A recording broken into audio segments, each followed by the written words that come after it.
What's going on, everybody? I hope everyone's having a fantastic evening, fantastic afternoon, fantastic pre-noon, no matter where you are in the world. I'm Hasan Piker, and this is the HasanAbi broadcast coming to you live from sunny California, Los Angeles, folks. We're live and alive, and I hope all the boys, girls, and MBs are having a fantastic one because today is a beautiful day. Today's a wonderful day. Today is Tuesday, February 18th, 2025. And I hope everyone is having a great one. It's Newsday Tuesday, ladies and gentlemen. Dudes Rock Tuesday. I like that. Camera is fixed. We're back at 1080p instead of me trying to aggressively hit the 4K line. So yeah, it's Tuesday in it. It's my little bro's birthday, Tadek. Shouts out to my little bro. Happy birthday to my little bro, Tadek. But yeah, we are live. We are live. The fit don't quite. I love the tea. I don't know what that means. Video of the shot. What? Okay. Anyway, this is the part of the broadcast where I tell you about my personal news about what's going on in the world of HasanAbi Piker. And no, I didn't download Kingdom Come Deliverance because I saw Punish Freda's take. Why is every woman in Kingdom Come built like Kim Kardashian? That's not the reason, okay? That's not the freaking reason. So calm down. Cool your jets. Even though I did see that. And also, that could be a very good reason for why people would download the game. Anyway,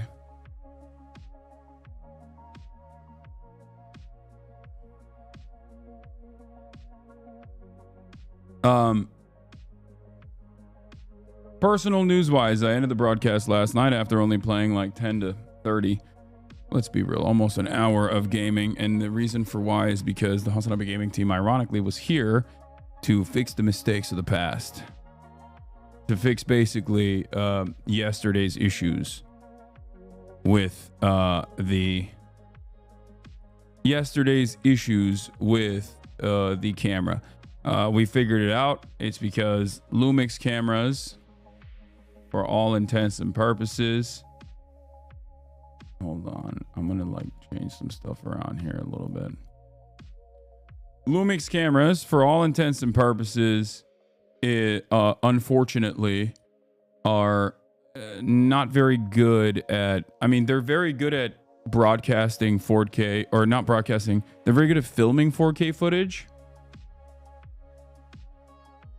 they're not necessarily very good at live broadcasting 4K footage. Like, there's a difference between being able to film 4K footage onto your memory stick.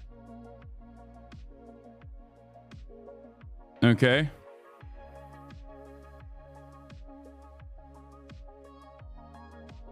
I'll wait, as I know you'll cover it, but how did you feel about the Slate article for your Hasan diehards?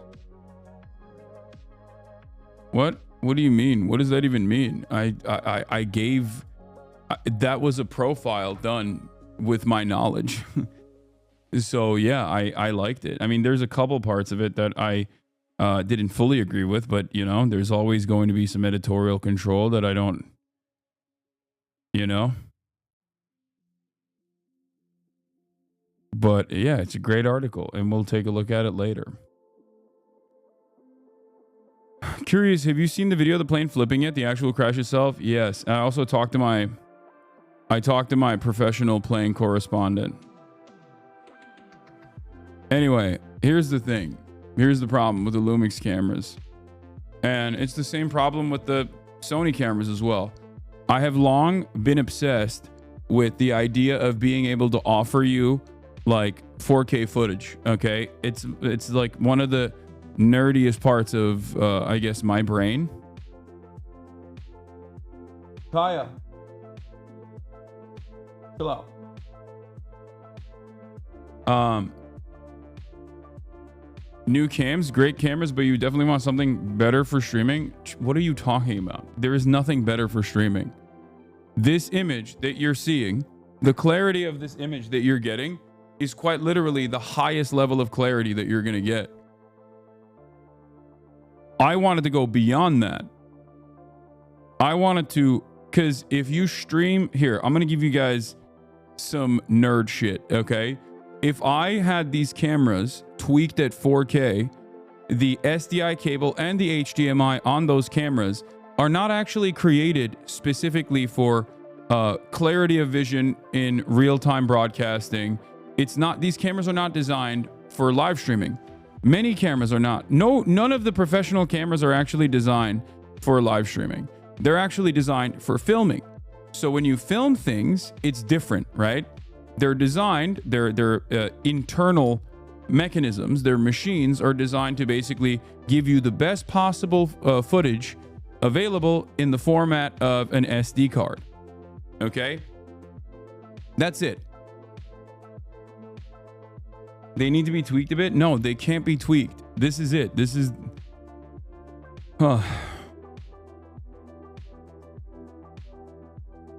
Most of the cameras that streamers use, whether it be the Lumix cameras that I have here or whether it's the Sony FX that I use when I'm live streaming, those cameras are all still very much created with the purpose of filming things, not live broadcasting things. Because when you live broadcast things, the image quality suffers, or rather, there is a level of latency. Okay? There's latency because the SDI input or the HDMI and SDI outputs are specifically designed for like mini monitors that you can watch in real time. They're not designed for the final product. The final product is still going to be in the SD. It's going to be not choppy. It's going to give you the perfect vision, perfectly crisp. So my issue was I was trying to force the Lumix cameras to feed 4K footage, even though we can't technically broadcast in 4K anyway on Twitch. Even when you get exceptions, I think there's like exemptions that Twitch gives to people, but even then most people don't broadcast in true 4K anyway. But it doesn't really matter, because if you're still streaming in 4K camera, if you're streaming with a 4K camera, okay, and the footage that you're feeding into a 1080p output is still 4K, it's still going to have higher quality, right? So basically, I just wanted to give you higher quality, even higher quality than this. Even if you downscale 4K from 1080p, it will look better than just straight up 1080p, yes. But that's what I did. I downscaled 4K from 1080p, and it was going to look better than 1080p, which it did. However, it basically didn't matter because the latency was too high, and therefore you were seeing a lot of lag. There was a lot of lag from the camera onto the broadcast by the time it got to the broadcast. That's it. It's just nerd shit. I just wanted to make it not just so that the quality was high, but also the quality was high for my editors. Like for the HasanAbi Clips Industrial Complex editors, for the HasanAbi TikTok Industrial Complex editors, because when I go down to the corner of my screen, if it's at least like higher quality footage, you can still zoom in on it without suffering too much in terms of quality. That was my goal.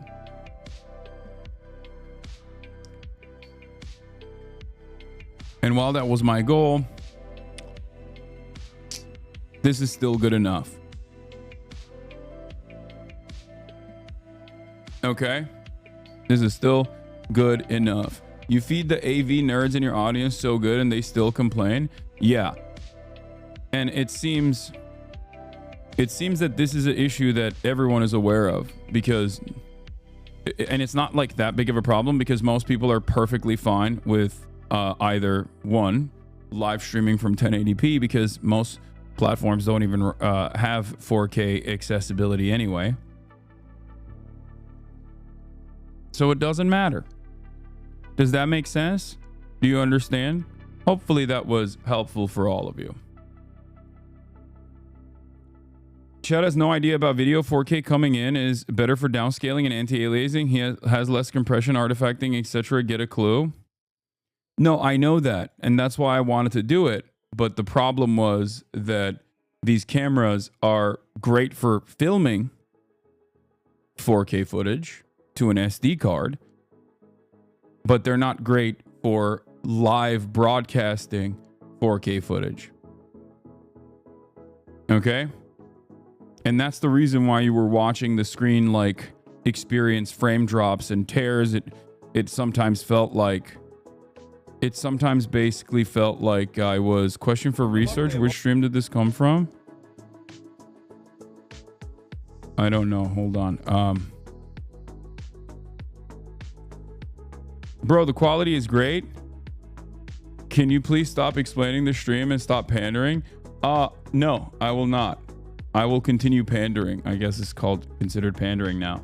But the reason why I'm explaining this is because this is what I did. You asked me what the personal news is. This is what I did last night. This is what the HasanAbi gaming team did last night. Okay? Working on that. But I also have another announcement. Ladies and gentlemen, and I say this with absolute sincerity, I'm here to apologize. I'm here to apologize once again to a specific anime fandom. I know a lot of people, I upset a lot of different anime fandoms all the time. This time, I'm apologizing to the Solo Leveling anime fandom. Why am I apologizing to the Solo Leveling anime fandom? Because I didn't know you had knowledge of Ball like that. I didn't know you knew Ball like that. I didn't know it was like that. Okay? I suspect that eventually I'm going to feel the same way about Frieren too, because everyone's constantly up my ass to watch Frieren. Now, the reason why I'm saying this is because I watched Solo Leveling, the first episode, and I think because of my distaste for what I consider to be far too long of an arc, the Chimera Ant arc from Hunter x Hunter, as soon as I saw the ants, I was out. Okay? As soon as I saw the ants, I watched like 7 minutes of the first episode, and I was like, I'm good. I'm done. No, I'm not interested. Now, I was wrong. I was wrong to do that. Okay? I don't think I'm wrong on the Hunter x Hunter Chimera Ant arc being way too long. I think it could have been condensed, even though it was, even though there was like a lot of great stuff in it and it was a great payoff at the end, I still think it was too long. Having said that, I was wrong for dropping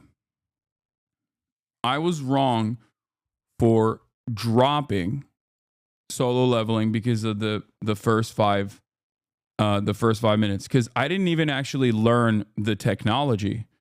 Like, I didn't even learn what the power scaling looked like, or if there was any power scaling whatsoever.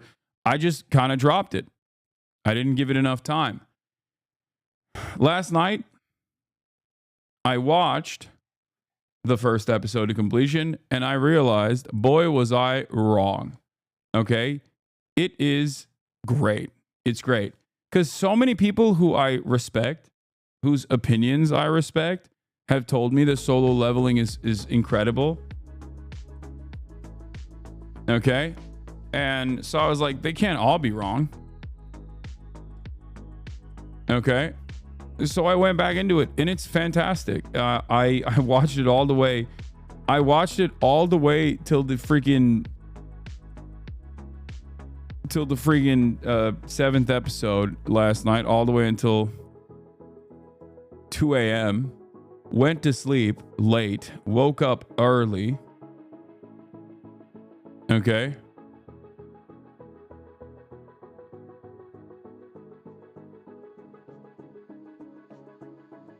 And I went and I bawled. I bawled freaking hard. I read the Slate article this morning. Okay. I read my Slate article that just came out. We're going to be taking a look at that in a second. And I also bawled my freaking face off. This time I was able to do it with the boys. Okay. And that's what I did. I bawled with the boys. This is from yesterday. Oops. I was watching a little bit of Don Don last night as well. Here it is. Absolutely destroyed Nice Wig there. Not a big deal. No, actually. 8.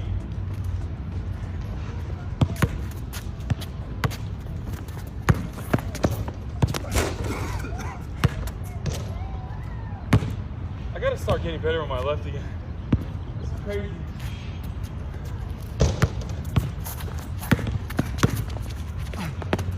And he blocked my ass. Woo!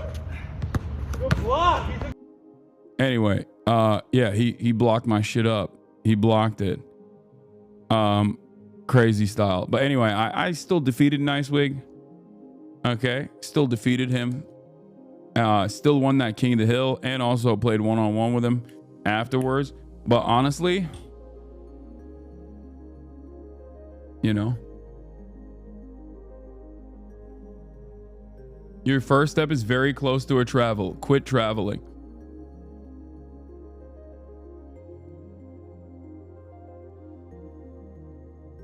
Who's afraid of Hassan Piker? He's hot. He's dangerous. Young men are actually listening. Young men actually listen to him. Is he what the Democrats are looking for? Ooh, mysterious. But yeah, also here's a little fit pic for those of you who are always asking for the fit pic. Here it is. Full fit.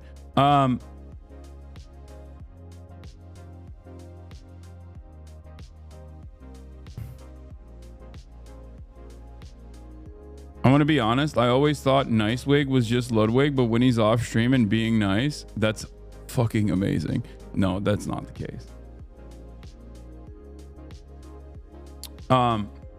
Even though, unlike Ludwig, Nice Wig is very nice. But yeah, so that's what's happening in the world of HasanAbi Piker. Had a couple meetings, couple big business deals. You already know what it is, and I'm finally here. I've always been a what is this? This video. Luckily, I've always been a pleaser. Like, I'm obsessive with that. That's the best way to get off for me. What stream was that from? That's from like 2019, chatter, or maybe early 2020.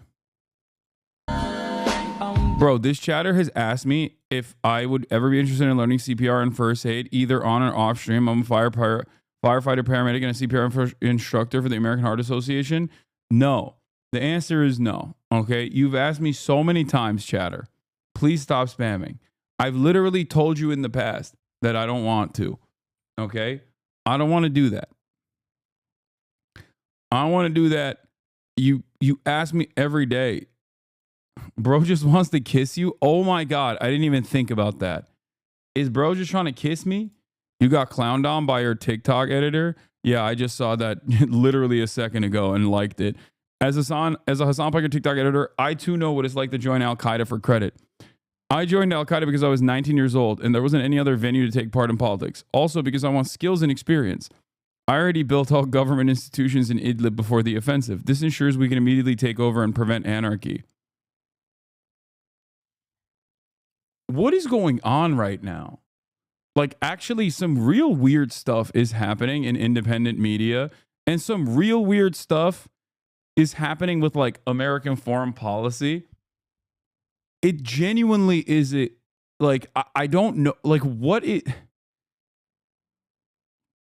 like I know ISIS was pretty big into I know ISIS was like really invested in the whole doing social media shit, right? Like they were really invested in social media, but I also don't understand how like now we got reformed ISIS, like former ISIS, former Al Qaeda, also doing social media, but this time it's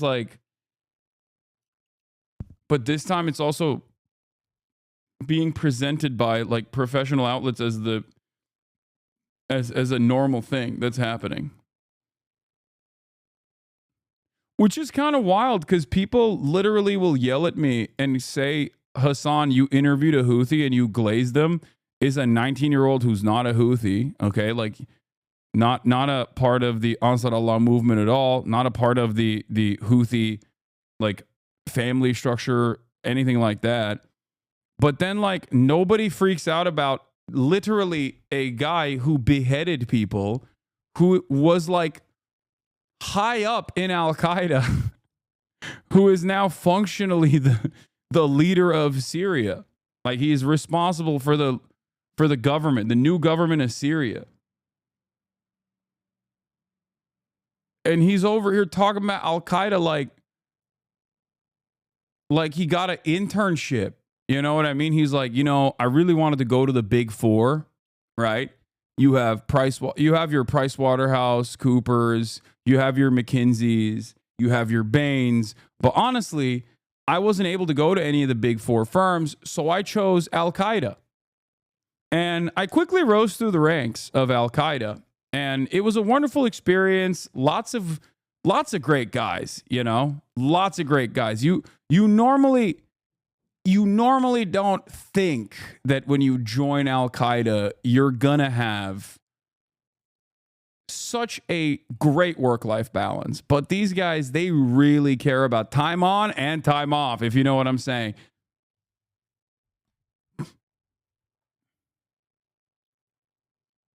It's crazy. Yeah, great benefits package. Are they hiring? I know a lot of government workers who just got laid off. Yeah. Oh no, they're hiring. Don't worry.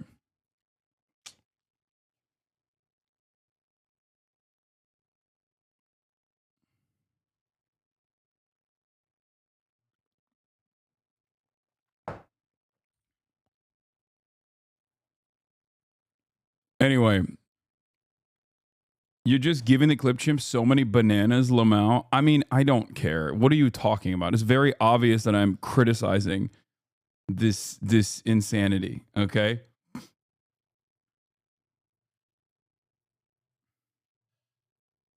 Amazing moment from yesterday. One of your 2024 predictions came true just a year later. COVID and science denialism is back. Yeah, I mean, it is, yeah.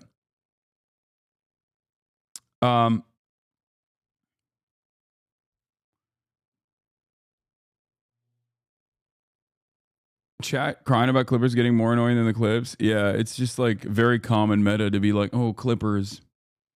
Do you know the podcast called Conflicted? One of the two guys is a former Al Qaeda bomb engineer, and he's so unique. Wait, there is a podcast with a former Al Qaeda bomb engineer? What? Look, I'm Mr. Rehabilitation. Okay? I'm Mr. Rehabilitation. Okay? I love a good underdog story. I love a good story about you know, a person who might have done some heinous crimes in the past, turning it all around and being like, I'm conflicted. And I no longer believe the former stuff that I advocated for or I did, but we really got to stop people from using podcast mics, I think. You know what I mean?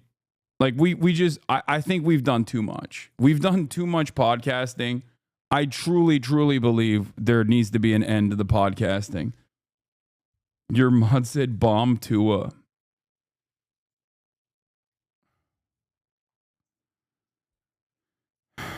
We need more welders. Yeah, we need electricians, dog. We need plumbers. What is this? Not everybody needs to do a podcast, bro. Not everybody needs to do a podcast. You know, I say this as a podcast guy myself. Okay. A stone. Let me give you a little context. Yeah. This one went crazy on Twitter. I didn't realize. And then I saw Wendy's edit on it. And maybe I should wear crop tops more often. I didn't realize that it was like that. I didn't realize y'all were feral.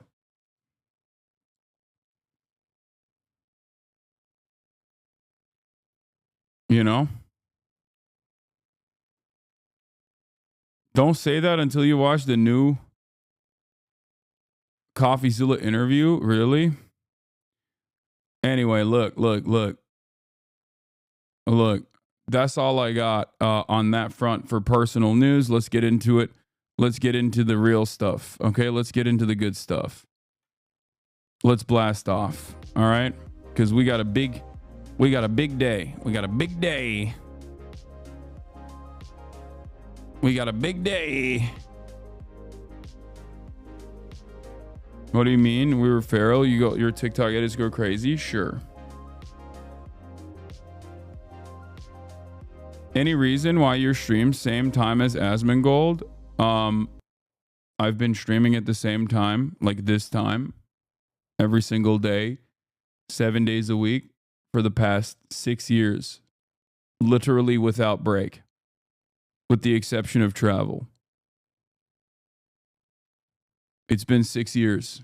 You are 6 years too late to ask me why I have been streaming at this time every single day. Other content creators and their streaming schedule is completely irrelevant to me.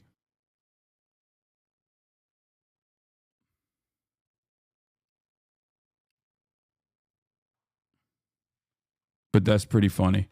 Anyway, I stream. I'm so dedicated to streaming at around as close to this time as possible that I literally streamed at this time or around this time in Japan. Like I would wake up at 4 a.m. specifically so that I could be live by 5 a.m. Tokyo time so that I could be live at this time.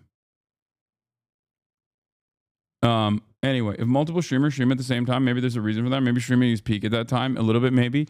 Technically, it's a better time frame for me to stream at would be much earlier, like 9 a.m.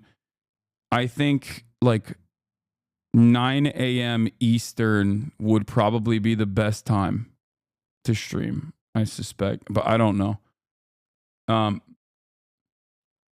But let's blast off. All right, let's blast off. Let's get it popping. Don't get it twisted. PST is not the best, but I'm just not going to wake up.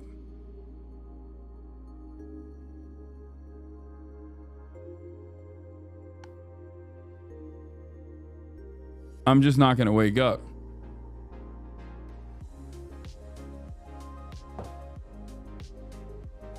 Brother, 9 a.m. would be horrible. I need to get work done. Okay. I'm just saying in general. Yeah. 9 to 7 EST is peak for the news circuit. Yeah. Exactly. There's a rumor going around that Mitch McConnell is dead. I don't know if that's the case. I did not sense a disturbance in the force, you know what I mean? But maybe. I just don't want to believe good things until I truly see it. You know what I mean?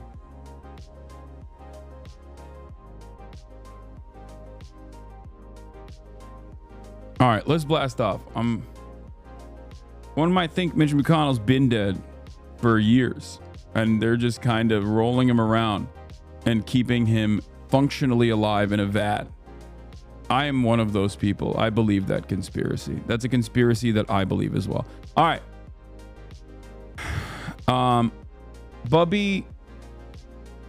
Buddy Bjorn Savant. Thank you for the 5. Get the subs.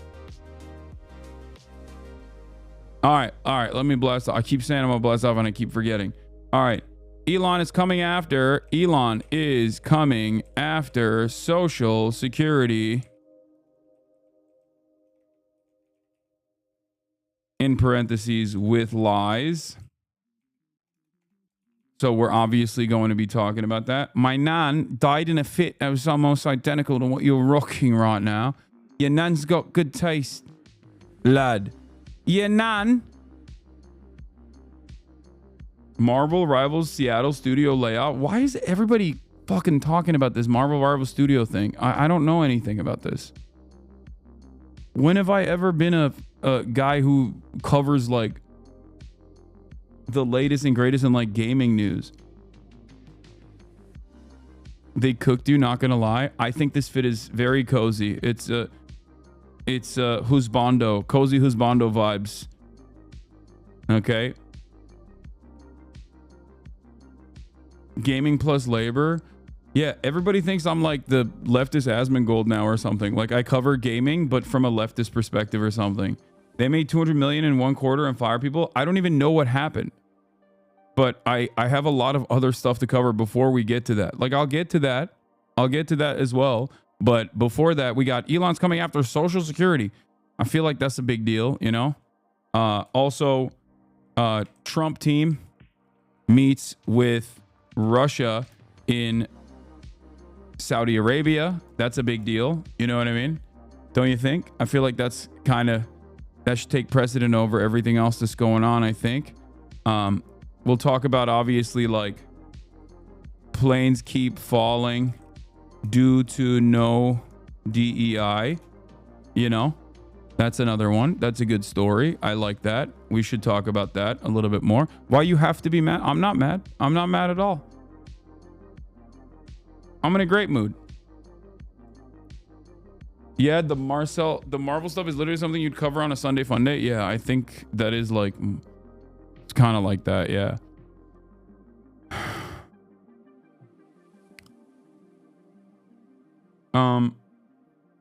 What do you think about Saudi Arabia trying to pull a Qatar in terms of being a mediator? They ain't got no motion. Okay.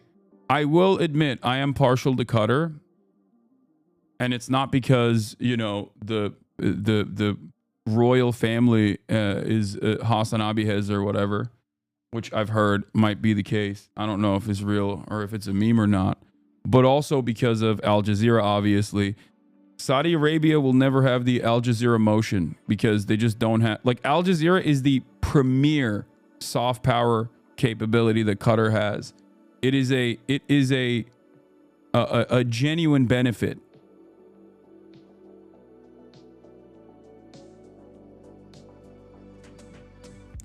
It's taken them years and years to develop like a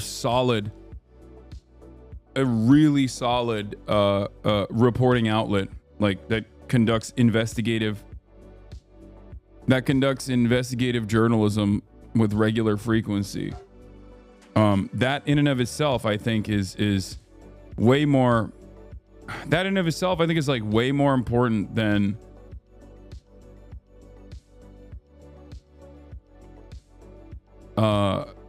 just having a lot of oil money and buying a bunch of stuff. You know what I mean?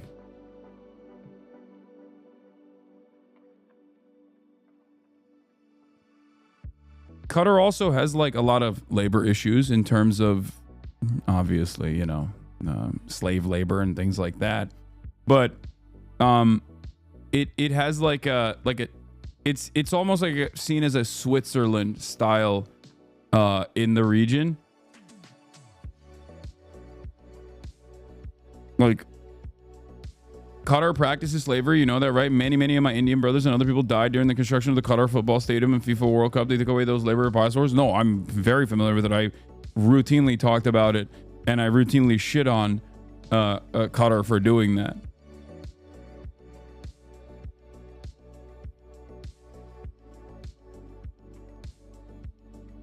So no, every one of these countries has a litany of issues.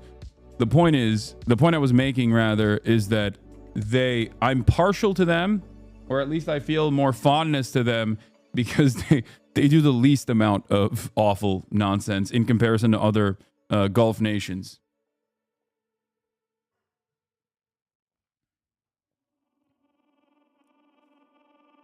And also simultaneously, they have a really, really solid Western reporting and regional reporting in general. Just don't ask them about like shit that's happening in the country. It's a state.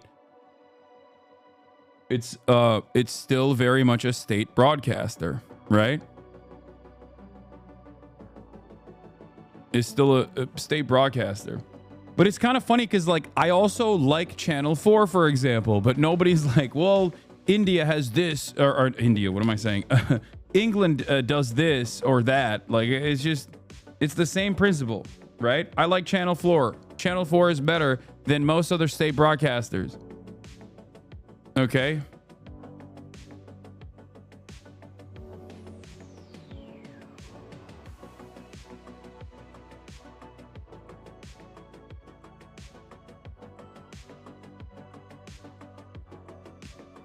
I guess Channel 4 it gets state funding, but it's not a state broadcaster, right? It's private.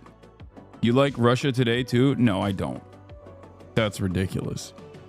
The last time you could have said I like Russia Today would have probably been like a decade ago. Back when they weren't, back when they were still obviously doing propaganda, but at least their like Western news coverage was like,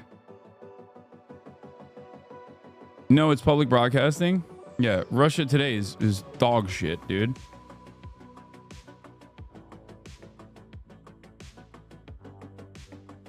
Russia Today hasn't been good for years. I still haven't blasted off. It's 43 minutes and I'm talking about Russia Today. What is wrong with me? All right. Elon's coming after Social Security with lies. Trump team meets with Russia in Saudi Arabia. I almost said South Africa. What the hell? Planes keep falling due to no DEI. Not woke game. Kingdom come later? Question mark. Get in now. You're Bidening? I am Bidening. It's over. It's Jover for me. It's Jover for me. I'm done. Everything is done. You know the Kingdom Come guys at Gamergator, right? Well, if he makes me come, then I don't care. Do you think I care? What do you mean? I genuinely don't care. I don't think I've stressed this enough as of late, even though I ironically talk about all the time. I think people personally think like I care about the politics of the people that make stuff, that make art.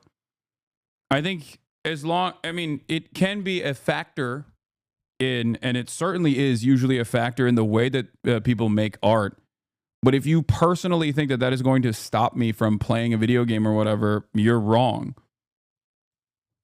And the same goes for any other artistic medium as well. That was your opinion of Hogwarts. What was your opinion of Hogwarts Legacy? Look, no disrespect. I thought it was very mid. I thought the IP itself and the nostalgia factor was what carried it into the massive amounts of popularity it garnered. I played it a little bit. It just didn't do it for me. And part of the reason why it didn't do it for me is because it was just like a regular ass open world clone that has been made a million times over. Right? But I completely understand why nostalgia, the nostalgia factor plays a massive role for a lot of millennials with a lot of disposable income who are very excited to play inside of the world of Harry Potter. Brother, Casey D2 needs no Gamergate speech. It's woke as fuck. Yeah, that's why it's funny, because Kingdom Come Deliverance, from what I understand, was also panned critically by the anti-woke mob, because despite the fact that the guy who made it is like constantly hyping up Gamergate style morons, he actually had a gay character and people were very upset. It was a lot of people's only video game they've ever played. Yo, for sure.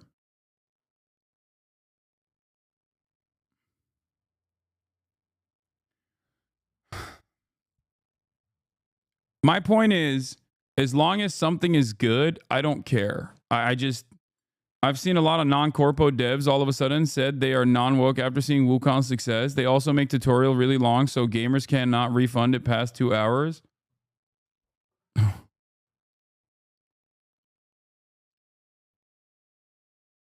How likely is the government to cut Social Security for mental health disabilities?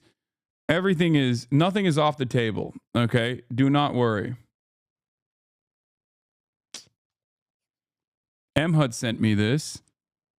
It's Monday. Doge is the laziest, most overpaid bunch of incompetent, unelected bureaucrats we've ever seen. I'm starting to think Doge employees don't work 120-hour weeks. They receive $7 million to have ChatGPT build them a website, embedding a single Twitter feed and nothing else. Is this guy just like a Doge hater? But he hates on Doge from the perspective of efficiency, because I love that. I think it's very funny to shit on Doge by being like, I wish they were doing what they claimed they were doing. I want to destroy the federal government. These guys are not doing it well enough. Yes, and he knows his shit. So I, of course, also did a little bit of reading into the Doge stuff.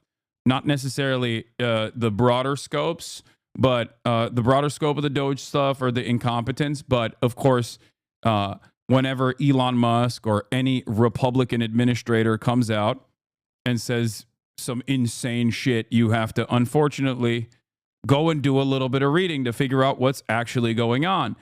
It is truly frustrating. On a totally different note, it is insanely frustrating that when a government employee now says anything, I immediately am like, that's definitely wrong. It's annoying. Okay. No, don't say, wow, now it's good to do your own research. Like, yes, it should not be that way. Okay. Yes. When a federal government employee says something, it should be at least kind of true. Okay. Maybe I'm crazy. Call me woke, or call me a liberal, maybe. Okay. But with like the exception of, I don't know, the State Department or whatever. Okay. Even with the State Department, the expectation from me is, just say things that are at least kind of true. Okay? Really, seriously. Like, they don't even, like, at least back in the day, they had some skin in the game. They wanted to do some semblance of like institutional preservation. So they basically would at least like massage the truth. Right now, they just straight up will just be like, yeah, there are 700 million people on Social Security, and every single one of them is 180 years old. And it's like, okay, well, that's not true. Like, that's literally just not, like, I know that that's not true. And it's not 180, it's 150, and the number is actually 400 million, according to Elon Musk. But I'm just giving you an exaggerated example. And it's very frustrating. It's very frustrating that like every fucking day they come out. Maybe this is a super dumb thing to get annoyed by. Maybe I'm silly, okay? But it makes me so mad that virtually everything that this government says is not only just a lie, but it's also the stupidest kind of lie. And also, every single fucking person that is a supporter of this administration, this regime, immediately believes it and starts repeating it over and over and over again.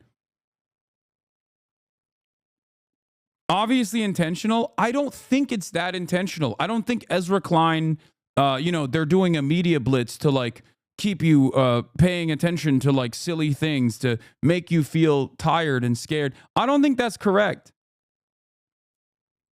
I don't think that it's a strategy. I think they're just fucking stupid. I think we're giving them too much credit. No, they realized lying is awesome and it works because there is no apparatus to successfully combat this kind of stuff because nobody trusts mainstream media anymore. So they just lie. That's it. You don't have to be super brilliant to lie, especially in the way that they lie, because the way that they lie is not even like in any way, shape, or form giving credit to the previous liars of previous administrations, whether they were the government stooges of the past, such as like the George H.W. Bushes of the world, or whether it be people that at least cared about like the idea that the American government is a functioning body and that they will massage the truth, but they won't actually just straight up come out and be like, yeah, actually, Social Security was giving every trans person $1 million. We should kill the trans people now because Social Security was giving them $1 million. Who's going to check me? No one. You know what I mean? That's literally that is the modus operandi. That is how they're operating. Every fucking day, they'll come out and be like, yeah, we found out that Social Security was giving $1 billion to anyone who is of Guatemalan descent, actually, as long as they're undocumented. And then everybody believes it. It's like, how? What are you saying right now? That is the most insane thing I've ever heard.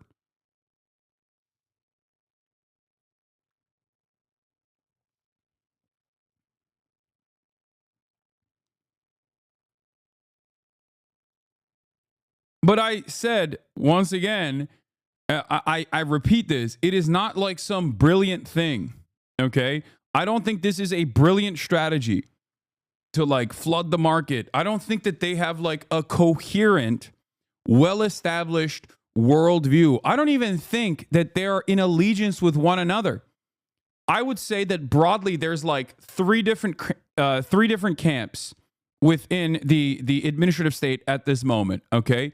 You have the Republican institutional defenders, like the Mitch McConnells of the world. They're a dying breed, but they still very much are represented in like even the Federalist Society, judges and justices and whatnot.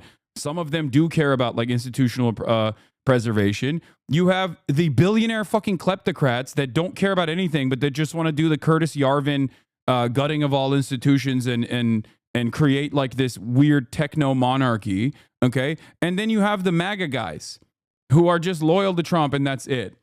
Okay. Broadly defined, I feel like there's three camps. There's three different camps in the Republican Party. None of them agree with one another. None of them want the same things. They're all just basically held together by resentment towards libtards. Okay. Pretty much. Resentment towards libtards, and the Republican, the institution defenders that are Republican, like the old school Republicans, obviously care about deregulation and tax cuts for the wealthy and stuff. So they're fine with the kleptocrats running the show. And the MAGA guys are too stupid to recognize that this actually harms them. This doesn't help them at all. So that's basically it. That's like how they've been able to create this delicate allegiance. But I don't think that they have like long-term plans that are, I don't think they have long-term plans that are directly aligned with one another. Okay? But at the end of the day, they're not putting forth like a brilliant strategy that requires a lot of forethought and is deliberately destroying confidence in the media or whatever, right? I think they're just straight up lying. That's it. Like a child. Like a child that learned the wrong lessons. Maybe a child who lied and then got benefits from it and realized, oh, there's no repercussions for this. I'm just going to keep doing it over and over again. And that's where we're at right now. Let's take a look at what Jesse Waters said in terms of, you know, the practical uses of lying. It's not really the same. Dana, we are waging a 21st century information warfare campaign against the left, and they are using tactics from the 1990s.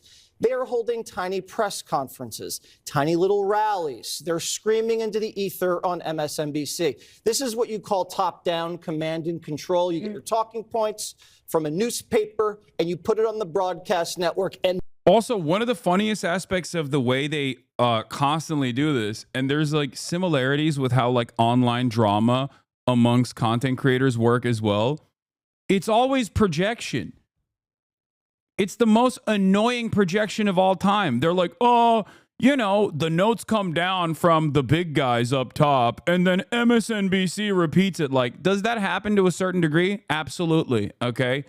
Yes. MSNBC are the, you know, regime defenders when the regime is liberal, for sure. MSNBC also is comprised almost entirely of former Republicans and current Republicans. Everyone on mainstream news is a Republican. It's like, oh, did you work for George W. Bush at the peak of the war on terror? Did you justify torture? Please step right ahead. Be our progressive commentator, please. That's literally what it is. It's like the entirety of mainstream outlets are dominated by center-right and far-right psychopaths across the board. Okay? And yes, there are still exceptions, all right? Give me a break. Yes, Chris Hayes is not a Republican, okay? He's literally a HasanAbi head.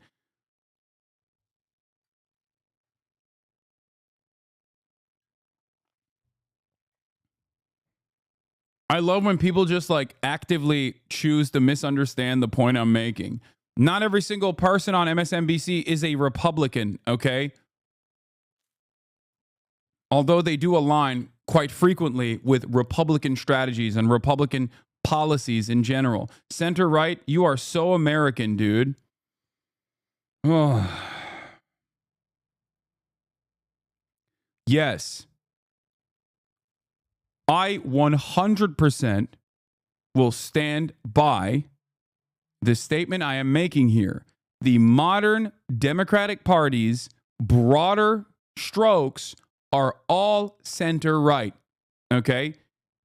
Kamala Harris ran against socialized medicine, even though she initially Kamala Harris ran against socialized medicine, even though she initially in 2019 in her failed primary campaign was pro-Medicare for all. Kamala Harris ran towards a more muscular military. Kamala Harris ran towards muscular border policy. This is not a controversial take. These are center-right positions. Okay? Those guys are just right-wing at least, not center-right. What?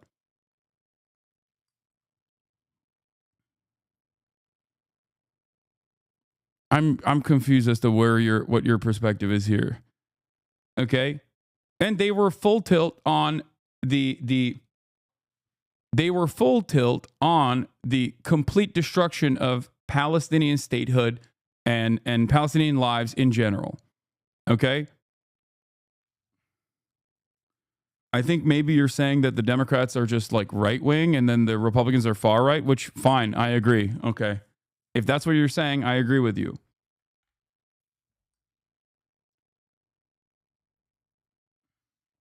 Oh, then yeah, I agree with you. This is okay. I thought you were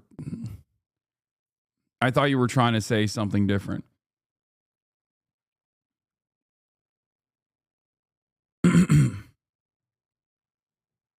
There's this sentiment amongst the left that the center left doesn't exist. I mean, it kind of doesn't. It kind of does not exist. Okay? And I'll tell you why. It's because I think liberalism requires you to not really maintain any sort of hardline approach, okay, beyond, I guess, like some social progressive perspectives. But like you almost entirely agree with the Republicans on economic policy because the center, the fundamentals within liberals and Republicans, liberals in America and Republicans in America, the fundamentals are the same. It's like the protection of private property and never really actively pushing for any kind of like labor protections beyond like marginal improvements, and you're not even playing catch up at that point. You're basically trying to plug some holes to the best of your ability. Like this kind of stuff it's clearly not bringing about the material change that people want to see. Okay? Center left doesn't. It is just easier to say you're moderate, but given more left policies, most people would agree with them. Center left to me means you just don't follow politics too much. Yeah. Anyway, but let's get back to the right wing, okay? Actively projecting and claiming that all the notes are coming down the top. And that's why we have to do full-scale information war. And then it disappears. What you're seeing on the right is asymmetrical. It's like grassroots guerrilla warfare. Someone says something on social media, Musk retweets it, Rogan podcasts it, Fox broadcasts it, and by the time it reaches everybody, millions of people have seen it. It's free money. And we're actually talking about expressing information. They are suppressing information. It's not really the same. Dana, we are... Yeah, real grassroots, dude. I love when I explain a grassroots movement by explaining astroturfing and how it works and how it is entirely directed by right-wing billionaires, which is what's going on.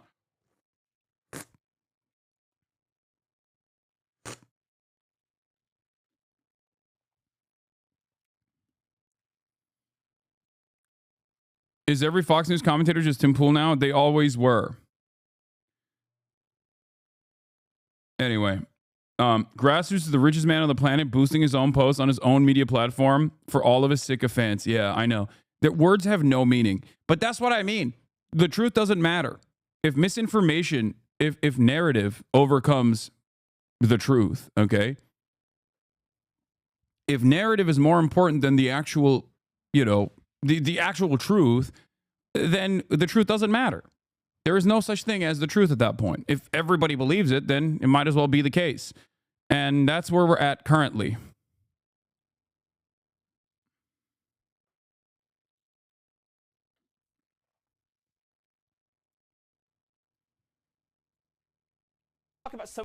What is this? Why should there an entire class in this country that is immunized from prosecution for committing felonies? What? Ay, ay, ay. You seem to be talking about collective insanity. Yes, I am talking about that because that's precisely where we are. In many respects, that is precisely where we are.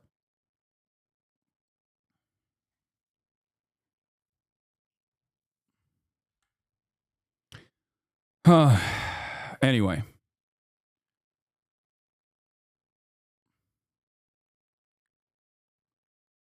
And I do think that as America is bouldering towards collective psychosis and also undermining quite a good deal of decent government programs and gutting their funding, engaging in mass layoffs, other competent countries are not going to engage in that. The only countries that are going to engage in that are countries that are going to be forced to engage in that sort of thing. Okay? Western European nations, for example. This is why I covered the problem with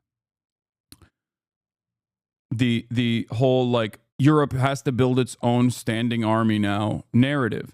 Because in order to build your own standing army, you're going to have to start doing austerity. You're going to have to continuously cut social safety nets in an effort to fund a military that is competent. Okay? And it will be beneficial for a lot of European leaders in the same way that it was beneficial for our American leaders who are in the pocket of the military-industrial complex. Europe is going to go through its own version of this this industrial military Keynesianism policies that America has been going through for decades now. It's really, really scary stuff, I think, especially if you enjoy these life-saving programs for the most part. But speaking of saving lives, let's talk about DEI, diversity, equity, and inclusion. Once again, another plane has flipped yesterday, arriving at the Toronto airport. Many people will say it's actually icy conditions. I say it's DEI. Turns out it is DEI or die, okay? Not the other way around. Planes are flipping left and right. Planes are falling out of the sky, folks. And if you're wondering why that's happening, let me tell you, okay? Turns out it was not just a buzzword. Turns out it was holding everything together, okay? It was holding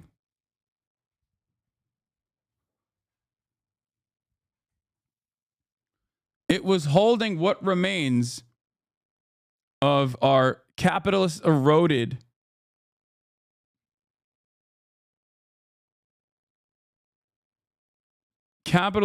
institutions together. Okay. It was the tape that held everything.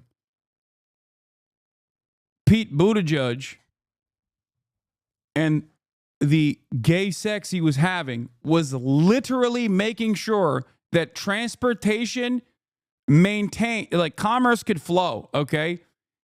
If Pete Buttigieg was a straight man, you guys thought Palestine, Ohio was bad.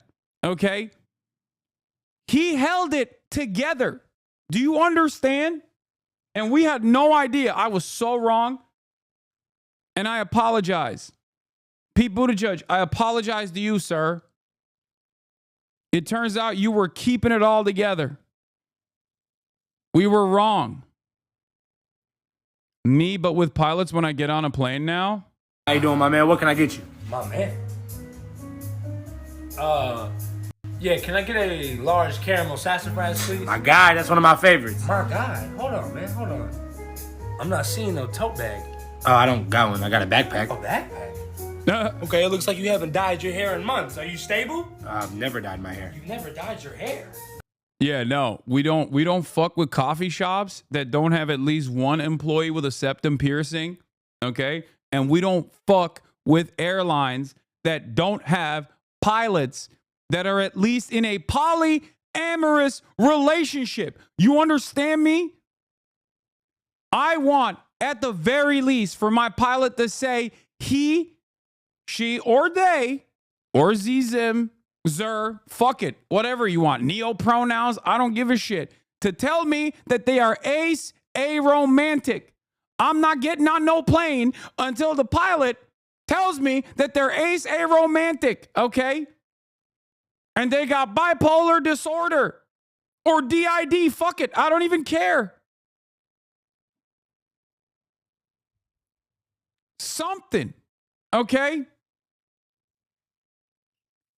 We got to have pronouns in the cockpit. We need more pronouns in the motherfucking cockpit. I'll say it. I'm sick and tired of it. We need it. If you are a straight white man, okay? If you're a straight white man, I want nothing to do with you. If you are a straight white man, you need to drop everything, okay? You are no longer allowed. You need to go suck a dick, okay? At least one penis before you can man the joysticks again, okay? You understand me? I'm done. No. Why? Hold on, brother. Are you straight? That's a weird question. Just answer the question. Yes or no, are you straight? Yeah, I am. What? Go ahead and put that coffee down, brother. Go ahead and shut this whole operation down, brother. Why? My man, how am I gonna get a caramel sassafras, no sass, huh? Huh? Straight as a board? You gonna make me a cup of joe? Get the fuck up out of here. What the fuck are we talking about? No, man, I need you to pick me up, man. Cause they got straight baristas in the coffee shop, man. I don't even know what the fuck is going on anymore. I mean, you're going to work, you want a cup of gay coffee. We got straight McGee here, fucking the shit up, man. I agree.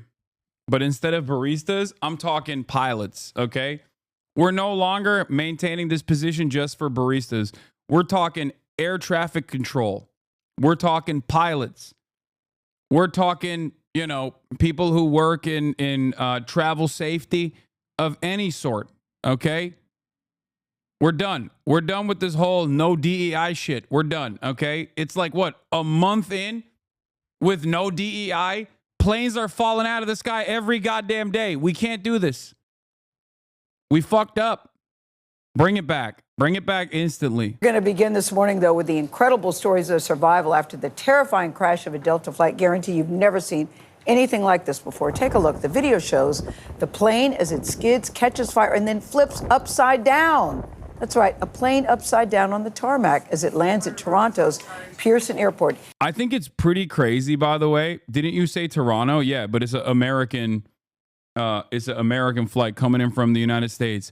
It is a testament to plane safety that this right here led to 0 deaths. Just so you understand. Like, that is crazy. Okay, that's number one.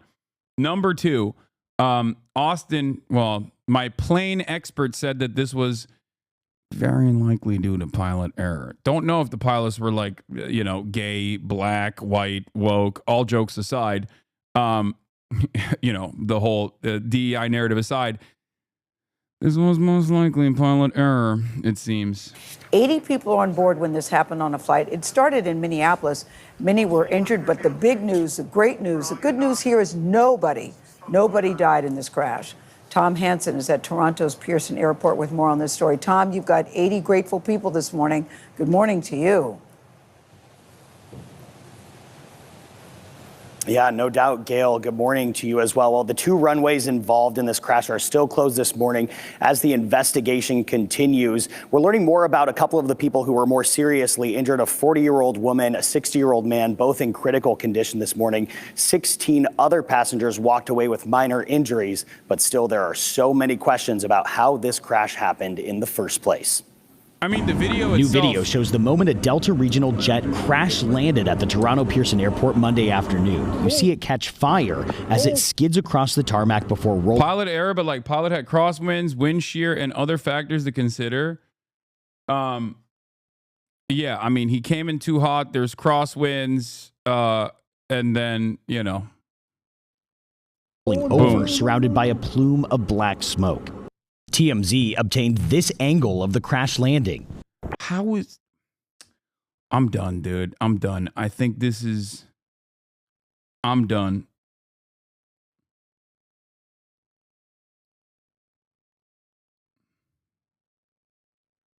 I'm done. Like, there's... how is it TMZ that is, like, always doing just peak journalism? What the fuck is going on, man? The aircraft serves... Never seen these plane crashes in all 30 years of my living. Yeah, I mean, look. Do you want my honest assessment now that we're done making jokes about DEI and stuff?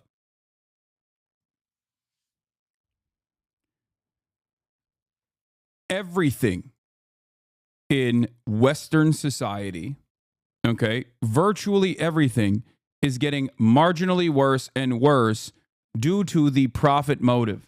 Okay, this didn't magically happen overnight once Trump became president. Okay, that is precisely the reason why it's not gay or black people that are at fault for all of these plane crashes. Just like it wasn't gay or black people at fault when Boeing planes were having their fucking doors explode mid-flight. Okay, and this is, by the way, yet another Boeing plane for the record. So there is.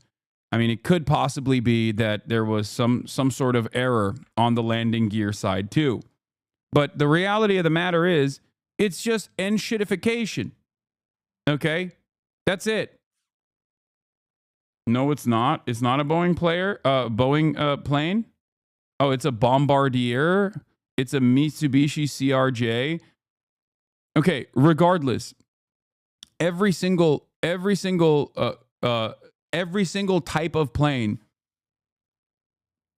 like every company that creates products that are supposed to have 700 different types of redundancies have been cutting corners nonstop. The other side of the story, the other side of the issue is also, ironically, labor related. Because there are a million different hands that are supposed to touch everything that we take for granted that we assume is just safe to either consume or, services that we take advantage of. Okay? All the way from the luggage handlers to flight attendants to actual pilots to air traffic control, every aspect of this is hit by constant efficiency-seeking, profit-seeking corporate overlords that basically cut the existing labor force to the best of their ability. Okay? And it's happening. It was happening under the Biden administration. It's happening under the Trump administration at an alarming rate as well. Okay. Are you afraid of flying? No. I'm still not afraid of flying. But the reality of the matter is, it's not just flight. It's not just air travel. Every aspect of America, every aspect of American society, every aspect of the Western world has these exact same issues. And slowly but surely, deregulation and mass layoffs at the behest of efficiency, making a smaller workforce do the job of a much larger workforce, like overworking a reduced workforce over and over again, is inevitably going to lead to more issues like this.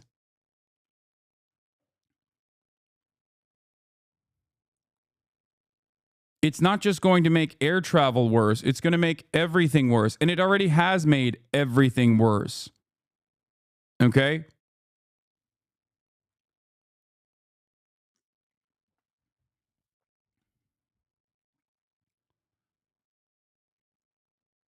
That's it. How many weeks out do you think we are from Trump and Elon privatizing the interstate highway system? Yeah, I don't know.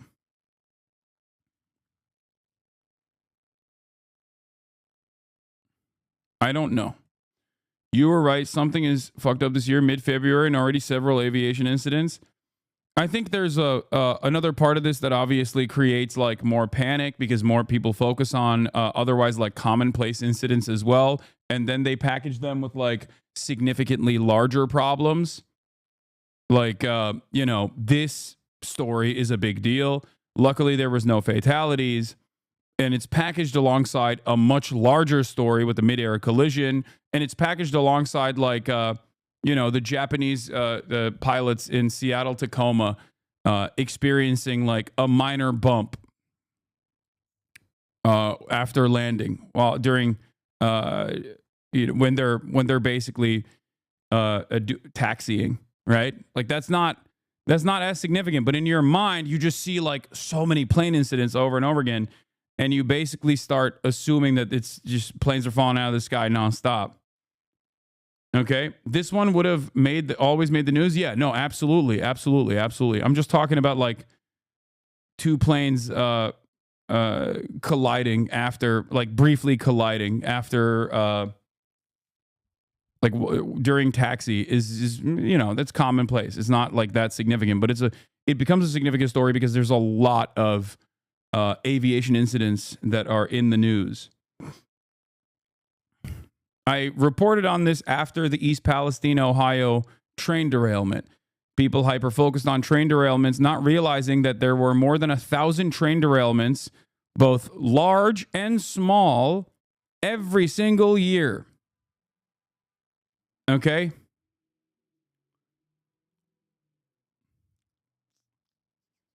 Are you saying incidents are not rising? No. That's not what I'm saying at all. There are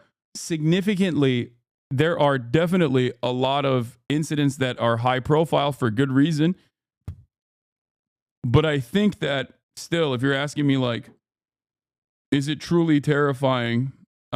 Is it truly like unsafe to travel? I don't think so. At least not yet. Like for me, what am I going to do? Not fly? Well, I have to. You know what I mean? upside down and burning. Our plane crashed. Images of the aftermath show the plane upside down on the tarmac, its wings and tail ripped off, and its landing gear pointed towards the sky. Everything, drop it. Come on. Flight attendants and crew members rushed to help stunned passengers strapped upside down in their seatbelts escape the wreckage. It sounded, I mean, it was just cement and metal, you know. Pete Carlson, who was traveling to a paramedics conference, was on the frightening flight. All of a sudden, everything just kind of went sideways. And then next thing I know is kind of a blink and I'm upside down, still strapped in. He says he knew he had to get off the plane quickly.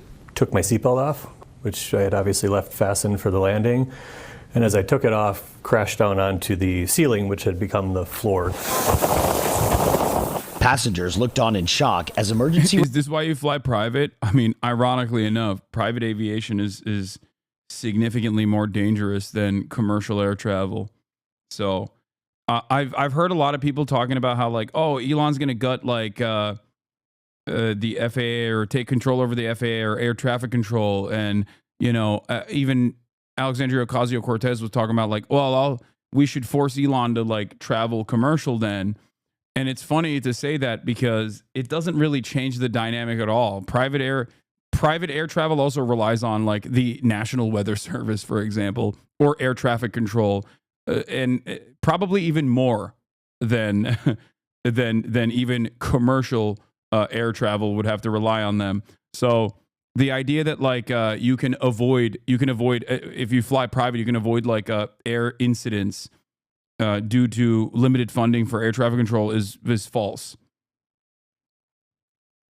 Why are you so greedy if you're a socialist? I'm not. I love capitalism. Incidents aren't rising. Media is just hyper-focusing. Richest socialist. Ironic. Yeah. Thank you for your brilliant statement. I love capitalism. Okay? Can we get back to, you know, this kind of stuff happening now? Is that okay? Private is more dangerous than public. Yeah. Yeah. Private air travel is definitely more dangerous.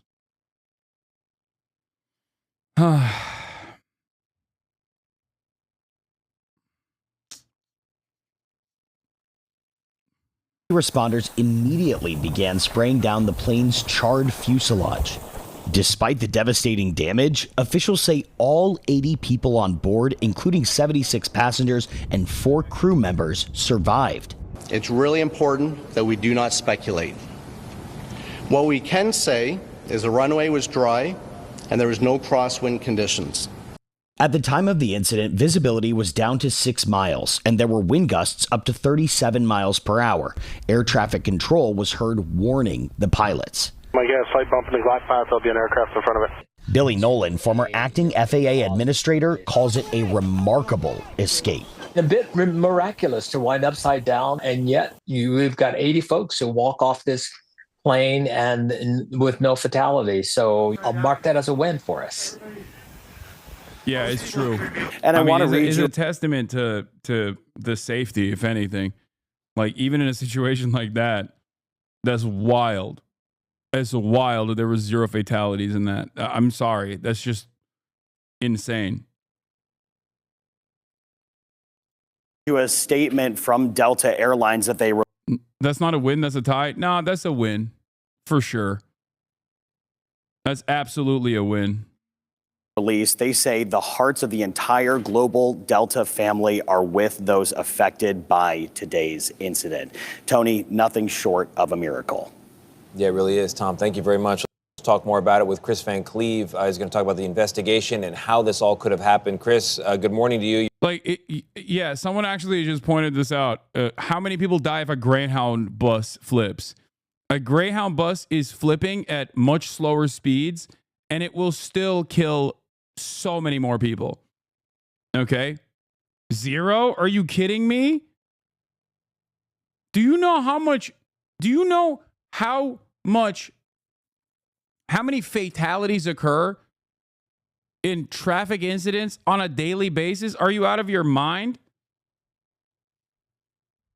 Bro, driving around in your car, not to be the actually guy, but like, the reality of the matter is driving around in your car is infinitely less safe than commercial air travel, okay? Like, not to be the annoying nerd, but that is the truth, okay? You're a veteran of... Car isn't a bus. No, just any kind of vehicle, okay? Any kind of vehicle. Moving the goalposts, how many on buses? Wait, what? Of covering aviation in general, transportation. Like per capita. It's You've still seen the less videos safe. as we have. What do you make of what you're looking at? Well, I think what you can see from the TMZ video looking behind as it's coming into land, this appears to be a very hard landing, followed by a collapse of one of the rear landing gear, perhaps, because you see the plane sort of shift down to the side right before that engine starts to flame. That'll be a good starting point for investigators. You know, did the impact, the hardness of that landing result in the gear collapsing? Did the gear collapse because of other reasons? That's not going to be told by the video, but certainly these new images give us a sense of what appeared to be a very hard landing. You don't see the typical kind of flare up that you would see as a plane would come into land, where you bring the nose up just a little bit right at landing to sort of smooth it out. This one looks like they came in almost like a carrier landing, straight in. A hard landing. They were dealing likely with winds at that time. We had heard gusts up to 40 miles an hour when they were coming in. So all of that will be significant. This video does give investigators a pretty good starting point as they make their list of what they want to know and what they need to find out. Tom Hansen described it as a miracle. I certainly believe in miracles. Yeah, well, when you look at this. I mean, this is also a good point, okay? Ain't no miracle. Credit a top-notch union cabin crew from AFA-CWA and layers of science-backed FAA safety guidelines about everything from airframe design to seatbelt strength to evacuation speed. No passengers died in part because the government workers did their job. Yeah. And the more you undermine each aspect of this, as our private corporations desperately try to do on a daily basis, the more you make sure that these quote-unquote miracles don't happen. Okay? It is no more a miracle than the concept of flight to begin with. Okay?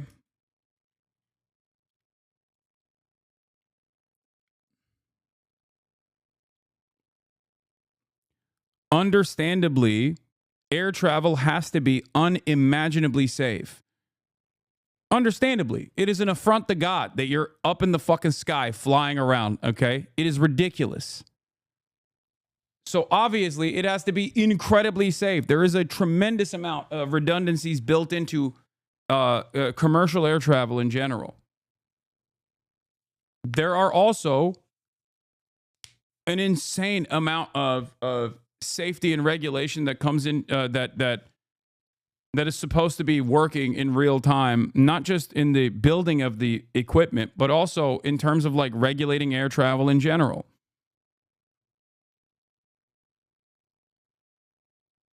Context for us, if you could, Chris. One of the passengers said that they were upside down like bats in a cave, just hanging there with their seatbelts on. How unusual is it in any kind of airline incident for the plane to be upside down at the end? Well, it's certainly very unusual, but clearly something that was thought about when they designed not only the aircraft, but those seats. The seats are designed to withstand many times the force of gravity. And if you ever wanted a lesson as to why people tell you to wear your seatbelts on the airplane, this was it. Bro, I'm keeping it $150. I'm never taking those off, dude. I was Mr. Oh, I'm taking the seatbelt off instantly as soon as the rubber hits the road. Okay. I'm Mr. Efficiency. I'm Mr. Min-maxing. I always take the seatbelt off immediately. Okay. As soon as the light turns off, as soon as the seatbelt light turns off, I'm like, pfft. Okay. Or as soon as the plane lands, the moment that the plane lands, phone's on, off of airplane mode, seatbelts off. Never again. Okay? Never again. In those seats saved lives. The flight attendants, you hear when you're coming into land that they need to prepare the cabin for landing, and they go through and they collect glasses and everything else, things that could become projectiles. They tell you to put your bags away and your laptops away. The reason they... Yeah, I never fully understood it until now. You know what I'm saying? Like, I get it now. I totally get it now. I'm clapping for the pilots as long as they're gay, okay? I'm not clapping for no white male pilots, let me tell you, okay? Or if I'm clapping for a white male heterosexual pilot, I'm assuming that they're in a polyamorous relationship in my headcanon to make sure, like... They do that is for a scenario like this, where things go wrong and those items could be flying about the cabin and injure passengers. By securing them, it also means that there's not clutter on the way out of the airplane. In this case, the exit path was the ceiling. Yeah. That is such a good reminder, Chris. It really is. Oh, man. Great I hadn't thought of it that way, even though we hear it time and time again. Yeah. Great Really reminder. good, yes. Yeah. Thank you, Chris. Appreciate it. How did it happen? Investigators are still trying to figure out why a Delta Airlines flight crashed, flipped upside down, and caught fire after landing Monday at Toronto's Pier. The white male pilots are all cheating on their spouses anyway? Yeah, with me. We're gay now, okay? No more heterosexual pilots. No more heterosexuality. It's over, okay? It's done. Pearson International Airport. Someone has to suck these dicks around these parts. You understand me? Someone has to be engaging in the act of butt sex. Okay? For the safety of others. Do you understand? No more straights. Come on. It's done. It's over. We're done. Remarkably, all 80 people on board made it out alive. There were at least 18 people injured. Listen to this exchange between air traffic control and a medevac pilot just moments after impact. Where's the crash? It's on runway 23, right at threshold, right at this intersection there, 23 and 15 left.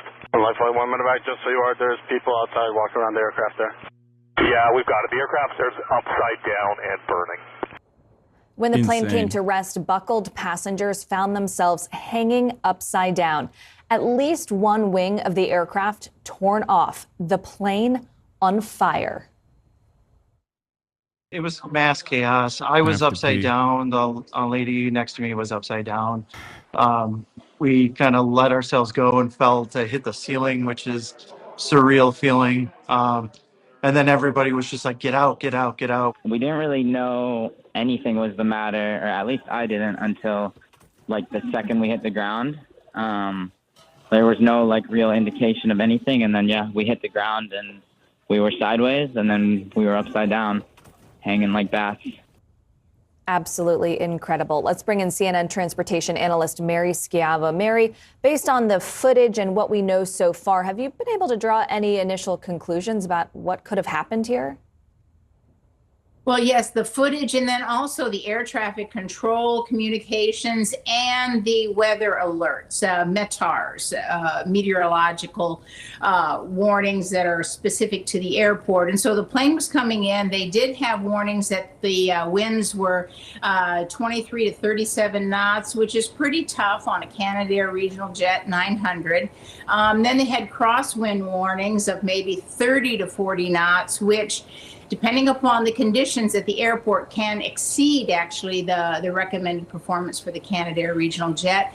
They were coming down, there was some variation according to publicly available radar and the ground speed and the sink rate. So that means they were getting gusts of wind as they were coming down, and they smacked down pretty hard according to the eyewitness or the ear witness reports and those people on the plane right at the end of the threshold of the runway. And at that point, what looks like might have happened from very grainy videotape from other cameras is the landing gear, the rear gear, might have snapped off at that point, along with the right wing, which with the left wing still on the plane, lifts the plane, causing a plane to roll and cartwheel. That's my best guess. It's only a guess at this point, and the investigators will have it real soon because they have the pilots to talk to, and of course the flight data recorders. Yeah, a true miracle. See the left wing once again working. The right wing destroyed. What does this tell you? What does this tell you? Are you grabbing your Steam Deck in this situation or not? No, I'm not grabbing the Steam Deck But I am definitely grabbing my remote desktop setup and my IRL backpack. There ain't no way, especially the IRL backpack. I am not leaving that behind. Okay.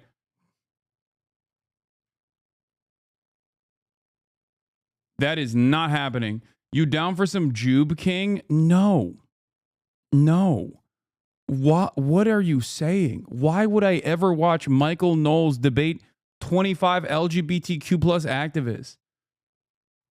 That's a crazy question. My man said Jube too. Like he's like that's ban worthy, dude.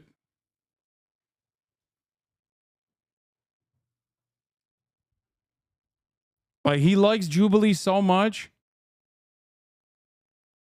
He likes Jubilee so much that he calls it the Jube.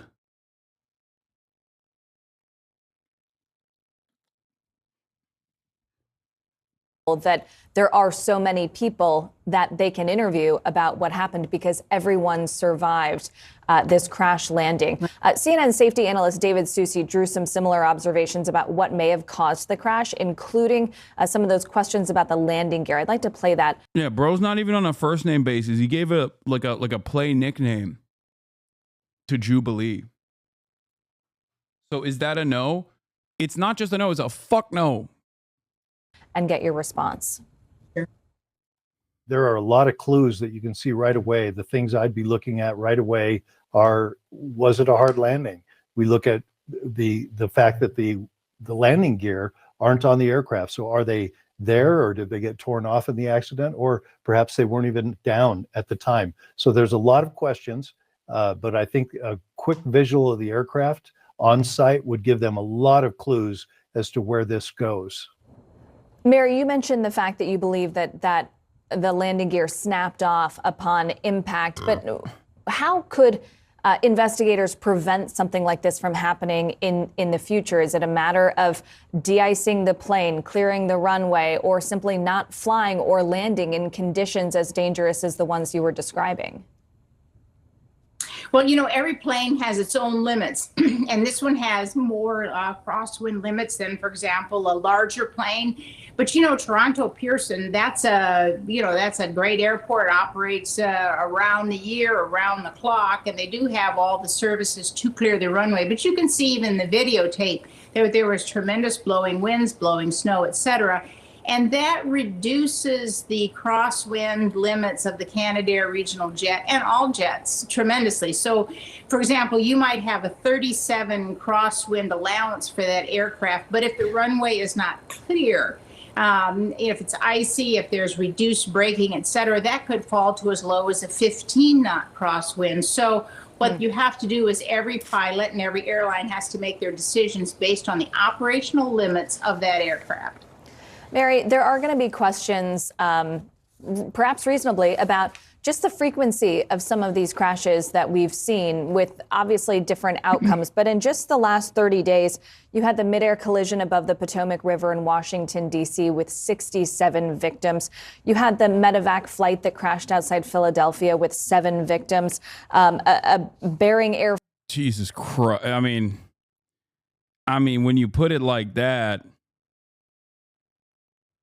it doesn't feel too good. You know what I'm saying? Flight in Alaska that had 10 victims and, of course, miraculously, just 18 injured in that crash landing in Toronto that we were just discussing. Do you see this as a coincidence? Do you see this in perhaps a lapse in safety, in personnel? Are there any dots that we can connect here? Well, with the last two, weather certainly played an important role, both in Alaska and in this crash. And it's, the tough winter conditions. What is this? I don't know who this person is. The Boeing 737 MAX. Turns out FAA are ignoring the fatal design flaw. Do not panic. News. Boeing is covering up another. Who is this guy?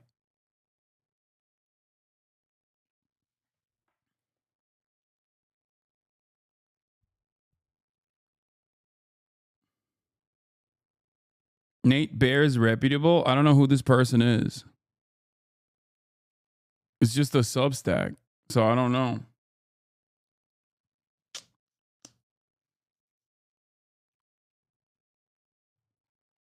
The litigation against the airlines in these multiple crashes is going to effectively kill the airlines. Do you think there's going to be another government bailout of the airlines? First of all, the answer is always yes. If you're asking me, is there going to be another government bailout? The answer is yes. Secondly, I'm not so certain these airlines are going to be buried under mass amounts of litigation.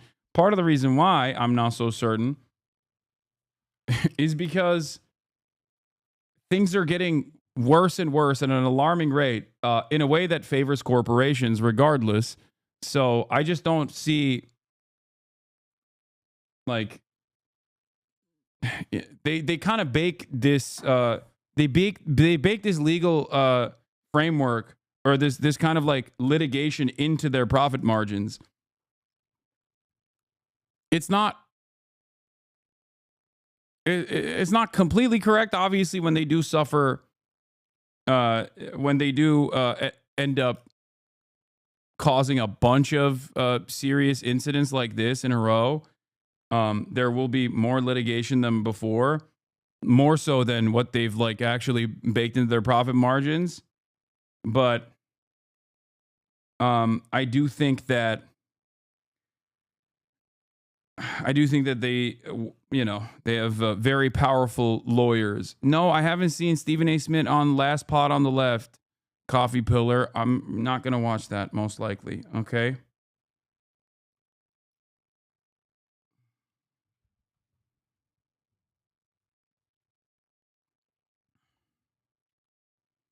Is it about the oil intake during a bird strike event causing toxic fumes inside the plane through the AC system?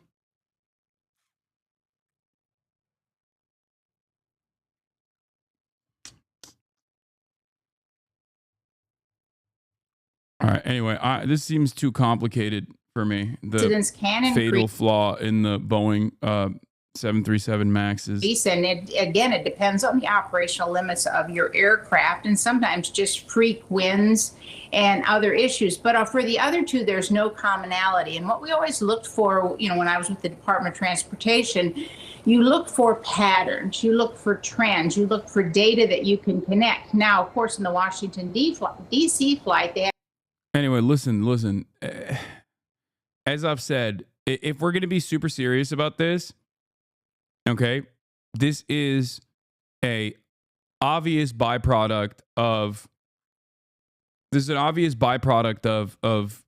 reducing the workforce. Okay, first and foremost, on every side, on the production side, when you're making these planes, constant profit seeking that causes companies or makes companies look for outsourced manufacturing on different parts of the plane that don't have the same standard and safety measures in other countries deliberately, so it's cheaper. Okay. And in terms of like safety checks and inspections, you got less people doing safety checks, you got less people doing inspections, they're more overworked, they have a tendency to overlook, they're human beings after all. The only way to eliminate those problems is by making sure that you have redundancies. Okay? A lot of people are so primed towards constant min-maxing and constant efficiency that they forget that there is one area where you cannot do efficiency, and that is safety. Okay? You just can't do that. If you're maxing out profits, then you are going to hurt safety measures. Okay? Airplanes in general are, or the process of manufacturing airplanes in general is something that I'm obviously very familiar with due to my familial relations with someone who has built airplanes in the past and now builds spaceships, as a matter of fact. And from all of my, from my understanding, these things are built in a way where there is a million different redundancies built into it. Okay? All of those redundancies are points that are unprofitable. But the reason why there are redundancies built into it is because it has to be endlessly safe. Oh my God, this person is still fucking talking about. Okay, take a day off with the CPR class, please. You're being annoying. I'm giving you a day off timeout because you're being annoying. Like, you can have a correct point about everybody learning CPR safety and still be annoying and derail the conversation, which is what this person is doing, which is why I'm, giving you a day off, please. Had some very consistent data, and that is they had, I think, probably 100 or so alerts that the helicopter traffic was causing conflict, loss of airspace, separation with commercial air traffic. So that's a very important trend that somebody should have recognized long before this fatal crash in Washington, D.C. With the others, there's no commonality. So you're always looking for if there's a trend. There is a commonality. It's capitalism. It's profit seeking. Anyway, speaking of reducing the workforce at the behest of eliminating redundancies, here's another aspect where you simply cannot cheap out, okay, which is safety. FAA employee fired by the Trump administration expresses shock over removal. The Trump administration is also obviously in the while all of these planes are falling out of the sky or having all these like weird incidents over and over again. Okay.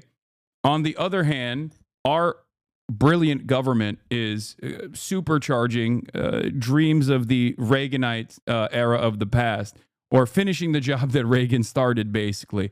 All right, here it is. In this country, Trump's acting Social Security commissioner stepped down over the weekend. According to multiple reports, she had resisted letting Elon Musk's Department of Government Efficiency look inside the agency's most sensitive records. The White House is saying that DOGE is looking to eliminate waste and fraud. And this morning, Nancy Cordes has the story of one of the thousands of federal workers already fired since Trump took office. And I was in complete disbelief. Monica, who asked us not to use her last name, was hired by the FAA in December to be an aviation safety assistant at Dallas-Fort Worth.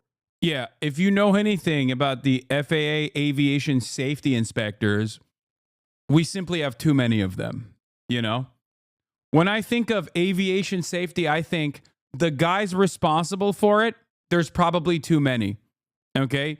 We need to make it less safe, please. That's what I think.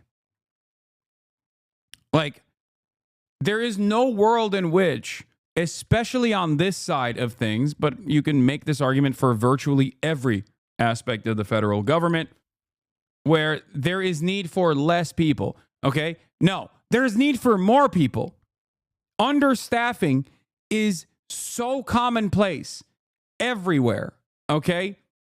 There is a problem with understaffing in virtually all aspects of the regulatory agencies, virtually all aspects of all the goods and services that you consume in general. Okay, there's understaffing issues at hospitals with nurses. There's understaffing issues everywhere. Okay, the notion that we need less people, or fewer people, sorry, thank you, grammar Nazi, fewer people and not more people is ridiculous. Worth Airport. She was part of the team that filed inspections and reports on the American Airlines fleet. I personally did not feel that our positions were at risk for the simple fact that we are in the Flight Standards Safety Division. It says its name, right? Flight and safety. But on Friday, she was let go. With less than a year on the job, she had not yet received civil service protections. The stinging dismissal email blamed her performance and said, "You have not demonstrated that your further employment at the DOT FAA would be in the public interest." There have been no negative comments or feedback until I got this letter about performance. What this really does appear to be is just a purely false stated reason. Employment lawyer Michal Shinar says the reason Trump's team has been citing performance in firings is because by law, probationary federal workers can only be removed for performance or misconduct. We don't let an agency get around these congressional directives by just terminating our probationary employees and mass claiming it's performance when it's not. They're firing every probationary worker with rare exceptions. They're saying that performance is below standards and firing probies, so they can't file for reinstatement via the MSPB. She says the situation is ripe for class action lawsuits, while Trump officials insist these cuts are just a drop in the bucket. Transportation Secretary Sean Duffy posting last night, quote, the FAA alone has a staggering 45,000 employees. Less than 400 were let go. Oh my We're still God. waiting for the exact numbers of cuts at most other agencies like the CDC and NIH. Nate? We will stay tuned. Nancy, thank you. Isn't there already a shortage at the FAA? Why do this now? I want to look at something, okay? Number of federal government employees in, or let's see, year over year. Okay?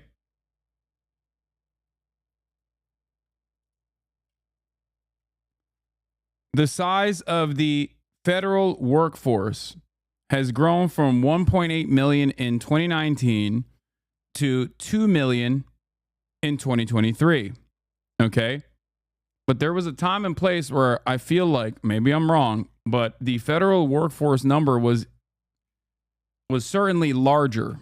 Federal workforce number, despite the fact that the American population has been growing.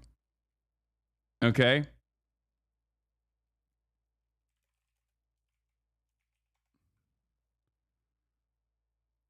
Executive branch civilian employment.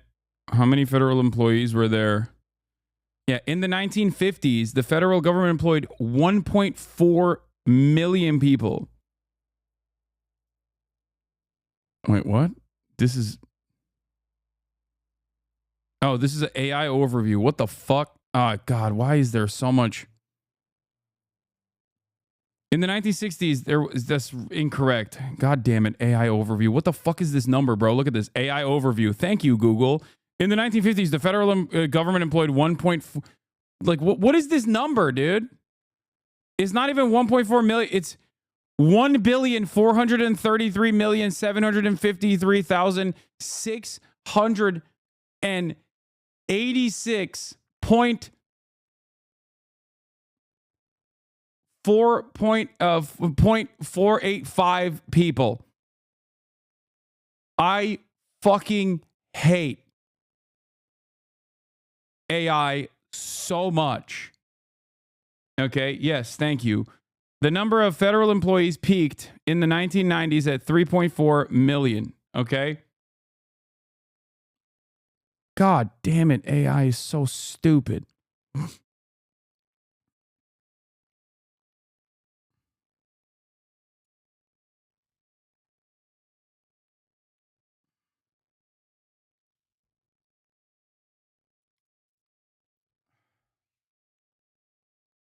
You did say lying is OP, so Google is just on top of the meta. Like, what use does this have? How could this be useful for anyone? You have to be truly a fucking dumbass, dude. Like, what would it, how, oh God, it's so stupid.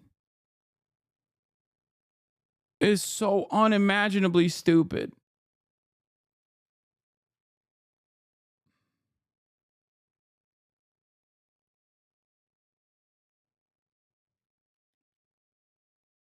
Here, this is what I was actually looking at, okay? From the 19 forwards onward, okay? Obviously, in 1943, there was one big peak at 3 million, and the peak of federal employment in 1990 was 3.4 million. And since the 90s onward, we have slashed the federal workforce in spite of the fact that the number of our civilian population has grown, okay? Our population has grown dramatically overall. So the federal civilian employee per population, per capita, has gone down, okay? So we have more people and less federal employees in that process. The little spikes are temporary census workers. Yeah. But overall, it grew and grew and grew. Like, and it, it was around 3 million, I guess. And then since then it has just gone down. Bill Clinton had a drawdown on federal staffing due to the Cold War. Reagan also had fired people, Patco workers, etc. 300 to 400,000 people were fired under Clinton. But the news is saying what Trump is doing is the same as Clinton. It patently isn't. Yeah, I mean, what Clinton did wasn't also great either, for the record. I hope you understand. So the government is more efficient now. It's more efficient in terms of like obviously readily available technology. Okay. Readily available technology makes every workforce more efficient. Like, what else has happened since the 90s? We have mass usage of the internet. We have smartphones. Obviously, it's more efficient, as in one person can do the job of many in significantly less time. That's efficiency. Okay?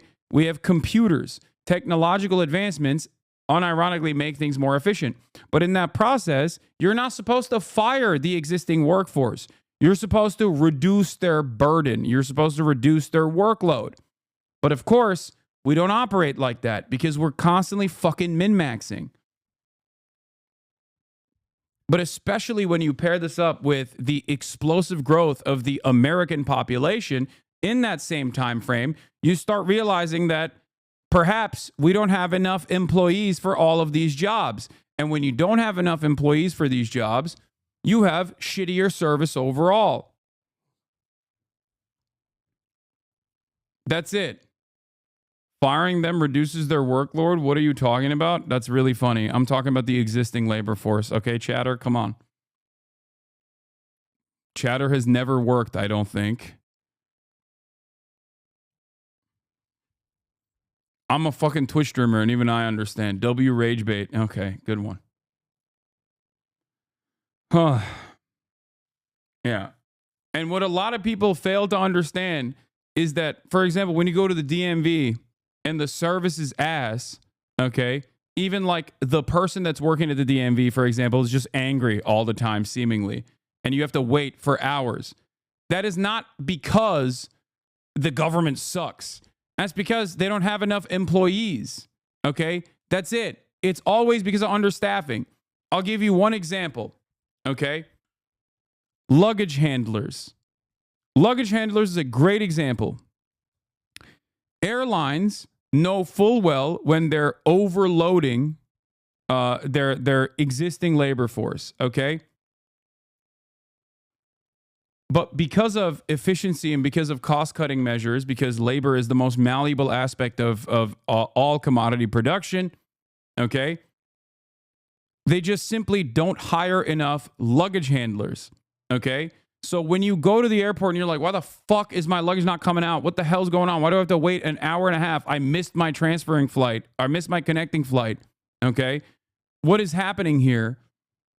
That is literally because the luggage handlers are overloaded, understaffed, and are doing shittier output as a consequence of that. You just see the shitty service there and you think, oh, these lazy pieces of shit. These lazy luggage handlers, man, they suck. Okay?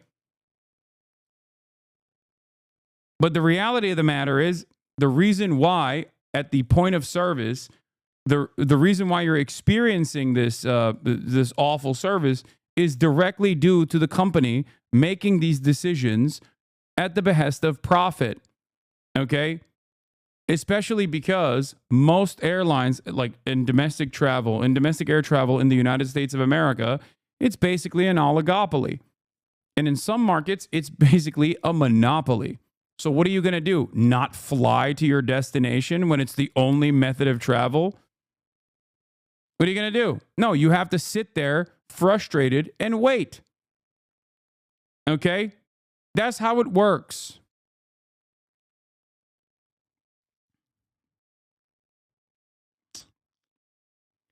But because we are so primed into thinking that it's actually our fellow workers that are responsible for these issues individually because of their ineptitude, incompetence, lack of care, lack of interest, laziness, or whatever, we never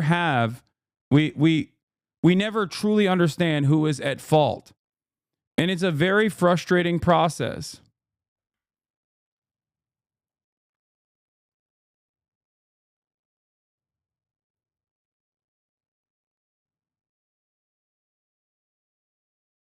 When the lines of the grocery store are too long, it's the employee's fault. When the line of the post office is too long, it's because the government's bad. I mean, when the line at the post office is too long, it's still a direct consequence of the same exact thing that we were just talking about. Okay? The line at the post office is long because the post office is understaffed. Everything is understaffed. These guys are still actively advocating for more understaffing. And it's very stupid to do this. It's very dumb to do this. It's not the employee's fault at the grocery store. It is still understaffing. So it's technically the people that are in charge of those decisions that have caused this service to be worse overall. Especially considering what's happened in the States. And now, of course, you have this other incident and a few others. Yeah, well, this one happened in Canada, but yes. I can only tell you what the Secretary of Transportation says. There are 45,000 employees at the FAA. We're talking about fewer than 400 people, and he says 0 air traffic controllers and critical safety personnel were let go. So if that's true, I don't really have a problem with it, to be honest with you. Yeah, I love this fucking dipshit, okay? I remember reading somewhere, I think it might have been like Felix or maybe Edinger Mentum, it was like, Scott Jennings is the perfect person for this administration because he's such a shameless, slimy asshole who will just sit there and be like, well, the marginal victory that the Trump administration had at a time of like historic inflation against a historically unpopular cadaver seemingly gives Donald Trump the heavens mandate, the popular mandate to do all of these like staff cuts. Okay. It's so annoying. Like, no, you do not have momentum. You do not have motion. You do not have popular mobilization, especially for cutting Social Security. Okay. No. I do like the idea of keeping the people who are in the direct chain of command of safety and the air traffic control system and so on and so forth. But I have a hard time believing that there is a single government. Yeah. I had this exact, nice bathroom, you're 100% correct. We had this exact same conversation with Twitter, okay? Remember when Twitter employees were laid off? The conversation is the same. They were lazy and not innovating anyway, so what's the loss? Exactly. Twitter as a product is legitimately worse. Like, I don't know how you can't recognize that, right? And I told you, like, Twitter is a perfect example of the government, okay? It's like 1 for 1. Twitter, when it was run by woke liberals or whatever, right? It still sucked. There were still plenty of issues, but at least it was a more competent product that you could consume, okay? And then Elon Musk came in and gutted the entirety of the staff. Look where we're at now. Like, it still works. Like, the skeleton is still there, and it still kind of works. There's still major issues all the time. So people go, oh, dude, it's fine. What are you talking about? Every aspect of Twitter is awful. It got significantly worse than the Twitter of the past when it was run by at least like to some degree of competency by liberals. Okay? It worse because it's not left. Holy shit, shut the fuck up. You guys had like all social media companies. Now the right have one and you cry like a bitch. First of all, that's not even what I'm talking about. Twitter is not just worse because it's all Nazis. Also, I like that you admit that it's just, Nazis are right wing. So I'm glad that you at least come to that recognition because it's not just right wingers. It's quite literally Nazis. Okay. Like Adolf Hitler ads and stuff. Okay. So on that front, it's qualitatively worse. Yes. But that's not even what I was talking about. When I said Twitter is actually worse now, I'm talking about like the trending tab. Yeah, Nazis. Really, dude? Really? Yeah, Nazis in air quotes. Like, what does a dude have to say? They Sig Heil regularly on there, man. What are you talking about? Like, if those guys aren't Nazis, who's a fucking Nazi? Nobody's a Nazi. Adolf Hitler is not a Nazi, is what you're basically arriving at this point. What the hell? There is no way you are this stupid. Yeah, hundreds of millions of Nazis. Twitter is not used by hundreds of millions of Americans, you dumbass. It doesn't even have 20% of the entire, like, no.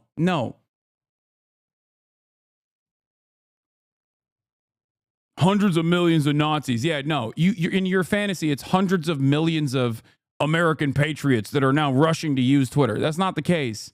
Okay? Its user base has actually diminished since the Elon Musk takeover. Okay?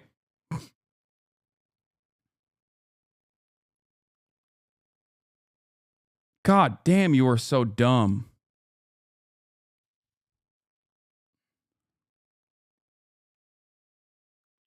Yeah. The only extra motion on Twitter is now just bots, okay?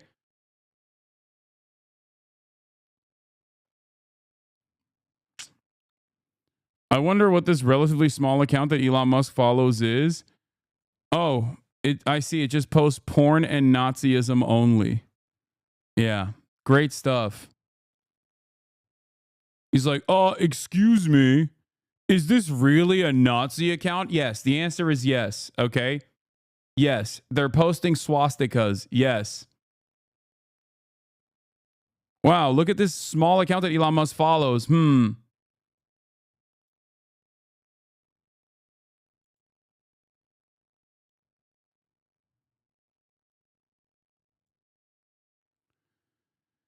It's not subtle. This account tweets and retweets constantly about things like not wanting to hear R-worded blacks and their R-worded opinions, the need to make America blonde again, how America should be a white nation and celebrates Trump as the second coming of Hitler. Make South Africa white again. Make America blonde again.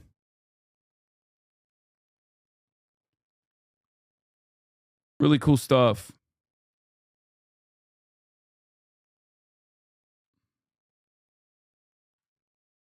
Wow, are you really saying? Yeah.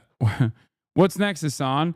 Are you going to say that this ad from Nixon Groyper is a Nazi ad?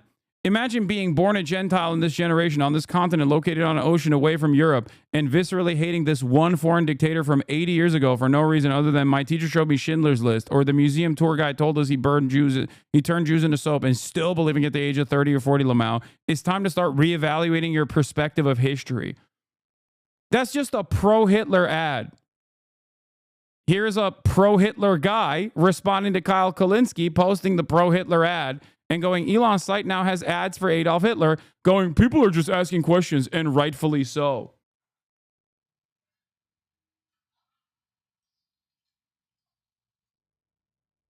Nixon Groyper. I don't understand. What's Nazi about that? Just curious. Just asking questions. Dumbass. Anyway, let's watch this other dumbass talk about his new executive orders before I get back to all of the government incompetence. Here, I guess we can take a couple of quick questions. Go ahead, please. Please. Mr. President, have you decided specifically what the auto tariff rate should be? Yeah, I probably will tell you that on April 2nd, but it'll be in the neighborhood of 25%. What about semiconductors and pharmaceuticals? It'll be 25% and higher, and it'll go very substantially higher over a course of a year. But we want to give them time to come in because, as you know, when they come into the United States and they have their plan here, there is no tariff. So we want to give them a little bit of a chance. Yes, thank you. The EU, I'm sorry, Andrea Shalal, the EU representative is going to be here in Washington next week. I'm sorry, tomorrow. He's going to be meeting with Hassett and Greer and Letnick. What can the EU do to sort of avoid the reciprocal tariffs that you've talked about? And, you know, you've talked a lot about the VAT. Do you expect them to reduce that? Well, they did already, as I understand it, reduce their car tariff all the way down to what we have. And a lot of that will take place, and I think some won't do it and some will do it. But the EU had a 10% tax on cars, and now they have a 2.5% tax, which is the Please exact a little same louder. as us. I can't believe you guys want to hear already Trump. We've saved a tremendous But you got amount. it. That would be great. If everybody would do that, then we'd all be on the same playing field. Because essentially what we're doing with the tariffs is, you know, they charge us, we charge them, same amount. And it's called reciprocal, actually. And whatever they charge us, we're charging them. And so the EU is I appreciate that they did this, but, the EU has been very unfair to us. We have a deficit of $350 billion. They don't take our cars. They don't take our farm products. They don't take almost anything. They take very little. And we're going to have to straighten that out, and we will. I have no doubt about it. Yeah, go ahead, please. Thank you, Mr. President. Could you tell us a little bit more about the Russia talks, your impression of how they went today, and if you're perhaps more confident or less confident of a deal after what happened today? Well, much more confident. They were very good. Russia wants to do something. They want to stop the savage barbarianism. I mean, what's going on over there? It's soldiers are being killed by the thousands on a weekly basis. It's ridiculous. And they're not American soldiers. They're Russian soldiers, and they're Ukrainian soldiers largely, although a lot of Koreans have been killed, as you know. Quite a bit of them have been killed. They came over to fight, and a large portion have been wiped out. But we want to end it. It's a senseless war.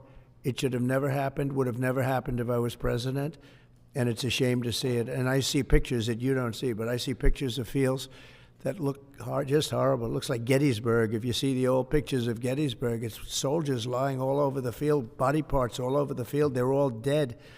And this is going on a daily basis. It's a horrible thing. Both Russia and Ukraine, they're losing thousands and thousands of soldiers, and a lot of people have been killed too. I think that's one of the things that you'll see historically, and you'll see later on as it goes along. I think people are going to be surprised at how many people, not only soldiers, have been killed in Ukraine. A lot more people than you think. Yeah, please. President Trump, as part of a peace deal with Putin, would you be willing to consider removing all American troops from Europe? Well, nobody's asked me to do that, so I don't think we'd have to do that. I wouldn't want to do that. But that question's never really come up. Yeah. Please. Sir, do you support stationing European peacekeeping troops in Ukraine as part of this peace deal? If they want to do that, that's great. I'm all for it. If they want to do that, I think that'd be fine. Even if the Russians are I mean, I know France has mentioned it. Others have mentioned it. UK has mentioned it. But if we have a peace deal, I think having troops over there from the standpoint of Europe, we won't have to put any over there because, we're very far away. But having troops over there would be fine. I would not object to it at all. We're talking about this now, peace. We have either a ceasefire or a peace itself, and we're looking to do both. We'd start off with the ceasefire, and if they want to do that. I know France was willing to do that, and I thought that was a beautiful gesture. Yeah, please. Do you have any message for Ukrainians who, after 3 years of fighting, might feel betrayed or disappointed at not having a seat at these initial talks in Saudi Arabia? Well, I think I'm really disappointed in what's happened. I've been watching this for 3 years. It's a war that would have never happened if I was president, and I've been watching these people being killed at levels that you've rarely seen, not even close, since the Second World War. And I'm very disappointed. I hear that, they're upset about not having a seat. Well, they've had a seat for 3 years and a long time before that. This could have been settled very easily. Just a half-baked negotiator could have settled this years ago without the loss of much land, very little land, without the loss of any lives, and without the loss of cities that are just laying on their sides. You have those magnificent golden domes that are shattered, will never be replaced. You can't replace them. 1,000-year-old domes that are so beautiful, you can't replace that. A whole civilization has changed because of what. So when they're worried about not being seated, you mean somebody that should have gone in and made a deal a long time ago? You could have made a deal. This is one that could have made a deal. There was no talk of this during the Trump administration. Putin would have never, ever done it. And by the way, we wouldn't have had October 7th. You know that. We wouldn't have had October 7th. Another great Israel, deal for Trump. And we wouldn't have had that mess that's going on over there. He's Mr. Deal Maker. We have great fire people here. We're putting out fires. All over the world we're putting out fires. So that wouldn't have happened. And you know what else wouldn't have happened? Inflation.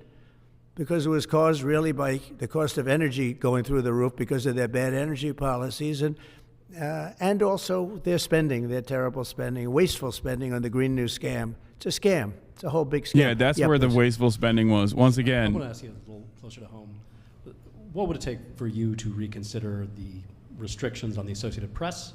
And secondly, some of your advisors are concerned with the Associated Press's style guide, using language and giving guidance to not use words like illegal immigrant or to use phrases like gender affirming care. And they're concerned about that being an encroaching amount of liberalism in the way in which the press writes about things. Do you share those concerns? Well, I do think that some of the phrases that they want to use are ridiculous, and I think, frankly, they become obsolete, especially in the last 3 weeks, because many things have happened in the last 3 weeks. And I didn't know about that, but I would say that if they want to use certain phrases like that, and I guess some are okay, but many aren't, but the Associated Press just refuses to go with what the law is and what is taking place. It's called the Gulf of America now. It's not called the Gulf of Mexico any longer.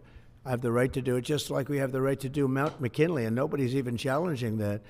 But only the essentially, it's primarily the Associated Press, and I don't know what they're doing, but I just say that we're going to keep them out until such time as they agree. Insane? It's the Gulf of America. We're very proud of this country. It is one of the dumbest. It is one of the stupidest ways to do government censorship. By the way, just truly one of the stupidest things that has happened in an otherwise incredibly stupid administration, for the record. And the very fact that like other members of the media are not freaking out over this, or the very fact that the Mr. Free Speech defenders on the right are not freaking out over this is very telling. Okay? We're hearing that Russia wants to force Ukraine to hold new elections in order to sign any kind of a peace deal. Is that something that the U.S. would ever support? Well, we have a situation where we haven't had elections in Ukraine, where we have martial law, essentially martial law in Ukraine. Yeah, I wonder why. Come on, dude. Like, as critical as I am, like, come on. I wonder why they didn't have elections in Ukraine. Blown to smithereens. You got most of the cities are laying on their sides. The buildings are collapsed. It looks like a massive demolition site. Well, I can't. No way. They had so many of the. No way. They had martial law in Ukraine. What happened? They've done it. What happened?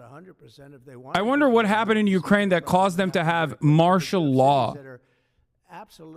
Okay? And before people say there were elections during World War II, please, dude, please. Okay? People of Ukraine have to say, like, please. It's a long time since we've had an election. It is one of the few instances where it is permissible not to hold elections, okay? Like, come on. Come on, chatters.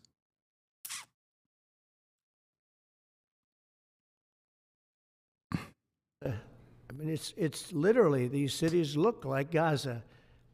Actually, many have percentage-wise more buildings knocked down. Ironically enough, if Donald Trump actually was not a moron and wanted to talk about like the illiberal aspects of Ukraine, he would talk about like banning leftist parties under the auspices of saying that they're pro-Russia.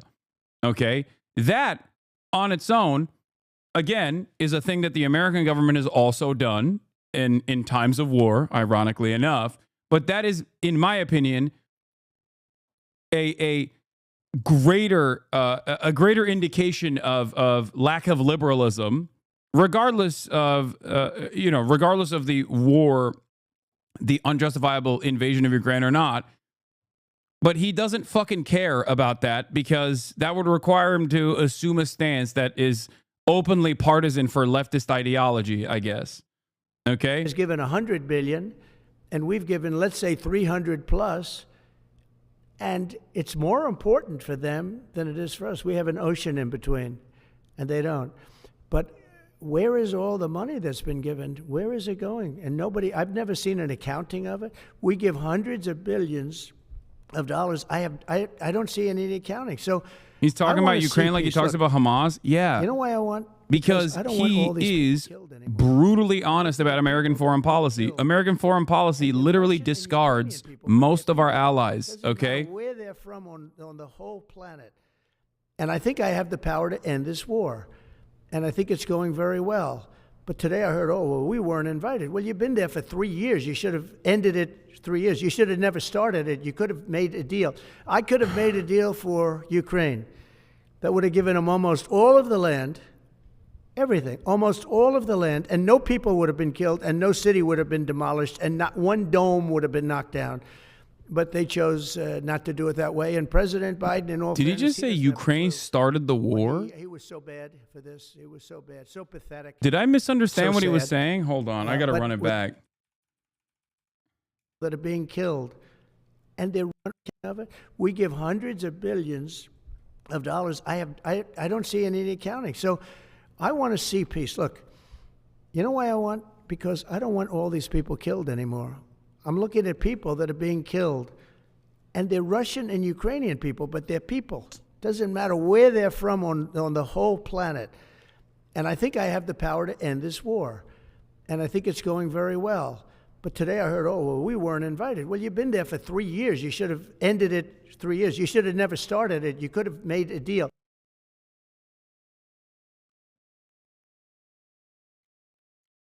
No, he did. Oh my God. He literally said Ukraine started it? What the fuck? I think he's talking about EU being upset that they hadn't been invited. I mean, he's literally saying you should have never started it. Is he talking about the EU, or is he talking about, which by the way, I don't even know if this is like, okay, this is crazy. Oh my God.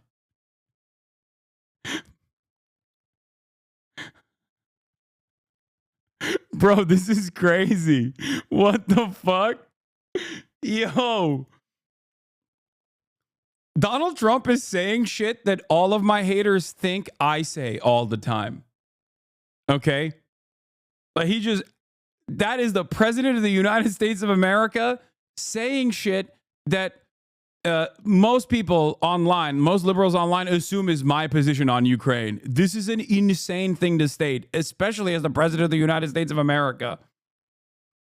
Like, Ukraine in this circumstance is the least responsible party for being invaded. I would go so far as to say that even American interference probably played more of a role than Ukraine in terms of who started it. Okay? The number one responsible party is Russia. Okay? Obviously, they fucking invaded the country. And Ukraine is not even remotely responsible for this. Sorry, that's ridiculous.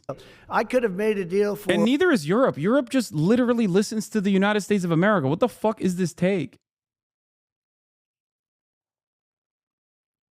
That is crazy. For Ukraine, that would have given them almost all of the land, everything, almost all of the land, and no people would have been killed, and no city would have been demolished, and not one dome would have been knocked down. But they chose not to do it that way. And President Biden, in all fairness, he doesn't have a clue. What he was so bad for this. He was so bad, so pathetic, so sad. But with all of that being said, look, it is what it is. When I left, there was no chance that this could have happened. But it happened because we had incompetent leadership at many different levels. But when you see what's taken place in Ukraine with millions of people killed, including the soldiers, millions of people killed, a big percentage of their cities knocked down to the ground. I don't know how anybody even lives there. You know, when they say they took a poll and Zelensky's at 4%, who's living there? You know, I mean, people are, it's hard to believe. This chat is so funny. If China was working with Mexico to encroach on our borders, we wouldn't invade. Dog, you're saying that right now? Donald Trump is unironically saying that. Like, he hasn't gotten to that part of the equation yet. He just says, oh, he has to tackle the cartel or whatever. But like, yeah, this administration has a lot of appetite for bombing Mexico. Okay? And my answer is, no, we shouldn't bomb Mexico, let alone fucking invade it. Are you insane? Hello? What are you saying?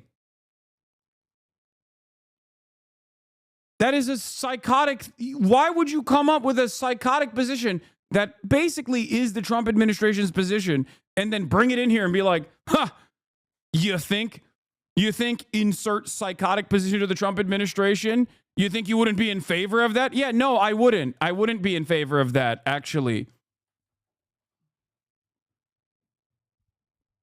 What are you saying?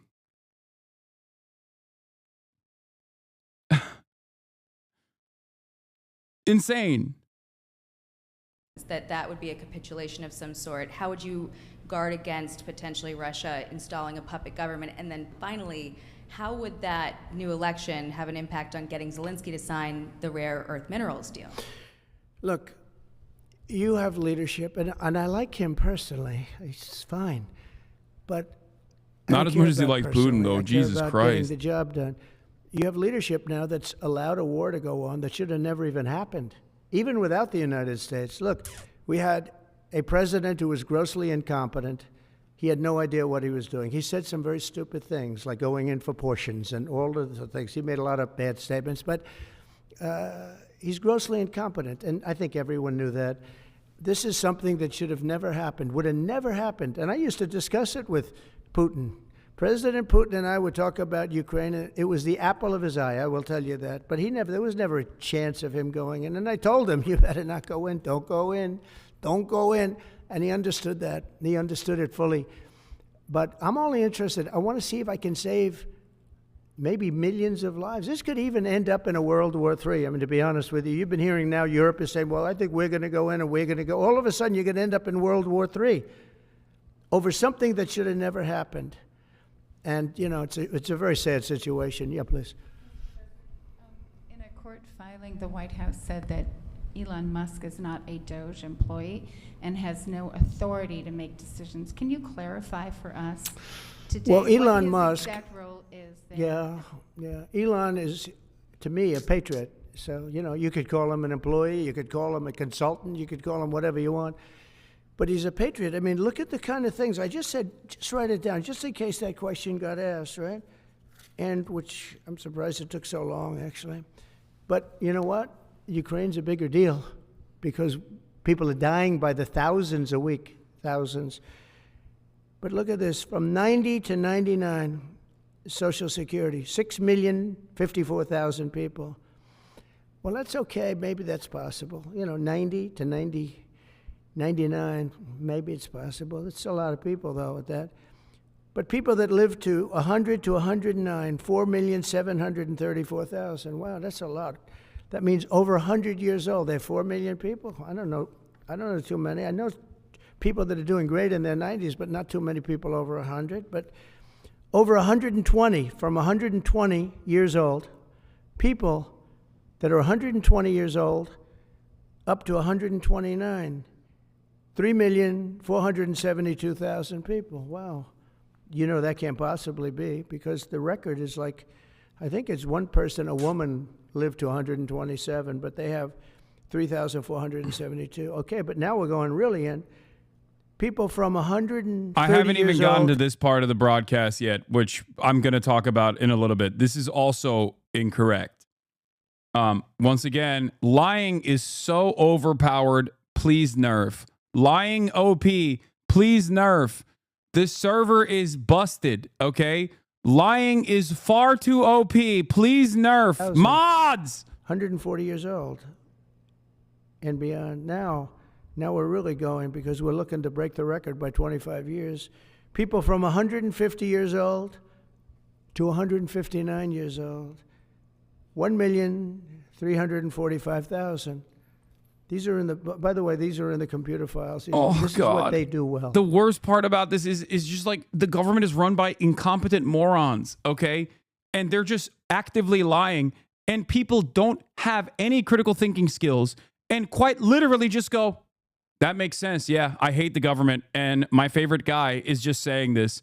And he's saying it in a way that like agrees with my existing biases. So I'm going to believe him. Fuck you.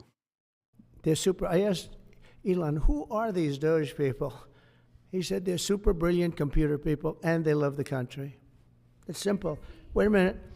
People from 160 years old to 169 years, 121,000. So 160-year-old. I don't think he's actually lying. He actually fucking doesn't know or understand how that works. Yes, but 6, Elon is lying. Like, they're stupid, but they're still lying. They're lying to the American public. Okay?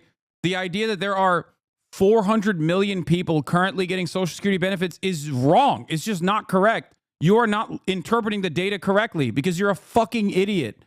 Okay? There's an answer for this. And I will explain to you why this inconsistency is now being presented as what the government is doing. In 087. But now, let's go into the real numbers.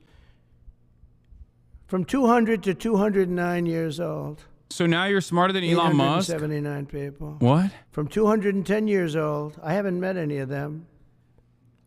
And if I did, I would bless them. I would worship the ground they walk on.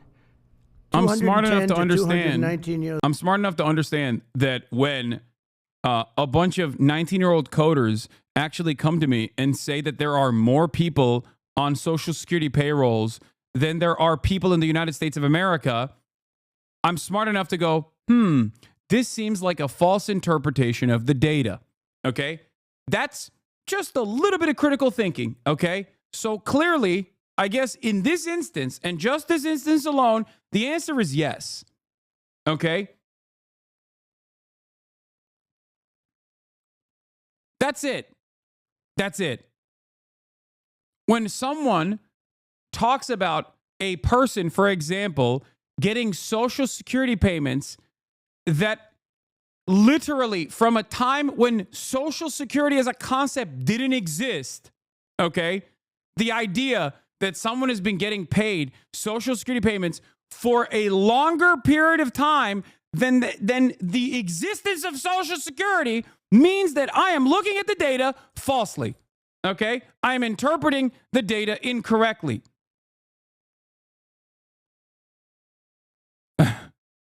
That's it. Yes, I know it's the programming language. I haven't gotten there yet. The 160-plus-year-old stuff is because the programming language they used, COBOL, which is super old, apparently, the defaults to January 1st, 1950 or something if a date is missing. Yes. There's incomplete data, and it automatically, if there's incomplete data on the dates, it automatically assumes that it's 1875 or something, okay? Or 1850 or something. Yes, I know. I read the Wired article as well. My point is, your haters gonna eat good with that clip? Wait, what? What clip? Haters are gonna... I'm done. Okay, if anybody fucking brings up haters and how clips are gonna be clipped out of context and people are, people are going to eat good with that clip, I'm just going to start banning you guys for a week. I don't care, man. What are you talking about? What the fuck does that even mean? Please. Jesus Christ, it's so fucking annoying. Stop being cowardly little weirdos about what the haters are going to say. Yes, dude, I get clipped out of context all the fucking time. You know this already, all right? You know this. Move on. Stop fantasizing about what the fucking quote-unquote haters are going to do. Jesus Christ. Those 800 so annoying. And 66. From 220 years old to 229 years old, 1,039. And then 90% of the time, it's not even something that is like clippable. 249 years old, one person. And there's one person that's 360 years old. That's just that. And then, where's the money being spent, right? Let's go into that for just a second. $520 million for a consultant on the environment. It's called Environmental Social. 1850 is year zero in the meter convention. Thank you. In governance, investments in Africa, and mobilize private sector resources. $520 million. Somebody got $520 million for an environmental, sounds like an environmental study. I've always been one that paid a lot of money for my environmental studies, but I paid like $50,000, not $520 million. $520 million. It's 1875, 2025 minus ESG. 1875, 150. Next year, there'll be records of 151 $25 million year olds. to promote biodiversity, conservation, and promote licit livelihoods by developing socially responsible behavior in the country of Colombia. Well, it's nice, $25 million to go into Colombia for something that nobody ever heard of. $40 million to improve the social and economic inclusion of sedentary migrants. $40 million. $42 million for Johns Hopkins, great place, to research and drive social and behavior change in Uganda. $42 million. What about us? What about social change in our country? $70 million for a center at Purdue to research university-sourced, evidence-based solutions to developmental challenges. I mean, these are massive numbers on things that nobody ever heard about. $10 million for Mozambique voluntary medical male circumcisions. $10 million for circumcisions in another country. $9.7 million for UC Berkeley to develop a cohort of Cambodian youth with enterprise-driven skills. In other words, let's teach them something about enterprise. What about our people? Can't we teach them about enterprise? $2.3 million for strengthening independent voices in Cambodia. $32 million to the Prague Civil Society Center, which is a very liberal group of people. Wonder how much of that money These came guys back are to the so, people that he's so approved it. dumb. $14 million for He's so improving dumb. public procurement in Serbia. $486 million. I wonder what the usage, I wonder what the reasons for why we have these civil society organizations that we are funding. Much to consider here. Maybe because we want to make Serbia woke, I think. Money, they're one of the highest taxing countries in the I world. wonder if we'll talk about Israel at all in this process, by the way, in terms of I have expenditures. a lot of respect for India. I have a lot of respect for the Prime Minister. He just left, as you know, 2 days ago. But we're giving $21 million for voter turnout. It's voter turnout in India. What about, like, voter turnout here? Oh, we've done that, I guess. We did 500 million, didn't we? It's called the lockboxes. $20 million for fiscal federalism in Nepal. Listen to these numbers. This is all fraud. $19 million for biodiversity conservation in Nepal. $1.5 million for voter confidence. We want to give them confidence in Liberia. $14 million for social cohesion in Mali. $2.5 million for inclusive democracies in South Africa. $47 million for improving learning outcomes in Asia. Asia's doing very well. They're doing a lot better than we do in the schools, aren't they? $2 million to develop sustainable recycling models to increase socioeconomic cohesion among marginalized communities in Kosovo and Eshkali and in Egypt. We're talking about hundreds of billions of dollars. I could, by the way, I could read this all day long. I could go on all day long, and you'll see hundreds of billions of dollars, and we're doing it. But when I saw the Social Security numbers, I said, wow, that's really something. So we have, let's just go above 100 years old. We have millions and millions of people over 100 years old. Everybody knows that's not so. We have a very corrupt country, and it's a sad thing to say, but we're figuring it out. Now, the good thing about Social Security and what I read is if you take all of those numbers off, because they're obviously fraudulent or incompetent, but if you take all of those millions of people off Social Security, all of a sudden we have a very powerful Social Security with people that are 80 and 70 and 90, but not 200 years old. You know, so it's a very positive thing. How about over here? Yeah, please. Your reaction to Michelle Head resigning after the news. Who resigned? I don't know. I mean, I resigned or got fired. I think got fired. You know, when you fire somebody, they always resign, and then they say, we resigned. But when you have numbers like that, I think really it's got fired. They have to get fired. Who would keep them? How could you have numbers like this? Now, the big thing is, how many of these people got paid? Were they getting paid? Were they getting paid? How many of them were getting paid Social Security? Because if that's the case, it's a massive fraud. We'll have to call those great Palm Beach police into the situation, right? You guys would figure that out very quickly. But how many of them are being paid? I mean, maybe millions of them, but it's a total fraud. Also, a lot of illegal immigrants are in Social Security that shouldn't be there. Yeah, please, go ahead. Mr. President, there was a big wave of probationary federal workers who were fired over the weekend. Some of these workers focused on nuclear weapon security were immediately rehired. Do you have any concerns about how these terminations have No, played out? not at all. I think we have to just do what we have to do. It's, you know, you're going to, it's amazing what's been found right now. It's amazing. If we feel that in some cases they'll fire people, and then they'll put some people back, not all of them, because a lot of people were let go. Don't forget, I got elected on the basis of making our government stronger and smaller, because we have millions of people that obviously they're paying millions of people that shouldn't be paid. And that has also to do with workers. Yeah, please. No, go ahead. Axios, New York Times. Sorry. Mr. President, given your concerns about corruption, you said that if there were any conflicts of interest with Elon Musk, you wouldn't let him anywhere near it. That's right. Doge and SpaceX employees are now working directly at the Federal Aviation Administration and the Defense Department, agencies that have billions of dollars in contracts with Musk's companies or that directly regulate his companies. How is that not a conflict of interest? Well, I mean, I'm just hearing about it, and if there is, and he told me before I told him, but obviously I will not let there be any conflict of interest. He's done an amazing job. They've revealed, in fact, he's going to be on tonight, a big show called Sean Hannity at 9 o'clock, and he's on and I'm on, and we talk about a lot of different things. And any conflicts, I told Elon, any conflicts, you can't have anything to do with that. So anything to do with possibly even space, we won't let Elon partake in that. Yeah, please. On immigration, sir, you said you would be sending the worst of the worst to Guantanamo Bay. What we're finding out is that there are a lot of low-risk migrants who don't have a criminal background who are also being sent. Are you thinking about this differently now? No, they're going to be brought back to their countries. And with some persuasion, every one of those countries, everyone in the, as you know, every country is taking the people back. So some of them are going to be brought back to, many of them, any of them that are low risk, as you say, are going to be brought back to their countries. Yeah, go ahead, please. Can you give us a bit of an update on where you stand with Venezuela? Yeah, it's sure. real. There's basically a monthly license that can soon extend. Well, you know, we had Venezuela on the run, and it looked like that was going to be very good. And when Biden came in, as he always does, he screws it up.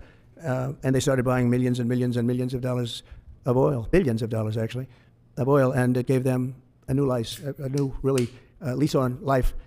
But we'll see. We had some pretty good discussions with a lot of people within our government, in the United States government, that are involved in that. And Venezuela's a little No, bit you don't early, understand. Biden has been the shadow president in perpetuity. taking the beautiful, as I call it, liquid gold. We have more than anybody. They started paying a fortune to Venezuela, and we're looking at that actually. Why did they do that? Why were they doing that? Why would they go to the enemy and give them billions and billions of dollars? Now, with that being said, as you know, Venezuela has said very strongly they will not take any illegal immigrant, any of the people that they sent over to us. They sent their gangs, probably the worst gang anywhere in the world, as bad as MS-13, maybe worse, and they came out of the jails of Venezuela. They emptied their jails into our country, and they said, we'll never take them back. Well, they took them back, and they're taking them back, and they are taking them back rapidly. They were sending a lot of people to Venezuela. They said they wouldn't take them back, and they are taking back. But we're looking at Venezuela very seriously, and we're going to be able to, don't forget, I've only been here for 3 weeks. Yeah, please. Just a little clarity on, are you inclined to continue to allow Venezuela, through I think Chevron and other oil companies, to export those petroleum products, or are you Maybe trying not. to pull back? Yeah, maybe not. We're looking at that now. I just got here. When I left, they weren't doing anything. They were ready to go. We give up. And then Biden came along and he gave them literally billions of dollars. I couldn't believe it, actually. And we have so much under our feet, liquid gold. We have so much, and it was pretty amazing. So we're looking at that whole situation, why he did it. But how about one more? Yeah, please. Mr. President, what can you tell us about the CIA drone flights over Mexico? Is this the next step in the war against the cartels? Well, we're going to see. Should they have authority to take lethal action? Mexico's allowed a tremendous number of people to go through their country into ours, and even people coming from Mexico, and illegals, totally illegal. They've allowed people to empty jails into Mexico and then let them come through with this totally ridiculous open border policy of the Biden administration. So millions of people have come in, and hundreds of thousands, and actually millions, are criminals. They came in from jails all over the world. They'd release them into Mexico, and they come into our country. And they also came in from Canada, by the way, large numbers through Canada. In fact, when we closed up the one border, they came in through the other border. So Canada is not an uninterested party. But I will say this. We're dealing with Mexico. I have a very good relationship with Mexico, but I think Mexico is largely run by the cartels, and that's a sad thing to say. And if they wanted help with that, we'd give them help. But Mexico, if you look at what's gone on with Mexico for years now, but now especially, it's run by the cartels.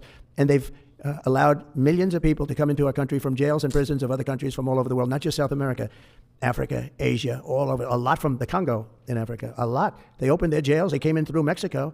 And we have some of the worst criminals coming in from the Congo and other places. So it's not just South America, and it's not just Venezuela, but they open their jails. And you know the crime rates in Venezuela and other places all over the world has gone way down. You know why? Because they've given us their prisoners, they've given us their drug lords and their gang members. And it's hard to believe that we accepted this. It's hard to believe that we allowed open borders, and we're taking in hundreds of thousands and millions of people coming in from all over the world. They're absolute stone cold. It's pretty crazy that all of these violent criminals from all around the world are coming to America. And yet, instead of doing crimes, they're actually, unironically, through their presence and their proclivity to do less crime, as opposed to the existing natural-born U.S. population, lowering the crime rate in the United States of America across the board. It's crazy. I guess, like, when they come to America, they just no longer want to do crimes. Magically. They're like, oh, yeah, well, we got jobs here, so no reason to do crimes. I guess that's what it is. America, truly the nation of rehabilitation. Wonderful stuff.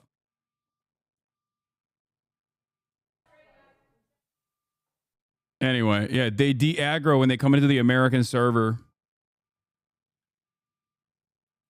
I guess we're rehabilitating them. Anyway, Kevin O'Leary, Doge isn't whacking enough with cuts. We're gonna talk about some of these lies from Doge in general. The Doge team is finally posting examples of where they've cut spending. This one claims $8 billion in savings, bottom figure, but if you look at the fine upper print, the contract instead is valued at $8 million.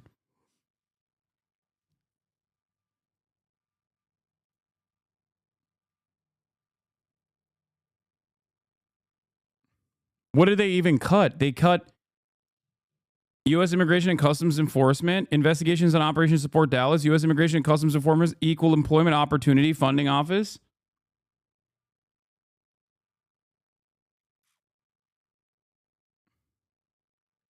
Okay, I'm going to be honest with you. Once again, lying is OP. Lying, especially due to incompetence, is doubly OP because when you are stupid, you don't even realize you're lying, which makes it easier for you to lie.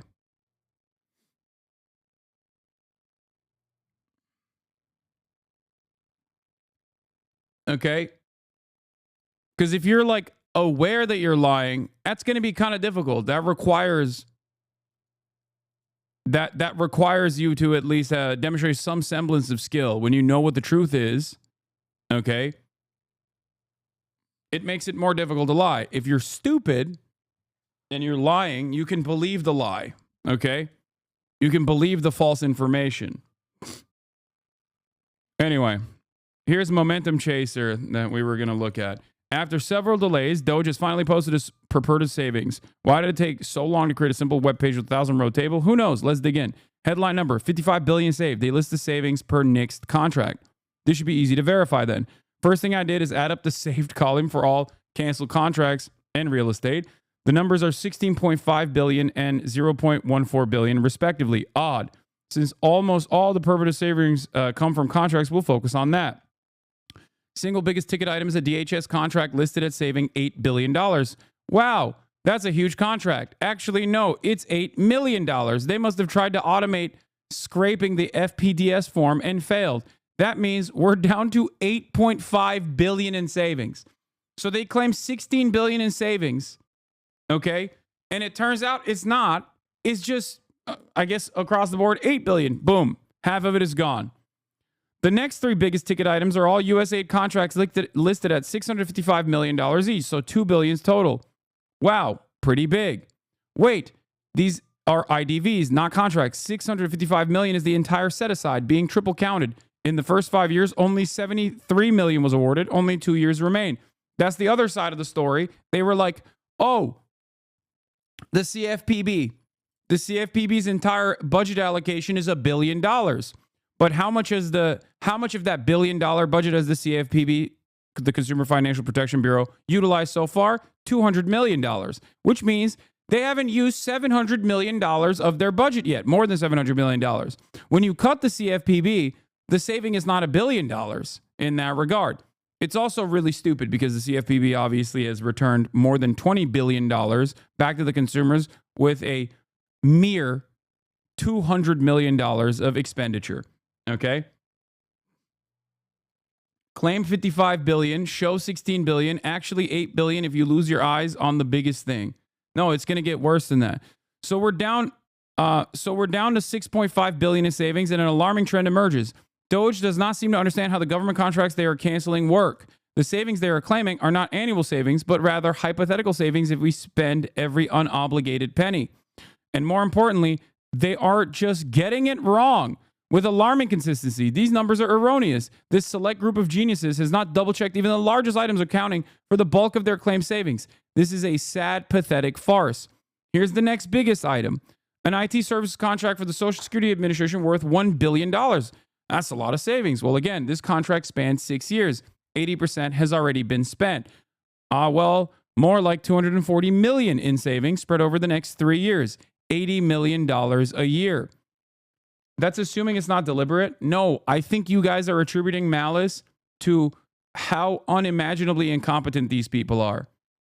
I don't think that I think that the negligence is malicious, certainly, like their lack of care is due to malice, but you have to understand that they are legitimately stupid. Okay, this is not to abdicate them of responsibility or morality. Because the end result is still the same: people getting fired, people being misinformed. But it 100% is also incompetence. Okay, incompetence is, in my opinion, playing a major role here. This is kind of like here. I'll give you an example of Israel. Okay. Israel's operations inside of the Gaza Strip. There is a breakdown of command with respect to appropriate kill targets in the Gaza Strip. But that chaos and that disorder is actually deliberate. Okay? That chaos and disorder is deliberate because what they want to do is create killing fields. And if you were to actually try to directly tell people to go out and engage in killing fields, well, then you don't have plausible deniability. So a lot of Israeli operations always look very incompetent, like when they've shot the convoy of the World Central Kitchen aid workers, right? But the real reason why that happened is because there is a breakdown in command that is deliberate, because they have corridors where they engage in mass killing. It doesn't matter. Because the overarching goal of the entire government's military operation there is to engage in as much killing as possible. Okay? They are weaponizing incompetence. It kind of goes along with what I was saying earlier. It's easier to lie if you are too stupid to understand that you're lying. It's easier to lie if you're too stupid to recognize that the information you're working with is incorrect. Okay? The difference here, however, is that they have no interest in correcting the record. Okay? Like, this isn't like a, oopsie, we got this wrong, but we'll fix it. It's more so, oopsie, we got this wrong. Everyone is yelling at us, but what the fuck are they going to do about it? Because the outcome is still the same. Do you understand what I mean here? It's not necessarily that, like, this is being done because they're deliberately going, ooh, let's just add an extra zero to this contract to make it seem like we actually eliminated so much more of the debt than we actually did, right?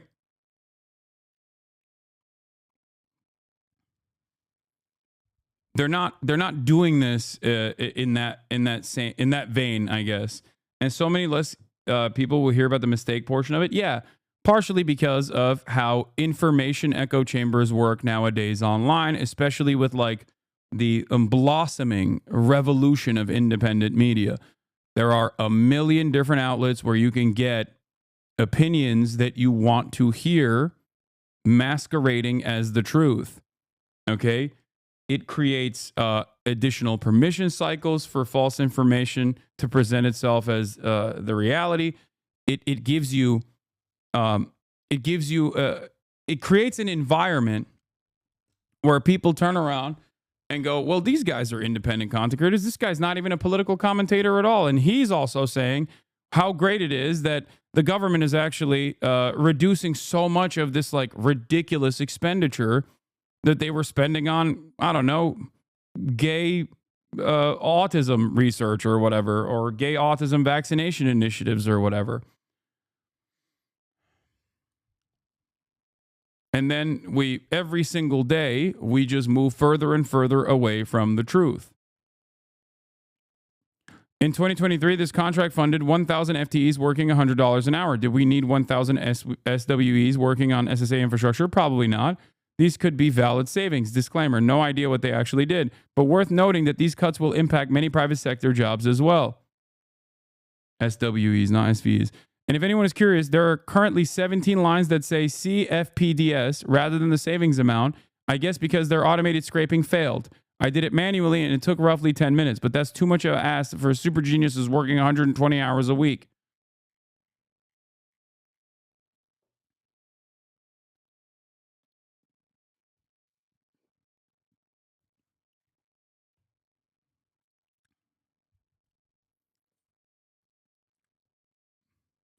If you look at the website, there's a toggle between contract value and savings, and so many of the savings line items are $0. A quote tweet in regard to the employee at Social Security. I went and looked at the publicly available contractual documents, probably closer to 2K employees in various roles. The contract sounds like it's the entire information technology department for the Social Security Administration. This will absolutely be a lawsuit. Motherfuckers are too dumb to understand government fund accounting. There's a reason it's a special topic in the accounting field, much like medical and construction accounting are. Yes. This is yet another instance where, like, there is a very deliberate, very real reason why there's highly specialized fields here, because most people don't understand the data that they're looking at. Now, this person is not a government accountant, as far as I understand. You know, he's just some random guy, right? And even some random guy can call out a bunch of these inconsistencies. Why are we pretending they care to be accurate? They're not. That's my point. They're not pretending to be accurate. They don't care. They're not even trying to pretend to be accurate. They're just throwing numbers out, knowing full well that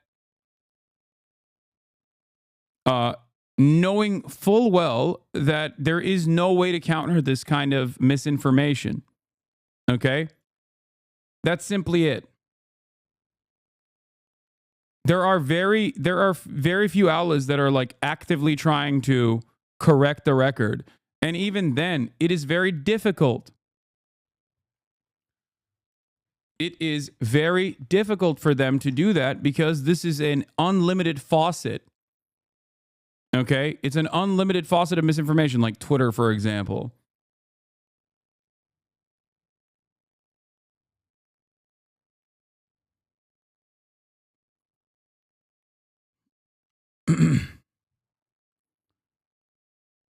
What's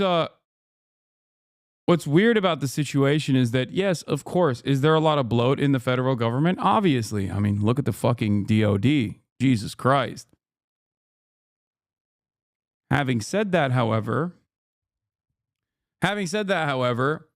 every competent Democrat should currently be matching up the FAA layoffs and the linking up with like the unions involved in every part of air travel to constantly say, look at all the planes that are falling out of the sky. Do you really want less people working on your safety? Every Democrat should be saying this. Okay? Every Democrat should be saying this and constantly pairing up the Republican agenda of austerity with death and destruction. Okay? They should be doing that. This would be effective communication. Okay? This would be effective communication. I'm banning this guy that said this guy is just unbelievable and the press just lets him lie. Partially because I don't even know if he's talking about Elon Musk, even though the account was created 26 minutes ago and he's been following since 14 minutes ago. So it's most likely a bot account and he's talking about me. But it's pretty funny for him to say this. So I look forward to more. Brilliant takes from that guy.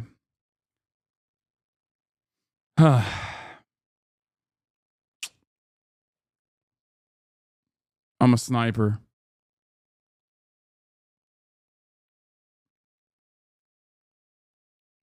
Looking from Eastern Europe, while I know what is happening in the US, but here in the East, this was all the talk. Austerity, pulling ourselves from our bootstraps, etc.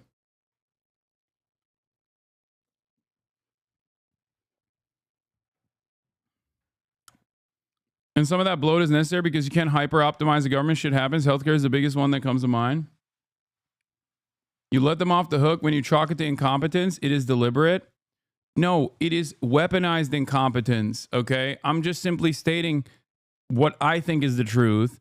And the reason why I'm saying that is because they're not particularly brilliant, okay? They're not. These guys aren't like brilliant geniuses who are like, ooh, let's just lie deliberately. No, I think a lot of this can be explained with them trying to scrape the data and doing a piss poor job at it, okay?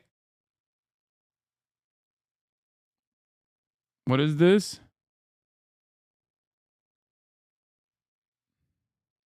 Oh, Polygon. Twitch's Hassan Piker wants fellow listeners to know having fun isn't bourgeois decadence. A new book excerpt from Stream Big dives deep into Twitch's top stars.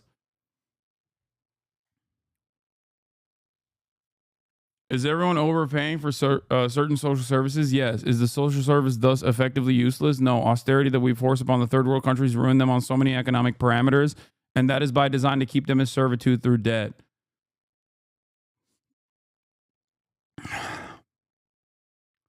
Nathan Grayson's new book is coming out, and there's an excerpt of me in the book. And I think that's why he wrote for Polygon on this article. But we'll get to that as well. That's not one puff piece, but now 2 puff pieces in a row. Puff pieces in a row.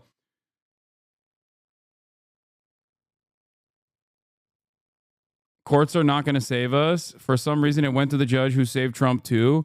Just in, Judge Tanya Chutkan denies a request for temporary restraining order, TRO, which would block Elon Musk's access to certain government systems and limit Doge's capabilities and make changes in reducing government spending. Chutkan writes, plaintiffs have not carried their burden of showing that they will suffer imminent irreparable harm absent a temporary restraining order. Therefore, plaintiff's motion is denied. 14 states represented by their attorney general have filed an emergency motion for a temporary restraining order against Elon Musk, the U.S. Department of Government Efficiency Doge Service, U.S. Doge Service Temporary Organization, and President Trump. The emergency motion, based on the parties' briefing, oral argument, and the current record, the court finds the plaintiffs have not carried their burden of showing they will suffer imminent irreparable harm absent a temporary restraining order.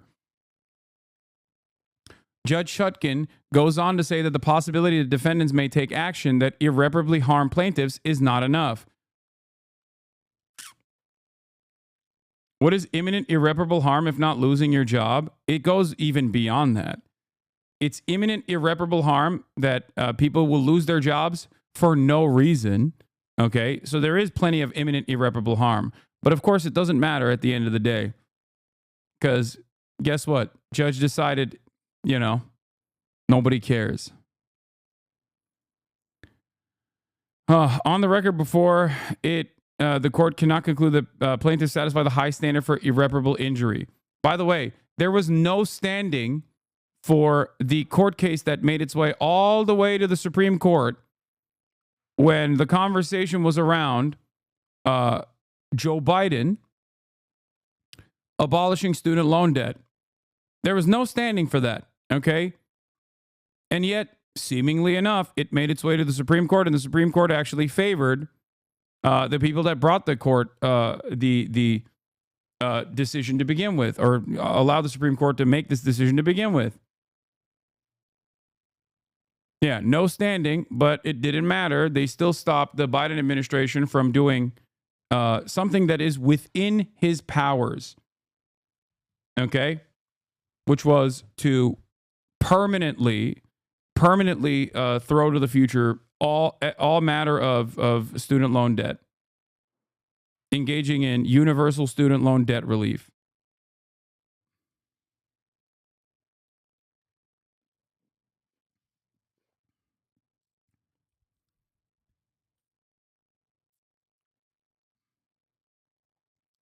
Do you love the Supreme Court? No, I do not.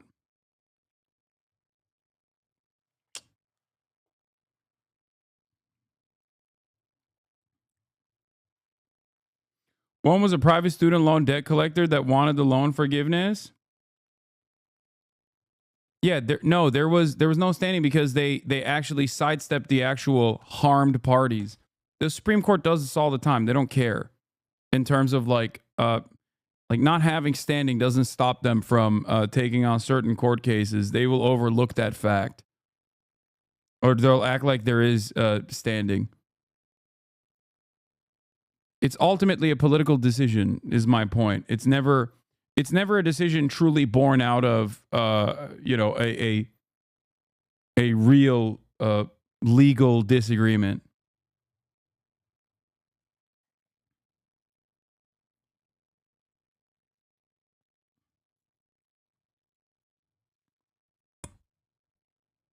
There's some copium out there about the judge just being pedantic about the legal standards between a TRO and a preliminary injunction, that she might rule in favor of a preliminary injunction after more discovery.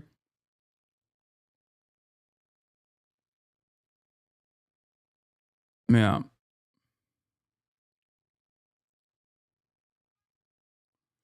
Chutkin wrote that if she were considering the merits, Musk's position likely violates the appointments clause. These people believe in formal legal rules, so I wouldn't read too much into the denial of the TRO. Okay, well, I don't know enough about Judge Tanya Chutkin's background. Okay. I think that would be more instructive in terms of what her look, what is more instructive for you to understand, like where a certain how a certain judge will decide.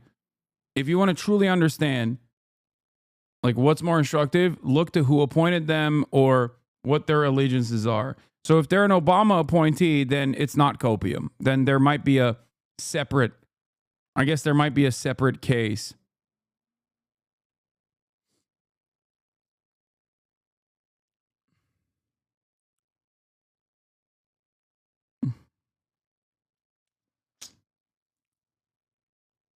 If they are even a Trump appointee, sometimes they still think certain Trump administration decisions are a bridge too far.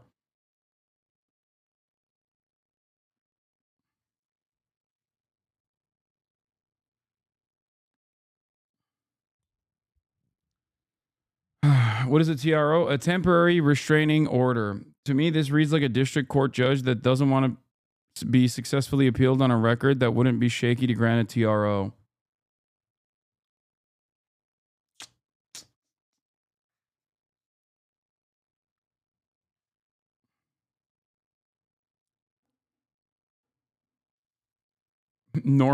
Nominative determination. Her name is Chutkin. R.I.P. Okay, fair. The court in the past 3 years literally said the situation you brought forth didn't actually happen, but just in case it did, we rule in the favor of the Republicans. It was insane. Yeah, there are instances like with the abortion, with the contraceptive ban, like the contraceptive trafficking ban that literally had no standing because there were no victims. Okay? It was a hypothetical victimhood that allowed them to take on this case. It's fucking ridiculous. Okay? Like, that's ridiculous. They just made it up. And they've done it before too. But it's extra crazy because, like, this instance does have immediate harm. Yeah, the 303 creative wedding website case. That was another one that's famous as well for that.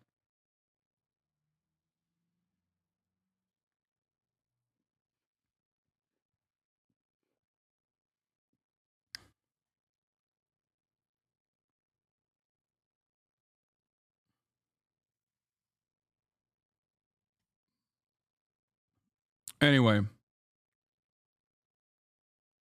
It was like the lady, yeah, that's what we're talking about. It was like the lady that made a website for a gay couple, but it was actually she never did, but the Supreme Court still took on the case. This isn't standing, it's irreparable harm, can't be remedied by compensation later.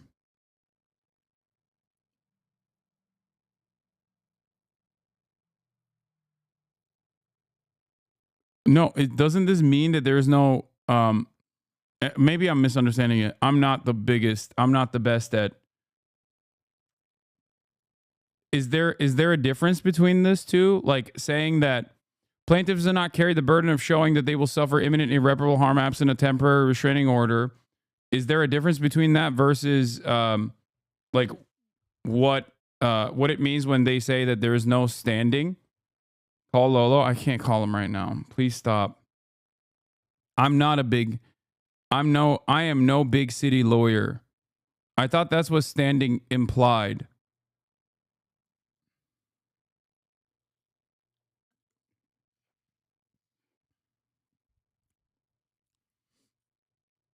Standing is different. I'm a lawyer. Okay, thank you for all of the... I watched 9 seasons of Suits. Hold on, let me get my glasses. It's a higher burden of proof, not whether they can bring a case or not.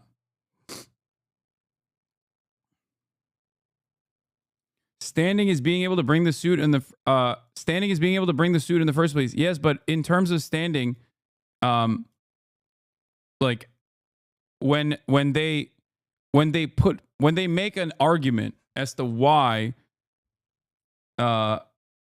this should be brought forth to the courts, the argument needs to prove that there is irreparable or immediate harm, right? Like, isn't that the same exact argument?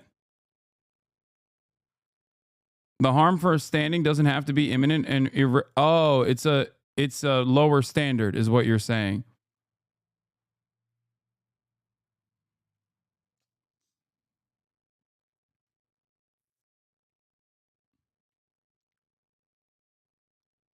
Or not a lower standard, just a different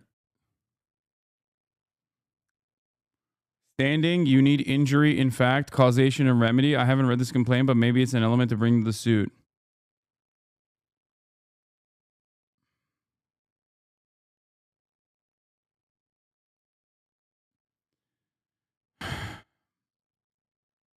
Temporary restraining order has a higher standard.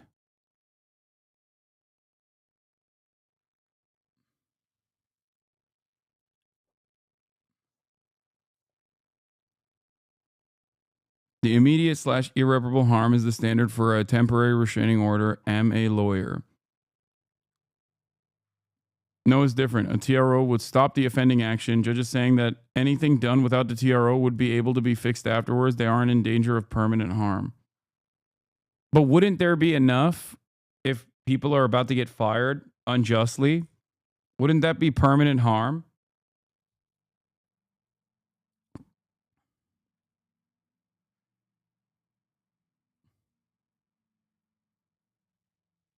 Is this because it was the states that brought it? But it's identical to the instance where right-wing attorney generals brought forth the fucking student loan debt relief case. No,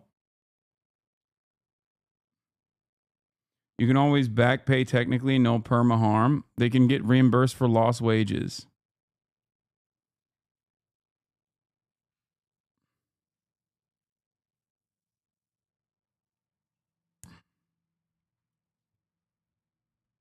The imminency, irreparability of the harm is what makes it more technically. It's not the same as bringing the case to trial, but instead enjoining them from acting.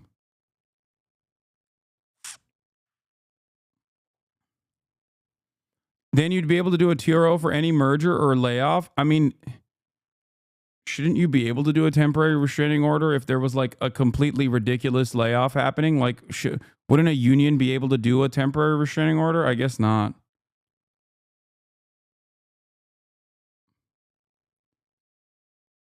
Monetary harm is usually the standard, except in criminal cases. The plaintiffs have standing to bring the suit. If they didn't, the judge would have thrown out the case. It got rejected because they failed to meet the burden of proof for a temporary restraining order.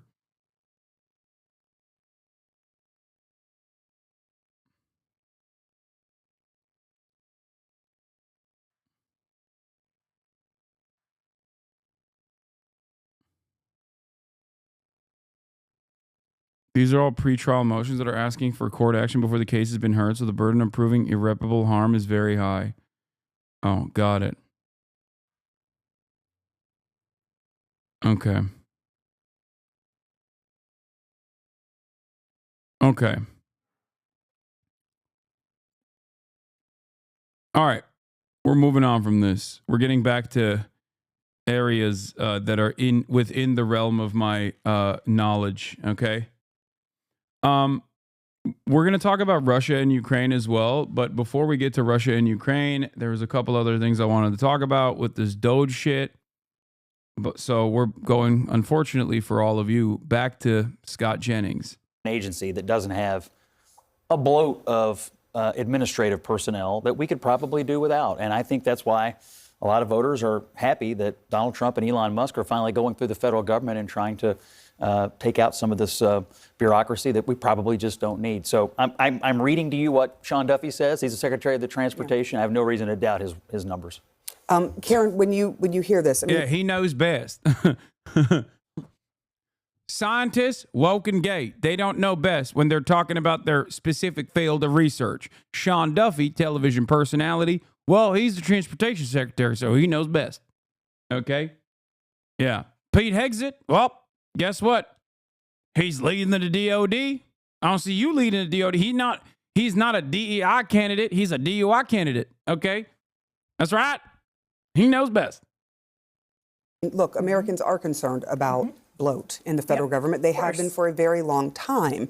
What do you make of how it's been meted out? So the concern that I think a lot of Americans have, we can all agree there's bloat. We can all agree that we need to deal with that. At the same time, what we're seeing is speed for the sake of creating momentum to create a sense of things are happening.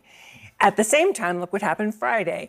We had nuclear scientists fired, and then they said, oops, we need those people because they have a technical skill that nobody else has. So the problem that I have with the way they're doing it is and I went to the DOJ website to see if they would say anything about, look, we are conducting this process to make sure we don't harm American safety, their health, or take money out of their wallets. They don't say that. And we're finding out the consequences and the impact of some of these things. If you're a doctor for the VA in the Midwest and you're told you're going to be This is a problem born out of not having any principled leftists on any number of different mainstream outlets. Okay? Understand, the automatic position of the most quote unquote like anti-Trump liberal on the panel should not be that it's definitely for the greater good that we're engaging in mass layoffs in the federal government. Okay? You shouldn't be playing catch up. Your first position should be that there is no reason to engage in layoffs at a time when we should probably be hiring more people. Okay? But because their underlying worldview is unfortunately so similar to the Republican worldview in terms of maximizing efficiency, okay? They start the position by saying, no, there is actually reason to like fire a bunch of government employees. They're just not doing it right, and they're firing the wrong people. No, that's not what you're supposed to say. You're supposed to say, what the fuck are you doing? We need more people working, not less. Okay?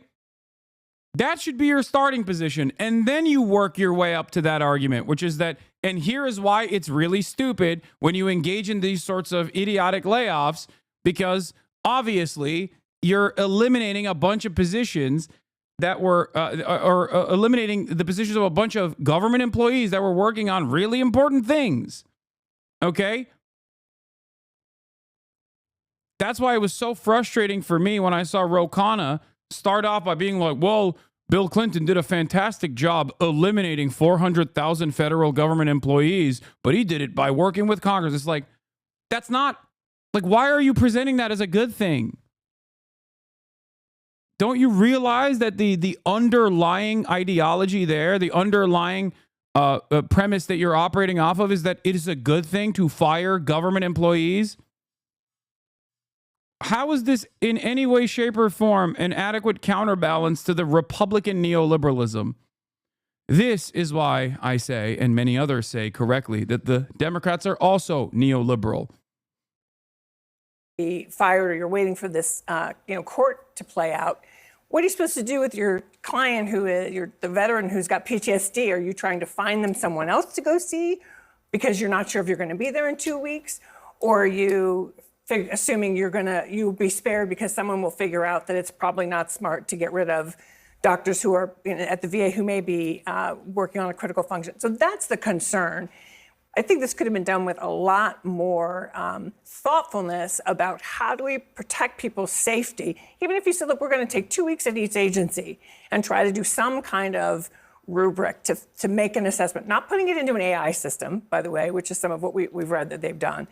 And I think what we're going to find is a number of these oops moments that could be dangerous. I just think they need to read the... Don't you only fire government employees when your economy's in the shit and you're producing as much as you should? Sure, it will work in Argentina, but why is it being done in the U.S. with very competent workers? First of all, it's also not good in Argentina either. I don't think it's good in Argentina either. I don't think austerity is a good thing. It's definitely not a good thing. If it was a good thing, we wouldn't enforce it upon the entirety of the global South. It's just wild because now we're accelerating it to our and doing it to ourselves. We've always, one might say, Republicans have always engaged in this sort of thing, but never to this degree. Room. I mean, there have been 3 major plane crashes in just, less than a month. One of them was just a few blocks from the high school I went to in Northeast Philadelphia. And, tell that to the little boy with the metal in his head, trying to protect his sister during that plane crash. I think that not only do you have to protect the safety of Americans physically, but I think you have to protect our safety mentally. We see you laying off people from the FAA. At this point, nobody at the FAA is dispensable. I think you have to keep everybody there at least, for the time being, because we've had these major plane crashes that you haven't seen in 16 years. Kevin, the optics of this is what you're referring to. I think the issue is they're not whacking enough. There's this concept in private equity when you get a bankrupt. God, I mean, how can people look at this guy and not see him as anything but a fucking villain, dude?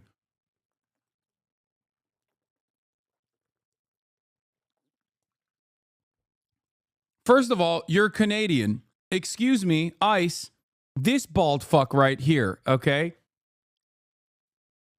What is his productive output on U.S. soil? You know what I mean? Get this guy out of here. Pack him up. What the hell is this? Send his ass back to Canada.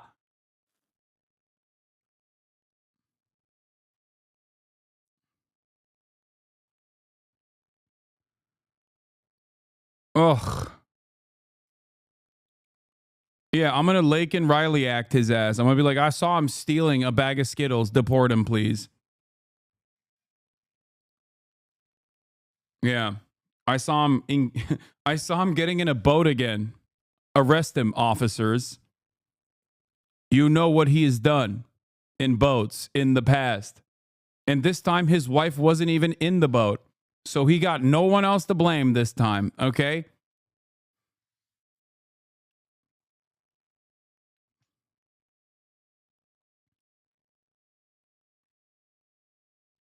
Same guy. Wealth, this is according to Oxfam, of the world's 85 richest people is equal to the 3.5 billion poorest people. It's fantastic. And this is a great thing because it inspires everybody, gets the motivation to look up to the 1% and say, I want to become one of those people. Yeah, dude.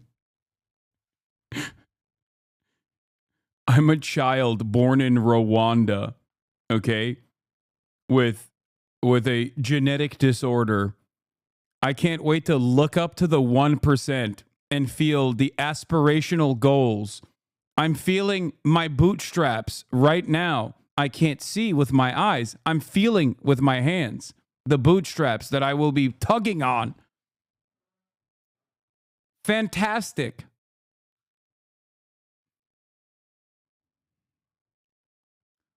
Psychopath, dude. I'm going to fight hard to get up to the top. This is fantastic news. Yeah, low key, think he's helping with the cause with shit like this. Let him cook. No, dude. You want to know why? I used to think that too. But these past couple of years, like especially with Elon Musk getting a prominent position in the government, has caused me to realize that no, actually, people don't realize how fucking stupid these dudes are. They don't realize how evil these dudes are. They just genuinely think it's God ordained. And they deserve the position that they have in society. I'm not even kidding. Like poor hogs love this shit, dude. They love this shit. Americans are incredibly servile. Absolutely. Absolutely, dude. Oh my God. They cannot imagine looking at a guy like this and thinking that's a villain. That's an evil villain. He's doing evil villain talk right now.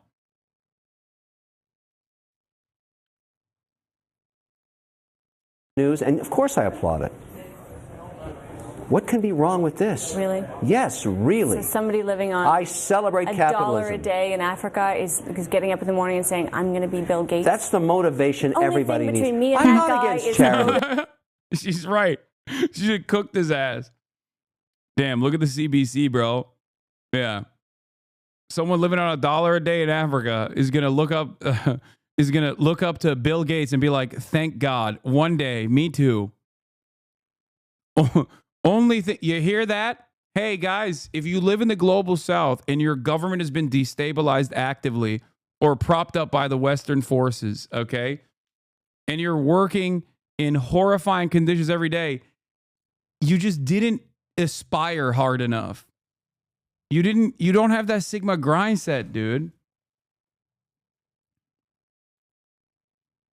Motivation. I just need to pull up my socks. I am not. I don't have socks. Look, don't tell me that you want to redistribute wealth again. That's never going to happen. Okay? You know what? You take a simple stat like this, which is neither good nor bad. It's just a fact. It's a celebratory stat. I'm very excited about it. I'm wonderful to see it happen. I tell kids every day, Bro, this is literally like, if we did not have an entirely captive, entirely servile population, this is basically the same as the let them eat cake. Okay, this is a let them eat cake statement, straight up. And don't come in here and tell me, actually that quote is incorrect or whatever. Okay, it serves the same purpose. Okay, it serves the same goddamn purpose. He literally said, by the way, the 3.5 billion people living in poverty, like the top however many people have as much wealth as the bottom 3.5 billion, that number has worsened. Or if you're Kevin O'Leary, it's gotten way more fantastic. Okay, Mr. Fantastic. Just so you understand, wealth has consolidated in the hands of even less people now. I think the last Oxfam number is something like the top 3 people have as much money as the bottom 50%.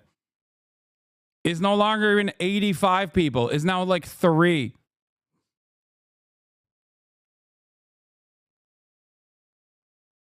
Asking my landlord to raise my rent to motivate me to grind more next month. Yeah, Sigma grind set, baby.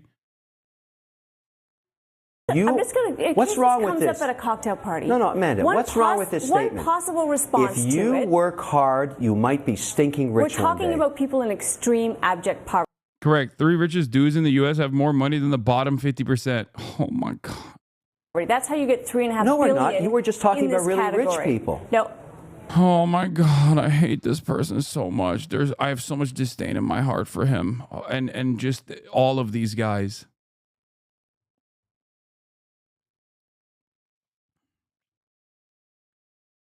Company, and you go in there, you cut 20% more than your initial read.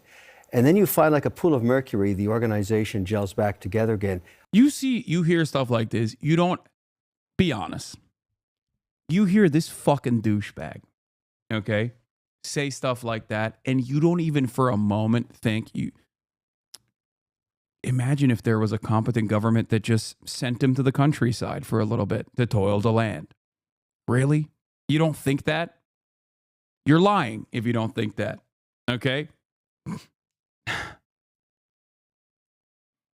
Now, I'm not saying that's the best possible way to go about it, okay? Many different methods exist. Seizing his assets? You know what I mean? Oh, yeah, that's funny. That's cool, man. Oh, you think poor people deserve less? You think it's awesome that hundreds of thousands of federal government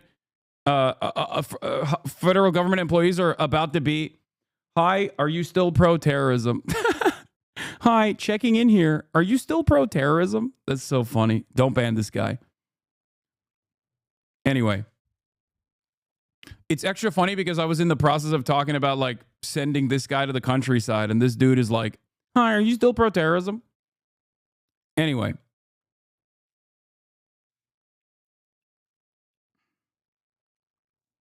It's rehabilitation, okay? It's rehabilitation. That's what I'm an advocate for.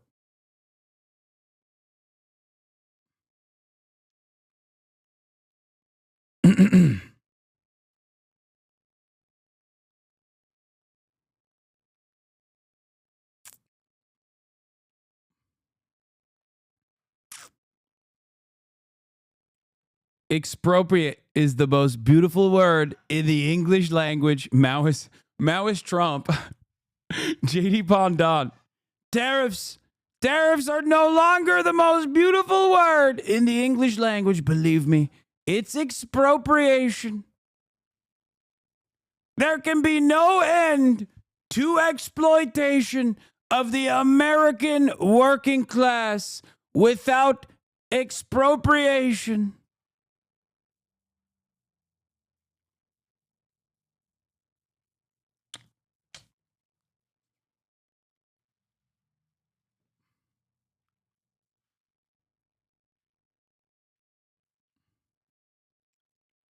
Anyway. Always cut deeper, harder when there's fat and waste. If that's the case, why don't we take away all your wealth and then make you start from square one again? I mean, after all, you've done it once, you can do it again, right? And also, it's super simple, right? It'll make you grind harder, Kevin. I think that's what we should do. We should hit a reset real quick, you know? Dude, think about how much motivation he will have if he has nothing, okay? The less you have, the more aspirational you are. Get back in the grind, dog. You should be excited. Oh. FAA, it's not the people. The code is cobalt. It's from the 60s. It needs CapEx put into it for the technology to be upgraded to make it safer. Fat like a chicken. All of these agencies are like big fat chickens dripping over barbecues of fat. This is the best barbecue I've ever seen, but I don't think it's happening fast enough. They're not cutting enough. Keep slashing, cobalt. Keep hacking while you have a... Yeah. The new old coding system, cobalt. 24-month mandate before the At least he got close enough, dude. I don't even think Elon knows what that is, okay? For the record. At least he got close enough to saying sounding it out almost correctly. Close enough, okay? I know it's cobalt. All I'm stating is Elon doesn't even know what that is. That's how low the fucking standards are. Terms. Cut. More cutting. Believe me, it's going to work out just great. Everybody should be happy with the nuclear codes, cut them too? Cut everything. Because if you don't see what they're doing and they can't show you that they're adding value, you whack. But it's not clear that they're even asking people to show us what you're doing. Again, this was a story Friday, and literally Elon said, oops, we gotta rehire them because nobody knows how to do what these people know how to do. Yeah, the nuclear thing, okay, gets it wrong once in a while, big deal, so what? I agree with that. That's 10% of the time. It's okay. I actually think it's okay if they run into a stumble here or there because the project is so massive. The need to cut is so massive. The government is so massive. It's inconceivable that you wouldn't make a mistake here or there. But I think that's acceptable if the greater goal is achieved, which is a smaller government, more efficient government, trim the fat. Even if someone dies, or even if someone, because Are we're you talking alleging about, that someone has died from this? we don't know. I'm talking about when the rubber meets the road. I'm talking about, for example, Kansas City, 30,000 government employees might be laid off. It will destroy the economy of Kansas City. That's okay. Why do you say that? Because I'm reading what the individuals from Kansas City have been saying, that they're very concerned. What do you think they're going to say when they're going to get whacked? Of course they're going to say that. But my point is, do we think that's smart to live in an American city just go under? How many American cities need a massively oversized federal government to stay afloat? I mean, isn't that says more about the city than the government? But when did we get to the point where presidents are measuring themselves by how many people they put out of work instead of how many people they get jobs Not a for? moment too soon. Yeah, This is crazy. This is because the government only ever gets bigger. Yeah, of course. Oh, God. I hate this. I hate this so much because under normal circumstances, everyone should understand the position that he's advocating for, which is mass layoffs. He doesn't have to care about it because his job relies on him being careless about that sort of thing. He probably doesn't have any immediate family members that will be impacted by this. Okay? This is at the heart of so much of the conservative commentary, just being a smug, out of touch asshole. Incredibly frustrating. Incredibly frustrating. Chickens, hopefully they lay some eggs and maybe then we can afford it. This strikes me as something that was done just for the sake of doing.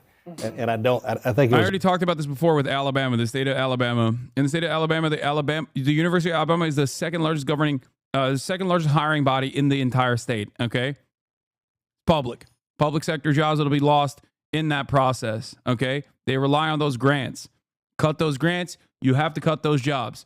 A lot of those people that are being cut on the overhead side are going to not necessarily be woke and gay college professors or whatever, even though that's also ridiculous, right? To cut those jobs is also ridiculous. But they are going to be, janitorial staff and things like that, okay? It was a tone-deaf move. It wasn't a big enough cut to do anything. It was a completely tone-deaf move. I mean, I find people are always interested in efficiency as long as it doesn't affect them. And it's strange to me that we got enough people to go and ride around the racetrack. Yeah, that's not just the case in Alabama. It's almost every state public sector is a top employer. Behind the presidential limousine and such, and to guard 3 residences. And we're never cutting people from there. But to come now and make sort of a tone-deaf move to cut the FAA is again, this is an image thing, and they want to be seen as doing something. Now to President Trump and Elon Musk's latest moves to reshape the federal government. The top Social Security official stepped down after Musk's team requested access to sensitive personal data about millions of Americans. Senior political correspondent Rachel Scott is tracking it from Mar-a-Lago. Good morning, Rachel. George, good morning to you. And this is just the latest official to leave after clashing with Elon Musk and his Department of Government Efficiency. And it comes as federal workers are bracing for more layoffs and firings today. Elon Musk has got to go. Overnight, protests popping up in cities across the country. Where is Congress? Hundreds demonstrating against President Trump and Elon Musk as they push forward with changes to shrink the size of the federal government. ABC News learning the top Social Security official has stepped down after clashing with the Department of Government Efficiency over access to the sensitive personal information of millions of Americans, including financial data. I can't. What I'm about to say, I mean with all sincerity, okay? I would rather have foreign adversaries have access to my sensitive information than this guy, okay? Like, I'd rather have the CCP have access to this information than Elon Musk. That is how little I trust Elon Musk, okay? The fact that he is going to have access to, like, Social Security data and information, like Social Security numbers, is so insane. What's, I guess, the most shocking aspect of this is that he also looks like a villain. He sounds like a villain. He is a billionaire who engages in space travel and also has a brain chipping operation. And so many people are just like, nah, that's my king. That's my God king. It's great.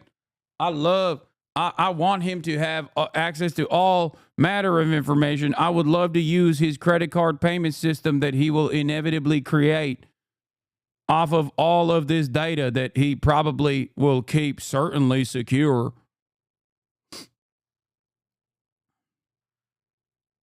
Like, he unironically does everything that people think Bill Gates is doing and hate Bill Gates for. There are plenty of good reasons to hate Bill Gates. People hate Bill Gates because of the things that they think Bill Gates is doing that Elon Musk is actually doing. But those very same people love Elon Musk. Make this make sense. And employment information. President Trump has directed Elon Musk and the Doge team to identify fraud at the Social Security Administration. Musk's team has also requested access to a data system at the IRS that retains Americans' personal tax information and includes their tax filings and bank statements. Democrats pushing back. If you think there's fraud, then why did you fire all the inspector generals, okay? If you think there's something we can do here, then let's do this the right way. Across the federal government, firings touching more than a dozen agencies, from the CDC to Veterans Affairs, and even the Federal Aviation Administration. At the Department of Housing and Urban Development, the union warning they expect a 50% cut to the workforce by May. Sources tell us 15,000 workers at the IRS have been identified for possible termination, with tax season just around the corner. Victoria tells us she was laid off from the Forest Service in Montana. Elon Musk doesn't even know my job exists, right? But like, we do a lot. I mean, I'm a public servant, and I do this job because I love it. So yeah, I'm devastated, and my whole community lost their jobs, and I don't know what I'm going to do now. Other government workers like Elizabeth Anaskevich, who works for the Consumer Financial Protection Bureau, says she doesn't even have enough information to file for unemployment. We were just basically tossed out on the streets, and so that has been.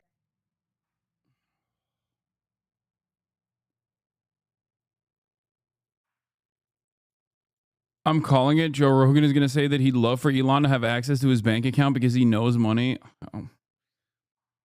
Oh God. We are progressively getting dumber and dumber, dude. Been angering and heartbreaking. And our pay stopped the day we got the termination letter. So we're all without a paycheck as of Tuesday. I really did not think that people would be like this open to, you know how like everyone was angry about AI possibly cutting jobs and stuff? Like there was a decent amount of people. You know, that's why Andrew Yang got any motion whatsoever. Okay, so the difference is like instead of AI, it's a bot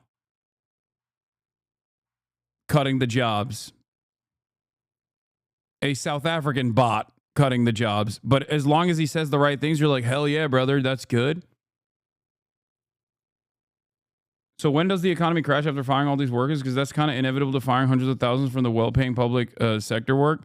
We already have a massive underemployment crisis in this country where everyone basically has to do gig economy work and barely make ends meet, or even do gig economy work on top of the existing jobs that they have. Okay.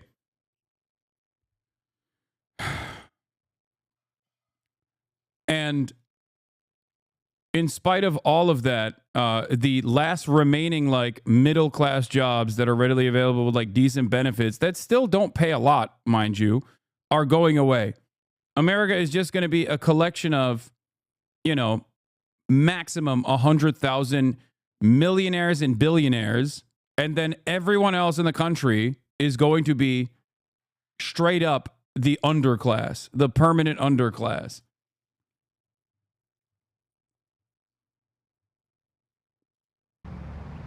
So the administration has not provided any clarity on just how many federal workers have been let go, but they did give every single federal agency a deadline of today to let go of any probationary workers. George. And Rachel, the president has made a controversial pick to be the top federal prosecutor in Washington, D.C.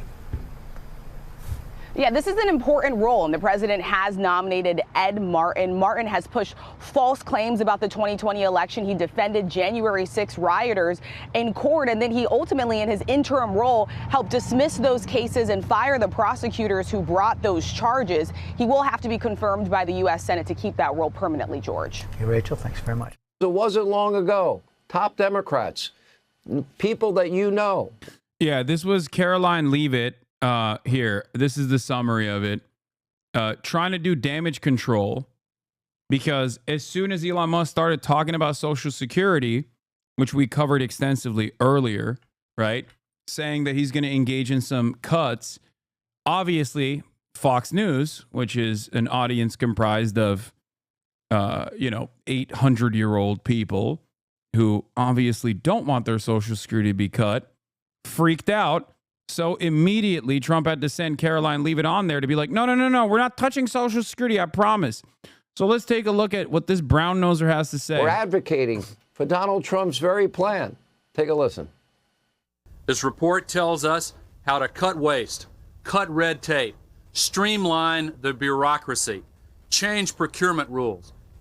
Oh, God, I hate this so much. Oh, my God. Hey, what now? What now, liberals? You understand? This is what happens when you engage in any sort of right-wing initiative. Okay? This is what you get. This is what you get. They use the shit that you did back in the day against you. Change the personnel rules and create a government that works better and costs less. By paying for these plans first with cuts in government waste and efficiency, Second, with cuts, not gimmicks, in government spending. We'll prove that we can spend the money we have in an appropriate way and stop wasting so much of it. But over the next several months, we will be looking at every other agency and program, asking the direct question, do we really need this agency? Do we really need this program? 20 years into a period in our history where most American wage earners are working longer work weeks for stagnant wages. It is outrageous for the government to have rules and regulations which take those people's money from them and spend it on things that cannot be justified. One of the commitments that I made to the American people was that we... Wow. I love this. Clip Farm from 1993. It's not even a clip farm. They did do this, and they did advocate for this.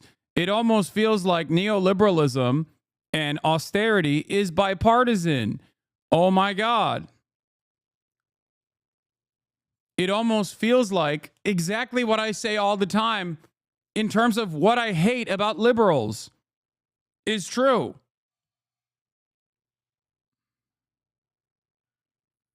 Obama also said that cutting the DOE is a terrible mistake. I know it's gotten worse over time. But if your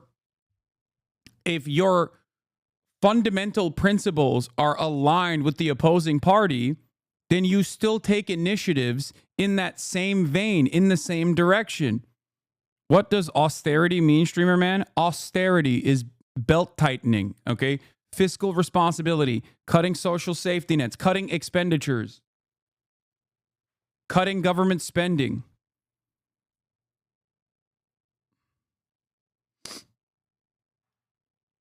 You know, things that the Democrats have also done.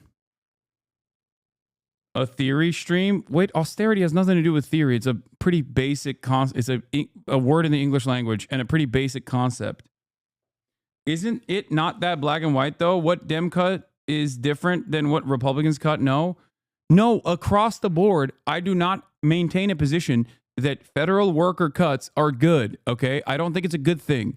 It's a bad thing. These guys, do you think, let me ask you this way, okay? Do you think that these guys, when they were pledging to cut government waste, okay, when they were saying that, do you think that they were like, yeah, there's a lot of wasteful spending in the government?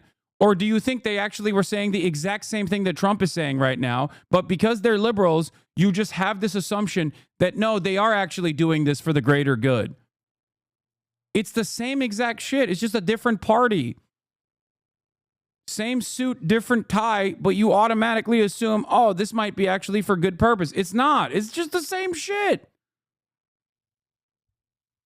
Unless you legitimately think that because Trump became president, that all of a sudden planes started falling out of the sky. Unless you legitimately think that, which I don't. I know I joke around about this a lot, but these are issues born out of austerity and born out of layoffs and born out of corner cutting, cost cutting measures that were set in motion many decades ago. This kind of stuff doesn't happen overnight. We would do a better job here in Washington in rooting out wasteful spending. And in that process, now you understand how the Republicans get to move even further right on this issue. Why do the Republicans get to move further right on this issue? Because the Democrats move right on this issue. This video, this collection of videos is a perfect example of this problem that liberals have. Okay? This is it. This is the ratchet effect in action, right in front of your eyes. This is why I am so angry all the time at the things that the Democrats do, because that's supposed to be the party that you can kind of change. That's supposed to be the party that's supposed to exist as a counterweight to Republican initiatives.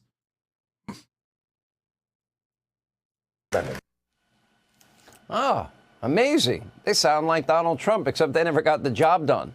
How times have changed. Now, tonight there are reports. They did get the job done, by the way. Sean Hannity is wrong. Reports of a collective panic in the Washington swamp, a flood of new real estate listings as Trump dismantles the Washington bureaucracy at a rapid pace, which brings us to our Hannity Washington brief with Caroline Webb. Yes, Mind Drive, which is one of the biggest liberals in this chat, is 100% correct. See, in 2 decades, Republicans will use footage of Dems supporting the immigration bill and saying, see, it won't take 2 decades. It'll happen now. If the Democrats actually were to actively start talking about these mass deportations as a negative, which they haven't, by the way, suspiciously, have you noticed that they haven't done that? They would do that. And joining us with more, White House Press Secretary, the one and only Caroline Leavitt.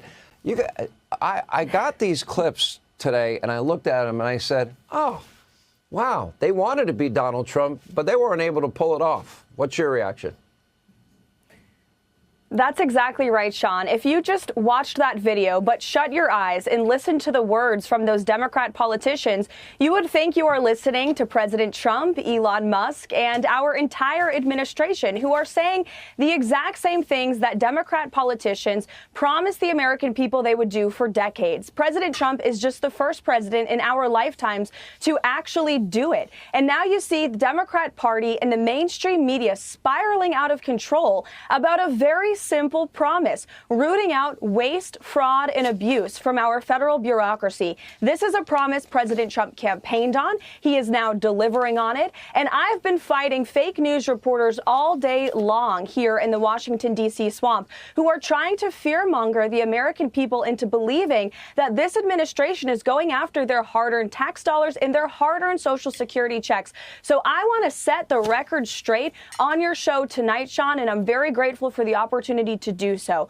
President Trump. Yeah. No. We're not coming after your hard-earned Social Security dollars. I promise. We're just looking for waste, fraud, and abuse. She has to say that because everyone that watches Fox News is 800 years old.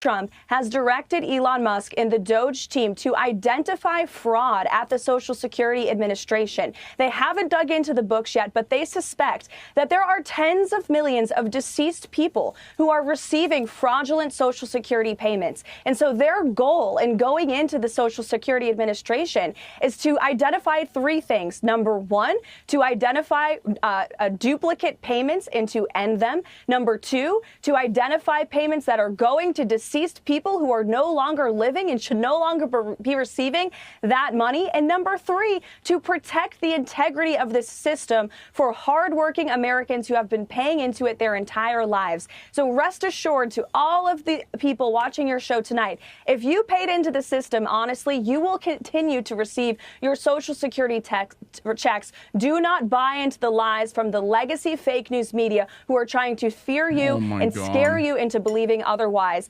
This is what we've seen them do about President Trump for years with every promise that he has made. And he's going in there to protect your hard-earned money. That is the ultimate goal. Okay, now they have apparently found 8.7 million Americans who are listed.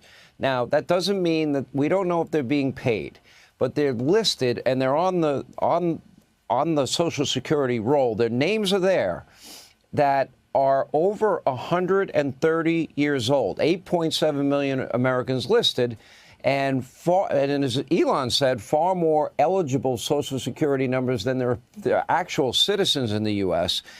But we don't know. Yeah.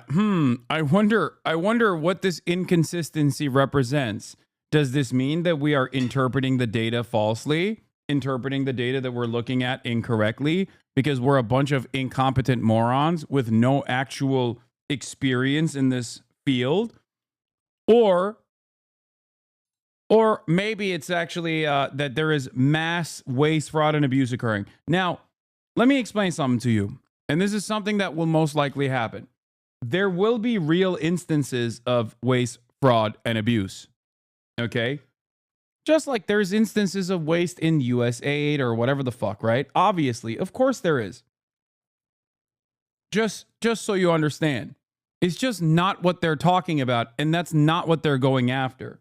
But they will use real examples to package up this broader narrative that there is, 150 million Americans that are over the age of 200 or whatever. Okay.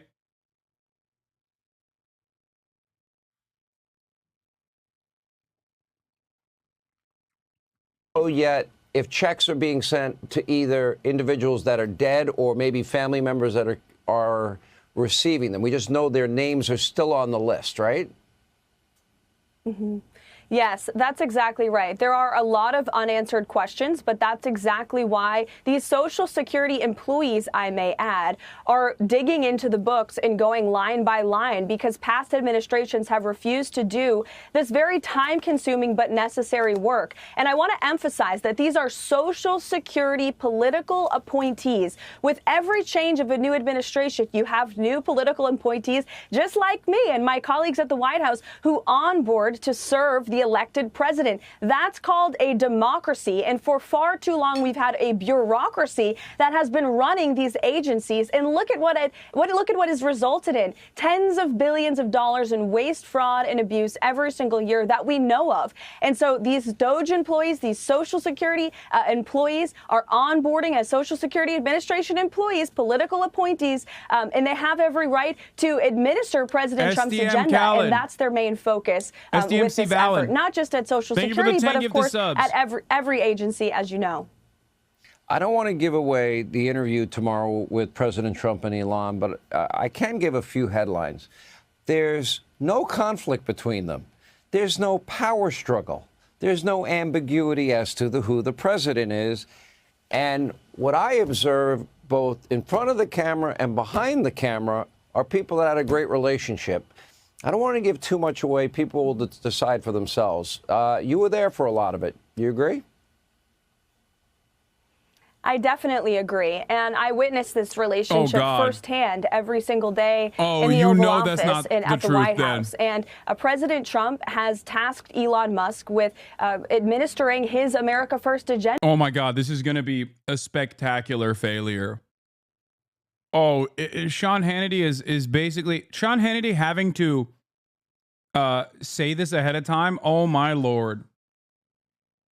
Yeah, why is this something that you feel the need to address, I wonder?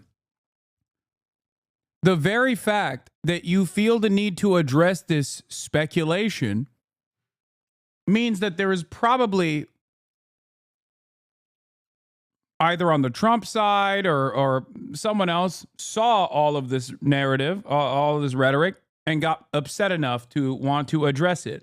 Just like the rest of us who serve at the pleasure of the president, but most importantly serve the American people. More than 77 million Americans re-elected President Trump to promote monumental, fundamental change, to shake up the Washington swamp. And there's nobody better than Elon Musk to do that. He is a once-in-a-generation business leader. He sent rocket ships to space. He's far smarter than many of the people who are grunting and moaning on Capitol Hill about these efforts are. And he's the perfect person to help President Trump with this effort. The mainstream media wants to drive a wedge between their relationship, but they are failing. And our entire team is unified behind President Trump to deliver on the promises he made to the American people on the campaign trail. All right. That is this week's Hannity White House briefing with White House Press Secretary Caroline Leavitt. Caroline, great to have you as always. Thank you. You're both aware, you have to be keenly aware, that the media and the punditry class, not that, I think you've proven they have no power anymore because they threw everything they had at you and they didn't win. And that was, the New York Times, Washington Post, 3 networks, every late night comedy show, 2 cable channels. They just. Is it loud? They threw everything, lawfare, weaponization. Sure. And now I see they want you two to start, they want a divorce. They want you two to start hating each other. And they try, President Elon Musk, for example. You do know that they're doing that to you. Oh, I see it all the time. They tried it, then they stopped. That wasn't, they have many different things of hatred. Actually, Elon called me. He said, they're trying to drive us apart. I said, absolutely. They said, we have breaking news. Donald Trump has ceded control of the presidency to Elon Musk. President Musk will be attending a cabinet meeting tonight at 8 o'clock. Oh, he hates it. Oh, he hates it. Oh my God. Oh, hell yes. He hates it and Musk loves it. And I say, it's just so obvious. They're so bad at it. I used to think they were good at it. They're actually bad at it, because if they were good at it, I'd never be president. Because I think nobody in history has ever gotten more bad publicity than me. I could do the greatest things. I get 98% bad publicity. I could do, outside of you and a few of your very good friends, it's like the craziest thing. But you know what I have learned, Elon? The people are smart. They get. Wait. You think so? Are you sure? Are you coping? No, I think so. The very fact that they're addressing this implies that the narrative is obviously being discussed behind closed doors. Donald Trump is Mr. Marketing. He's also a very narcissistic and oftentimes very emotional man. Okay? He's super thin-skinned. So when people attribute like all of his agency's accomplishments, all of his government's accomplishments to Elon Musk, he will inevitably get mad.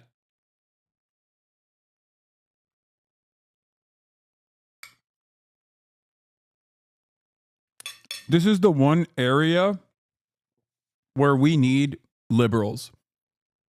Liberals are so good at this stuff. They will constantly talk about how, oh, they're doing gay stuff. They're having gay sex in the White House. Like, that's like, I get that. I guess I just see more internal stability than his first go around when people were getting fired daily. You see more internal stability. Oh, yes, Donald Trump, outside of Elon Musk, has strengthened his ranks with loyalists. Like, that's number one. That's what they care about more than anything else. Loyal to Trump, loyal to the MAGA agenda, whatever that might be. That obviously means whatever Trump wants. That much is true. Having said that, it's only been a month, chatter. Give it some breathing room. They already had a Trump-appointed Federalist Society prosecutor drop out because of the Eric Adams case. That was a Trump appointee. Get it. Yeah, they do, actually. They get it. They really see what's happening. Yes. You're going to rescue astronauts. And now, and again, you do all of this. I would think liberals would love the fact that you have the biggest electric vehicle company in the world. Yeah, I mean, I used to be adored by the left, you know. Yeah, not anymore. Less so these days. He killed that, huh? I mean, less. I really didn't. Well, I mean, this whole sort of like, you know, they call it like Trump derangement syndrome, and I don't, you don't realize how real this is until like you can't reason with people. You don't realize how real this is, dog. You literally thought President DeSantis. You were in the tank for Ronald McDonald DeSantis. Did we just collectively experience amnesia? He kept shitting on Trump, saying he was old as dirt, saying he was incompetent, and that Ron DeSantis will lead the new charge. Did everybody forget about this? I feel like you guys also forgot about this.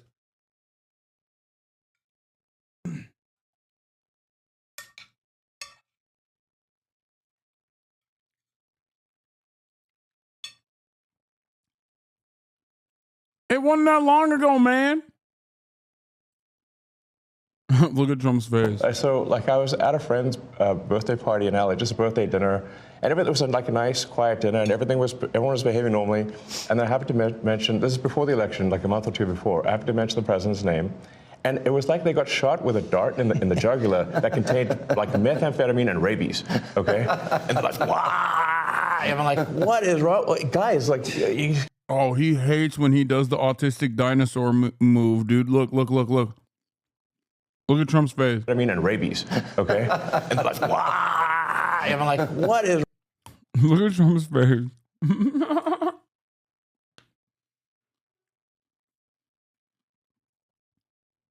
Okay, here's another lock. I think Trump is going to start saying the R word behind closed doors to talk about Elon and then accidentally let it slip in public. No, he's not going to call Elon the R word in public, but I think Donald Trump is going to publicly say the R word because he's been using it more frequently, because he's constantly talking about Elon with that word.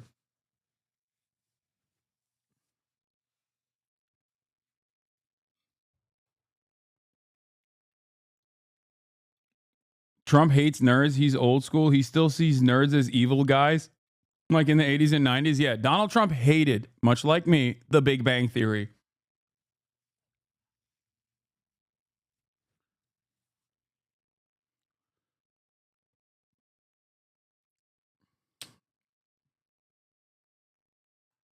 Yeah, that's my goat right there. That's my catty bitch. Guys, like you just can't have like a normal conversation. Yeah. And it's like it's like they become completely irrational.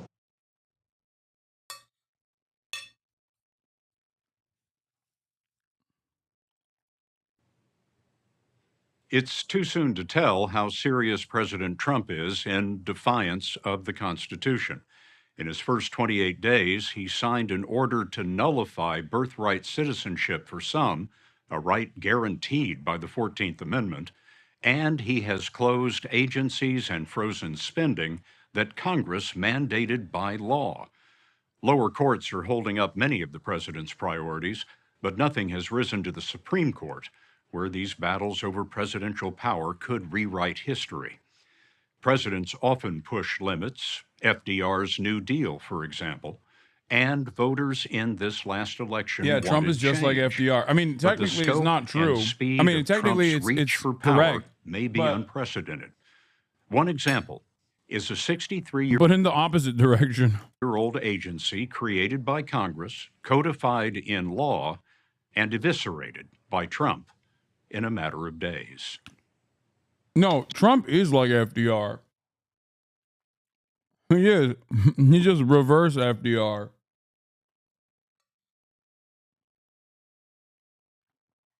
He's reverse FDR in the sense that everybody gets polio.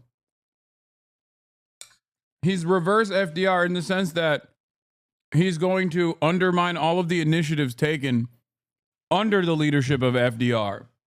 He's also very similar to FDR in the sense that, like, he is basically operating like a... Like he's doing a lot, okay? That's it. It's motion. He's got a lot of motion.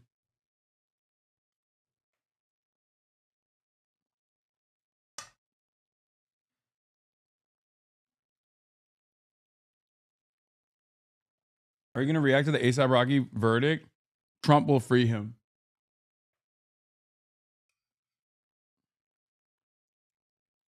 Trump freed him once. He'll free him again.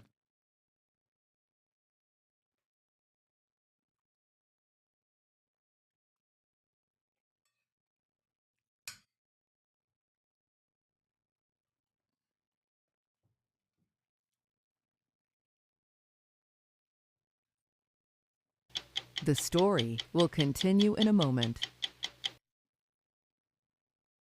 People are really scared. I think that, 12 days ago, people knew where their next paycheck was coming from. They knew how they were going to pay for their kids' daycare, their medical bills, and then all gone overnight. All gone overnight for Christina Dry and Adam Dubard. You reacting to this or what? No, Jay Mershon. I am not going to be reacting to the Jube. Okay? I don't care that other people are going crazy over it. I don't care to hear from Michael Knowles. Nor do I care to watch as that other chatter called the Jube. That was funny. Hey, HasanAbi, are you going to react to the Jube today? The Jube. You gonna react to the Jube vid?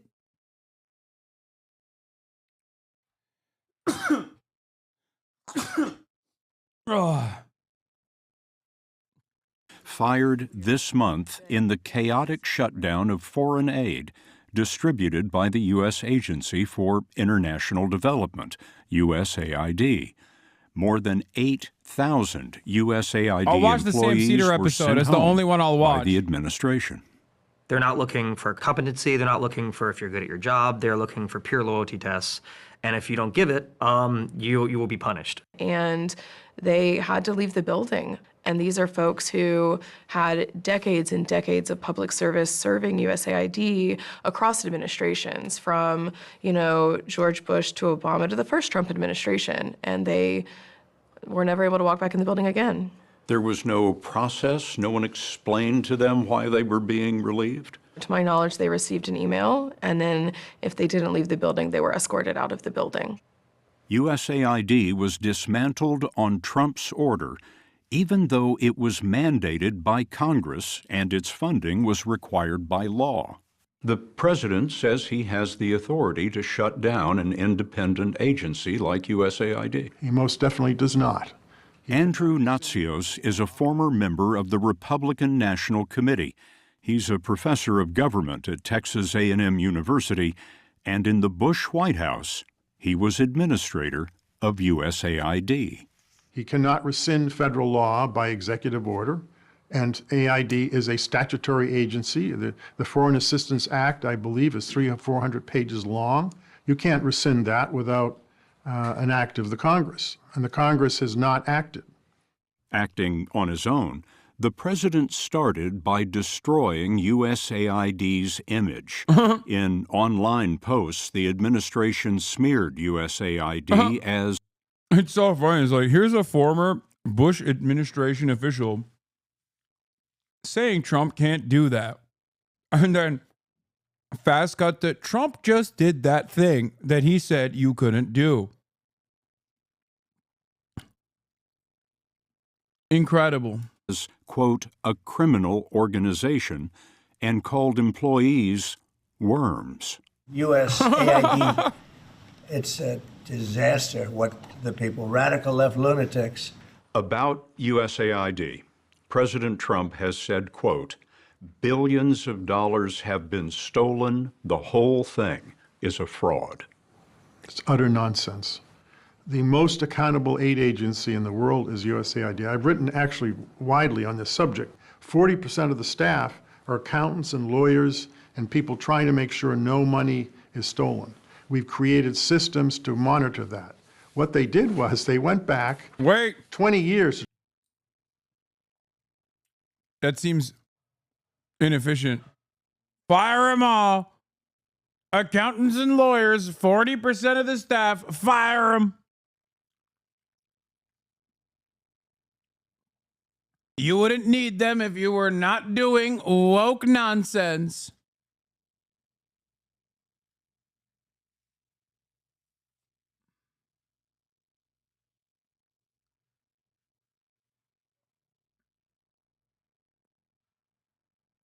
To try to find things. If you have to go back 20 years to find abuse, that means there isn't that much abuse.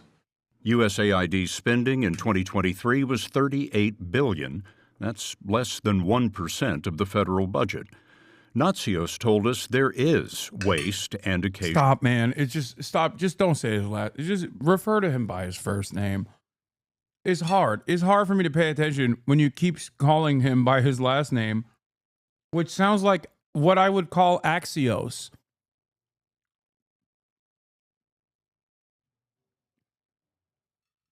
Like that's a nickname I would give to Axios. Like, oh, look at Natsios doing the thing again.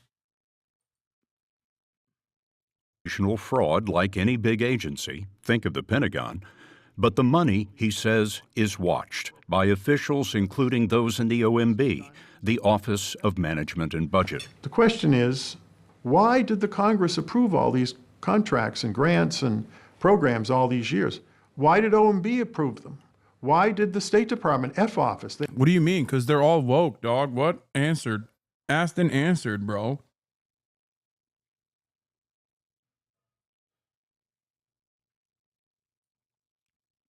Because they're also gay and woke. Hello? What do you mean? The F office controls all foreign aid spending. Every line item in the USAID budget is approved by 3 different bodies: the F office, OMB, and the Congressional Oversight Committees, of which there are 4. No one caught all these horrible abuses? That's just not believable. Instead of asking Congress to change the law, Trump handed the budget axe to billionaire Elon Musk. Musk is racing through the government, cutting jobs and budgets with his own newly created organization he calls Doge. Axios leans left. Why does Hasan think they're right? Why do people think Axios is a left-wing publication? They never have been a left-wing publication. They are a center-right publication. What the hell is going on? This is not the first time I heard this too. Axios is a right-wing publication that is a center-right publication.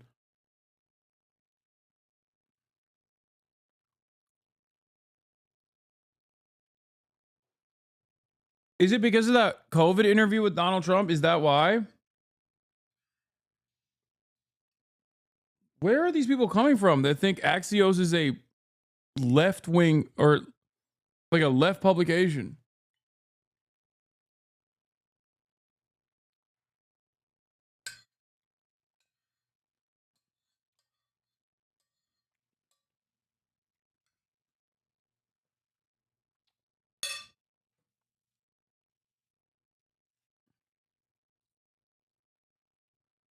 A guy on YouTube called Asmongold center left today.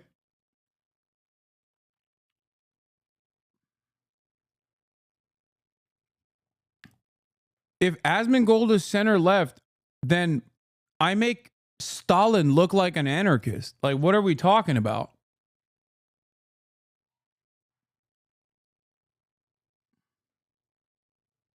Like, I'm so hyper left that I'm operating on a different plane of existence, I guess.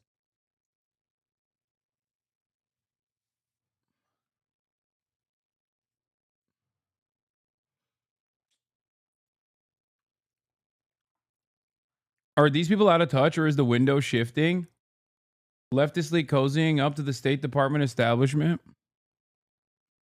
Who's doing that? If Asmongold is center left, who's right wing? Like, what is right wing then? Asmongold is center left. His favorite politician, Donald Trump, also center left. Adolf Hitler, center.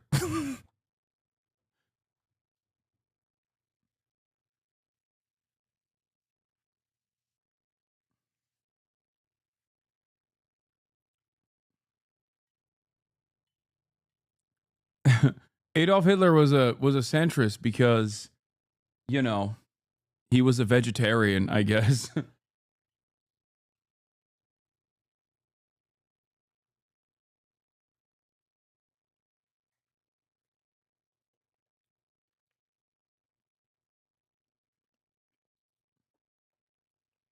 Or the Department of Government Efficiency. The people voted for major government reform. There should be no doubt about that. Doge was authorized by Trump, and beginning in January, Doge engineers rapidly gained wide access to the computer networks of the U.S. Treasury. A longtime Treasury official who tried to stop them was put on leave. Now, Doge has accessed at least 19 other agencies. You're principally reporting on what's happened to USAID. It's a dress rehearsal.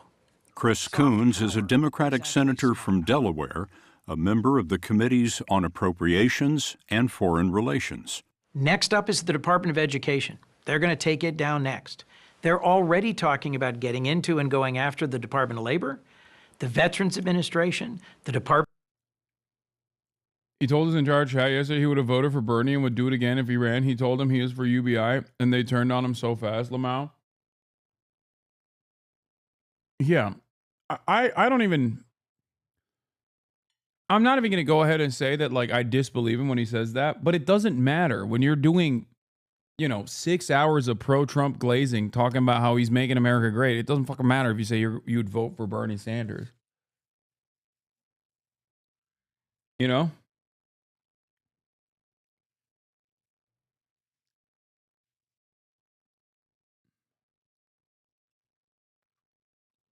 Why is it bad to have had the take that the US tells everyone what to do? They do whatever we say, like you said. That is how you felt, but didn't say much. Why do you have to hide that take? Just wondering. I felt the same. What? Dude, I'm so confused. When have I don't think I've ever hidden that thing that I say all the time that you're admitting that I say all the time.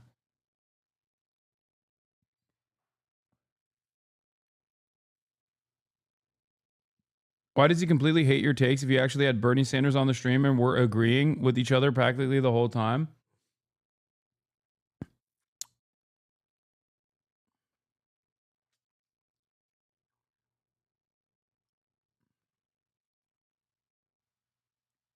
Department of Defense, the Social Security Administration. Why? Yeah, this was another oopsie. USDA says it accidentally fired officials working on the bird flu and is trying to rehire them. In a statement, the Agricultural Department spokesperson told NBC News that officials are working to swiftly rectify the situation.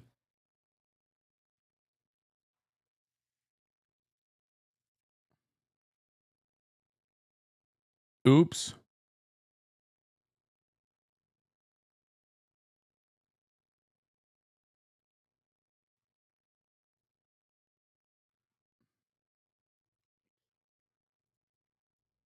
Theo Vaughn told Bernie to his face that he would want him to run alongside Trump. It's a normal position. Yes, Asmongold is smarter than Theo Vaughn. I 100% will stand on this.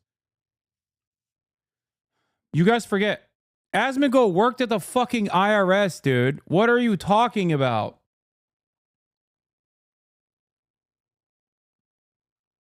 I'm not sure about that. Yes. Asmongold worked at the IRS.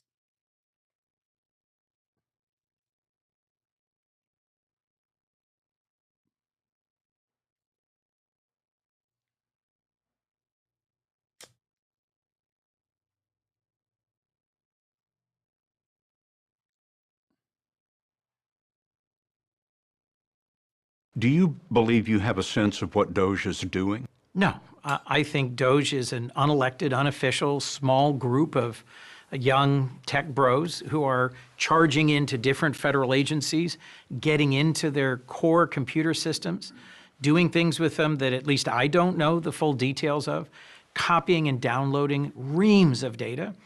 What does it matter that Doge has access to U.S. government computer systems? What matters is that the U.S. government has information about you, about me, our Social Security information, our Medicare, Medicaid, veterans benefit payments, things that matter to us, obviously our tax filings. And if they have access to it and control it, they can change it. Doge demanded and received total control of USAID. Elon Musk works at SpaceX and Tesla. Is he smart because of that also? Or are you only smart if you work at the IRS? Okay. Let me ask you a question. What do you think Elon Musk does at SpaceX and at Tesla?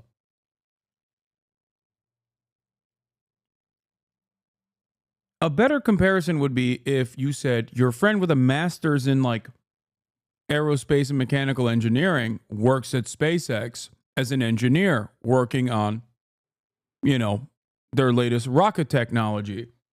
Would you say that he's smart just because he worked at SpaceX? I would say yes, he is probably smart. Elon Musk doesn't need to have those qualifications or be smart. Elon Musk has money. Do you think the IRS hires random people with no information whatsoever and no competency whatsoever? Like, no. I think it is indicative, and that's why it's shocking for many people when they find this out, because it is very different than the way Asmongold presents himself now.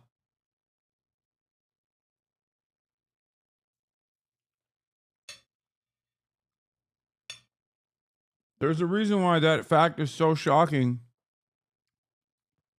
that some of you are having a hard time coping with that reality.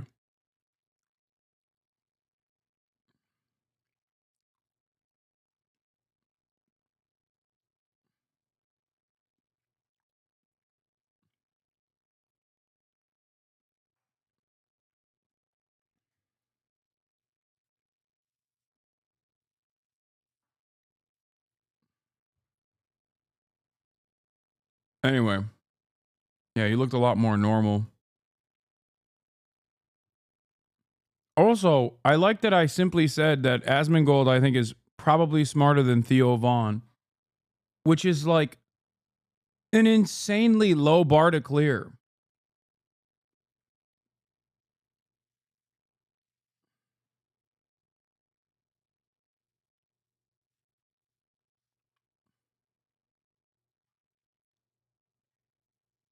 Unclassified computer network, including all financial and personnel files.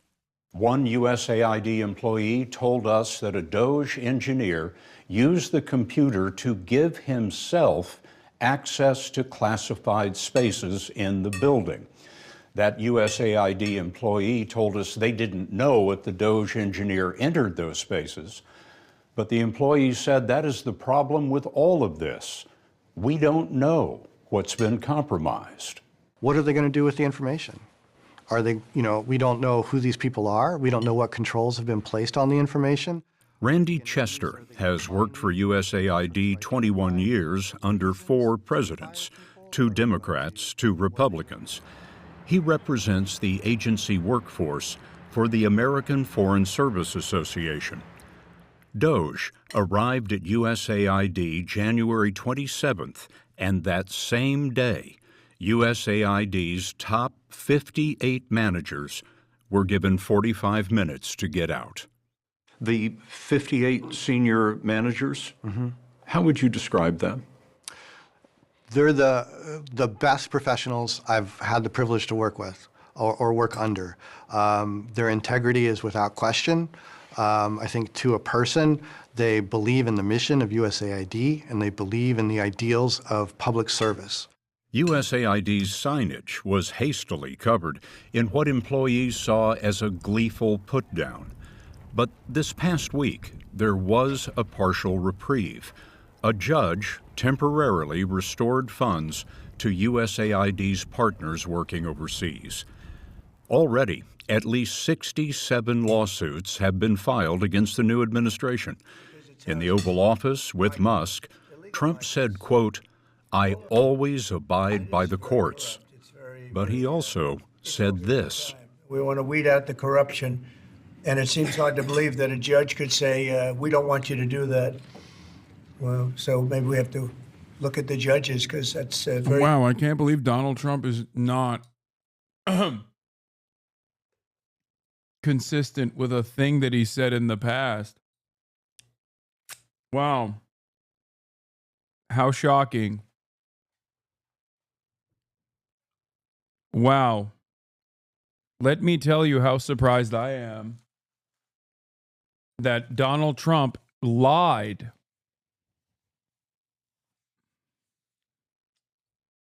Very serious. I think it's a very serious violation. We've seen flashpoints in these fights before. We've never seen this fight unfold across such a broad front and at such a basic level where a president is claiming so much of Congress's constitutional powers. See, that's the reason why they're doing it through Doge, by the way, chatters. Because I know that a lot of chatters are like, why doesn't he do this through Congress?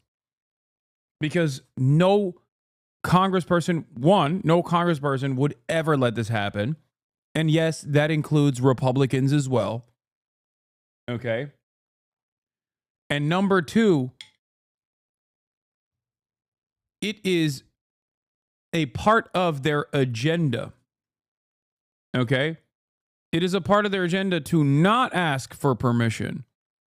They are doing this deliberately. They are trying to, and successfully, making the power of the executive office far grander than it ever was before.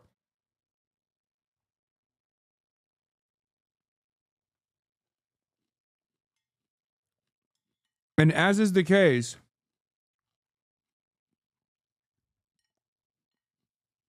this is not a new concept. Trump is not an aberration. He is a logical conclusion.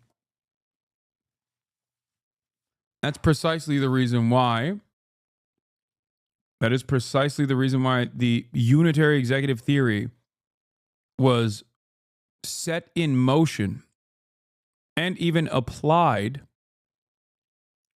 and greatly expanded on far before Donald Trump even had aspirations for government.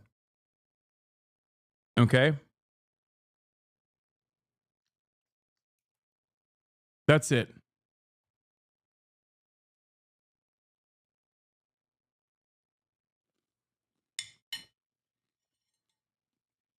Vladeck is a professor of constitutional law at Georgetown University Law Center. Fraud doesn't negate statutes that Congress has enacted. Fraud just provides an excuse for revisiting them. And so the problem is that you see these claims of fraud by President Trump, by Elon Musk, that really feel like they're fig leaves. If it's a fig leaf, what are they covering up?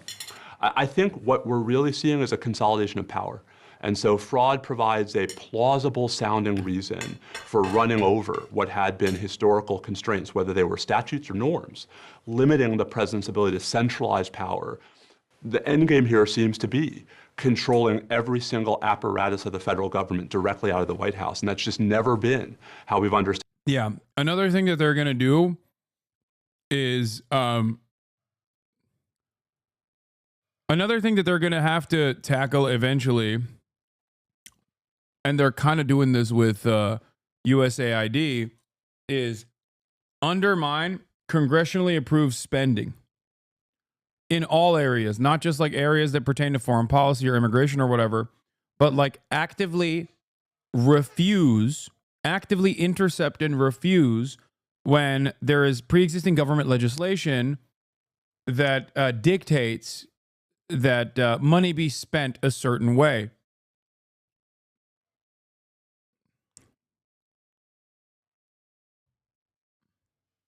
That is what's up next. Let the 400 plus agencies do what they want. Yeah, no, literally that. Exactly. What? Yeah, that's how it's supposed to work. Yeah. The fuck?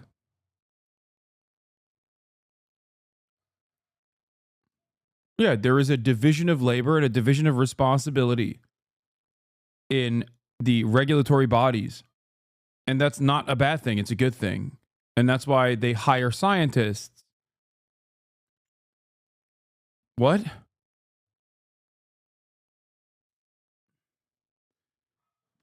Yeah, this chatter brings up a good point. Look up the word agency, like the definition.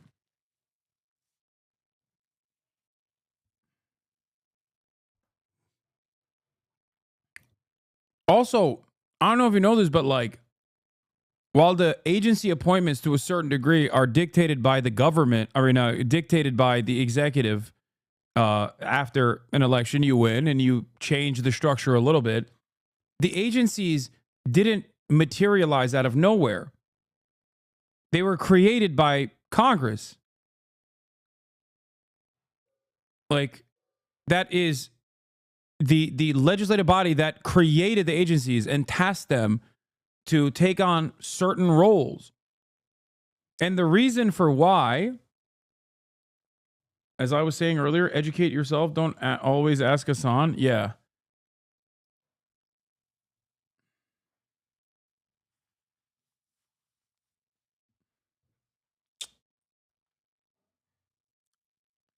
The congressional veto override is absolute constitutional proof that the president does not have the power to pick and choose what congressional spending he will allow. Yeah, I don't think they care about that. They're trying to, I forget what they're trying to use, but Republicans are very good at finding like some random 19th century provision to be like, see, this law actually allows us to veto expenditures. What did they call it? I forget what it's called. Impoundment. Is that what it is? Yeah. Now, obviously, the overarching goal is the same, right? The goal there is obviously to override congressional authority in terms of how much power it has how much power it has over the purse, which is like the one thing that Congress has power over. Okay? But they are claiming, just like Nixon did in the past, to use presidential impoundment. Okay? Most Americans have never heard the term impoundment, a process through which the president withholds federal money that Congress has already appropriated for a specific purpose. It is entirely unconstitutional, for the record. Not that that word even means anything. Okay? I hope you understand. This word, unconstitutional, is meaningless. Okay?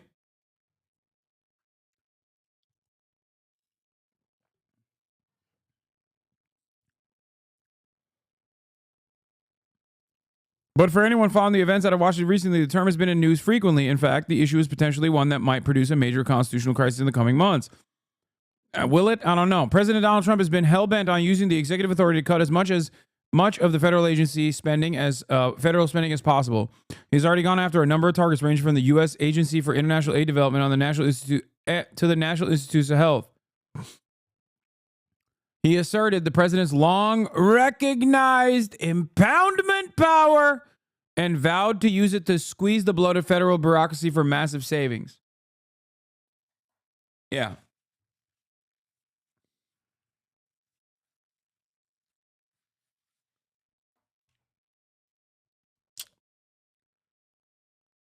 I just wish that the Democrats operated like this as well, by the way, because I am not I will use, as long as institutions exist, as long as legal hurdles exist, when the Republicans are in charge and they want to do something awful, I will always demand that the Democratic Party use them. But if there was ever a real Labor Party, if there was ever a real left party, I would tell you, I don't give a shit about any of these institutions. I don't give a shit about any of these fucking norms, okay? I'm just letting you know. That's why I always say I wish the Democrats truly cared about working class Americans and actually operated, at least in terms of politics, like the way that the Republicans do. Find some random, ridiculous rule in the book from, 1812 to be like, hey, sorry, America, we have to, we have to have permanent full employment. Sorry, and the government has to create these jobs. They just don't do that. West Wing fantasy works better. No, I'm just saying, they could technically try and do this. They just don't have any motivation to do this because they get paid by the same corporate benefactors. Okay?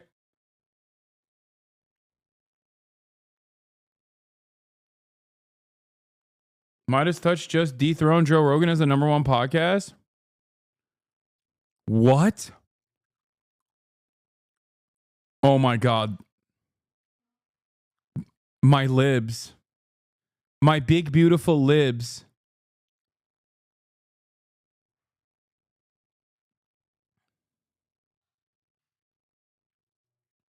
Can you give an example of one of those laws from 1812, or are you just making it up? Yes, no, I'm making it up. I don't know if there's any laws specifically that means you have to have full employment in 1812. Okay? Dude, my point is, it doesn't even fucking matter. You think impoundment is legitimate? No, it's clearly unconstitutional. They are inappropriately trying to slot it in to basically undermine the power of the purse that Congress has. Democrats have nerds too. You think Democrats don't fucking have... You think Democrats don't have nerds? Like constitutional law scholars and shit? They do.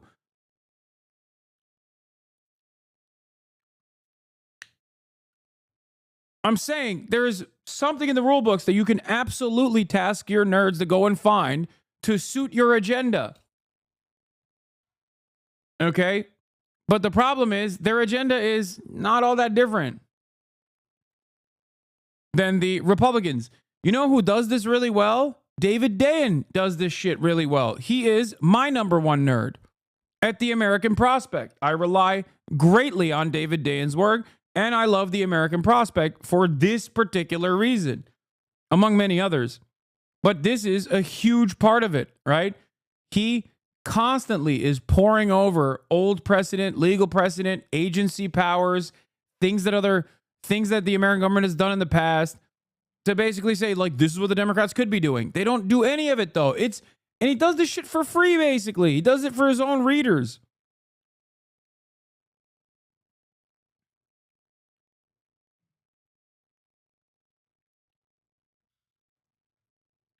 What is this?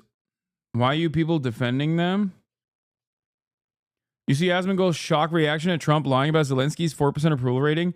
I think the most shocking part about this is that the only thing that Asmongold seemingly is very liberal on, or very like Democratic Party adjacent on, is the Ukraine stuff.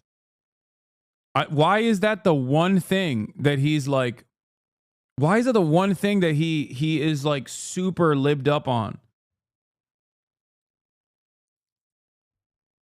Stop giving us Asman updates for fuck's sake. I mean, I agree, but I do think it's funny. What is it?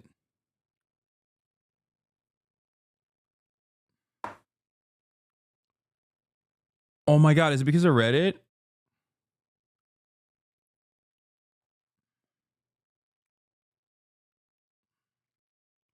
He gets all of his points from Reddit.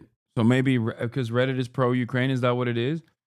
It reminds him of Star Wars. Okay, shut up. That's literally not. Then he would be pro-Hamas. Like, what do you mean? It reminds him of Star Wars. Is not.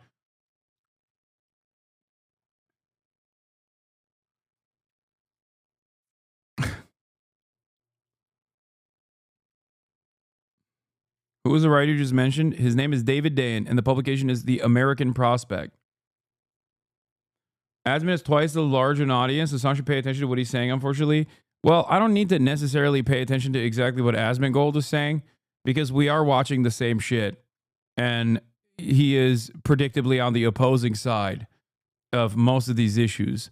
So when I react to any random Republican commentator, I'm reacting to the more fully flushed out take that Asmongold is regurgitating that he gets from his chat that he spits back out at them. So it doesn't really, more viewers equals correct. No, that's not the point that chatter was making. The point that chatter was making is that Asmongold is obviously impactful in the space of political commentary now, whether you agree to it or not. You both agreed on Germany, at least? I don't think so, but let's continue. That executive power. In your view, what would the founders think of where we are today? I mean, the founders were a they, not an it. Even James Madison changed his mind about. If the Republicans don't have the power to push this agenda in Congress, why isn't there enough momentum in the other direction to impeach Trump and make him accountable to the law? The reason why I said the Republicans don't have the power to push this in Congress is because there aren't enough Republicans that would be on board. I didn't say that the overwhelming majority care about it all that much. It actually gives them plausible deniability when Trump is doing this through the power of the executive. Therefore, they don't have to associate their name with like significant layoffs. Do you understand? So it's actually beneficial for the Republicans. They don't give a shit one way or the other. They're actually, terrified of Trump and the constituency.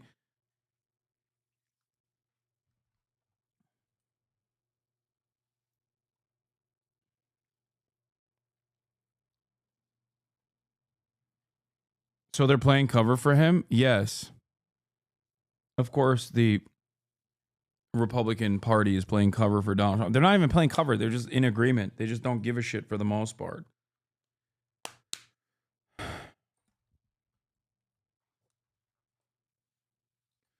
Does this eventually make the GOP so toxic with the general electorate that they start to push back on Trump? In normal times, I'd say yes, but yeah, I don't think so. At least not yet. What is this? Trump's team allegedly offered Putin 1, Ukrainian territory, 2, no NATO membership for Ukraine, 3, no U.S. soldiers in Ukraine, 4, the withdrawal. Okay, 2 and 3 are not like crazy things that he gave Vladimir Putin, by the way. Who the fuck thought that there was 2 and 3 was ever happening? The withdrawal of U.S. soldiers from Europe. Okay, that's insane. And I don't think that that's going to happen. Including from front lines. Yeah, this guy's out of his mind, dude. What? professor of political science, U.S. ambassador to Russia 2012 to 2014. Is this guy...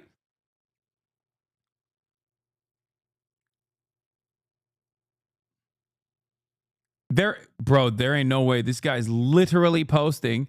Meredith, or this lady, sorry, is posting the Twitter post that I am currently reading. Look on the screen, Meredith. We are reading the tweet that you posted in the chat. Yeah, I don't think that number 4 is happening. That seems genuinely insane. Okay. I don't think that, but like, yeah, number 2 and number 3 were already always happening and would always happen. And number 5 is definitely going to happen. And number 1 is most likely going to happen as well. So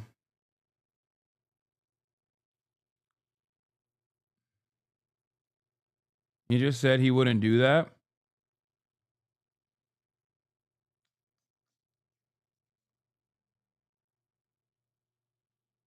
I heard he offered Russia the entirety of California too. Return for 1 ruble.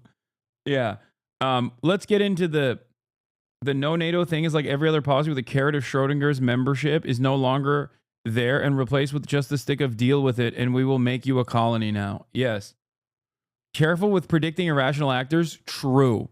There's no longer one irrational actor that I'm supposed to be predicting on now. There's 2 of them. So I don't know. No predictions. You know what? I've learned my goddamn lesson, okay? I've learned my goddamn lesson making predictions on what irrational state leaders choose to do and choose not to do, regardless of the repercussions. Okay? Anyway. A victory for Putin. Jeffrey Sachs and Matt Does debate U.S.-Russia talks to end the Ukraine war.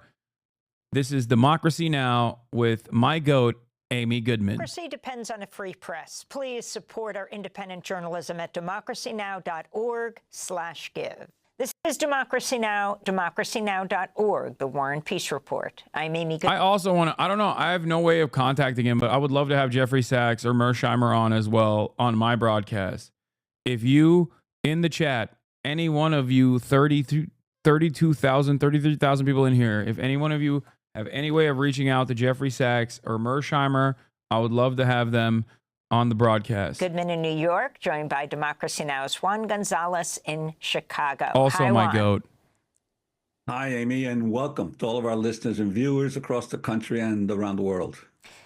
We begin today's show with the high-level talks between Russian and U.S. officials in Saudi Arabia, where they're meeting to discuss a possible end to the war in Ukraine and ways to improve ties between Washington and Moscow. The talks include U.S. Secretary of State Marco Rubio and Russian Foreign Minister Sergei Lavrov and might pave the way for a possible meeting between President Trump and Russian Prime Minister Vladimir Putin. Today's talks come less than a week after Trump held a 90-minute call with Putin. Ukrainian President Volodymyr Zelensky, who will be in Saudi Arabia on Wednesday on a separate state visit, was not invited to attend the U.S.-Russian talks. Zelensky spoke to reporters Monday. Ukraine will not take part in the talks in Saudi Arabia. Ukraine did not know anything about them.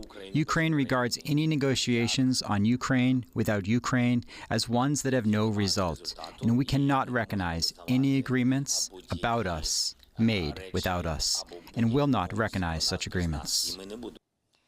Zelensky also rejected a demand by the Trump administration for Ukraine to give the United States ownership of half of Ukraine's rare earth minerals as compensation for past and future aid to Ukraine. He called for stronger American security guarantees as part of any minerals deal. Meanwhile, at an emergency European summit on Ukraine held in Paris Monday, European leaders were divided on proposals for European troops to be deployed inside Ukraine in the event of a peace deal. While German Chancellor Olaf Scholz said it was highly inappropriate to be discussing sending troops before a peace deal is reached, British Prime Minister Keir Starmer offered to send British troops to Ukraine.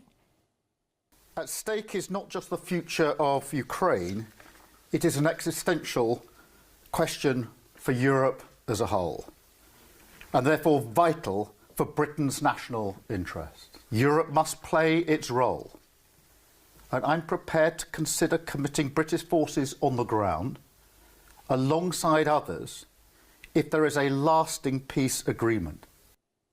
Commenting on the meeting, Denmark's Prime Minister, Mette Frederiksen, said she was concerned about what she called Russia's imperial dreams. I am very concerned about making a fast ceasefire, because it can actually give Putin and Russia a better possibility to go back to Russia and to re-ramp and to mobilize again, attack Ukraine or another country in Europe.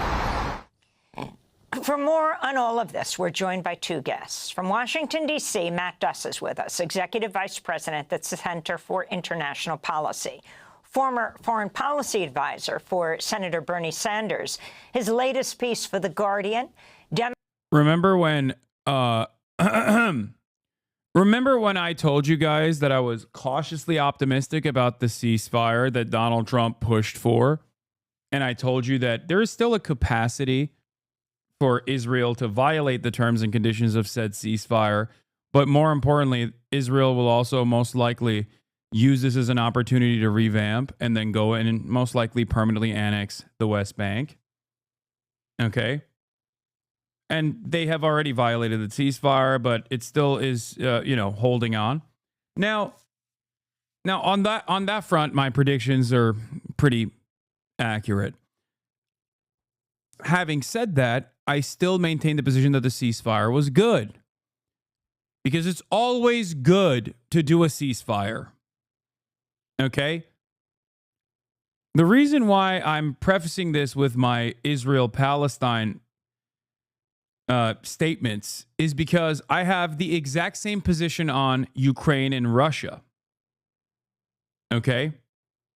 And yet when I say the same things for Ukraine and Russia, a lot of people who are well-intentioned people, okay?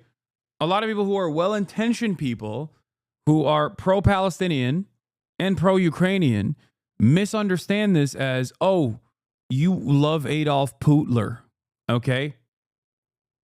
Just understand where I'm coming from.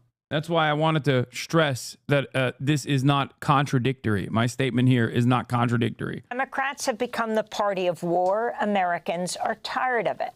Matt Duss's recent foreign policy piece is "It's time for Ukraine to make the best peace it can." And in Brussels, we're joined by Jeffrey Sachs, director of the Center for Sustainable Development at Columbia University, president of the UN Sustainable Development Solutions Network. He served as advisor to 3 UN Secretaries General, is now a Sustainable Development Solutions advocate under Secretary General Antonio Guterres. His piece for Common Dreams is headlined "The War in Ukraine Was Provoked and Why That Matters to Achieve Peace." Let's begin with Professor Sachs in Brussels. You're going to be involved with an event in Brussels tomorrow, the geopolitics of peace. I'm sorry, dude, but it's a bad position. It gives Russia the upper hand, which is bad. I'm sorry, dude. Ceasefire for Palestine is bad. It's a bad position. It gives Israel the upper hand, which is why it's bad.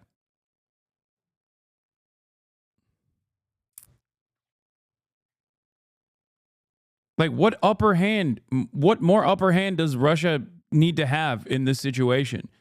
Notice how the territories that Russia has forcibly conquered and annexed have grown since the last time ceasefire was even on the table.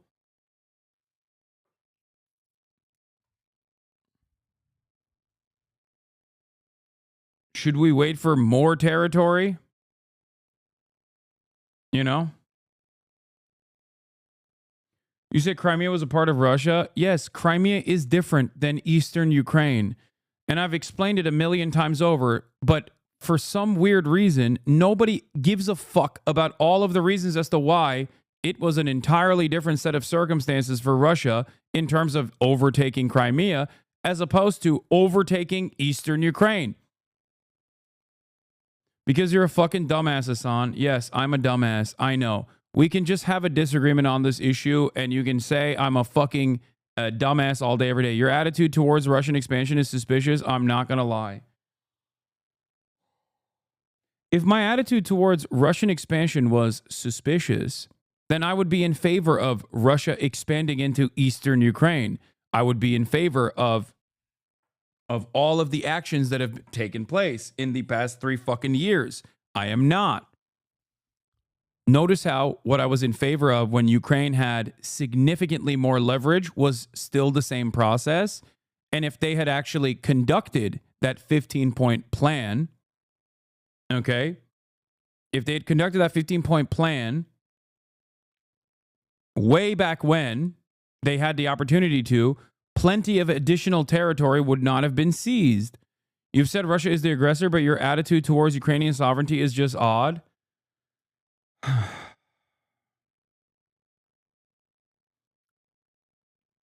Let's just keep going. Can you talk about what's happening right now in Saudi Arabia? You have the representatives of President Trump and President Putin who have just been involved with 4 hours of negotiations. You have Zelensky meeting with the Turkish president and now headed to Saudi Arabia for different meetings, and he said nothing about us without us. But can you talk about what's happening now in Saudi Arabia and the possibility of peace? Good morning, Amy. Good morning, Matt.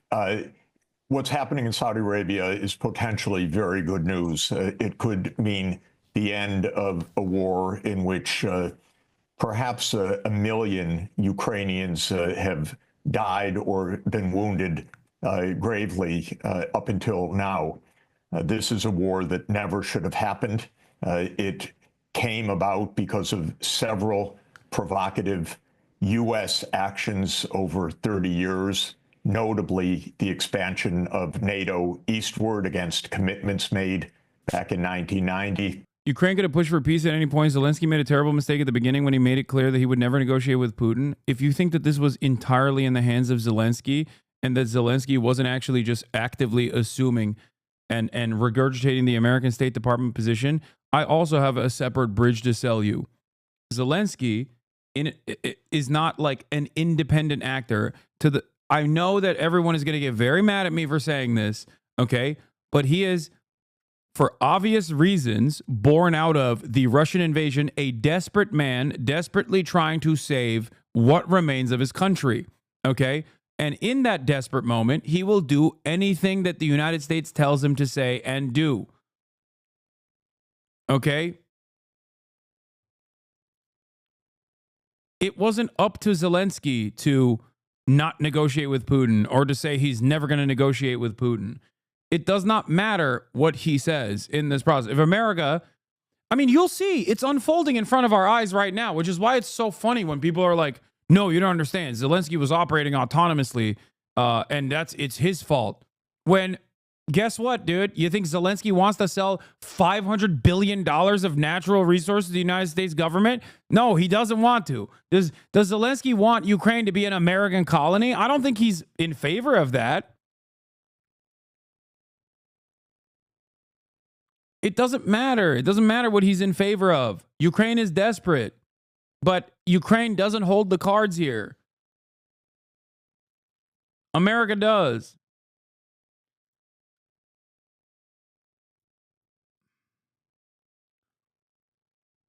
This was naive because Zelensky was never in a position to demand regime change in Russia. In order to preserve Ukrainian lives, you have to negotiate with Putin. Zelensky learned this lesson in the most terrible way imaginable, so we can blame him for much of this. No, none of this was up to Zelensky. It's crazy. Zelensky is simply just the person. Zelensky is simply just the person who is tasked with being the Ukrainian voice, okay? Putting a Ukrainian voice to what America's interests are.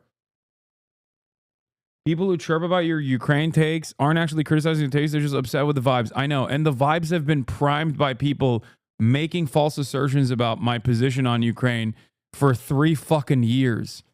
And just operating off of that false premise over and over again as they make newer content, which is why so many people unironically are both A, in denial about what is currently ongoing and what's currently happening with the Trump administration. They're just like, I don't get it.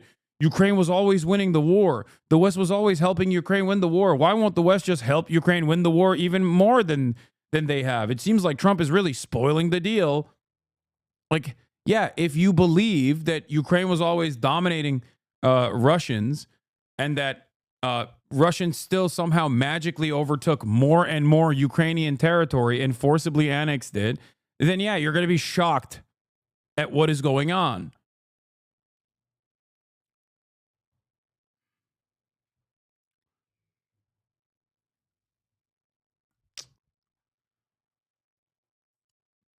The only reason why you need to give the full argument about self-determination and make the Crimea comparison with Taiwan in regards to who gets self-determination for people to understand your stance. Normies won't understand without the background lore and will keep misunderstanding your position, in my opinion. That's interesting that you say that, because I have actually personally talked about that a million times over. They simply say that it doesn't matter what the Western polling indicated in Crimea in terms of like seeing themselves as Russian or wanting to be a part of Russia before the Russian annexation, and that the subsequent sham trials that took place under Russian occupation were also built around falsehoods. They will also then say it doesn't matter that Ukraine's reaction to Crimea's annexation was to destroy the waterways that were built under the USSR that actually that brought water from Ukraine into Crimea in a final act of desperation, which is not something that you would do if you actually cared about the safety of the citizens that was now under Russian occupation. Except they don't care about any of those things. They probably don't know many of those things that happened. And even if they did, they still wouldn't care, because it's much better to just simply assume a narrative. That's why I try to hit this from the angle that is the most easy to understand, which is, why is it that it has taken 3 years and tens of thousands of lives for Russia to take inches of fucking Ukrainian territory, as opposed to how easily Russia overtook Crimea, virtually without a single shot being fired? That's why I asked this question, with the hopes that people will think about that a little bit, okay? That's why I also explained to people how major of a mistake it was, aside from the violence, if we were to talk about this from the perspective of states and how states operate, because they don't care about the morality of fucking violence and bloodshed, okay? How bad of a mistake it was for Vladimir Putin to invade Ukraine, specifically because all of the territories that might have had any kind of sympathy, like all the cities like Kharkiv, that might have had any kind of sympathy for Russians or felt any sort of like ethnic allegiance to the Russians, now despise the Russians, because guess what? They came in and they fucking blew up all of the apartment complexes. Why the fuck would you be in favor of that nation any longer after that happens? Anyway, and when you say Crimea is primarily Russian because of colonialization, though, you're absolutely correct. It's not colonialization necessarily, but it's Russification of Crimea, where they forcibly excised the Tatar, the indigenous Tatar population from Crimea. That happened a very long time ago, however. That is unjustifiable, for sure, but make no mistake. That happened far before Ukraine and Russia became, post-Soviet nation states.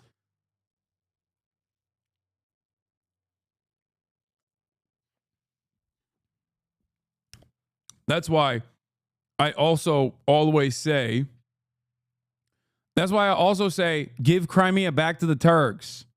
You know what I mean? As a joke.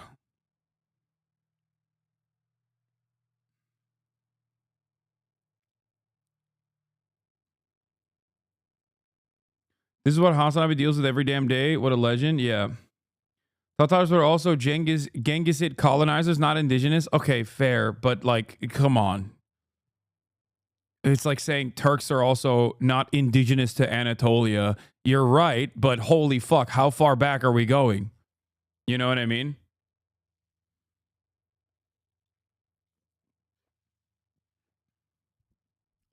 Also, the chatter that made fun of me for saying Genghis, that's actually how you're supposed to say it, but we're not even going to fucking get into it. Giving Crimea back to the Turks would be like Israel state taking Judea and Samaria. Yeah, I'm fucking joking, okay?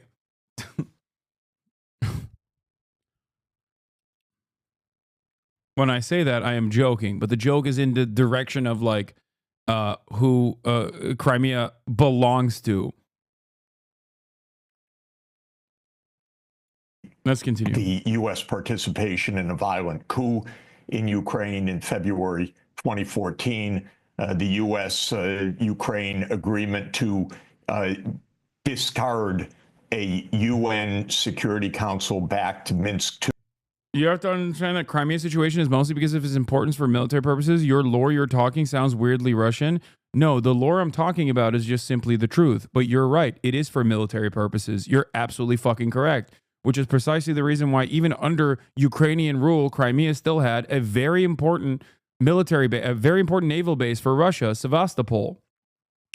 So yeah, that is correct. Crimea is the entry point of the Black Sea for the Russian Navy.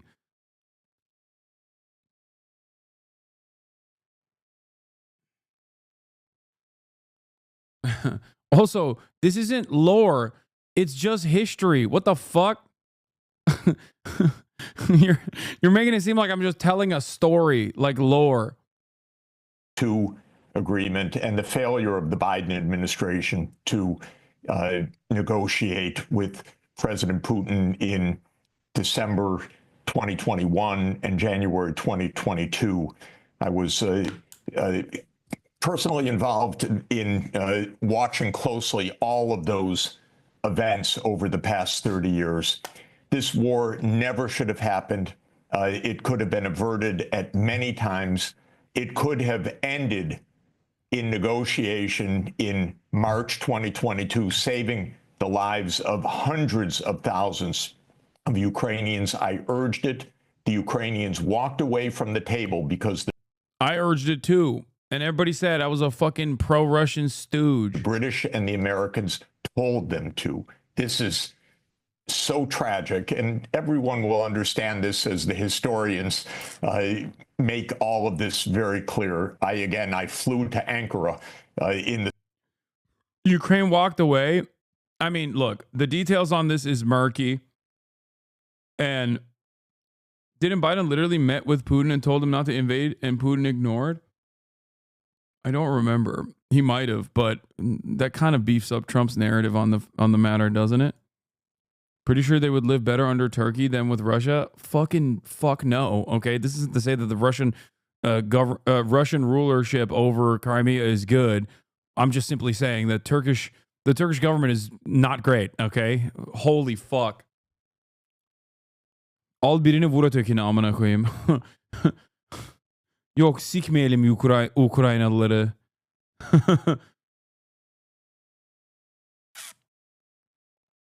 Your history sounds like Putin's, one in parts where Ukraine seemingly have not existed prior to dissolution of the USSR or its creation. No, what are you talking about? I am not saying that Ukraine as a nation state has no established national boundaries or is a part of Russia or some shit. I'm not saying that at all. What the fuck?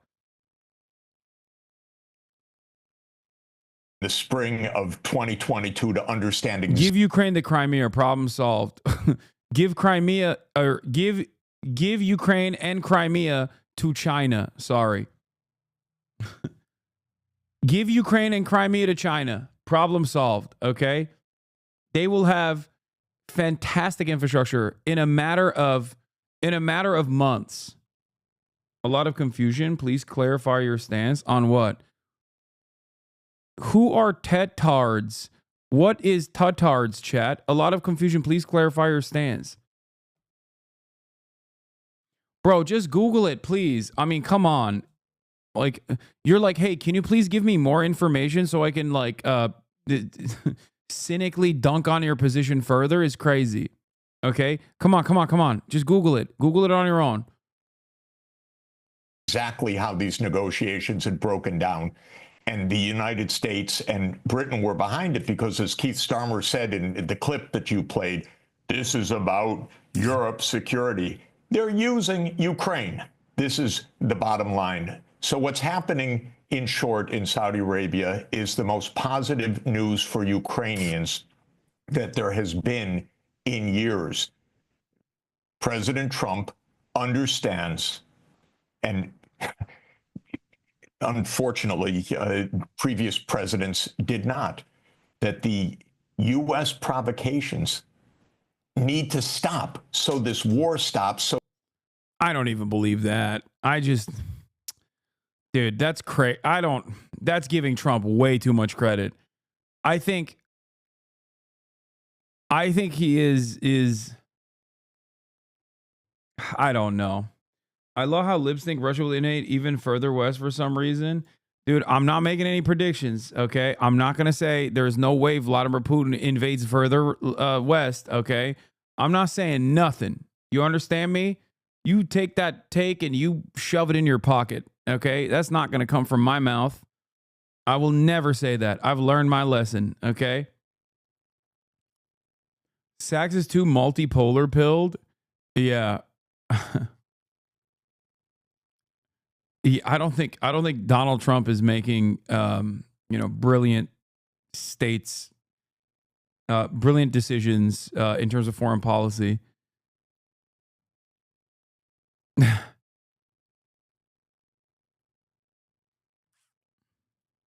So the deaths stop. That is the bottom line. I think it's important for everybody to understand also that on October 5th, 2022, Zelensky ruled out any negotiations. He said it's illegal. This was a declaration of the Ukrainian government. So the government of Ukraine, sadly, really unwisely. Not the oarfish. The appearance of oarfish has long been linked to folklore, where they're considered harbingers of natural calamities like earthquakes and tsunamis. In particular, Japanese mythology views the oarfish as a messenger from the Sea of Dragons god's palace, signaling impending doom. Despite these legends, no scientific evidence supports the myth that oarfish predict disasters. However, their rare appearances on shore have historically coincided with significant seismic events. For instance, numerous oarfishes were seen before the devastating 2011 Tohoku earthquake and tsunami in Japan. Similarly, one was last sighted in California just before a 7-magnitude earthquake last year. Nonetheless, these correlations are merely anecdotal. Oarfish inhabit deep waters worldwide, and their appearances on land might simply be due to sickness or the end of their life cycle rather than prophetic messages of natural disasters. This week, 3 doomsday fish were spotted along the coast of Baja California, Sur Mexico. Known scientifically as the oarfish, these creatures can grow up to 36 feet long and weigh over 440 멕시코 해변에서 일명 종말의 날 물고기로 불리는 대형 상갈치가 발견되었습니다. Oh my God, you think it's because... Oh my God, it's because we eliminated woke. Oh my God, the big one might be coming because we eliminated woke. That is literally what... That's it.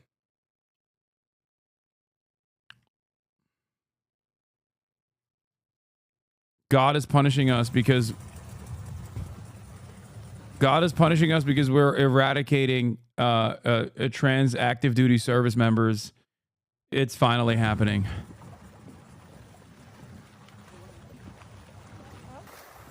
USAID Oarfish program canceled.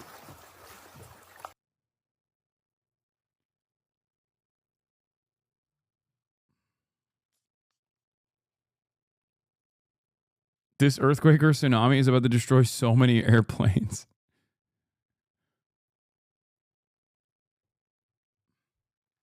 America was being held together by ticker tape. And by that I mean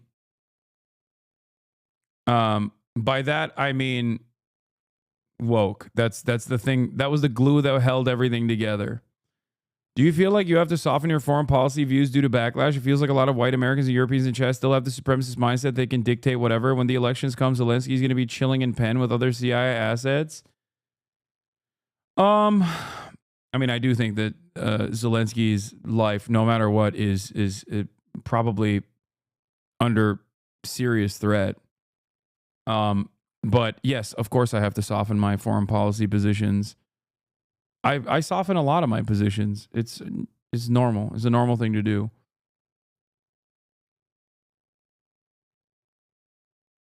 This message is a lot to unpack. The oarfish, or the fact that pronouns were keeping the airplanes in the night sky from falling like shooting stars.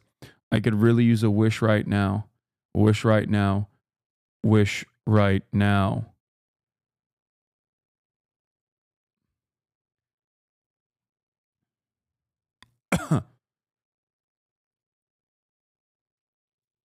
I've tried many, many times to explain to them. They ruled out negotiations. They ruled them out until today. This is tragic for them. Now they say we want a seat at the table. They said we don't want any table all along. And Zelensky rules by martial law, by decree, when the... Bro, you were wrong like 3 years ago, not even 2, and people don't let it go. Imagine if you were wrong more often.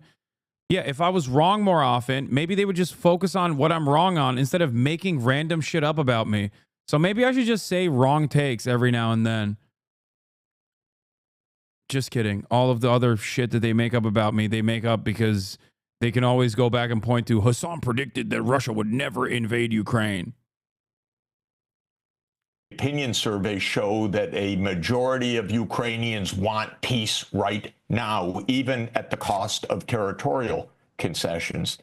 So my bottom line, Amy, is that while the Trump administration does some pretty weird things like demanding mineral rights, this is absurd. This is completely bizarre. At the same time, the Trump administration, for the first time, is telling the truth about the fundamental causes of this war and how it can end. And that is the best news possible for Ukraine, first and foremost, and for the United States, for Russia, and for the world, that peace could come to Ukraine very, very shortly. So this, I think, is the bottom line. Why does anyone care about Ukraine prediction? You're just a streamer. Who cares if you got it wrong? A lot of people, whether that's good or bad, and I think there's some good and some bad there.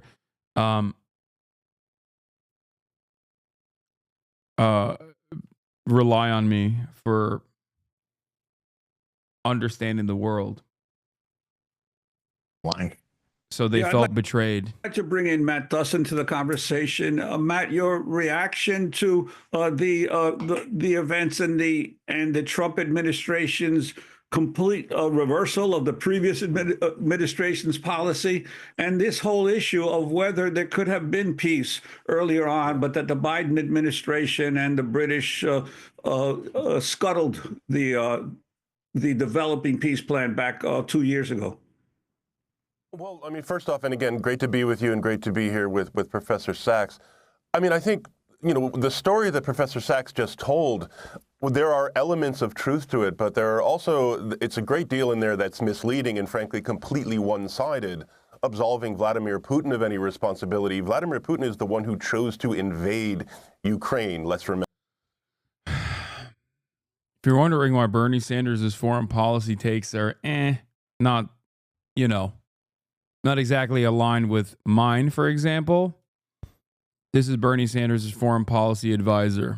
Remember, it's important to understand the history. And I'm not even talking about like Ukraine in general. I'm, you know. Understand that the role that NATO expansion has played as being seen as a threat to Russia, that is real. That, however, does not explain. He doesn't work for Bernie Sanders anymore. He's at the center of international politics. But understand that he is still far more progressive than like 99% of think tank heads in the NatSec side of things. Okay, just understand. Matt Does is like infinitely more progressive and infinitely better than virtually every other person. He's just, you know.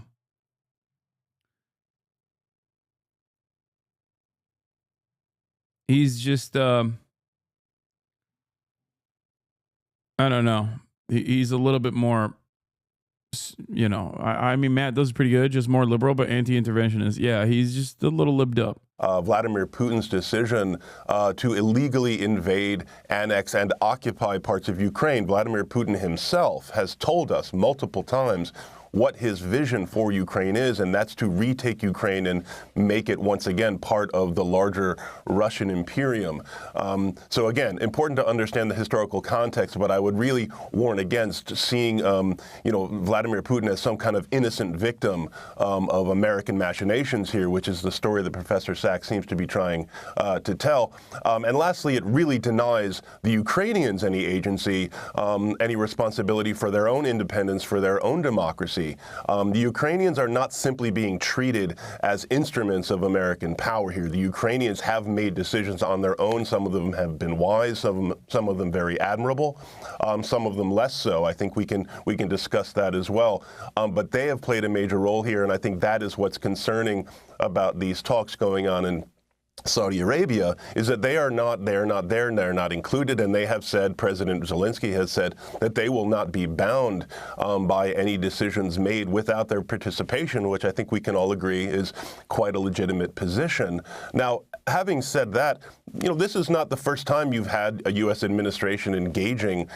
I think your take on Ukraine's situation isn't correct. Ukraine right now at least has the attention of the Western world. A ceasefire would diminish the amount of aid it's getting, kind of to whatever Western journalists / Russian propagandists were saying, is Kyiv will fall in 3 days. Speaking as a Russian here, what? It was getting no attention when Russia was fucking pummeling Eastern Ukraine.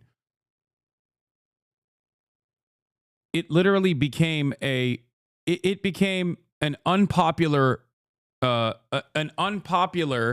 but necessary realm of support a year in, and then after October 7, it was done. Okay. After October 7, it was completely done. If you think that like support for Ukraine, I can't speak for Europe. Okay. But as far as like in the United States of America, people don't necessarily give a shit about Ukraine at all. I'm sorry. They don't care about anything. Americans are incredibly selfish. That's why Joe Biden was trying to be like, but see, we're making artillery factories in Scranton, Pennsylvania. It's good. And Americans were like, shut the fuck up. Okay, fix the potholes. Shut the fuck up, old man. Fix the goddamn potholes. I don't give a shit. Give me health care. Americans care about money and bloodshed? No, American foreign policy is both uniparty and also far away, okay? You have to understand this. American foreign policy is so far away, much more far away than European foreign policy is. And that is precisely why the attitude is always going to be different in Europe as well, because they're much closer in proximity to the refugees, much closer in proximity to the actual states that are warring with one another, okay? American foreign policy, due to America's position on the planet, literally, okay, is super fucking far away. So therefore, Americans can simultaneously fancy themselves to be peaceful doves who hate war and reap all of the benefits, or at least the limited amount of trickle-down benefits that they get from destabilizing the global South. This also presents an opportunity, however, because there isn't much pro-war propaganda, with the exception of 9/11, post-9/11 war on terror. Americans themselves fancy themselves to be fucking pro-peace. So a person who comes out and says, I'm pro-peace, can actually use that to their benefit electorally. And guess who did that? Donald fucking Trump. He lied. Okay? But at least he lied when the other side, the Democratic Party, was like, no, we love war. We're going to keep doing more war. And look how well that turned out. Donald Trump is president again.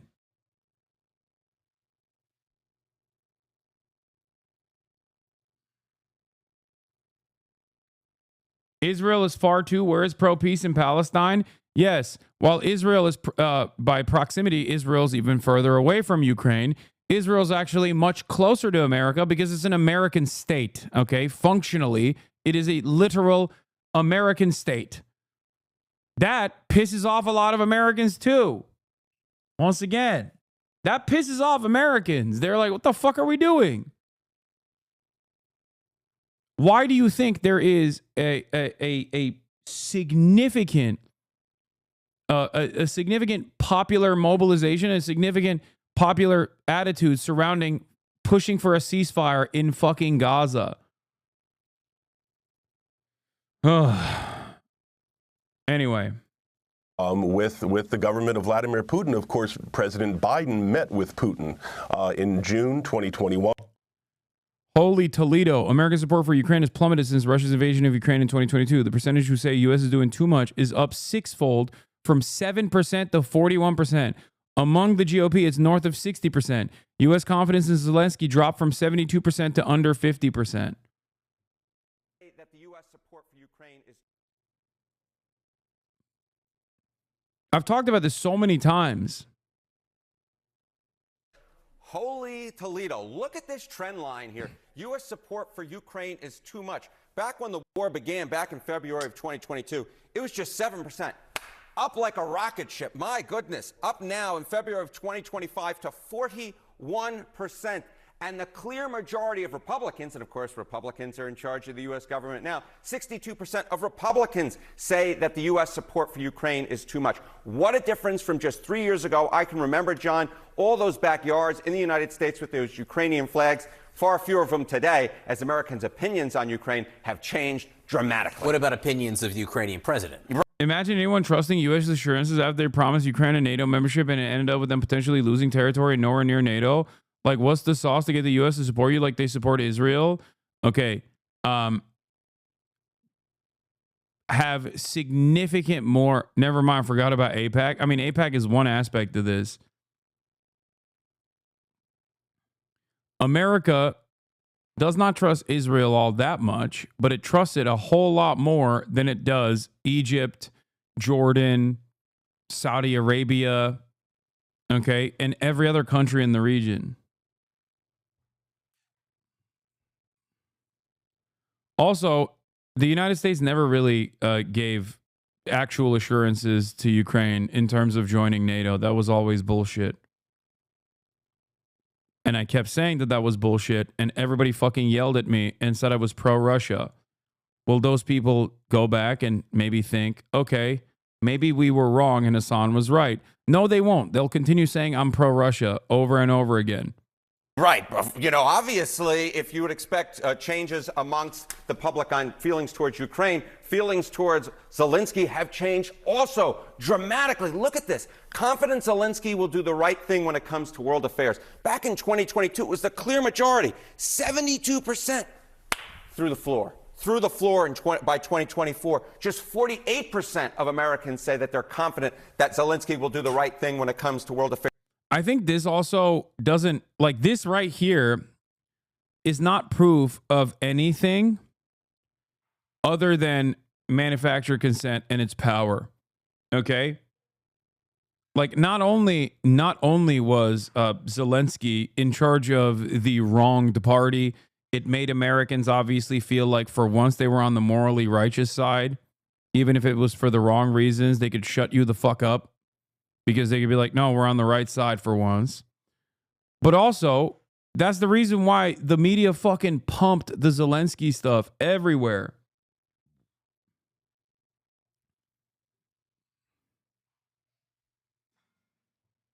It's also partially because the situation, as far as the battlefield goes, became impossible to propagandize over. You can't be like, Ukraine is actually fucking winning this war over and over again when Russia is seizing more territory. Americans also fucking hate losers, okay? And by that, I mean our own military as well. They don't have endless appetite for death and destruction, partially because it's always happening on the other side of the world, okay? Why do you think we had to pull out of Afghanistan? Why do you think that we had to diminish our military in Iraq? Why do you think we pulled out of Vietnam? They keep it going for as long as they can, but inevitably they have to pull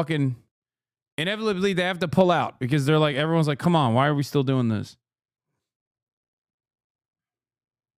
Affairs, and GOP confidence has also plummeted dramatically. Now the clear majority of Republicans are not confident that Zelensky will do the right thing when it comes to world affairs. Really a real trend line, ones you rarely see in the American public when it comes to Ukraine and Zelensky. Confidence in both going down through the ground. Look, some allies of President Trump have targeted Zelensky with harsh criticism over the last few years, and it could be that that's having some impact here. Absolutely. The Republican establishment, the Republican electorate has moved as the Republican establishment and Republican leaders have moved on. All right, let's talk about the idea of a peace deal. And again, the way you ask this matters, but go ahead. The way you ask it is important, so we can talk about this a little bit. So the poll question essentially is, do you support a Russia-Ukraine negotiated peace deal?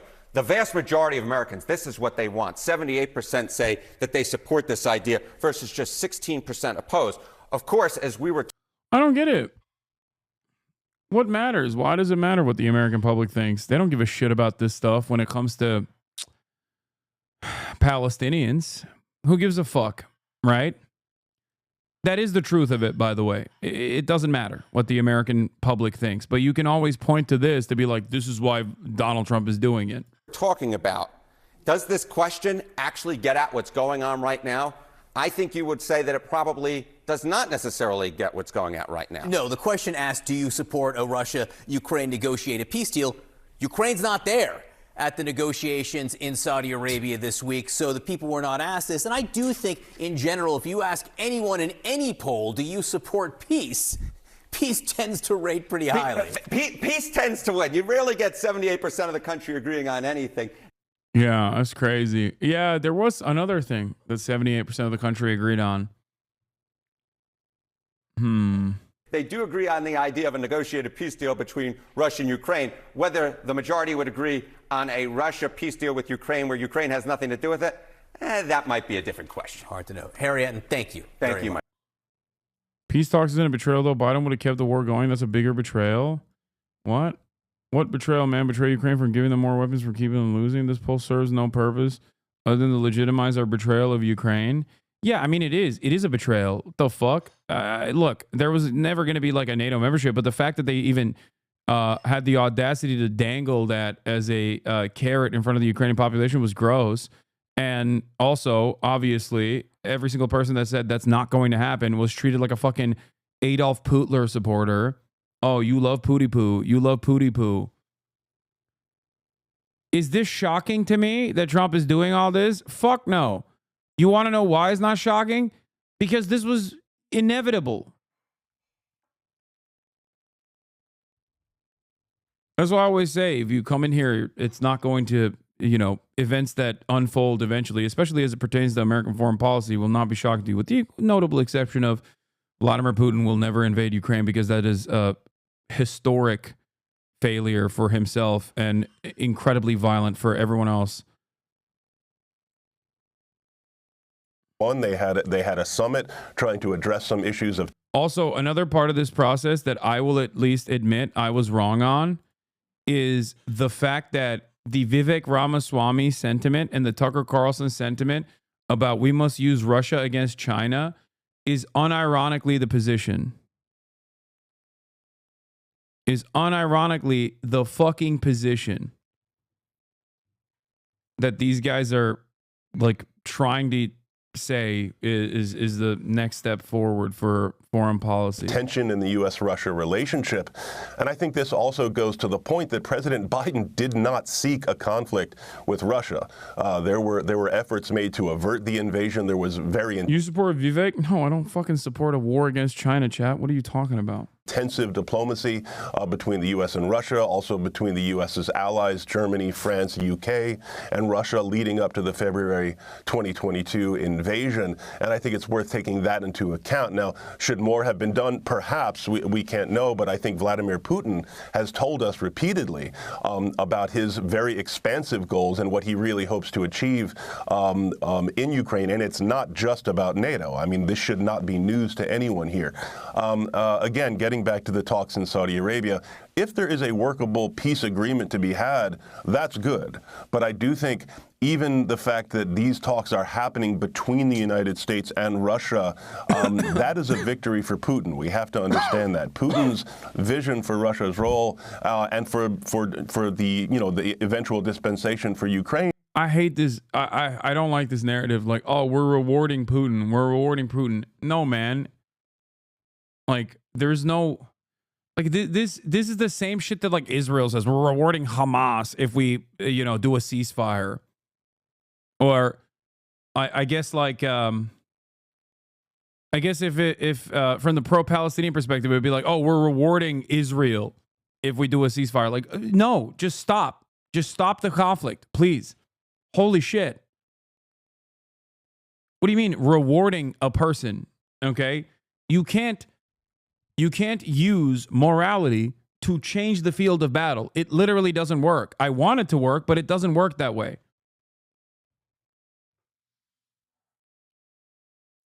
But your whole solution seems very short-sighted. I can agree that Ukrainians deserve no more fighting, but what does that do when Russia just knows they can go in anywhere? Honest question. It's a great question, and I don't know what the answer to that question is. I genuinely don't know, okay?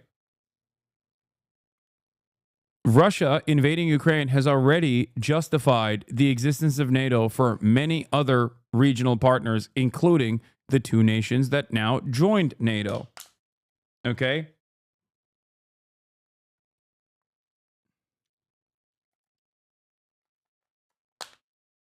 I think if I'm gonna close my eyes and think like how this unfolded this way, I think that Vladimir Putin is smarter than Donald Trump. And as a person that is smarter than Donald Trump, that knows that Donald Trump reveres him to a certain degree, he used that influence he has over Donald Trump to his advantage by actively making him undermine Ukraine.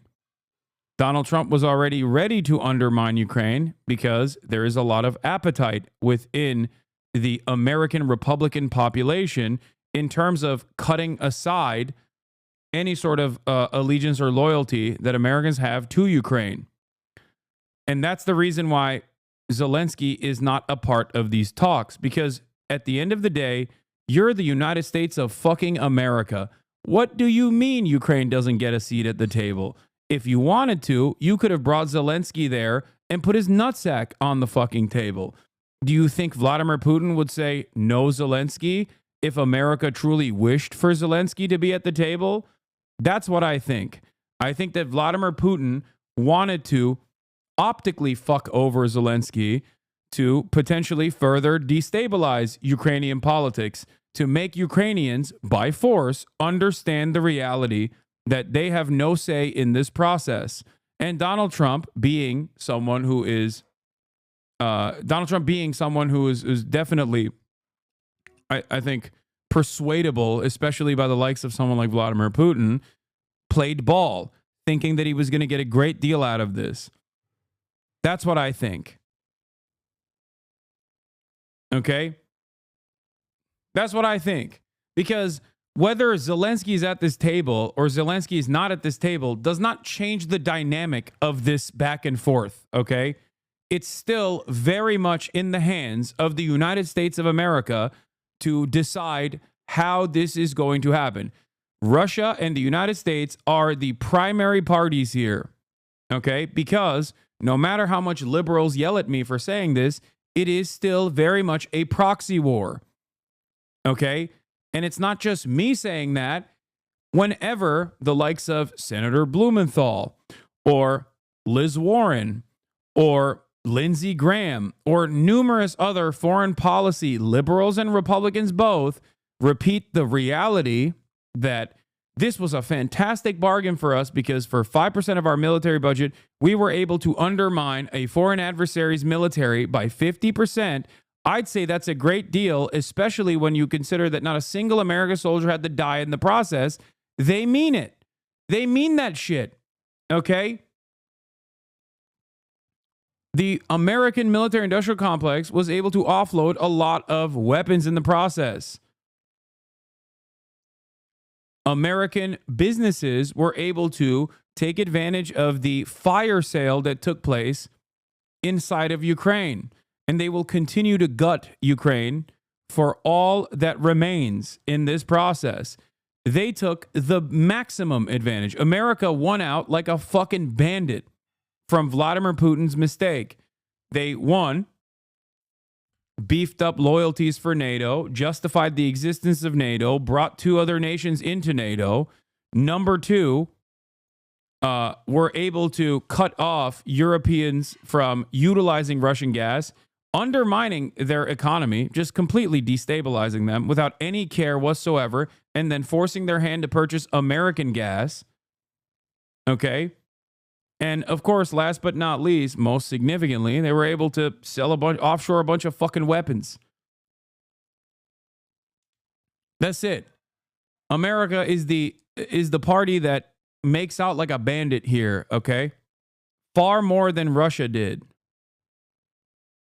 Having said that, if you think that like whether Zelensky is at this table or not changes the dynamic of the back and forth, you're wrong. Okay? You're wrong. This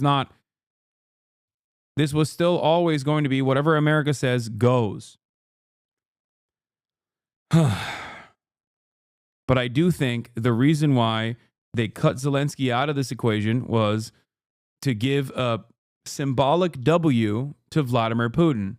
And Vladimir Putin, one, was able to very successfully create pro-Russia sentiment amongst the dumbest of American hogs, who for their entire lives despised Russia and the red commies, only to get brain broken by one fucking Telegram group, okay, and develop loyalties for Russia somehow. But also, they were able to take advantage of the lack of appetite many Americans have due to their selfishness in many instances, to constant war that's happening and constant destabilization that's happening. They were able to also create a massive inflation crisis in the United States of America through OPEC Plus, which the American oil manufacturers, oil producers also played ball with because, as they openly stated time and time again, that they had no interest in doing what was best for the American population, despite the billions of dollars in subsidies that they were receiving from the American government, and that OPEC Plus's limitations on oil barrels was actually to their benefit. And it really was to their benefit. They made more money in this process. So they were able to destabilize America and create a lot of anger and resentment towards Biden, create a lot of, understandably, which Biden did to himself as well, because he's just an incompetent fucking cadaver. They were then also simultaneously able to basically get Donald Trump to play ball this way and even symbolically fuck over Ukraine, because America was always fucking over Ukraine. But now it's in broad daylight.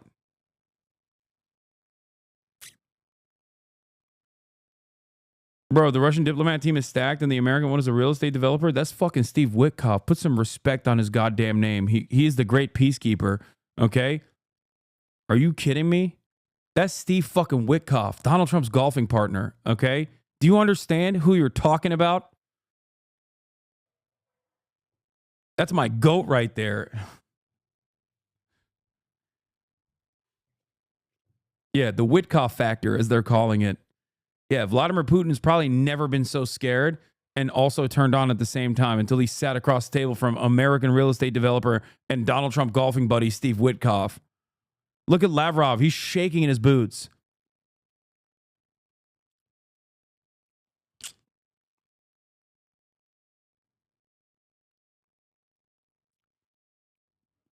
He does not know the brilliant mind of Steve Witkoff. He will learn. Is that this is something to be worked out between Russia and the United States, between these two great powers. He sees Russia as a rising force. Again, he's trying to kind of reestablish Russia as a great empire, a great force in global affairs. And his vision of how global affairs should work is that the great powers make decisions and the lesser powers just have to deal with it. Their concerns are of very little concern. And unfortunately, I think that is something we've seen from the Trump administration too, whether it's Ukraine, whether it's Gaza. It's that the powerful make decisions and the weak just deal with it. I think that is what it is. That's what America's always done. I'm sorry, Matt does. What the fuck kind of nonsensical world are you existing in at the Center for International Policy, or CIP, which is a pretty good think tank, by the way, overall. But like what? That is the case. That's just the case. What do you mean? Look at the Kurds. Look at everywhere that we have had conditional allegiances with, okay? I mean, what is it, the Sean McCarthy or whatever? I mean, there is a reason why this exists, okay? Gaddafi went from foe to ally. America's lost ally. Brave warrior, brave anti-Soviet warrior fighting for liberation. Noriega. Manuel Noriega, from U.S. friend to foe. Anti-Soviet warrior puts his army on the road to peace. Osama bin Laden. Exclusive. CIA files prove America helped Saddam as he gassed Iran.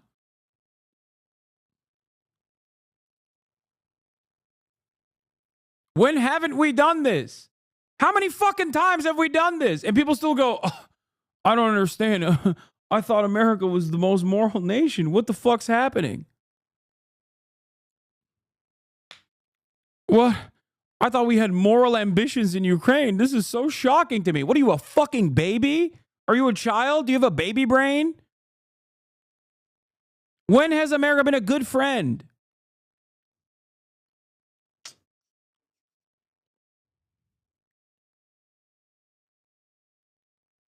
Wait 10 more years to see what happens to the Zelensky of Syria, okay? Just wait. Just fucking wait. If we make it out alive of the first Trump regime, okay? Wait till you see what they got in store for Mr. Former Al-Qaeda.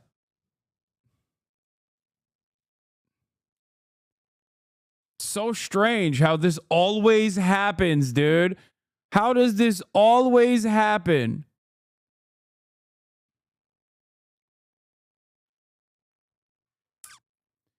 The worst aspect of this is that the worse conditions get for American empire, the more like economic allies we're gonna fucking lash out at as we just die out, you know. But the death of an empire doesn't happen overnight, and it certainly doesn't happen quietly.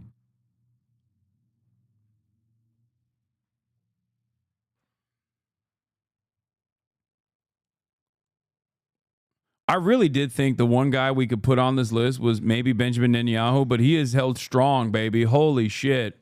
That's just, and more importantly, I don't think that's going to lead to a sustainable peace. So listen, if they do come out of these talks with a workable and sustainable and durable peace agreement for Ukraine, one that protects Ukraine's democracy, one that protects Ukraine's sovereignty, we should all support that. But without the participation of Ukraine, I'm very, very skeptical that we're going to get anything like that. And Jeff Sachs, what about that? It is the Ukrainians who are actually fighting against Russia, and yet the Trump administration seems to feel that it can negotiate without Ukrainians present. And in addition to that, I wanted to ask you another issue. There's been a lot of emphasis on these rare earth minerals that Trump raised, but there has been, according to many reports, massive buying of Ukrainian land by American agribusiness companies. Can you tell us anything about that, the validity of these claims? Sure. The American role in this has been quite sordid for a very, very long time.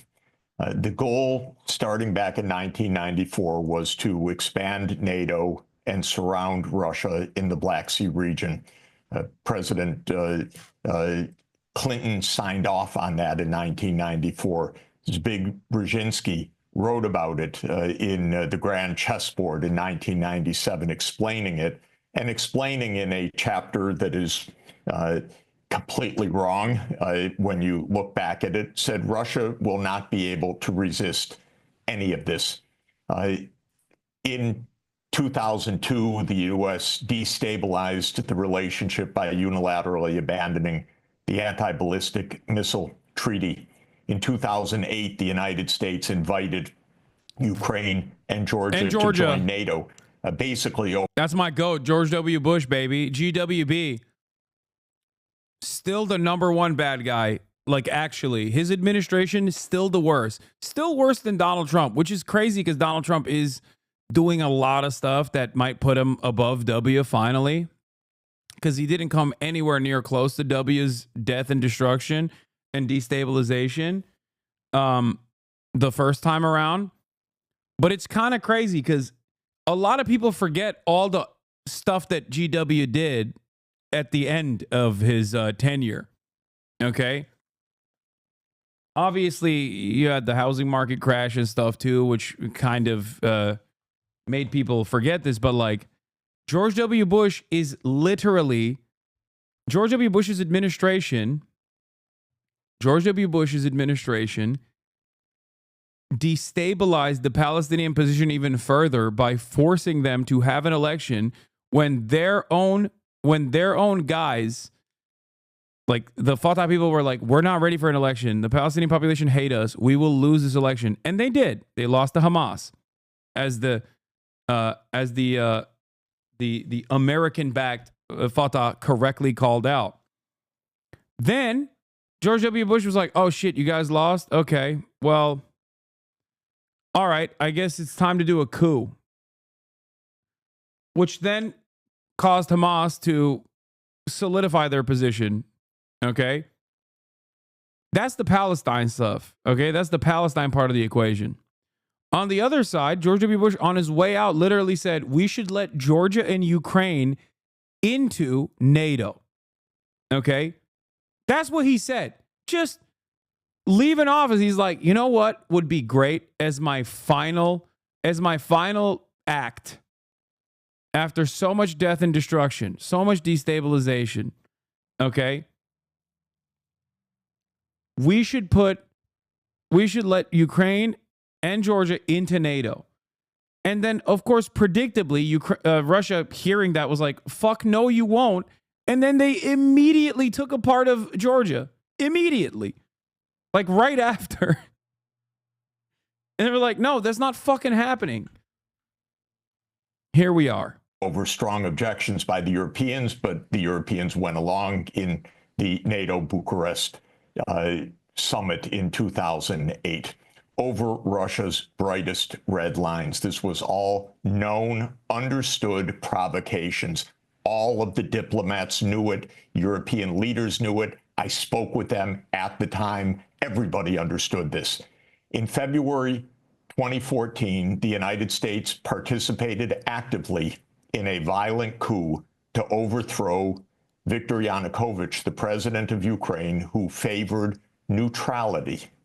This is very important to understand. The coup took place on February 22nd, 2014. Again, I saw some of this with my own eyes. It was ugly, the U.S. involvement in this coup.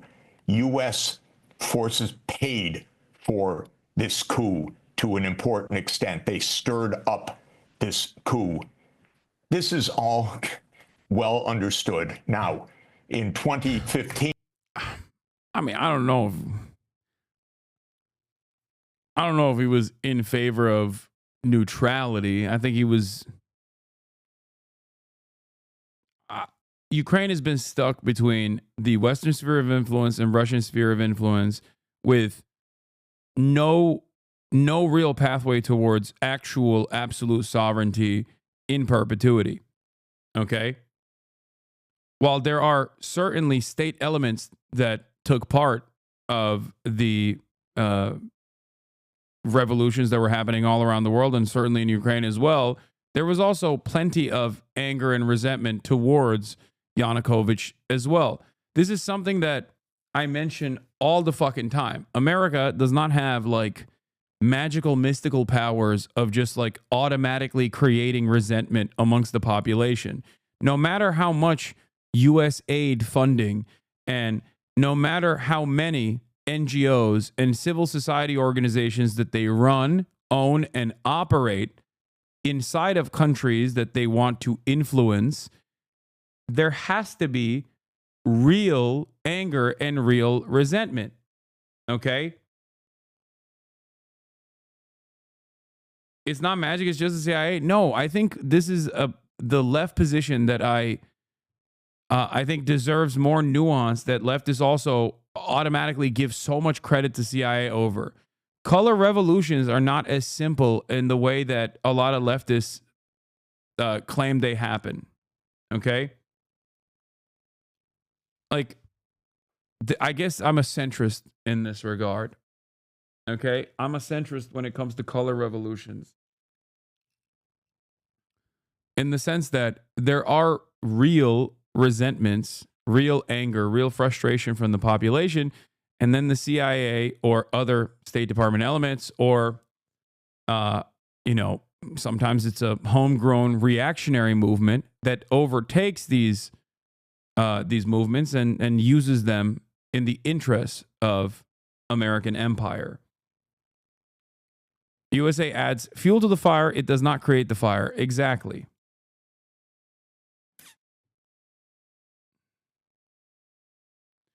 Clinton was caught on tape talking about designing the coup government. It was definitely a CIA op. There was a basis of support for the coup, especially in the more cosmopolitan section of the western part of Ukraine, but it was a coup even if the coup government had lots of support. Yeah, but you still can't. I wouldn't say that Yanukovych was favoring neutrality. And you also still can't say that there wasn't real resentment towards the existing form of governance. Now, the irony, of course, is that Ukraine has never really had a non-corrupt government, okay? The Zelensky government was also very corrupt. And this is not my assessment. The only reason why I know about this shit is because at the time, before the invasion of Ukraine, there were plenty of pro-West foreign policy papers that actively talked about how corrupt the Ukrainian government was. Of course, all of that went away when Vladimir Putin did the unthinkable and the absolute immoral move of invading Ukraine.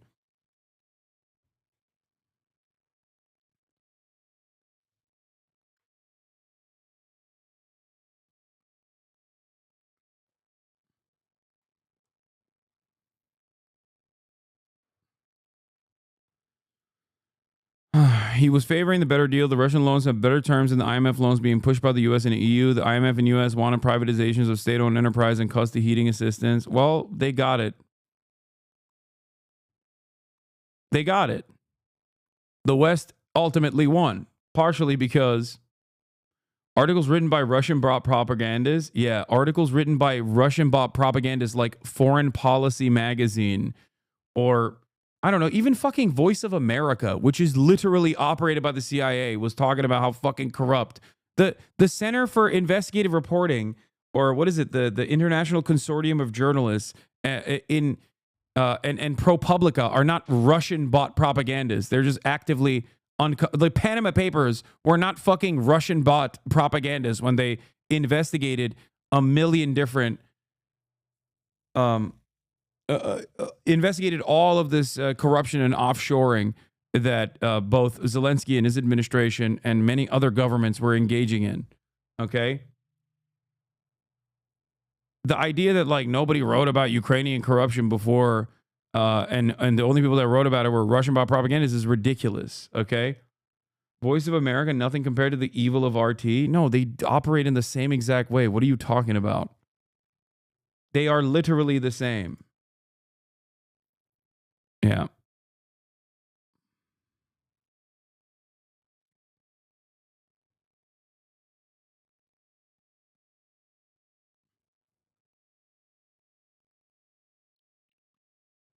Anyway.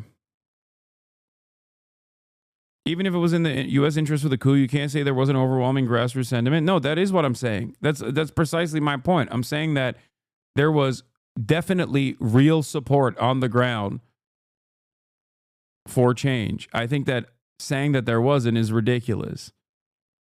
But once again, especially with the case of Ukraine, America's involvement in these countries is rarely for real, moral, ultimately good reasons. It's never for the good reasons. It's for this reason. Because this means you have to privatize all of your state-owned enterprise. You have to sell it to foreign capital. Okay? That's it. Which, you know, things that Trump is doing right now, by the way. Things that Trump is doing right now that is the reason why I say America is the one that won the most out of Russia's invasion of Ukraine.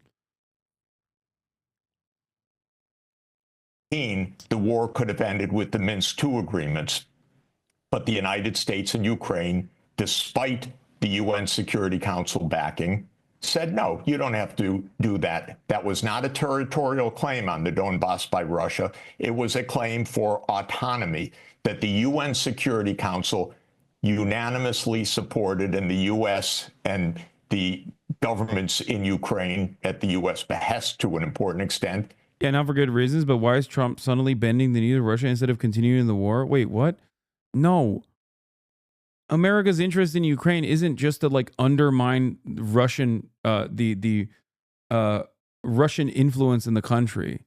Russia already gave them that massive W, gave America that massive W. America's interest is money. Donald Trump, when he says we're going to take all your natural resources, is basically trying to take whatever remains of the whatever remains of Ukraine's resources, whatever remains as a sector of profit from Ukraine. That's it. And it's not like he's hiding it. He doesn't have the capacity to fucking he doesn't have the capacity to engage in any sort of song and dance. He just like very openly says what he's thinking at any given moment.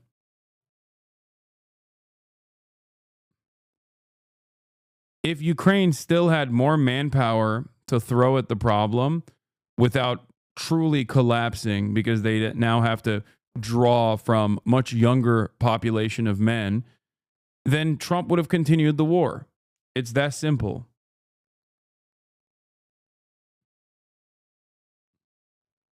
He'll take the resources whether Ukrainians fight or not. Ukraine simply doesn't have the manpower. This is something that I've been talking about for the past fucking year at this point.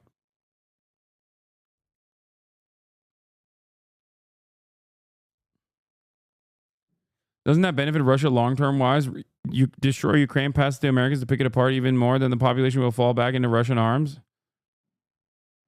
Not really. And also, America's never been exactly... America's never had foresight capabilities, I think, when it comes to its foreign policy. We don't give a shit about the long term. We care about the short term. Completely dissed. And then it's true that Biden and Putin met in 2021. But in December 2021, President Putin put on the table a draft U.S.-Russia security agreement. It was a completely negotiable document. I spent quite a bit of time speaking with the White House about that document. There should have been negotiations. The U.S. rejected negotiation over the central point, which was non-NATO enlargement to Ukraine. Biden knew what he was doing. It was a terrible mistake of the Democrats, let me say, and of President Biden and his team.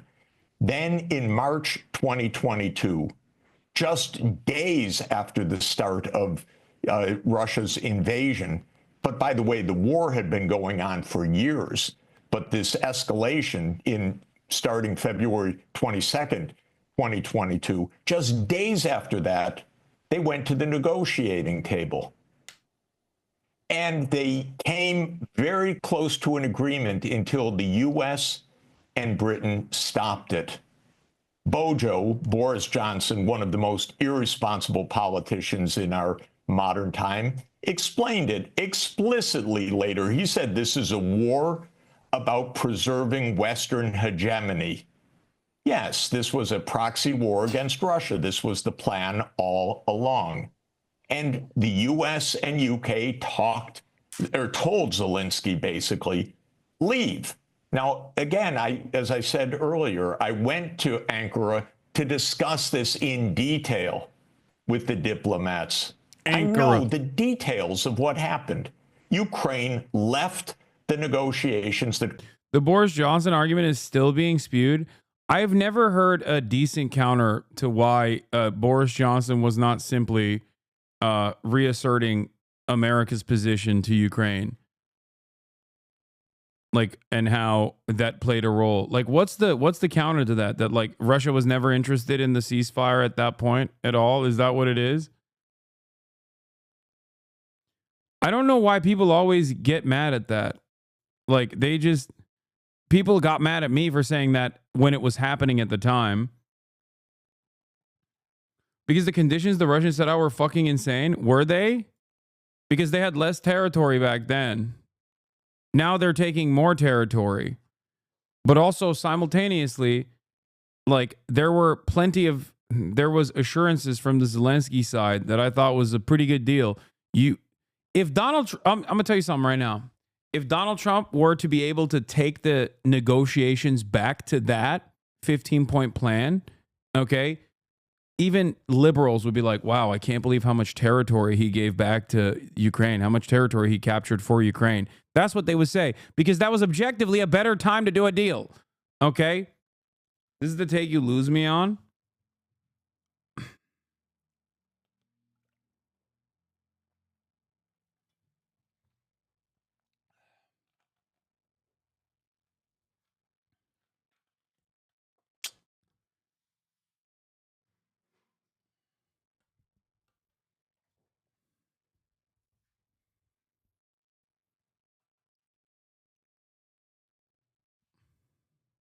Chatters never follow up back to this.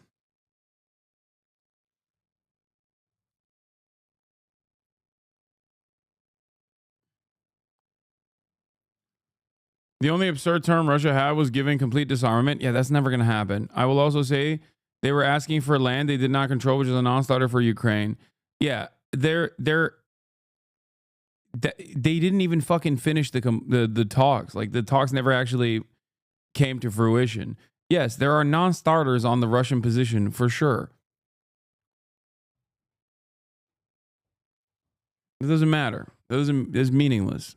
Yeah, of course Russia's going to say that. That doesn't mean anything.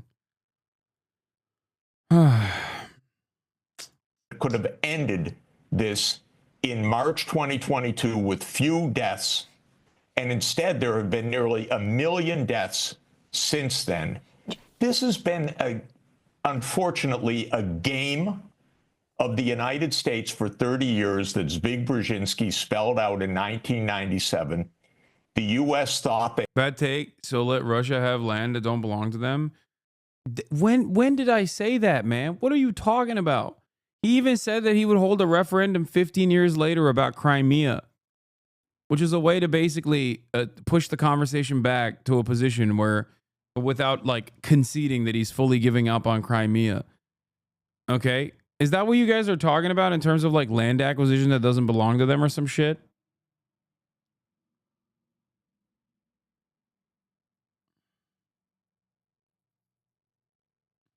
Jeff Sachs sounds like a Russian apologist. He really said nothing critical about them. It's all the West. Yeah, you should have seen what this man used to.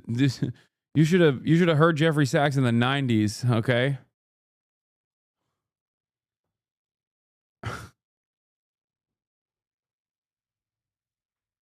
This man is perhaps most responsible for what came after the collapse of the USSR. They had the upper hand at every time. It was the economic sanctions or the weapons that were going to bring Russia to its knees. It was incredibly naive. I said so for many, many years. Professor Sachs. I said Ukraine. Everyone knows Hasan is a Putler dick rider. What did he say again before Putler invaded? Ask yourself why you have to point to something which was an incorrect prediction from 3 years ago and not anything else in the 3-year framework. Do you think that this is an appropriate way to analyze my position or, or any number of different things that I've said and done before and after? Ridiculous. I said Ukraine will become the Afghanistan of Europe, and so it has. Now, today in Saudi Arabia, maybe Ukraine can be saved from what the U.S. deep state set along the path of the last 25 years. And this is the biggest hope of today. Professor Sachs, Matt Duss said he agreed with a lot of what you said. And I was wondering... You've always said this is Putler invading and taking back Ruski lands. Okay, well, Yeah, never mind. I didn't realize this chatter was just I didn't realize this chatter was just simply hallucinating. If you agree with him in condemning Russia's invasion in 2022. Of course I condemn Russia's invasion, and of course I condemn the reasons for the provocation. I condemn the destabilization of the nuclear framework, which was the most important element of all in this. The United States walked out of the ABM Treaty and the Intermediate Nuclear Force Treaty unilaterally and would not negotiate with the Russians. Remember when he said Pudler opened the oldest vault? Okay, that is true. He did open it. That's facts. Russians over this. The United States overthrew a government in Ukraine. The United States refused to negotiate with the Russians over basic security issues. This is a tragedy, but the core of the tragedy is U.S. unipolarity assumed by the neocons as early as 1992, put in place by Clinton starting in 1994, and it's been a consistent U.S. policy up until today, basically. And Trump is actually, amazingly, it seems, trying to change it, which is unbelievable for us. I voted for Biden, of course. I was also an advisor to Bernie Sanders. I just want to be clear. This is a shock to me that it's coming from this side of the American politics. The Dems became warmongers. Matt Period. That certainly also reverberates with your title about the Democrats becoming the party of war. The latest news out of Riyadh, U.S. Secretary of State Marco Rubio says officials at U.S.-Russia talks agreed to restore embassy staffing, create a high-level team to negotiate peace in Ukraine.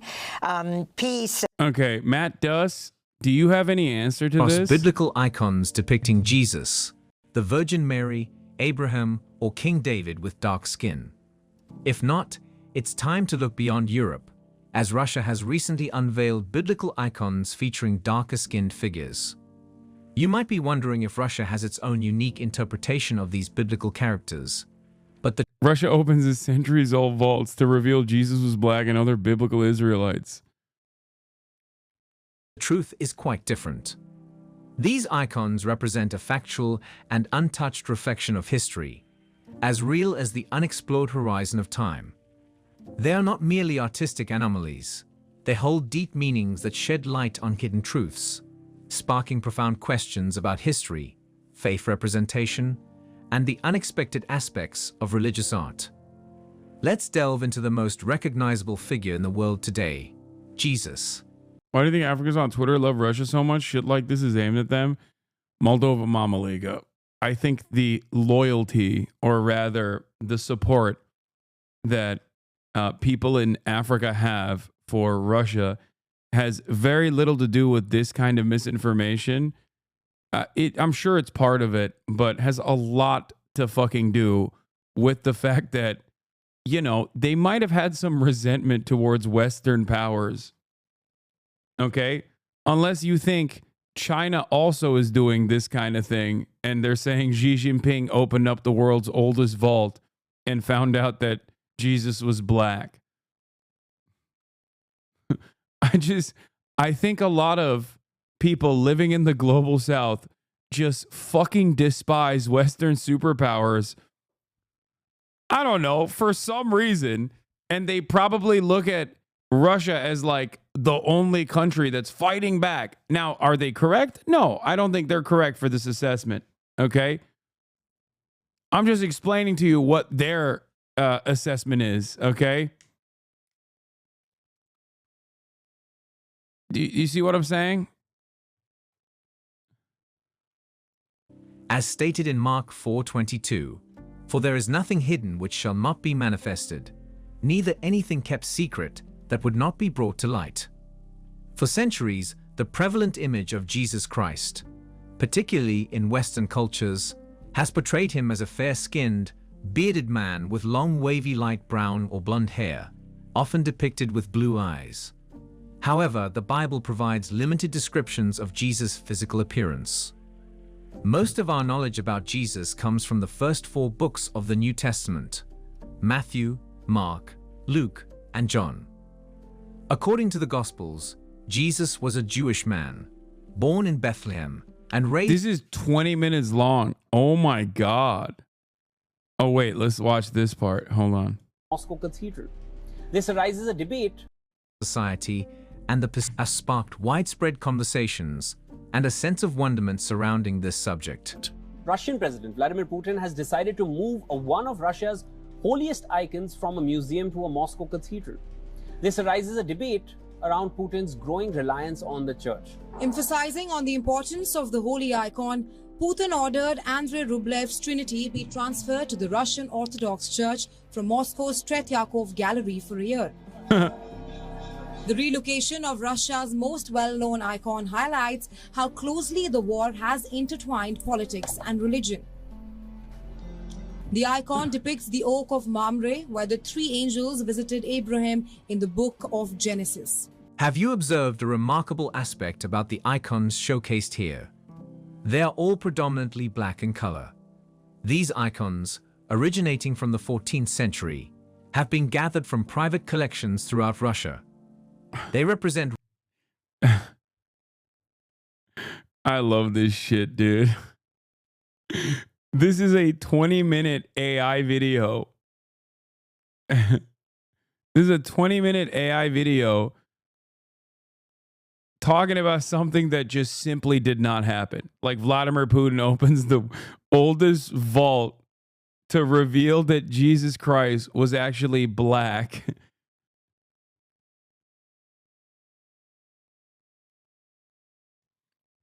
I fucking love that, dude. I mean, this is my shit. All right, let's get back to these liberals now, okay? Discussing silly things.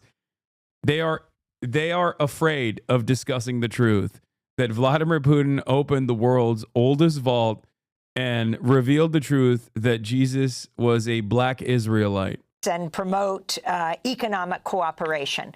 Your thoughts on this and where this history goes from there? Yeah, I mean, I read that readout. I think it's interesting. I would also note that in that one of those points is not just economic cooperation, but, quote, investment opportunities. So, again, it really does seem like the Trump administration is not just trying to make peace, but trying to, talk about potentially dividing the spoils with Russia. And that is very concerning because I don't think that's going to lead to a sustainable and durable peace agreement. But, again, in basic terms, it's good and fine that the United States and Russia are talking. We need to talk to our adversaries more generally. I think that's always true. But the details will matter. And again, Ukraine's buy-in is absolutely necessary for this. This is not an agreement that can be made over their heads. And I do want to step back and just respond to a couple of things that Professor Sachs said in the kind of history that he laid out. It is very interesting to me that the Ukrainians themselves play little, if any, role in the history that Professor Sachs just lays out. This idea that 2014 was just a U.S.-backed coup is false. Yanukovych was overthrown after one of the largest demonstrations in Ukraine's history, known as the Euromaidan. It was not the case that Yanukovych simply wanted to make Ukraine neutral. He wanted to draw Ukraine closer to Russia in a way that an overwhelming majority of Ukrainians rejected. So we need to understand the history in all its complexity here. The Ukrainian people played a major role in that event. They played a major role in the decision to resist quite admirably. Guys, please stop yelling at Mad Dust for... No, it's ridiculous. Yes, there is a State Department involvement in it, but it doesn't change the reality that Yanukovych was, he was going closer and closer to the Russian sphere of interest and influence. And also simultaneously, people absolutely were angry. Like, he was not popular, man. The fuck? How many times does this have to happen globally for you guys to recognize that, like, yes, America takes advantage of real popular sentiment on the ground? and courageously the Russian invasion of their own country. Now, going back to the negotiations in March of 2022, I think to treat the talks that took place in Turkey as if they would have simply ended the war, again, is not accurate. Now, there were interesting possibilities in those talks. There's little evidence that Putin himself was completely bought in. I'm very skeptical that having launched a major invasion a month before, he would have been willing simply to end that invasion. But again, this story that Professor Sachs is telling of the United States as the major manipulator and the key problem, and everyone else is simply reacting to what the United States does, I think does not really reckon with reality. I'm certainly a critic of U.S. foreign policy. I'm a strong critic of the Biden administration's foreign policy. But I do think if we want to have a real and honest discussion about where U.S. foreign policy has failed and where it needs to go, we need to reckon with the actual complex history of these events, and it's not just a story of unending U.S. villainy. And Matt, just briefly, because we're running out of time for this segment, the Trump administration has also been pushing for increased military expenditures by the NATO countries. From 2%, now he wants 5% of their GDP in terms of military spending. What's your response? Because obviously the United States, as the main producer of weapons in the world, would benefit from such increased military spending by the various countries of Europe. Right. I mean, this is a point that Trump has made repeatedly, and not just Trump. And I mean, if you remember, Barack Obama was also someone who was pushing NATO member countries to meet their commitments. By raising that commitment is something very interesting from Trump if he expects that they'll be buying these weapons from the United States. But I think one potentially interesting positive consequence of Trump's approach here is that if it really does force the Europeans to finally, at long last, start taking more serious steps to see to their own security. I mean, some of the comments that were played earlier from Keir Starmer, I'm not so sure about the idea of UK troops patrolling Ukraine, but just the fact. Bro, Keir Starmer walked that back at the end of his statement. He couldn't even hold on to a security commitment without recognizing that this security commitment is completely and utterly meaningless if America's not on board with it. He literally was like, yes, we're going to send troops into Ukraine to defend the Ukraine. And if America is not a part of the bargain, then we won't do it because that would be silly. That you see European governments now stepping up and looking with a bit more urgency about their own responsibilities. Like, I think it's funny to think that Europe, in all of this madness and chaos, okay, especially with like America being like, yeah, fuck you, all right, we do what we want and there's nothing you can say about it, are going to turn around and be like, well, I guess it's time to defend Ukraine. Like, maybe, okay, I just think it's unlikely. All right. Maybe I'm wrong. I'm not making any predictions on this issue. Okay. It's like, I feel like you got a lot more problems to worry about internally right now in every single one of those countries, especially with the insane growth of fascist politics in every single one of these countries. Where are they going to get those weapons from? Yeah, that's the other side of the bargain, which is like they're still using American weapons to do this. So, hey, we get to make money. Don't worry. That was not a prediction that came out of my mouth. I would never make a prediction about Russia-Ukraine affairs, except I have for the past 3 years. And with the exception of that one that everybody yells about, every other thing has basically come to fruition in front of our eyes, unfolding, and people are still mad at me for some reason.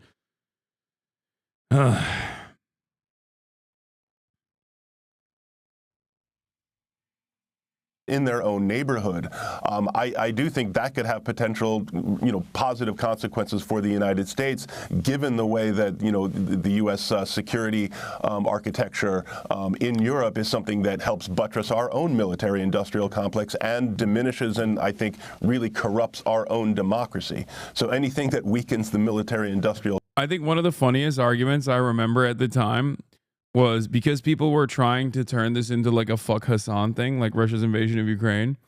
One of the things that people tried to say in terms of like what kind of material harm I've individually caused was Hassan's Ukrainian fans probably trusted him and didn't evacuate in time and died.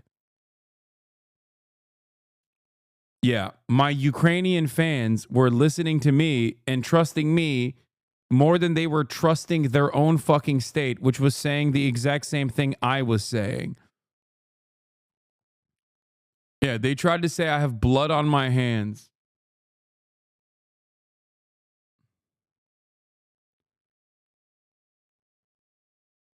Yeah. No, they were probably listening to, you know, Ukrainian media and also Ukrainian politicians who were also saying the same things that I was saying. My haters always make it seem like I'm materializing just like false information and not like, you know, responding to what Ukrainian resources were saying as well.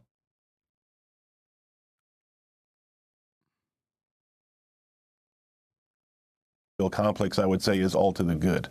Matt Duss, we want to thank you for being with us. Center for International Policy, former foreign policy advisor to Bernie Sanders, the independent senator from Vermont, and economist Jeffrey Sachs, speaking to us from Brussels at the Center for Sustainable Development at Columbia University. We'll link to all of your articles, both Matt and Jeffrey.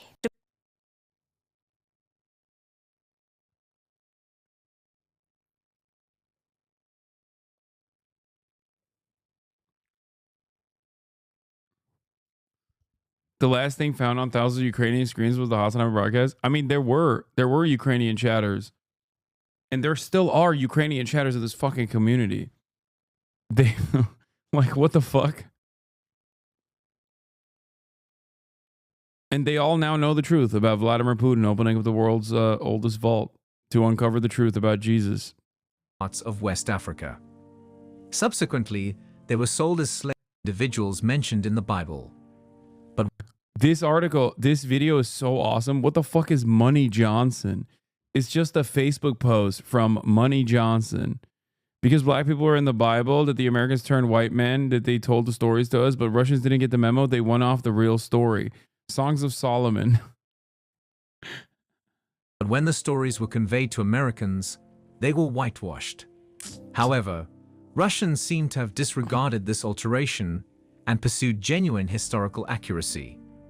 Johnson references the Songs of Solomon 1-5 and Revelations 1:15 in the Bible, urging others to verify this information for themselves. Wait, I want to see the Biden part. Who were black. He further criticizes the United States, labeling it as a great deceiver.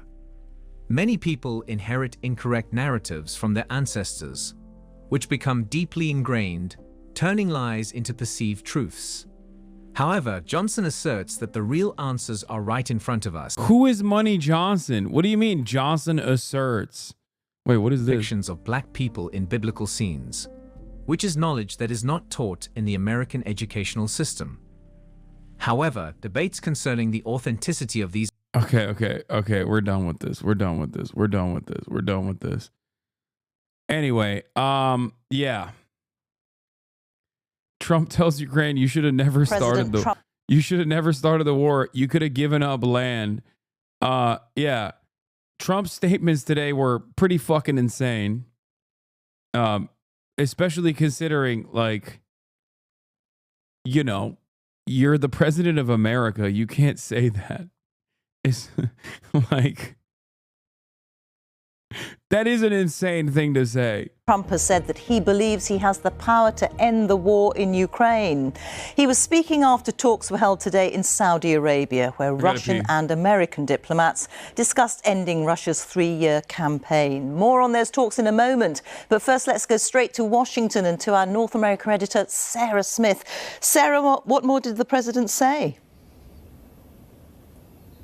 Well, he said he thinks he's the only person in the world who can end this war, as well as saying that he has the power to end it, and also repeating that if he had been in the White House 3 years ago, this war would never have begun. Now, he's said that before, but he's always implied that that was because Vladimir Putin would not have dared to invade Ukraine if Donald Trump had been the president of the United States. But speaking a few minutes ago from his Florida residence in Mar-a-Lago, he seemed to be blaming Ukraine for not having made a deal with Russia prior to the invasion. He seemed to be saying that if he had been in office, then he would have forced a deal that anybody, he said, could have negotiated a better deal where they would have given up a little bit of land, not too much, and been able to avoid this war. Have a listen to what he had to say.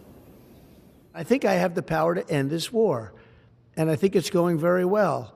But today I heard, oh, well, we weren't invited. Well, you've been there for 3 years. You should have ended it 3 years. You should have never started it. You could have made a deal. I could have made a deal for Ukraine that would have given them almost all of the land, everything, almost all of the land, and no people would have been killed, and no city would have been demolished, and not one dome would have been knocked down. But they chose not. That's my goat, dude. He's just different. Art of the deal, baby. Art of the deal. He would have given him almost all of the land. Not all of it, but almost all of it. If only Ukraine hadn't started the war by just kind of existing there. Not to do it that way. Like, America has more responsibility in this process than even fucking Ukraine does. Now, of course, when he was... Yeah, this is my favorite pro-Russian argument, by the way. Ukraine government and military shouldn't have slaughtered their Donbass population on and off between 2014 and 2022. Yeah, they should have let the Russian military do that instead to virtually every part of eastern Ukraine. I'm so glad that Russia saved all of those ethnic Russians in eastern Ukraine by invading eastern Ukraine and turning every fucking city into rubble. That's not what I'm saying. Okay. Yeah. Even if that's your position, once again, who is goading Ukraine at that point? You think the Ukrainian government is doing that on its own? No, of course not. That's why it's fucked up when Donald Trump says shit like that. Was saying that Ukraine was complaining about not being invited. That was because they were not part of those talks that took place between America and Russia in Saudi Arabia today. Now, from the State Department, from Marco Rubio, the Secretary of State, we heard that those were not negotiations about how to end the war. They were simply initial talks between America and Russia, who will now put together top teams who will speak to each other about the parameters of how the war might end. And the Secretary of State was... They were shelling Donbass for 8 years. What the hell are you talking about? You think I don't know that? Yes, I know. 14,000 people. I know that. Okay. Thank God Russia liberated those places. Thank God Russia liberated those places by basically blowing up every other surrounding city as well. They did such a good job by killing literally 10x more minimum. It's very clear. He said if they do get to the point of actually negotiating what a peace deal or a ceasefire might look like, at that point Ukraine will be brought into the talks and some European nations will be consulted. But for now, those talks are very much... The most important question about the peace talks, will Turkey be at the table? No, I'm actually very upset with Donald Trump about that. Nothing else, just that. They went to the Saudis. They went to the Saudis instead, and I personally think that's gross. Okay? Turkey is not at the table. Turkey is the table. Okay? We are the table. It's really messed up. Between only the United States and Russia. Thank you very much, Sarah Smith there in Washington. What does Israel do here now that America and Russia are publicly buddy-buddy? What? Do you know how much Israel loves Russia? What are you talking about? What? Oh man, it's going to be really sad when all of the Russian-Israeli dual nationals will be able to freely go back and forth again now that their assets are not threatened with seizure, or rather, all of the All of the Russian nationals won't have to use their Israeli passports to freely travel to Western Europe now. That's what's going to happen. Like,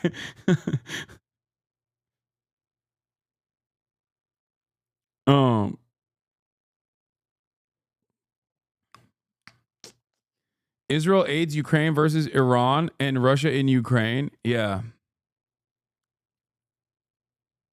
Israel is Russia too. It's kind of funny because I had a conversation with Sam Cedar a while back, if you remember, and he literally said Israel is so violent because of all the ethnic Russians that came to Israel once. And I was like, I don't know about that, Sam. I mean, there are a lot of Russians in Israel. That is true.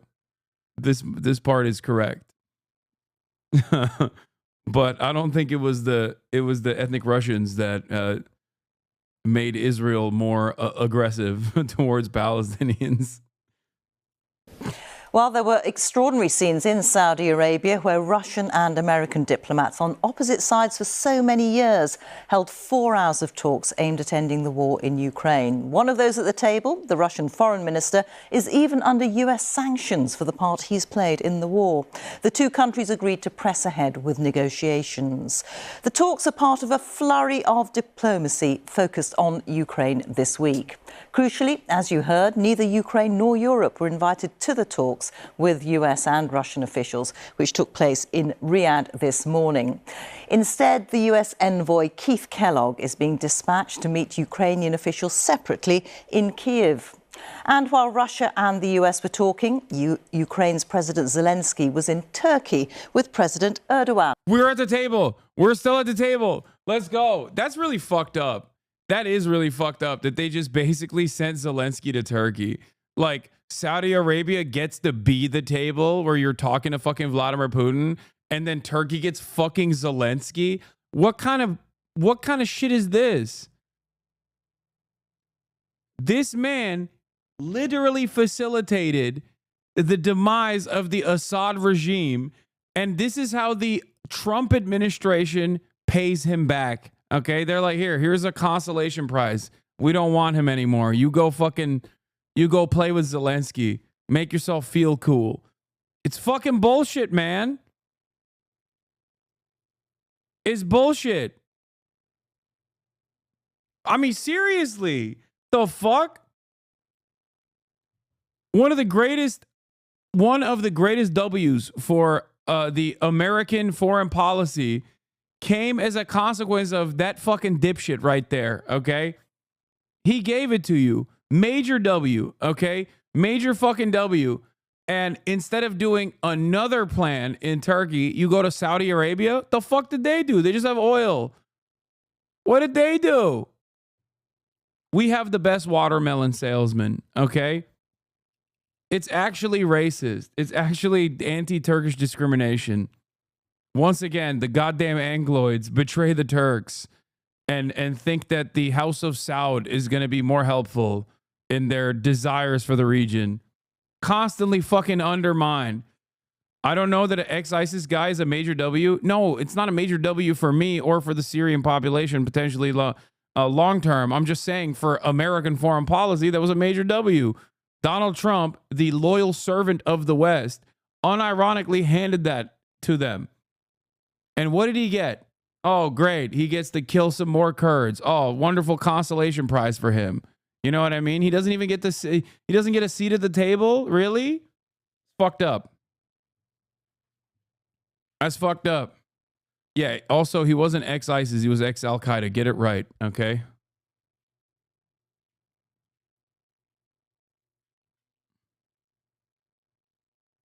Donald Trump, you are undermining your most valuable asset in the region, sir. Let me tell you, Turkey is not simply a junior partner in this coalition. Turkey is not simply a man you demand a seat at the table, a man you simply invite to the table. Turkey is the table, okay? Oh, well, Erdogan supports Israel? Of course he does. What do you mean? Oh, so much. He literally does. It's so funny that everybody thinks he's like anti-Israel because he'll be like, "Oh, fuck you, Netanyahu, you are Satan," and then everyone's like, "Yeah, he's so brave." Thank God. Thank God for this brave boy speaking out against Israel. It's like his son literally is still sending like his own ships into Israel.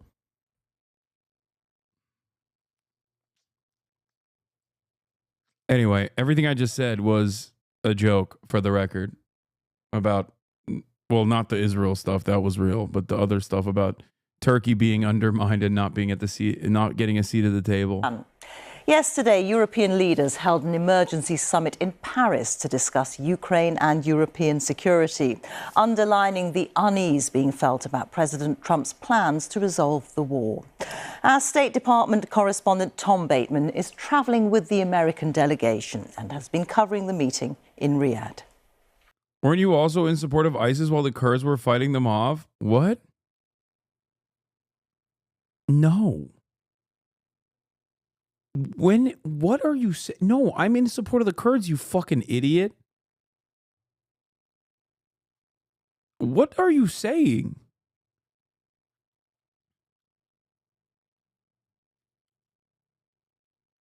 Oh, you said weren't they? I thought you were talking about me. Yes, they were, and they still are. What are you talking about? It's not ISIS. They have a different version. I'm sorry, I misunderstood what you were saying.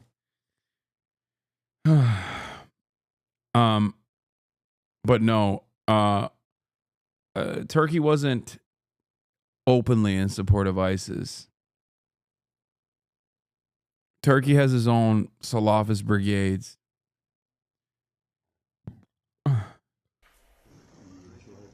Even though they are in support of the reformed former Al-Qaeda guy. Face to face in a Saudi royal palace, a picture that makes history. Here was the US, the biggest single backer. Do you want to watch the Elon Trump interview live in 10 minutes or wait for the YouTube video tomorrow? YouTube video Ukraine tomorrow. Sitting down with its friend's enemy, Russia. Both sides were silent and stony-faced for the media, but Vladimir Putin's team clearly happy that President Trump had ended their isolation. Yeah, clearly. Look at Lavrov. Look at how happy he is.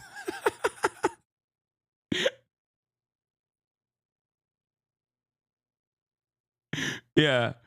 This man hasn't laughed since 1987, okay? That's the last time he laughed on the record. The fuck do you mean he's happy? Trump had ended their isolation. How could he be happy? He's standing in front of a giant, okay? He's standing in front of a giant. Donald Trump's golfing partner, Steve Witkoff, famous real estate developer. Blessed he, the peacekeeper, the peacemaker.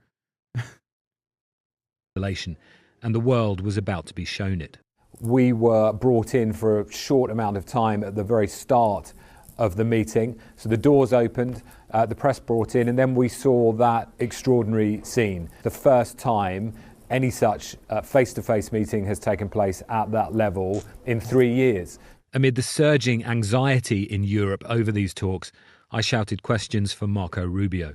Yeah, Marco Rubio is honored, okay? Honored to be in the presence of a real foreign policy demon. Teach him a thing or two, Steve. Give it to him, Steve. Little Marco, you're going to learn a thing or two. Is the US sidelining Ukraine, Mr. Secretary? What concessions will there be asked of Russia, Mr. Secretary? There was no answer, and the doors were firmly closed. If the US was demanding any concessions of Moscow, they weren't telling anyone else today. The Americans called the talks upbeat and constructive. They even had time to eat with the foreign minister they sanction. After this break, there was a working lunch, a symphony of scallops and ribeye steak on the menu. I came away today convinced that they are willing to begin to engage in a serious process to determine how and how quickly and through what mechanism can an end be brought to this war. Whether we can ultimately reach that outcome will obviously depend on every side in this conflict's willingness to. I don't know why they didn't let Pete Hegseth show up to this one. I feel like he could have played a formative role in these talks. They should have brought him too. Fuck it. I mean, you brought Steve. The fuck is Steve Witkoff doing there, man? What the fuck does he know about Israel, Palestine? What the fuck does he know about Ukraine? What is Steve Witkoff doing there? God, if Trump wasn't real and we were simply watching this as like a televised event, it would be so funny. Like, it's just, that's his little guy, okay? That's literally his guy. He's just like, that's my little guy. That's my Steve. I like him. So he's going everywhere in my stead. That's all this is.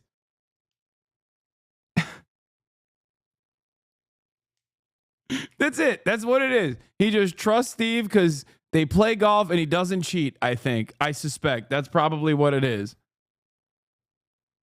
Yeah, he's just no longer sending Jared because Jared already fucking shellacked the Saudis for all of their sweet oil money. Jared milked them dry, so now he has to get a new guy in. That's it. That's him. He's the little guy, Steve. To agree to certain things. Russia's foreign minister said both sides had listened and heard each other, but gave no sign of conceding anything, demanding not only that Ukraine could never join NATO, but that Russia wouldn't tolerate any Western force there. We explained today the appearance of armed forces from NATO countries under a foreign flag, under the flag of the European Union, or under national flags does not change anything in this regard. This is, of course, unacceptable to us. So Russia moved from being pariah to partner, the US insisting no one. You think they talked about how Vladimir Putin opened the world's oldest vault and proved once and for all that Jesus was black? Like, even for a little. You think Lavrov brought it up? I think so. One is being sidelined, but the negotiating table was just as notable for who wasn't invited: no Ukrainians nor Europeans. President Zelensky was instead in Turkey. He's cancelled a planned trip to Saudi Arabia.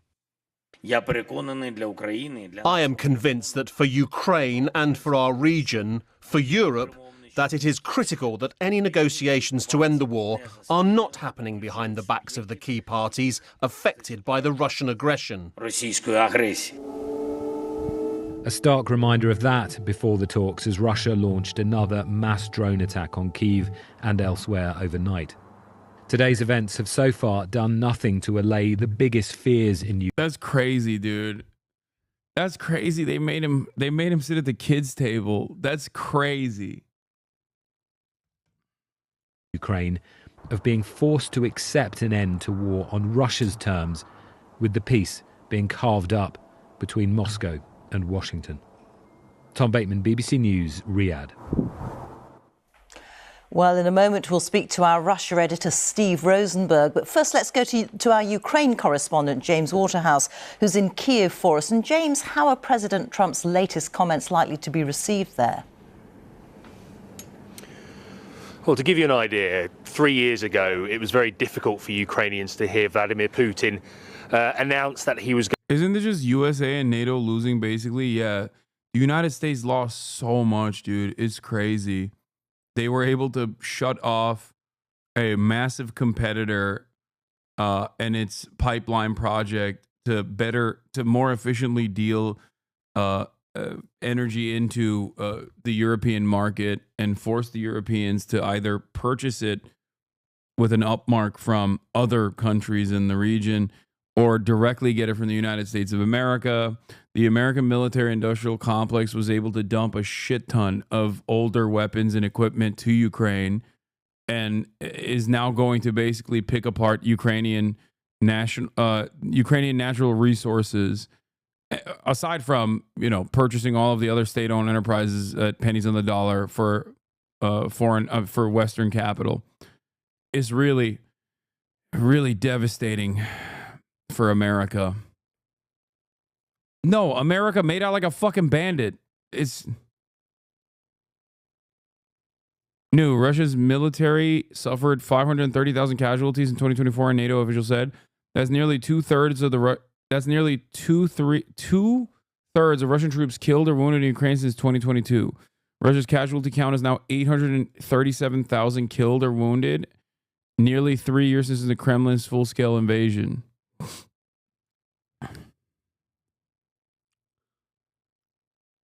I don't know what this fucking information is, man. I never know. You just don't know. I don't trust anybody's numbers.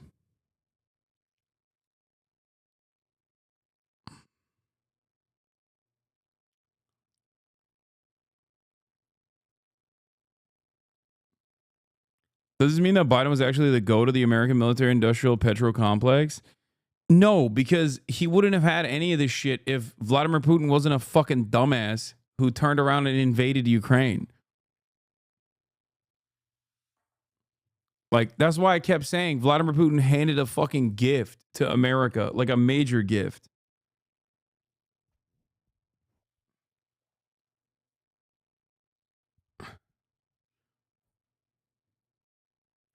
Yeah, I did know that Biden doesn't even have a PhD in foreign policy. He's just that good. Sure, Russia lost 1 million soldiers and are still winning.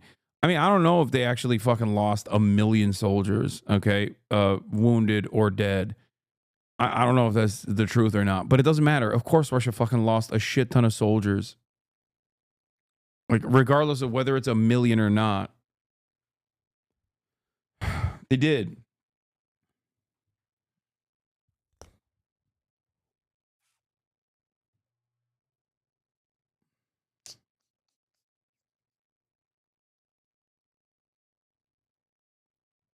I'm not going to watch the Elon Donnie interview tonight. We'll watch it tomorrow. Going to denazify Ukraine by sending in 150,000 troops. They were words and actions that spread fear and anxiety across this country, fears that have endured with the full-scale invasion. Most Ukrainians do not believe the assertion that Russia is ready for peace, despite America and Donald Trump coming to that conclusion repeatedly over the past week as it asserts its new foreign policy. We've just been in the shelter for an hour on another common night where dozens of drones have been launched across Ukraine. Now, we have heard Donald Trump tonight say Ukraine shouldn't have started this war. That it should have traded land early on, as you have heard. It was Russia that launched a full-scale invasion off the back of 8 years of aggression towards Ukraine when it seized Crimea. These are words that you would expect to come from the Kremlin. Donald Trump talked about elections not being held for a while. It is close to repeating the Kremlin's false claims that President Zelensky is an illegitimate leader when elections have legally been postponed under martial law enshrined in Ukraine's constitution. I think the words of Donald Trump reflect the fewer places Ukraine has to look as it continues fighting this invasion. President Zelensky says he can't do it without weapons. He can't do it without America's help. In Turkey today, he looked visibly irritated, tired, and he argued that you can't have negotiations about Europe and Ukrainian security without either party being involved. And Steve, by contrast, Russia must feel that this is all going their way. Yeah, the Russians are delighted, I think, by how things have gone today. I mean, they believe that they've already scored a diplomatic... There's no good reason elections haven't been held. It happens in wartime all the time. No, I think it's understandable. That's the one thing that I disagree with. I think in terms of like banning political parties by claiming that they have sympathies for Russia is one thing. That I think is undemocratic. But it does make sense that they wouldn't hold an election, especially when there's plenty of fucking territory that is now literally annexed by Russia. What are you supposed to do?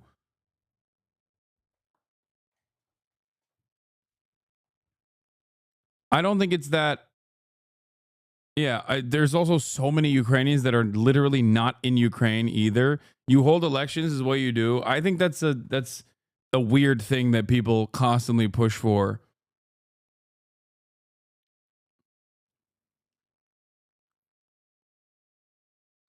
Iraq and Afghanistan held elections during occupation. Oh, wow. Yeah, those were definitely really good and very real elections. Like, what are you talking about? And I'm not saying this because I think like Zelensky is super popular or whatever, or that like elections, if they were held, would basically undermine Zelensky. I think it probably would. But regardless, like I do understand why they would maintain martial law. They're fucking invaded.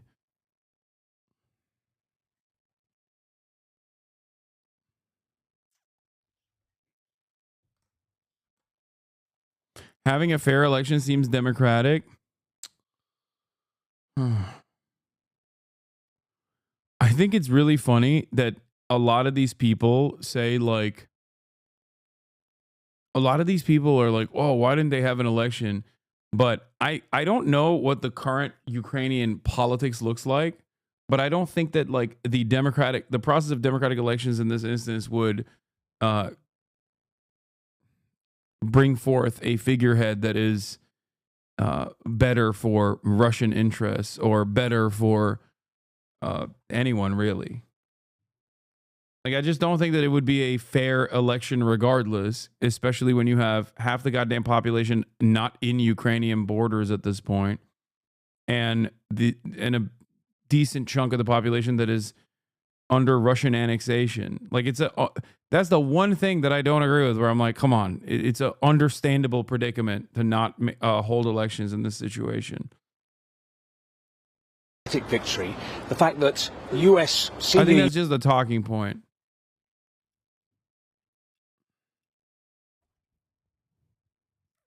Latest development is that Ukraine sanctioned Poroshenko because he got the biggest percentage of potential voters in the next election survey, and Ukrainian government said it was because of his attachment to Russia.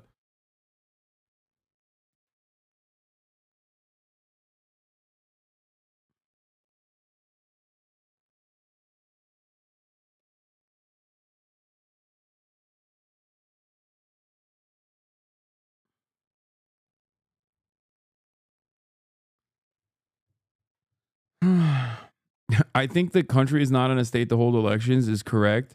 And not only that, but also, I think Ukraine is cooked with or without elections. Like, they're so fucking cooked. It is a powder keg waiting to explode.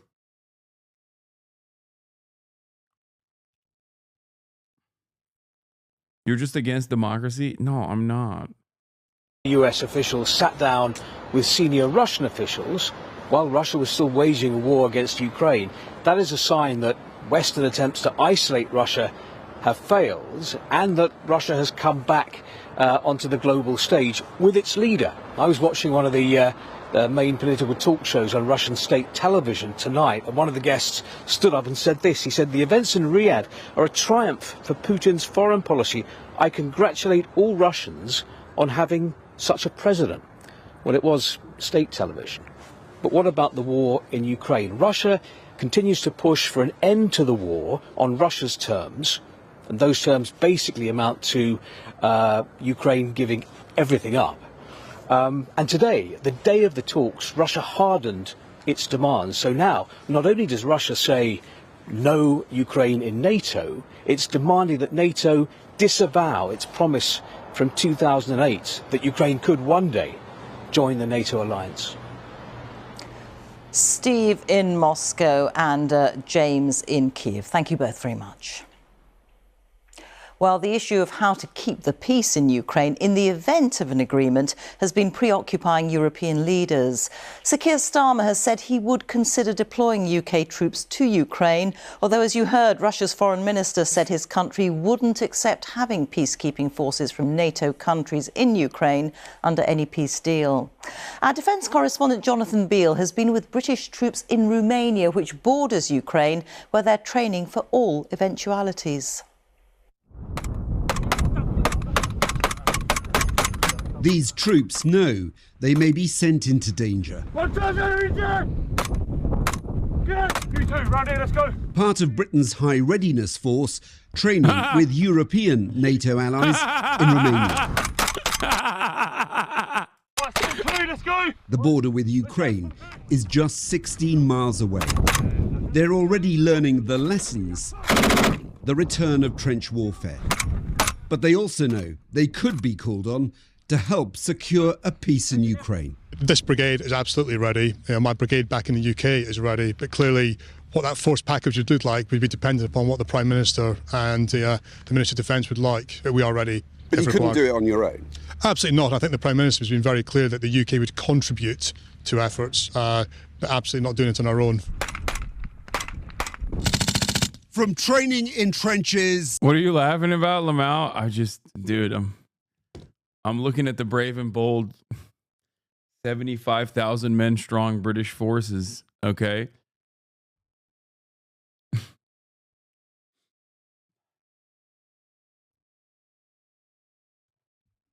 They're going to do it. In Romania to potentially real ones in Ukraine. Keir Starmer has said he's ready and willing to put British troops in harm's way if necessary to secure peace in Ukraine. But the question is, does Britain, does Europe not just have the will, but the numbers too? This is NATO's largest exercise of the year, involving 10,000 military personnel from 8 European countries. Bro, they're playing make-believe, dude. That's crazy. Okay, I'm not gonna That's say just 10% of the numbers that many defense experts say will be needed to police any ceasefire in Ukraine. The US, NATO's most powerful military partner, is not directly involved in the exercise. And the Trump administration says it won't be putting any US boots on the ground in Ukraine either. A worry for allies. In the end, it is only the US that can provide the deterrence to Putin that will prevent him attacking again. Afghanistan was the last big... Nah, you're clueless. You don't get it. 21st century will be the UK century of prosperity. Oh, yeah. Bro, stop laughing. This is serious. NATO troops, they're ready to fight for European land.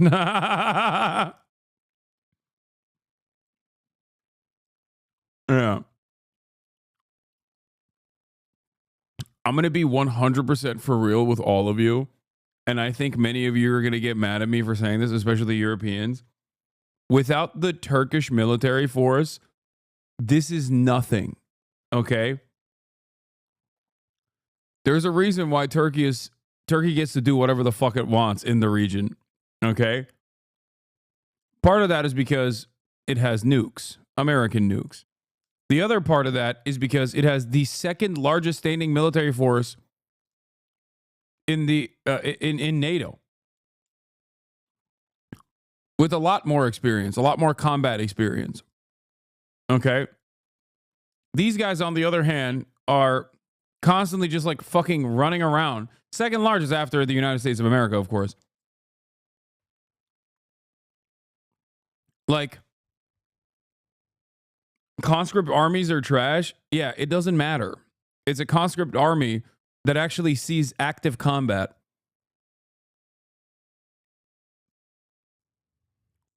These guys literally fucking run around, do this kind of stuff, and then go and, you know, live their lives, okay?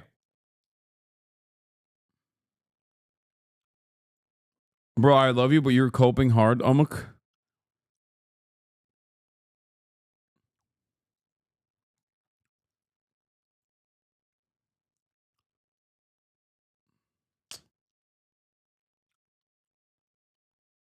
Like, this is like expecting Redditors who talk about Russian orcs must be genocided. This is like making them go out and fight.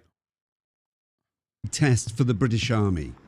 Even that stretched resources for a regular army that was then more than 100,000 strong.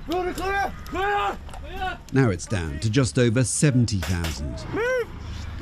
But if the call of duty comes, it might help turn around its current struggle Call of Duty with recruitment and retention. You wouldn't worry about going to Ukraine? No, I think I'd be okay. People have joined the army for a reason. You'll see you see by talking to people here, everyone's more confident. Ukraine might be a wake-up call for European nations, now being urged to spend more on defence. Support for Ukraine comes with a price. Jonathan Beale, BBC News, Galette. You know, I remember listening to some of Dr. King's Oh, yeah. He said growing calls for him to step down are a modern-day Mein Kampf. My goat. Okay.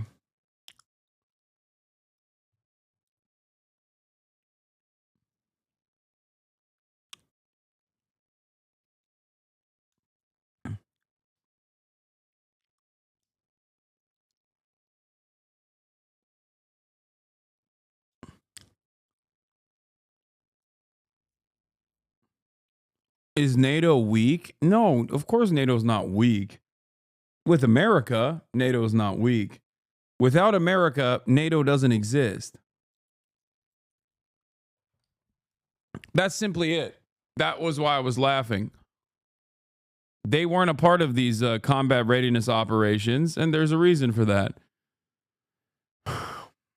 Because the great peacekeeper, Donald Trump, is involved. Russia sending people into war with 2 weeks of training, but sure, let's laugh at UK soldiers. Yeah, of course we laugh at UK soldiers. There's 75,000 of them. Russia is literally giving rapists an AK-47 from literally 4 decades ago with 8 bullets and then going, yeah, go to town. And they're doing that a million times over. What are you supposed to do in that situation? Have you not heard from any of the on-the-ground, real-time reports from Ukrainian soldiers where they're like, look, we have the equipment, okay? And at this point, we have the experience. But yeah, at the end of the day, even one fucking Russian soldier with an AK-47 establishing a position is still going to be a problem for us.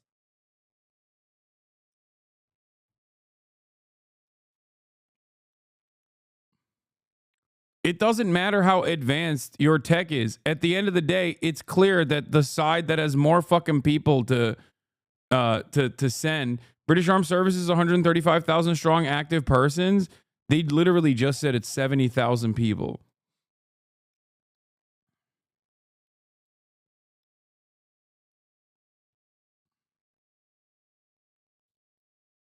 Like, what do you do in that situation?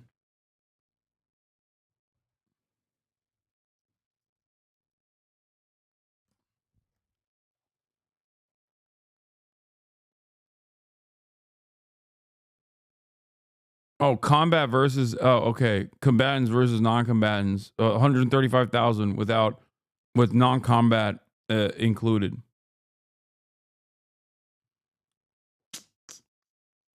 Why are your detractors acting like you paid for puff pieces now in terms of your Slate article? Because they're fucking insane and think the world revolves around me. And even funnier, they think the world revolves around them. Okay? They simply cannot comprehend that, like, after the election, a bunch of journalists wanted to write about one of the largest figures on the independent media side on the left. And only now are those pieces coming out. Only now are those profiles coming out because real journalism takes time.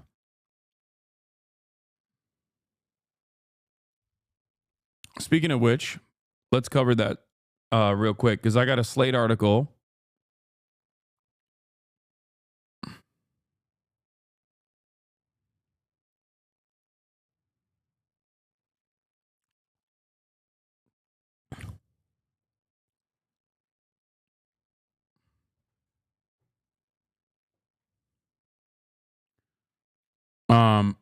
And also Nathan Grayson wrote an article on, well, Nathan Grayson's been writing a book for like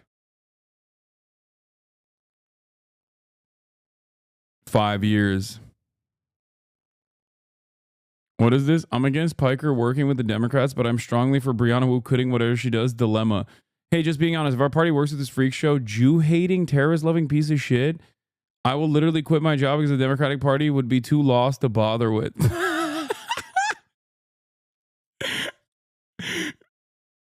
Yo, I'm literally going to work with the Democrats just so that Brianna quits her job. I think I'm just going to work with the Democrats for like one season. You know what I mean? I'll put my hat in the ring for one season.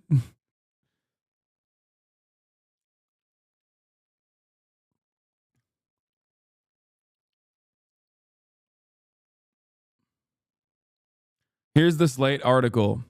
Who's afraid of Hassan Piker? He's hot. He's dangerous. Young men actually listen to him. Is he what Democrats are looking for? This was written by Luke Winkie. Okay. It's January 19th, the last day of Joe Biden's presidency, and in the eve of a new one, no one can quite fathom yet. I think this photo was good, by the way. People said they didn't like it, but I think this is a good photo. And Hassan Piker is preparing for the end of the world, as he almost always is. Piker's live on Twitch. He's at his home in West Hollywood. In a secondary bedroom, he's turned into a broadcasting booth. The boiling overhead studio lights illuminate the scene. Piker's in the center of the frame, his peripheral vision swallowed up by 3 chunky computer monitors. Behind him is a clutter of socialist potpourri, Cuban and Gazan flags, draped over a minifridge packed with Dr. Pepper Zero Sugar, a cardboard cutout of Bernie Sanders blocking sunlight from a window, and a plastic purple skull capped with a furry Soviet Ushanka. There's not much left to be said at the dawn of the second Trump administration. Wait, he's outing me from the jump as someone who is not simply a liberal. That's weird. It seems like there's a mention of socialist potpourri behind me. That's weird. Holy shit, that is a window back there? Yeah, it is. It's been blocked in perpetuity. There's not much left to be said at the dawn of the second Trump administration, so Piker ended the stream in relative silence, watching highlights of the weekend's Saturday Night Live. The thousands of viewers in his chat off to the screen on his right pump out more messages than one can possibly read. A few moments later, Piker bids them good night. I'll be suited up and booted up to cover the Trump inauguration, the first day of the apocalypse, Piker says. I love you all, and I'll see you tomorrow. For nearly a decade now, Piker, who streams under the name HasanAbi, has been one of the most famous political commentators in America. If you're a certain type of mainstream liberal, or a not very online moderate or conservative for that matter, you may not have heard of him. His precise class of celebrity is difficult to describe, but in some respects, he has inherited the role of the agenda-setting television pundit for a generation that ditched the traditional medium long ago, if it ever knew it at all. Piker streams every day, weekends and holidays included. Outside of a few bathroom breaks, he's typically on camera by himself for 8 hours uninterrupted. Tens of thousands, sometimes many more, follow along. Other channels on Twitch, the Amazon-owned live streaming platform, tend to focus on Fortnite stunts and other video game feeds. Piker doesn't play too many online video games live. Instead, for the most part, his broadcast consists of him clicking around the huge number of tabs compressed at the top of his Chrome browser. Piker ping-pongs between them, offering mordant insights on irritating New York Times columns, Elon Musk tweets, and Jesse Waters' meltdowns. His style is open-ended and rich with digressions, nothing canned, no artifice. And regardless of what he's currently roasting, Piker is assertively unscripted. Like many of us, he reacts to the bamboozling deterioration of the 21st century life in real time. Unlike most of us, he does it in front of an enormous audience every day with a chronic exasperation perfectly tuned for the moment. It's been a winning formula, and Piker seems to conquer a new benchmark every year. In 2020, back when he was still getting his feet wet on the platform, his stream peaked at 230,000 concurrent live viewers while he covered Biden's slim victory over Donald Trump, making him the 6th most watched source of election coverage across YouTube and Twitch. 4 years later, Piker broke that record when 313,000 people watched him analyze the defeat of Kamala Harris. In a digital news apparatus that is sharply breaking right, Piker is one of the only leftists standing. Of the 10 most watched pundits streaming on Election Day, he outpaced Tucker Carlson, notably Trump operative Charlie Kirk, who worked with the campaign to turn out millennial and Gen Z men. Many young male liberals, supposedly an endangered species, have determined that the more tempered and polite avenues of left-leaning media, the nightly slate at MSNBC, the edgeless punchlines of late night, leaving them cold. Instead, they found a common movement with this 33-year-old socialist dicking around on his computer. In that sense, Piker is in possession of the one thing that the Democrats desperately want now more than ever. Shortly after the presidential election, when it became clear that the party was hemorrhaging young men to the right, the commentariat bemoaned the absence of a liberal Joe Rogan, as in an alternative media figure who commands significant clout within a loose contingency of disengaged males and happens to be aligned with the overarching left-of-center project. Who could be a bulwark against an increasingly radicalized Aiden Ross, Dave Portnoy, and Theo Vaughn? Well, here he is. Here is Piker. He stands 6'4" with a sharp jawline and ripples of coiled muscle. He's conservative in bodybuilding, gaming, anime, professional wrestling, and every other interest that tends to make up the media diet of boys of a certain age. His bulge and Calvin's thirst traps have started libidinal riots online. According to an unofficial census conducted by his community in 2024, his viewership is about 2/3 men. Slim majorities are white and hold a college degree, while 30% reported they hadn't yet lost their virginity. In the past year, oh, god damn. Yo, y'all are, dude, he outed y'all. He outed y'all as a bunch of virgins, dude.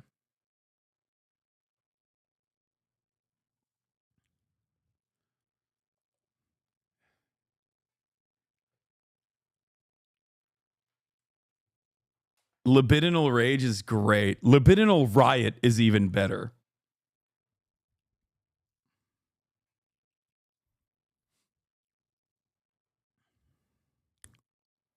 In the past year, he has welcomed both former Federal Trade Commission Chair Lena Khan and Representative Alexandria Ocasio-Cortez to the stream. Sanders, 50 years Piker Sr., passed through a week before the inauguration and thanked him for his role in the revolution of media. Even the Pod Save America podcast, staffed by former Obama flacks who've long advocated for a more institutional brand of progressivism, hosted Piker and listened patiently while he ripped the party a new one. All this access has given Piker's show a sense of Beltway authority that it never quite had during the Biden era.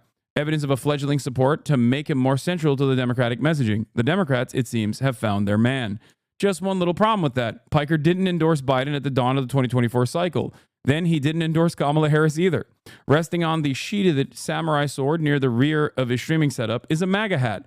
Piker wears it on rare occasions he approves of a Trump decision. On one recent occasion, he slipped it on when the incoming administration had a hand in brokering a ceasefire deal between Israel and Hamas. Piker is pro-Palestinian liberation, pro-immigrant, pro-trans, pro-choice, and unapologetically himself. Some of this has brought accusations of anti-Semitism and more, all of which he strongly denies, but has lately found Piker in an uncharacteristically defensive posture. His take-no-prisoners approach makes everyone, but especially Democrats, uneasy. For a while, a staffer for Ocasio-Cortez suggested the Congresswoman would give me a comment for this article on Piker and the Democrats' future. I followed up repeatedly, only to be told that someone more senior would have to sign off. The comment never came. Also, speaking of which, AOC literally directly messaged me after this article came out, being like, oops, we forgot to respond. But that's... yeah. This morning. It's fun. It's all good. As I watched Piker prepare for what was coming in January, an opening salvo from the new Trump administration that aims to redefine both the Constitution and the country. So the thing on that is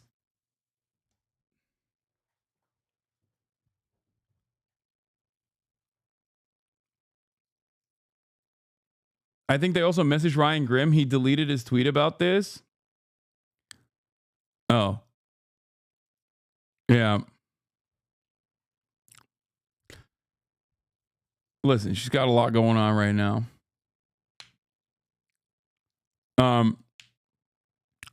As I watched Piker prepare for what's coming in January, an opening salvo from the new Trump administration that aims to redefine both the Constitution and the country, I saw into the future most Democrats are too afraid to fully consider. And as I've watched how the weeks since have played out, it's become clear how little time there is left to understand Piker's provocative appeal to a new generation of voters. The cost of ignoring figures like him is becoming all too clear. Hasan Piker loves America, or at least he can remember a time when he did. He's the scion of a Turkish family of some renown. Piker's father is one of the founding members of the country's upstart center-right Future Party, and an uncle, Cenk Uygur, is a veteran pundit best known for his progressive media company, The Young Turks. Piker himself was born in New Jersey but moved to Istanbul as a toddler. In his youth, he bristled at the chasteness of the country's customs, struggling, in his words, growing up horny in a repressed culture and plotted to return to his once and future homeland.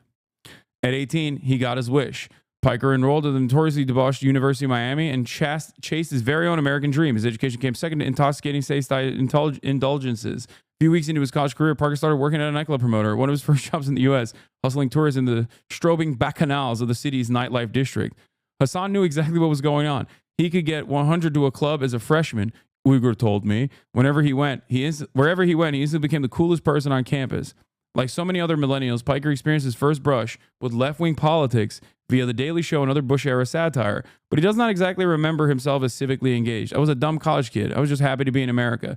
He didn't declare a major in Miami, but after transferring to Rutgers at his parents' behest, Piker secured degrees in political science and communications in 2013. Nonetheless, Uyghur remembers being surprised at his nephew inquiring about a job at the Young Turks, a publication that had already become associated with the spiky confrontational brand of populism a few shades outside the liberal mainstream. Uyghur put Piker in ad sales, but as far removed from the partisan edges of the company as possible, and he hated the job. You just have to sit there cold calling and being nice to people, Piker said. It was a horrible experience. No, this is my brother put this up. This poster was sent to me in a P.O. box, and my brother, as a meme, blew it out, or basically stretched it across a canvas and then put it, and now I don't know what else to do with it. It's fan art, though. It's hand-painted, too. In 2016, Piker managed to secure dominion over the Young Turks Facebook page, which was technically a demotion from his position in the advertising department. He took a pay cut. He was tasked with cutting together the company's TV broadcast into bite-sized BuzzFeed-style clips designed to juice virality. Piker attended to those duties while simultaneously breaking ground on a rogue media brand of his own. He commandeered an empty supply closet in the Young Turks office and converted it into a makeshift studio. He hung up a green screen, and after determining that he didn't yet have the broadcasting chops to rant on command, started writing scripts. The resulting videos melded perfectly with the Young Turks brand. Piker was scrappy, profane, horrified by Republicans, and annoyed at Democrats, auguring a burgeoning left liberal schism that continues to color American politics today. Piker began surreptitiously interlacing those uploads with the rest of the company's Facebook library. The first episode featured a noticeably stiff Piker standing in front of the camera, wearing a lavender shirt buttoned up to his collar. It was titled, 5 Things You Didn't Know About Bernie Sanders. Piker called the series The Breakdown, and it became a surprise hit on Facebook, with some videos scoring more than 100 million views. The success was a testament to Piker's content instincts. He was keyed in on generational distaste for Hillary Clinton's short-lived Democratic Party, and he also knew how to synthesize the various tendrils of social media during the shock of the initial Trump confusion. One of his most frequent targets was Tommy Lauren, an early MAGA star, who was drafting in a similar wave of engagement on the other end of the political spectrum. The breakdown embedded itself in the bones of the Facebook algorithm, and Piker leveraged the virality to promote his own Instagram, creating a raft of fans outside of the official Young Turks channels. The first time Piker ever felt famous was at a Buffalo Exchange store when he overheard 2 people talking about a particularly spicy episode of the show. I was like, oh my God, he told me. People are really watching this. The attention clarified something else about Piker. He was hot, classically handsome in a way that became fundamental to his mystique. Piker was a chubby kid in high school and continued to struggle with his way through college, but after pledging himself to the gym in his early 20s, his body rewarded him. He shed 85 pounds, his shoulders thickened, his waist cinched up, and his striking visage conquered a certain corner of the liberal internet. BuzzFeed compiled a slideshow of Piker's saucy Instagram selfies, bequeathing him the name Woke Bay. Piker pinned the article to the top of his Twitter page with pride. He seemed to inspire an endangered masculine fantasy in the fragile months of Trump's first ascent, a hunky progressive proclaiming the virtues of the Women's March, standing against alpha wave alt-right figures. One of the photos included in the BuzzFeed article featured Piker with a doe-eyed model stare, dressed in a gray hoodie that reads, I met God, she's black. Oh, God, so cringe. The glow-up provided him a blueprint for everything he's achieved since. Is this turning into fucking smut? Yeah, we got some smut in the slate, dude. The glow-up provided him a blueprint for everything he's achieved since. If Piker could become yoked, then anything was possible. It was life-changing in the sense that it was a task I set out for myself that I never was able to accomplish my whole life. It gave me so much confidence, not necessarily about how I look, but in my ability to overcome trials, he said. I'm not necessarily the most skilled person in anything. I don't have a ton of natural talent, but I'm super talented at working very hard. Piker was already streaming on Twitch while he was working at the Young Turks, but in 2020 he left the company to pursue the venture full-time. The breakup was amicable. I didn't try to talk him out of it, Uyghur said. If I wasn't sure he was going to be successful, I wouldn't let him out on his own. My mom was very excited that the shelves made it to the article.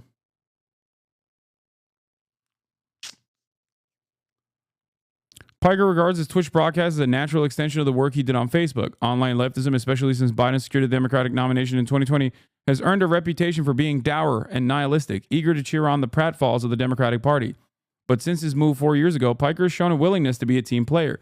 He has hosted voter registration drives with Alexandria Ocasio-Cortez and Ilhan Omar, And when he filled out his 2024 ballot live on air, he reluctantly pulled the lever for Adam Schiff, whom he referred to as Adam Shit, owing to his staunch pro-Israel stance.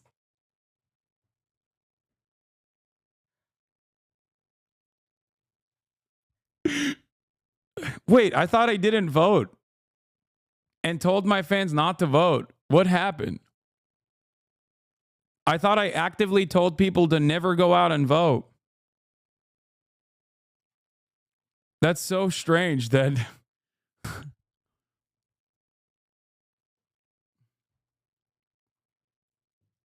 That's weird.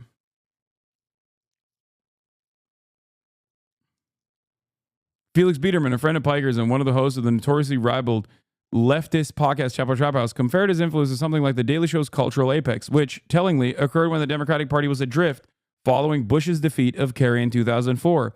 Is Piker a tad vulgar? Does he engage in some heterodox thinking? Sure, but as Biederman puts it, that presents comparatively little risk to a pretty good reward.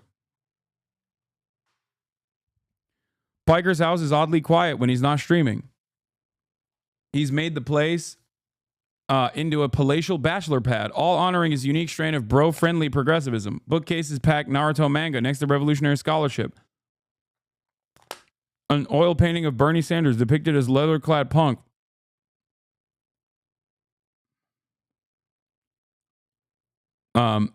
Singer gazes towards the mile-wide kitchen island. The refrigerator brims with protein shakes. Zinc canisters in every flavor are stacked in a pyramid. Most revealing of all might be a sticker plastered on the oven. It reads, "I love being mad on the internet." In 2021, he purchased this house, the one that he and I are currently sitting in, for $2.7 million. It's undeniably lavish. 5 bedrooms with 5.5 bathrooms with high ceilings, polished countertops, hardwood floors, and a stately patio on the bank of a lap pool. Piker has made no effort to conceal the good life while I'm around. I spot, on top of a pile of torn open envelopes splayed on the kitchen, a letter from Porsche. There's parts recall for his car.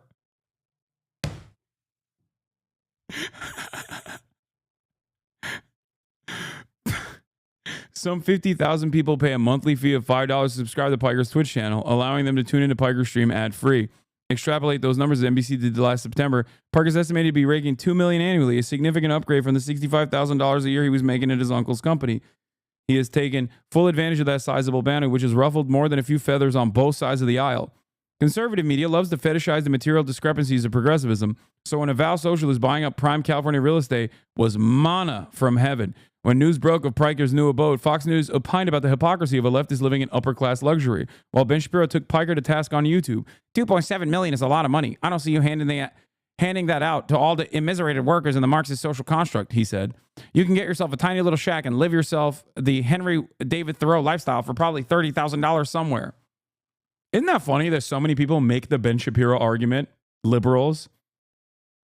They think this is a good argument. Anyway, Piker wasn't fazed. Months later, when he posted a video of himself at a car dealership purchasing a $200,000 Porsche, it was not $200,000. Goddamn.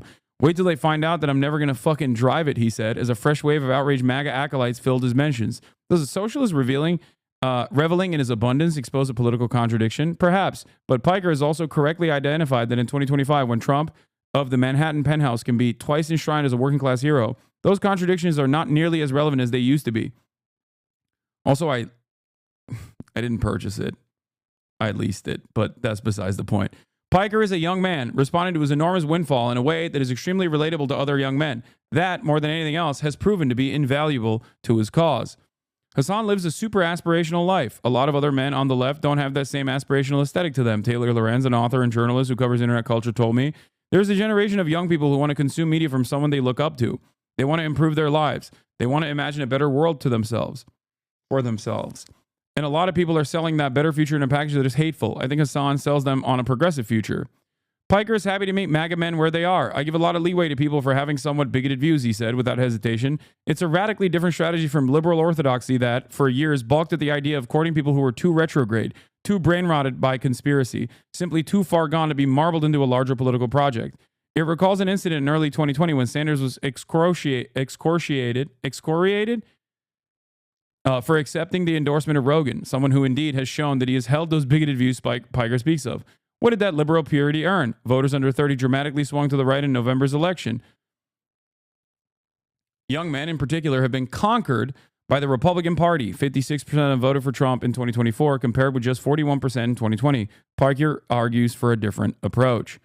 A few weeks before we met, Piker spent a day filming content with a fitness influencer named Bradley Martin, who has 4.2 million followers on Instagram and who voted for Trump in November. Piker talked about housing justice and the vagaries of private healthcare on Martin's podcast. Then the two of them crushed 300-pound deadlifts at the gym. I think that's something a lot of political commentators lack in general, Piker said. They're not real human beings. What I do requires a tremendous amount of charitability from the audience. I speak in opposition on a lot of issues that people take for granted, issues that people have been socially conditioned to believe are the norm, and that the alternative is scary and dangerous. So people have to be open to hearing me out. It might make them more open-minded in my commentary and the way I see the world. Piker has reason to believe it's working. On the r/Hasan Piker subreddit, home to 151,000 Marxist Chaz, there is a thread titled, "How'd you come across Hasan?" Some chime in to say they fell in love with his videos from the Young Turks or via a shout out from AOC, but scores more accredit Piker for either their radicalization or de-radicalization. An avowed centrist recalls being fearful of the stigma of socialism until he watched a video of a guy who was young, sexy, and strong, debunking a right-wing talking point on a systemic racism. They've swung left ever since. Another poster recalls going down a much darker path. They were watching Shapiro and Steven Crowder and found themselves sympathizing with white nationalist rhetoric. Over time, though, the poster began turning into some of Piker's non-political videos. They found his personality charming, and it slowly drew them into the movement. By the way, that led me to where I am today and where I'm a democratic socialist, they wrote. And I'm glad I started watching him before I could vote. Let me explain something to you. This is why a lot of what like liberals do, this is why what a lot of like other liberal content creators do in terms of like disparaging what I have to say is somewhat damaging. And if they do truly care about like de-radicalizing or pulling people away from right-wing sentiment, the endless attacks against someone like myself unironically actually hurts their own personal agenda. Okay? That's because they don't want to like address any of the things that I talk about. They just hit me on my persona or personality, and they constantly say I'm like a bad person over and over and over and over and over again, and constantly seek out like clips that they can cut to be like, this is a bad person, you shouldn't follow this person, and they make up lies. Now that, of course, 100% ruins the charitability that random people might have towards me if their first introduction to who I am is completely fucking well poisoned by some dude who unironically hates me and wants everyone that is paying attention to him to also hate me as well. It sucks. They keep framing your person, not your ideals, and there ain't even nothing personal to disparage. You're almost squeaky clean in that regard, unless most who point at you. Yes, but it doesn't matter, because even if I'm not the one who is creating the drama, okay? Even if I'm not the one who's personally creating the drama, even if I try to be as like drama averse as possible, for people outside of my sphere of influence or whatever, they see that as drama. They see that as a guy who's constantly finding himself in the throes of drama. Do you see what I'm saying? They're like, oh, that guy's always in fucking some shit. And it sucks, but there's literally nothing I can do about it. So I've decided a couple of years ago that it doesn't necessarily matter. Just I will keep saying the things I've been saying over and over again. And that eventually I think people, if they tune in, even if it's for hate watching purposes, if people tune in, they'll realize that like a lot of the stuff that people are saying are just completely ridiculous, completely made up. You know, when people say I'm a controversial individual, are there controversial things I've said? Absolutely. I'll take ownership of that any day of the week. But in most circumstances, they're not talking about like America deserved 9/11 or whatever. They're talking about made up controversies that get a lot of fucking play on Twitter or Reddit, mostly brigaded. Them being mean doesn't make you wrong.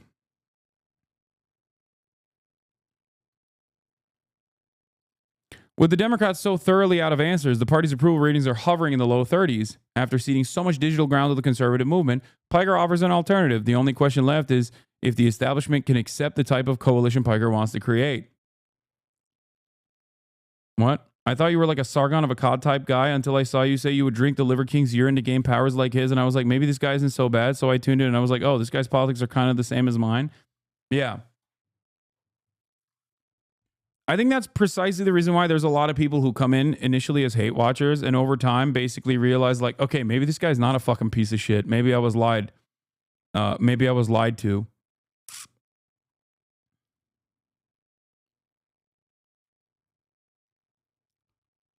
But I've rarely ever seen someone be like, I gave a shot and I started watching and I hated it. Like maybe there are people out there who are just like incredibly brain broken by liberalism or conservatism in general. But, you know,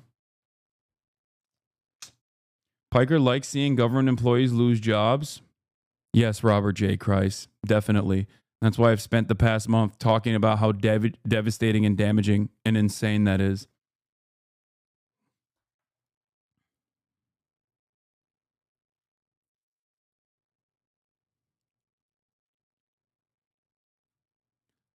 Uyghur, for one, has some doubts. I know exactly how this movie is going to end, he said. There's 0% chance Hasan is going to become a corporatist, and there's 0% chance the Democratic Party, as is currently composed, will not be corporatist.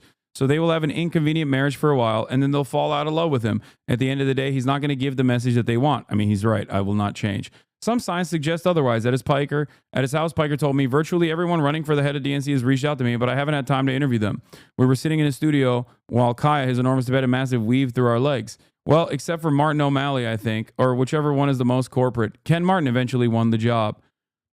But he, too, had his doubts about how deep his influence can get in the current environment. I'm not changing. That's the thing. I'm not above admitting when politicians do good things, but that doesn't mean I'm going to be a Democratic Party operative. That's just not how I operate. Some people play catch-up with the Democratic Party and defend everything the Democrats do on principle because they see that as a way to improve their social status. They're just careerists. But I have a real political opinion, a real way I see the world, and I genuinely believe that it improves the living standards of everyday Americans. I think that's not only good policy, but also good politics. If a day comes where I'm side by side with the Democratic Party, Piker added, that means the Democratic Party has changed its ways. This was the day before it would become clear just how badly the Democrats were prepared for what was to come. Last year, Piker briefly considered quitting his streaming career. He thought about going back to school, earning a PhD, and never again worrying about the scrutiny on his life or his politics. Piker began to feel this way after October 7, an event that forced him on and every other pundit to witness every day the escalating horrors of the war between Israel and Hamas. Piker was a steadfast pro-Palestinian voice, and during the war, he demonstrated sympathy for some of Israel's assailants. This often put him in reedy territory. In one memorable instance, Piker interviewed an alleged Houthi sympathizer who went viral on TikTok for his uncanny resemblance to Timothée Chalamet. Piker asked him if he watched the long-running anime One Piece. The teenager nodded enthusiastically. The incident helped catapult Piker to the forefront of the American anti-Zionist movement. I don't think this was what catapulted me to the forefront of the the American anti-Zionist movement. It actually had no motion until everybody decided to yell about it like a couple months ago to try to get me banned to do because of that interview. Nobody gave a shit about it at all. Anyway, last November, the New York congressman and Israel hawk Richie Torres wrote an open letter titled "Hasan Piker is Dangerous," addressed to the Twitch CEO Dan Clancy. Torres called Piker the poster child of a surge in anti-Semitism since October 7, contending that the streamer holds a deep-seated animus towards Jews. Why is Twitch so untroubled by Hasan Piker's troubling Jew hatred, he wrote. If the KKK or the Third Reich were a social media platform, it would be Twitch.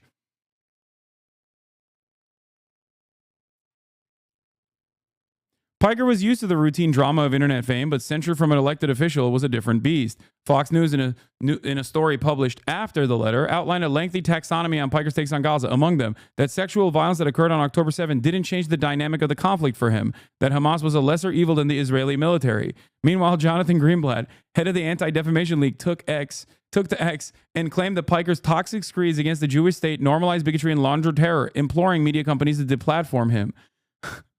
The controversy has started to affect Twitch's bottom line. As Bloomberg reported in December, a smattering of online forums, all associated with the Zionist streamer and infamous internet troll Stephen Destiny Bunnell, who has gotten into hot water for his usage of various slurs have canvassed companies to suspend their ad campaigns with Twitch. So far, JP Morgan, AT&T, and Duncan have acquiesced. So, for the first time in his career, Piker is under siege. Well, that's not the first time in my career. He maintains that the quotes circulated by Fox News are cherry-picked from the protracted monologues of his stream. As someone who has sampled the entirety of these broadcasts, which are all far too self-reflexive to ever be reduced to a single talking point, I think that assertion is largely true. Still, for as much as he told me it's not great to be roped in with racists and Nazis by the Israel lobby, Piker does find himself wondering if all this fracas might signal a greater shift.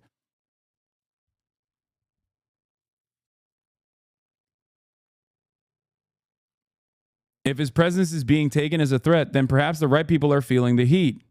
There's no way Jonathan Greenblatt actually believes I'm an anti-Semitic person. I think I'm more dangerous, said Piker, who indeed has called out anti-Jewish conspiracies on numerous occasions. If your project is to constantly propagandize a pro-Israel position, someone like myself who is openly against anti-Semitism and works actively to educate people on dog whistles and also happens to be anti-apartheid is more dangerous because I'm the one who's going to be radicalizing their nieces and nephews, and that's what's terrifying. Greenblatt has in fact only stepped up the anti-Semitism accusations in 2025. So for now, this is all Piker wants to do. Asked if he has ever considered running for office, testing his influence against the nation as a whole, he demurred. He doesn't think he's cut out for the scrutiny of national politics, and he feels as he is most useful to his cause in front of a PC. In fact, Piker often speaks about his dream of becoming fully regime-pilled. If the Democratic Party did bend to his ideology, he'd happily morph into a cheerleading propaganda machine. Not a liberal Joe Rogan, but a leftist Joe Rogan. When I posed the same question to Biederman, he wasn't so sure. Could he imagine President Piker? The only logical conclusion when you acknowledge the immovability of the Democratic Party is that there has to be a party that replaces it, he said. I don't really see him ever wanting to do that, but I don't know. Life will always surprise you. It's a point that echoes something Piker has said earlier about his unwillingness to compromise with the Democrats. Maybe if his plan works, he won't have to. A common refrain among leftists is that the liberal coalition in its ossified state can evolve only if it's sufficiently defeated. How does one purge its conservative elements, or expunge its corporate donors, or concoct a more progressive foreign policy? Through opposition, through primaries, through a categorical refusal to accommodate half measures. It is a conception that previously isolated someone like Piker to the political Arctic, disqualified from any real influence. But with the party in free fall and a growing understanding that the old rules simply don't work anymore, his dissidence has been given a rare moment to shine. Do I think that there are people that have basically grown up watching me and then got into politics and started getting lower level campaign positions? Absolutely, he said. Will they be chewed up and spit out by the machine or become the same feckless institutionalists later down the line when they actually do get some semblance of power? Possibly. That's the reason why I want to grow my community, he added, so we can force the Democrats to do the right thing. The following morning is January 20th. The day has arrived. Piker returns to his desk in a button-down stitch with a Texas Lone Star to take in the dawn of the second Trump administration. Piker's in a sour mood. He grows steadily more agitated as the new president repeals LGBTQ protections and junks America's participation in the Paris Agreement.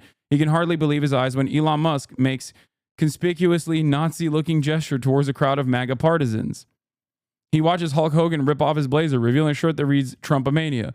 Piker waxes poetic on American decline, labor solidarity, and the wave of oligarchic Christian fascism that seems to be gobbling up every Western democracy. America sucks. And as a nation that sucks, we're going to have a president that sucks, he growled, visibly more despondent than usual. Democrats sold the country off. We're an embarrassing country, and I think that even Trump supporters are somewhat aware of the demise. In the weeks that follow, once it became clear that a second Trump administration is poised to be just as destructive as advertised, Democrats are once again mired in a communications crisis, with Musk slashing the administrative state to ribbons, the specter of destabilizing tariffs, and a renewed assault on the rights of undocumented immigrants. Where was the opposition? It was another stark reminder of just how overmatched the party appears to be, stricken by an enfeebling inability to summon the venom, the anger the base is feeling. Piker has never missed an opportunity to express his wrath. The day after the inauguration, he flew to Japan with plans of waking up in the middle of the night to broadcast on Twitch during his usual West Coast time slot. If you recognize that Republicans are devastating to the country, to the globe, to the lives of Americans, and the lives of your neighbors, then you have to do everything in your power to fight back, he said on a recent stream, his face softened by the milky lens of a webcam. Piker was analyzing Trump's order to transform Guantanamo Bay into a detention camp for migrants, an action he believes is the first step towards far more heinous anti-immigration measures.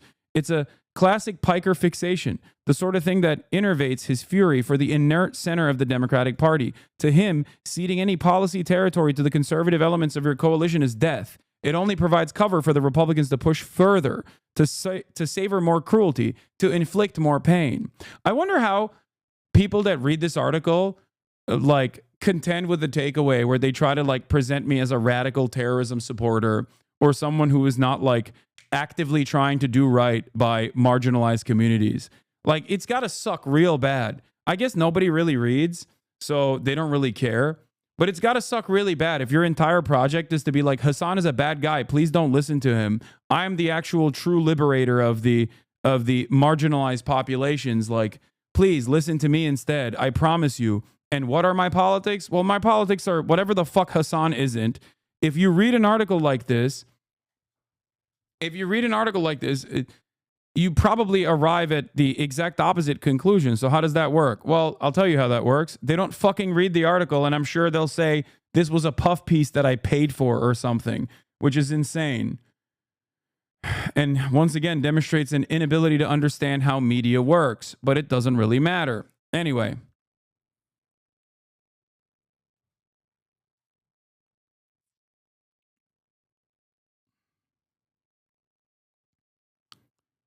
That's why I kept criticizing Democrats during the election cycle. This is why I kept losing my mind, Piker said. I was like, dude, I don't want Trump to win. And it seems like you guys want him to win, or at least don't care enough to do what is necessary to stop him from winning. And here we are. There are more days like this coming for Piker. More executive orders, more electoral defeats, more tepid reactions of the Democrats that he finds anemic or otherwise annoying. The terrible scale of this American era comes rushing at full blast through 3 computer monitors. On the other end is Piker and 30,000 people who want to believe in a better future. You have nobody to protect you but yourselves and your neighbors, Piker said at the conclusion of that inauguration stream. Who knows what will happen tomorrow, but I'll be there to cover it, as always.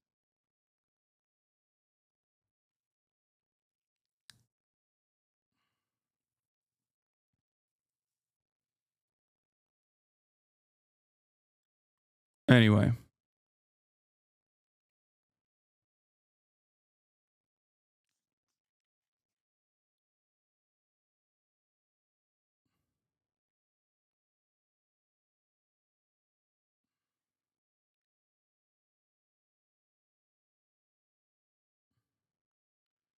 That's a good article.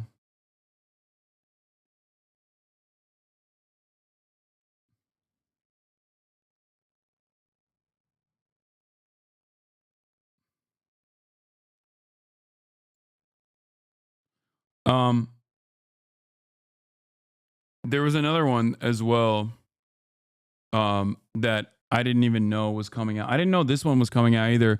But yeah, go show the article, go read it, go show the article some love, spread it around, show it to your friends and your family members. This is basically the written format of me whenever I do like podcast appearances. You know? And also, as expected, the fucking journalist that dare write that article is of course being harassed by all of my insane haters and their fans.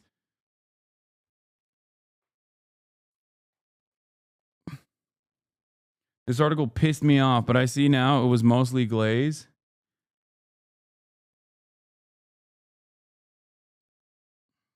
Yeah.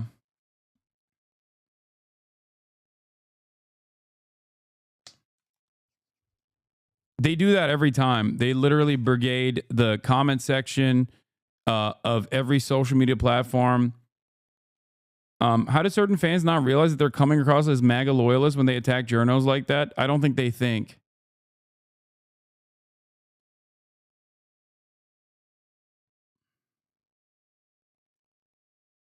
That's what it is for the most part. There was also a Polygon article by Nathan Grayson, who's writing a book and wanted me to be a part of the book as well.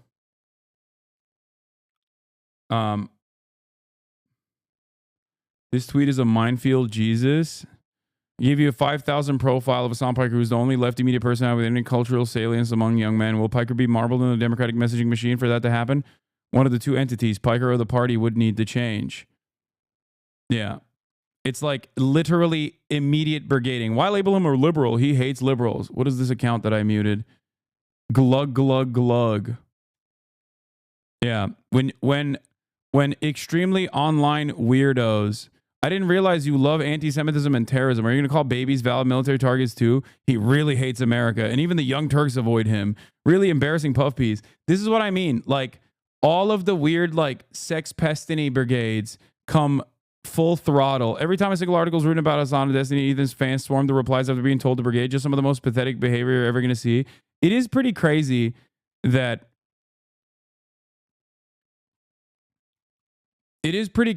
like they actively do this. And it's funny because like I don't think they realize that doesn't cause the journalist to go, "Oh wow, well I've never been harassed before by people who hate the person that I wrote a profile on." They think that journalists exist in this like separate landscape, that they don't have any political opinions of their own, that they're simply oblivious to the ways in which like internet harassment and brigading occurs. Journalists, more than anybody else, know this reality. So when you do stuff like this, you only make your favorite content creator look like a fucking asshole. Okay? I don't know why people don't recognize that. Like, they think that they're doing a good thing to make their favorite content creator happy when they engage in this sort of behavior, but all they end up doing is they frustrate the journalist, who obviously is aware of the way brigading works online. They're fucking journalists. They've been doing this for a very long time.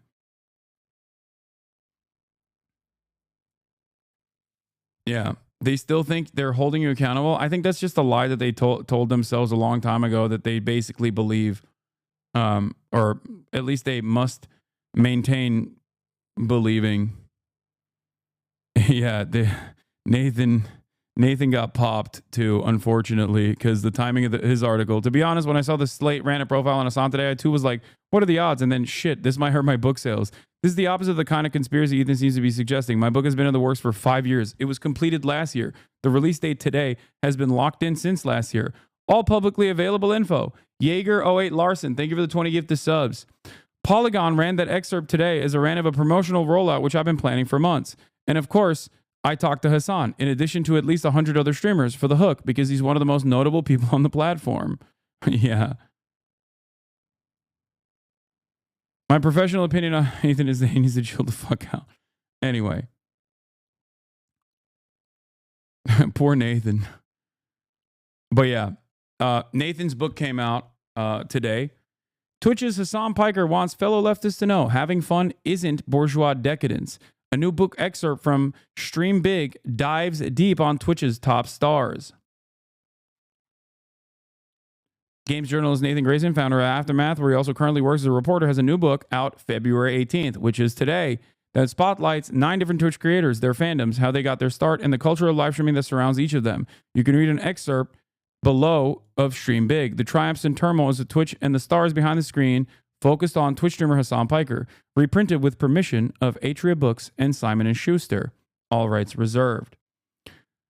Despite a career focused on United States politics, Piker spent most of his childhood in Turkey, and despite popular misconceptions about the intent of political ideology, he feels no need to mythologize himself as the main character of a rags-to-riches tale, or a rags-to-rags tale, as critics regularly posit should be his ultimate goal. Instead, he says during a December 2022 interview from his home, he grew up relatively affluent in Turkey after being born in the United States. A switch from private to public school in 4th grade opened his eye to the cruel realities undergirding modern society. I saw the gardener's kid going to the same school as myself, right? And I was like, holy shit, these dudes are not living the same way that I am. I was taking this for granted, Piker says. And that is where I started realizing that there was something weird about the way we existed on this planet. Other bits and pieces of a childhood in Turkey further informed Piker's nascent political views. After former Turkish Prime Minister and current President Recep Tayyip Erdogan came to power, Piker found himself frustrated even by silly impacts of a socially conservative regime, like Erdogan suing his favorite political satire magazine because of the imagery he found objectionable. I thought that it was unacceptable for someone in a position of power to do such a thing, Piker says. During his early years, Piker's parents would bring him on summer trips to America, but it wasn't until college that he moved to the United States. This proved to be an eye-opening experience on several levels. He was so shocked, says his mother. He said, "I can't believe these kids, Mom. They're bored. They had everything that all these people around the world would dream of, and they were bored." The more Piker observed, however, the more he realized the problem wasn't the people. It was that this supposed land of plenty was not providing for those with less. The American healthcare system, he says, ultimately served as the final rung on his ladder to leftism. I grew up in a different part of the world where I saw not the immediate impacts of American imperialism, but the secondary shockwaves, Piker says. But then seeing that this service that should be afforded to every single person unconditionally was paywalled, it really was insane. That was definitely the final straw for me to really tilt over in the anti-capitalist direction. And so Piker embraced socialism, a political ideology that encompasses a wide range of social and economic beliefs, but which fundamentally argues that workers or a central governing body should control the means of production, aka buildings and tools that create basic necessities, goods, and services, instead of private companies, which generally prioritize profits above all else. Socialists like Piker believe more of the benefits of collective labor should be going to individual workers rather than companies and bosses who rarely, if ever, do the lion's share of the work. Socialists in the United States are often critical of both the Republican and Democratic parties, both of which they argue continually prop up corporate interests, even on rare occasions when their rhetoric suggests otherwise. Proponents of socialism often push for socialized systems like universal health care and a universal basic income, arguing that a society truly for and by the people should meet everyone's basic needs. Piker's path to Twitch was a little more circuitous than his one to socialism. He grew up playing pirated video games in Turkey, where legit copies of big hits were hard to come by. For a time, games functioned as his North Star. He regularly drew video game characters and aspired to become an illustrator for a video game developer. But Piker went on to abandon that hobby after his first year of college. Even during his self-described normie years, however, he maintained a familiarity with the gaming space.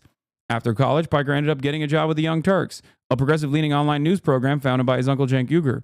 Around this time in 2014, a right-leaning reactionary movement within video games called Gamergate began to take off on platforms like Twitter, Facebook, and YouTube.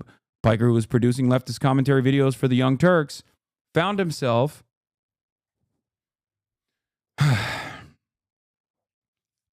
sharing online real estate with a movement that would go on, pioneer tactics, and produce stars for the alt-right. I saw the YouTube commentary space infested with these neck-bearded weirdos that were super right-wing, says Piker. I mean, they fucking hated me. They were not fond of me at all. They were not fond of the Young Turks. They were blowing up. They were gaining a lot of prominence. And a lot of gamers were being radicalized by these commentators that made themselves out to be centrist, but clearly weren't. You know what's really funny about that? It's happening again.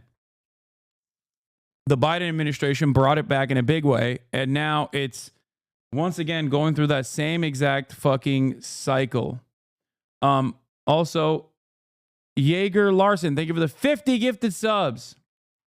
When are they going to mention your sexist arc, which is, by the way, still ongoing? Yes. Yeah, they're not mentioning it because it's ongoing.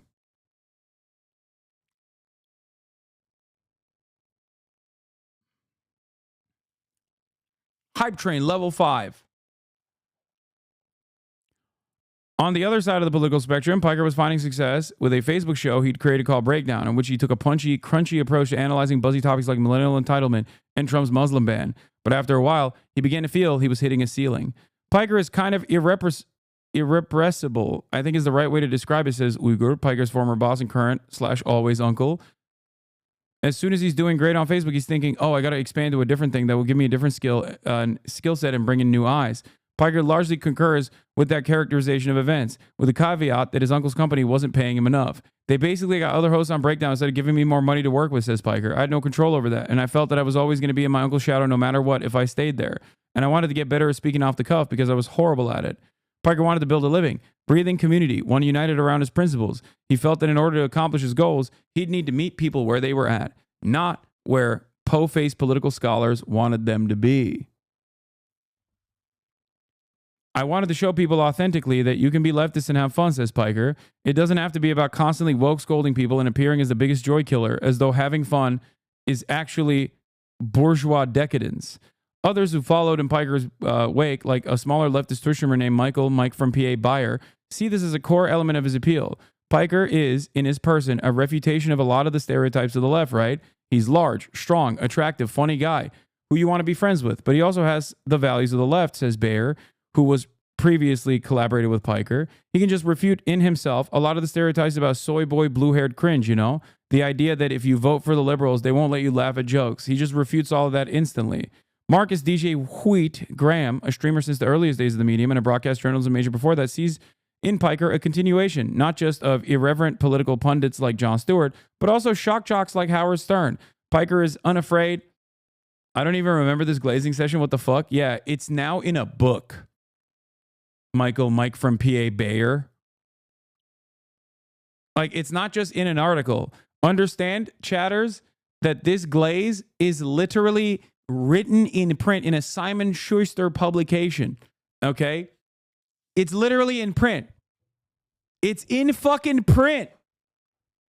They didn't even get your username right, which is even funnier. Okay, it is literature. It's permanent. It will never go away.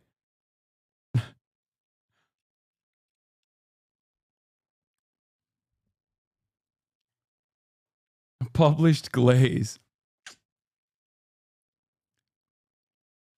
Piker is unafraid to communicate complex points using vulgar language. If a viewer comes at him with an idea he finds odious or unsavory, he's just as likely to make a joke about sleeping with their mom as he is to boot them from chat. Often he'll do both.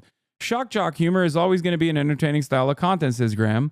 I think that it transforms and shifts a little bit over time. Where you look at the shock jocks of even 20 years ago, whether it's on the radio or whatever, there's a lot of misogyny, there's a lot of homophobia, there's a lot of shock for the wrong reasons. I think the shock jocks of today are more creative and clever. It's not just about being a bunch of degenerates. You've got Piker, who's kind of a shock jock, definitely in a political world, knows how to talk about things in a different way, the way he presents his positions and so on. Piker only really found himself in his current course following the 2018 Fortnite boom. Alongside millions of other people he watched then, Twitch kingpin Tyler Ninja Blevins. I missed 100 gifted subs. That's crazy. Demon Girl Remy, thank you for the 10 gifted. Maldi, thank you for the 5 gifted. And Xylax, thank you for the 100 gifted. Level 7 hype train. God damn. Why? Played the sensationally popular Battle Royale game with rap superstar Drake, and everything clicked into place. He needed to be on Twitch. He was already playing Fortnite for hours each day, and he was doing so with journalists and podcasters like the host of the leftist show Chapo Trap House, who similarly endeavored to change people's preconceived notions of leftism by embracing an edgier vibe. Why not broadcast it? I could play Fortnite and have these conversations that I can make entertaining and interesting commentary, says Piker. So I strapped the camera to my PlayStation 4 and started streaming. I didn't miss 100 gifted subs. I just said Xylax. I got 17 people in my first stream, 35 people after that. And that's how I started in the space. Kawaii Girl, thank you for the 10 gifted. Piker did not want his Twitch channel to grow explosively, at least not at first. He'd watch gaming communities, forums, and subreddits get overrun by alt-right elements, and he came to understand the delicate ecosystem that is a new online community. After all, it only takes a handful of loud, determined bad actors to chase away hundreds of thousands of well-meaning individuals. Bluebird Daily, thank you for the 5 gifted. Think of it like going to a bar where somebody's violently drunk or a restaurant where several screaming babies. If you encounter the same unpleasant disruption a few times in a row, you're probably going to give up on coming back. I didn't want to be mentioned in mainstream spaces because that opens my community growth, says Piker. When I asked him about that interaction, that changes the speed. Growing at a deliberate pace allowed Piker to be more hands-on in curating his community. Like other streamers, he relied on moderators to put the riffraff in timeout or banned him outright. But he also gained a reputation for waiting in the muck himself. To this day, Piker pretty regularly calls out chatters who habitually disrupt the flow of conversation or are clearly trying to egg him on. Jaeger Larson, thank you for the 47 gifted subs. Hassan's New Pharmacist, thank you for the 5 gifted.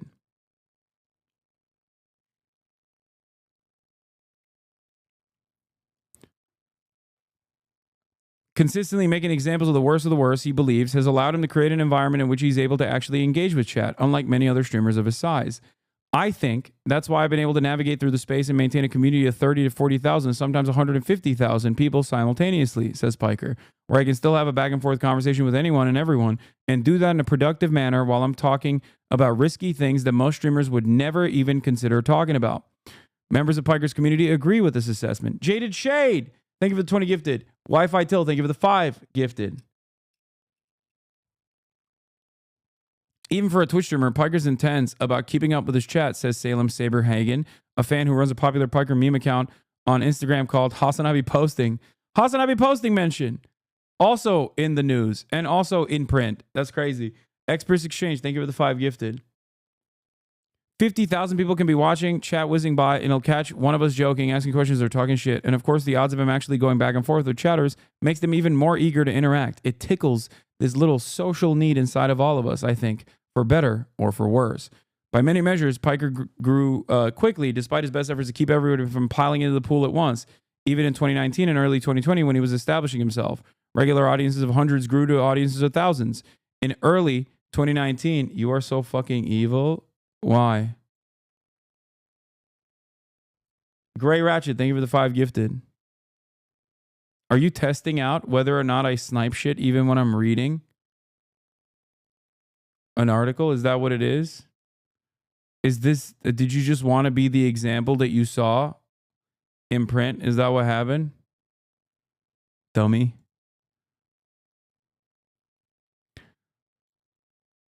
Before long, Hassan Scamcoin, thank you for the 5 gifted subs. Cap Dre, thank you for the 10 gifted subs.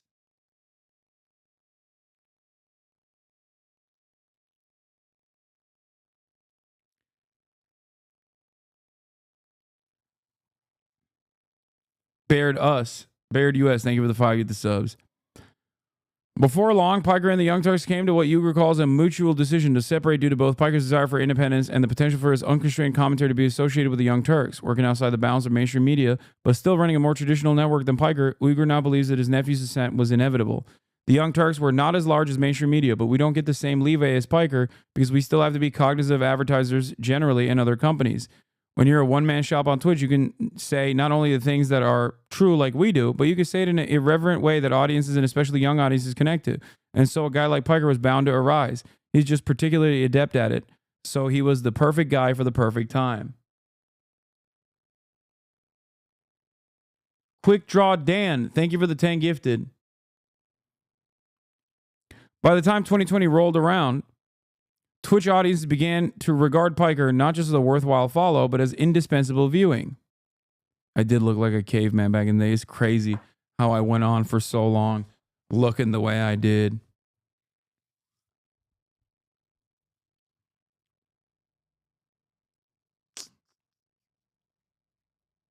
Bard of Prey, thank you for the 10 gifted.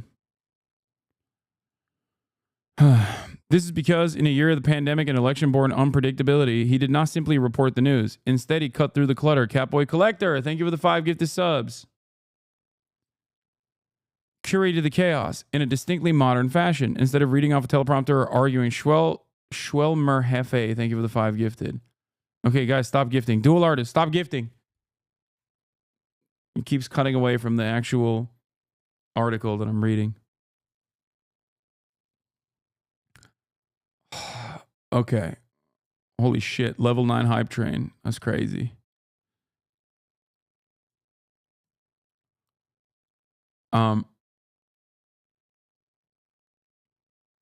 Curated the chaos in distinctly modern fashion. Instead of reading off a teleprompter or arguing with talking head. Dizzy Hustle, thank you for the 5. The Jeans, thank you for the 5. Dual Artist, thank you for the 5 gifted. Now that you're getting mainstream coverage, do you think you're basically the old guard? And some new shit needs to pop off? Berkeley Pit Power Swimmer? Dude, this is nothing. I'm getting a couple like profiles from, this is literally from 2 years ago. It's just only coming out now because the book's coming out now. Chiron CT, thank you for the 5 gifted. Lisbo, thank you for the 5 gifted.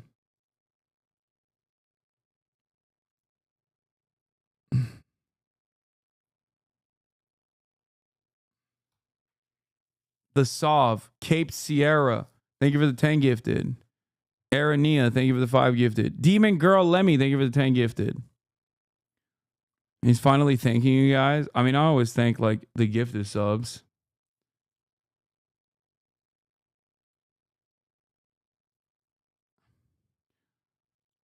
Yeah, I've had NBC and New York Times profiles. The Slate article does not put me in the old guard camp. Emily Giselle, thank you for the 5. Mike Robot, thank you for the 5. Filibusta, thank you for the 5. Vekanon, thank you for the 5. Make Beanie Baby. Okay, I'm done. I'm done. Stop. I'm done. I got to keep reading this article. Raygon Scotty, thank you for the 5.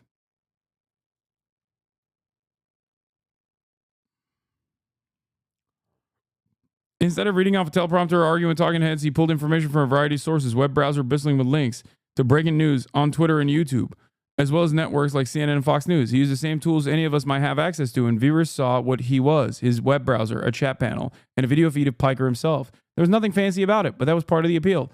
Piker effectively showed his work, earning more immediate trust in the distant suit-clad anchors on mainstream networks. And if somebody doubted him, they could say as much in chat, at which point he'd either throw down with them, verbally of course, or correct the record.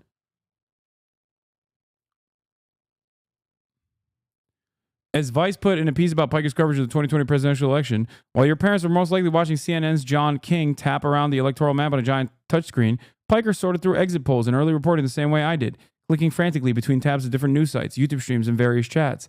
Last night, I watched Piker and his guests play for time as he clicked on the wrong tab in his disorganized browser at least 3 times. I saw myself and the way that I engage with politics and the news, in not just Piker's political opinions, but the way he uses the internet itself. Piker is able to identify and discuss that politician's tweet, the way that reporters analyze the news and comment on it in articles and on social media, and the raw polling data in a way that helps explain our current moment. And he does it in a way that makes politics legible and understandable, even at its most cruel and confusing.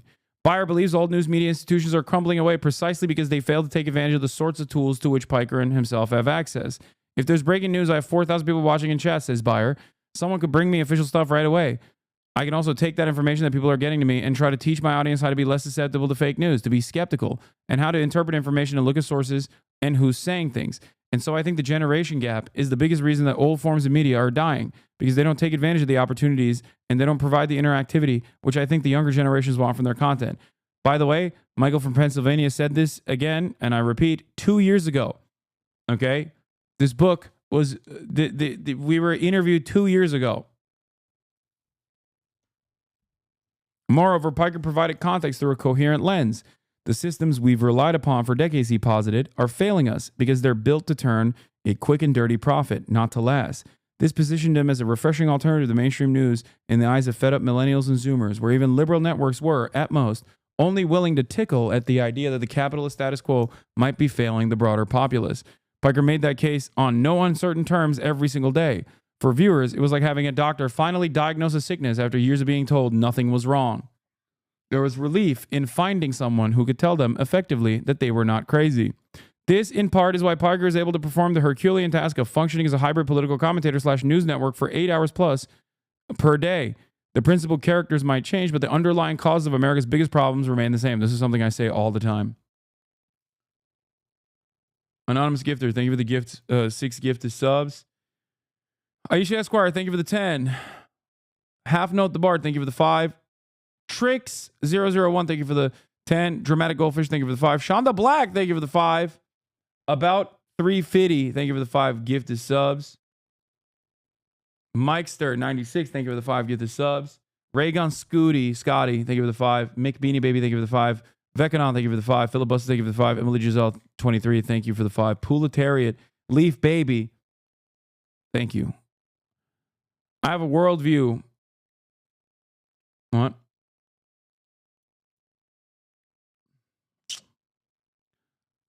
Whispers, thank you for the 10. I have a worldview and a foundation that I've built on what I believe in and what I want to say about any particular subject. The way things are in America and all around the world, really, is that these systems of oppression don't necessarily change. Sometimes I'll pull up a video from 2016. I'll be like, this is the exact same thing I said in 2016 about abortion. And unfortunately, it's still the exact same thing I would say about abortion, police brutality, labor rights, wealth inequality, you name it. None of those issues have been solved. So I already have a lot of things that I've said and a lot of things I believe that I find myself repeating. This is not to say Piker is infallible, nor does he regard himself that way. He regularly tells viewers that he's just a normal guy, that if he can grasp a concept, anybody can. The rest is a collective effort. In some cases, he leans on his chat, far more media literate than the average band of Twitch viewers to pull up and fact check information. Oftentimes, though, he trusts the expertise of traditional journalists. There's a lot legacy media still does that someone like myself will never do, says Piker. In my opinion, they should never do op-ed stuff. They should keep doing journalism instead, good journalism, because that is the most important part of the job. Whether I agree with them or not, whether I agree with the publishers or not, whether I yell about the New York Times or the Washington Post regularly, it doesn't change the reality that they're still doing something that is necessary and incredibly important.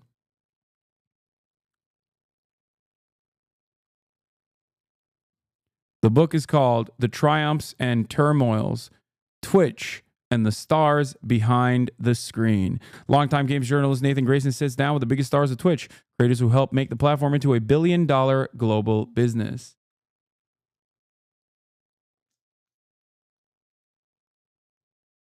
God damn. Mac Bethel, thank you for the 5 gifted. Gangrous, thank you for the 5 gifted.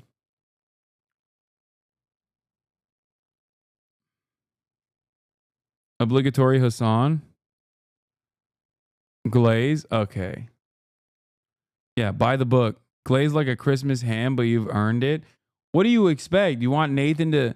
Thanks for reading. That's my book, Lamau. Hell yeah, Nathan. That was fantastically written. Chat, what do you expect? Do you expect Nathan to be like, this guy fucking sucks? He sucks. He sucks ass. He's a bad guy. I've been watching him for years, but I think he sucks. You'll be like, everything's Glaze, man. It's not just Glaze. It's literally Glaze in a literary format. It's a little different, you know? When it's in print, it's different. Explain why he didn't call you a terrorist. Yeah, my own community loves constantly complaining. Like as though they love LARPing as though they're haters. Draco, Swaggly, about 350, thank you for the 5 of the subs. My own goddamn community loves complaining as though they love LARPing as though they're haters. It'd be like, why isn't he saying you love terrorism in the book? Fuck you in your house. You should be living naked in homes in a fucking barrel like gay Diogenes. Why am I not just straight Diogenes? Why do I have to be gay?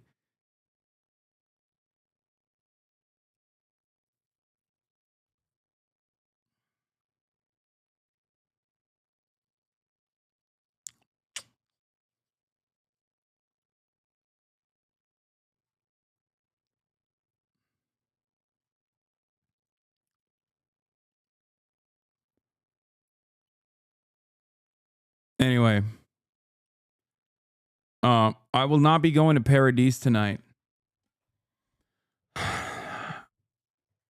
Oh, horror. You should... What? Oh, the horror. You deserve to be called an anti-Semitic terrorist supporter, Russian plan, or at least commie tanky. Why doesn't he call you any of those things? Lies? Oh, thank you.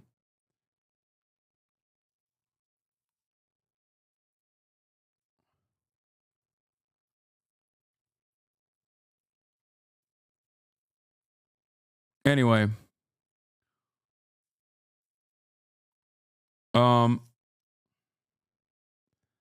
That's it. There's no gaming tonight, unfortunately. I apologize, but there will be gaming tomorrow. Like I said, I downloaded Kingdom Come Deliverance, and so of course I will be testing it out to see if it's woke or not woke. And of course, we also have the Elon Musk Donald Trump 2-parter doubleheader interview.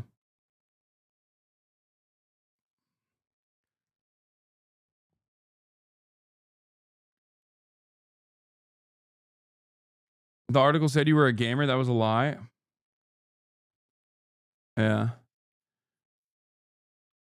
There's there's more articles too. There's more media stuff to come. I suspect down the line. I mean, I did. The funniest thing about the Slate article is that like it came out a lot faster than all these other articles that have been in motion for like months. Since immediately after the election. It takes a long time for major publications to make stuff, you know? To put stuff out there.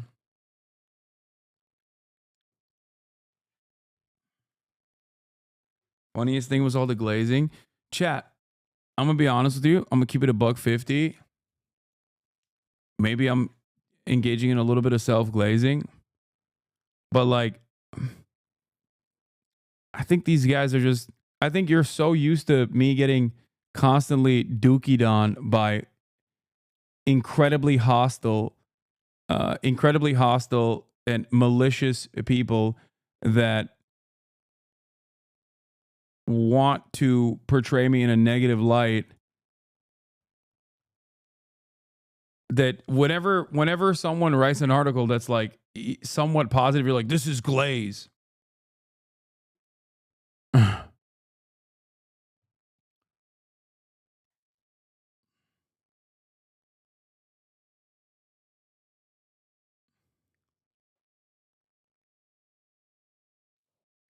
To be fair, I also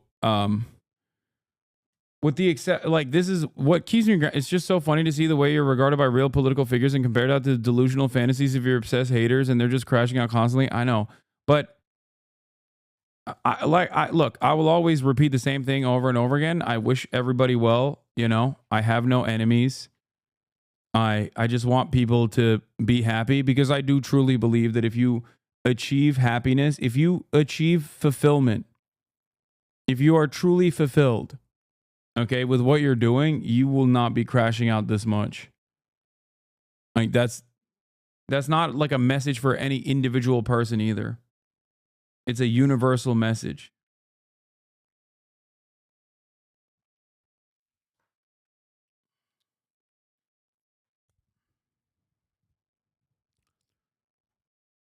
Nah, some of your enemies should be jailed. Okay, there's a lot of, yeah.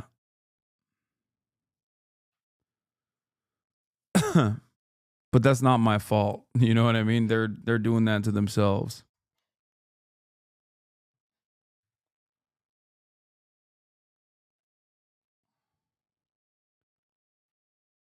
Did you buy her designer dog off Sense? Nah. I got her off Grailed.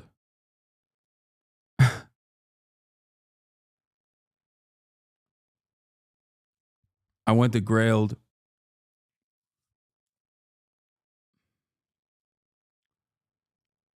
But once again, tomorrow is another day. Jedi Hi, thank you for the 10 gifted. In Rainbow 09, thank you for the 5 gifted. Yeah, I lowballed on Grailed using the Michael Reeves AI tool.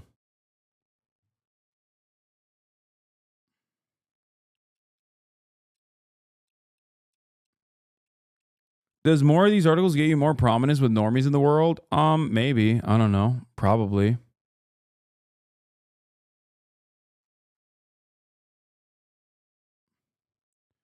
Probably not. I don't know. Like, no disrespect to these guys. I think I obviously very much still have a lot of respect for mainstream publications, but I would go so far as to say that I think like going on a podcast probably has more motion, especially if a podcast with like dedicated clippers on TikTok probably gets you more momentum and more motion than like a legacy publisher piece. But it's entirely dependent. I mean, it's boomers read this stuff, so it's an entirely different audience, basically. Certainly not an audience that would probably come in and find me on Twitch, but you never know.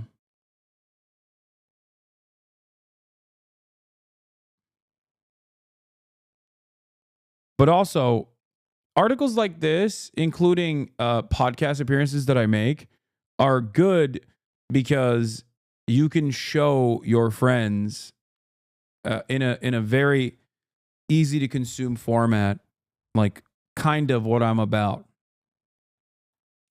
You know what I mean? That's the way I see it. Like, because there's just so much like nonsense on clips and shit on Twitter. It's a very easy way to cut through that noise to be like, yeah, all of that's bullshit. Here, read this article instead. Does that make sense?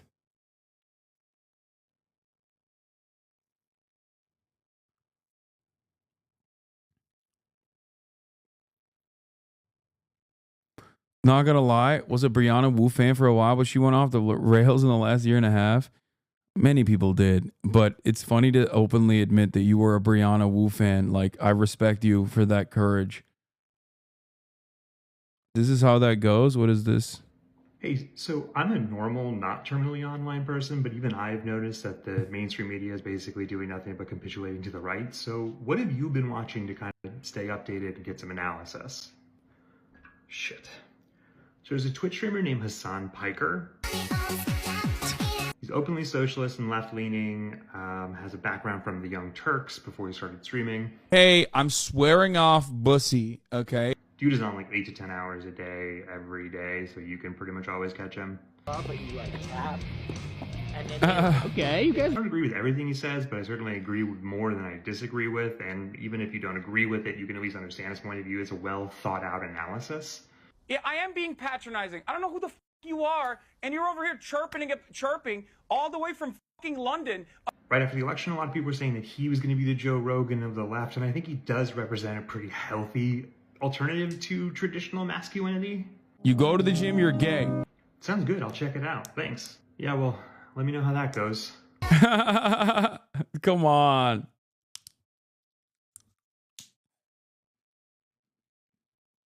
Dude, that was so fire. Yeah. I think I've watched it before. Yeah, I've reposted it already, so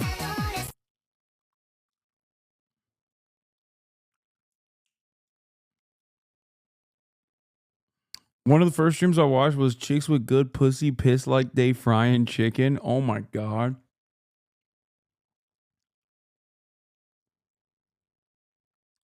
Those articles also tend to ignore you bought one of the world's most expensive cars in a giant Hollywood mansion, showing you as actually a terrible person, to be honest. That means I'm not going to play video games. Stop trying to bait me into reading your fucking stupid ass comments, okay? Fake gamer. I think it's 50-50. You get love and hate. Those giving you hate are much more obsessive, so 10 haters feel like 100. I don't even think it's 50-50. In the real world, it's 100% no haters whatsoever. Online, it's not even fucking 50-50. It's definitely grown in recent years, I would say, with like more liberal adjacent communities becoming way more aggro.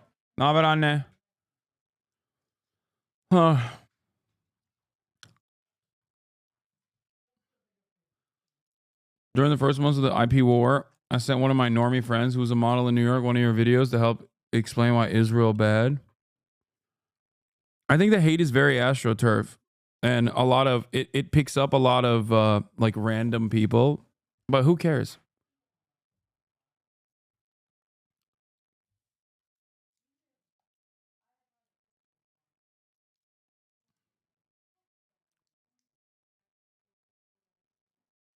Anyway, oh, look at that. Fucked up my alerts. All right, everybody. That's all I got for today. I'll be live tomorrow as always. Same time, same place. You already know what it is. And that's it. That's it for the time being. Love you all. And I'll see you tomorrow. Bye-bye.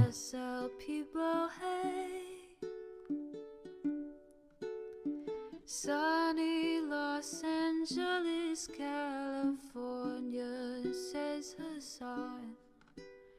The starlock to the starlock to the topic just begun. There he is again, Hassan is streaming. Hassan is streaming. There he is again. Hassan is streaming. Hassan is streaming. Reviewing the P.O. box, Uncle Uger's face. Sat in Discord at your prop. Great names take embrace. Tiny Bernie Sanders, LGBTQ Air Force. The whole left at your fingertips, Ane at your door. H3 crowded debate, the Young Turks online show. 3 full fucking years of this, plenty more to go. 90-day fiance talks of champagne bourgeoisie. A Trump rally live reaction on mass riot at DC. There he is again, Hasan is streaming. Hasan is streaming. There he is again, Hasan is streaming. Hasan is streaming. Reading a live stream, fair comments, Austin show chat advice, and all the ways the right-wing pipeline can suck you in alive. JCS react, Lord frame gets broken, cover blown. A full-blown mass pandemic, monster streaming at your home. Total radicalization coming out to find. The system you were taught to trust in was broken the whole time. All these daily streams, whether big or whether small, have helped me and so many find the meaning through it all. There he is again, Hasan is streaming. Hasan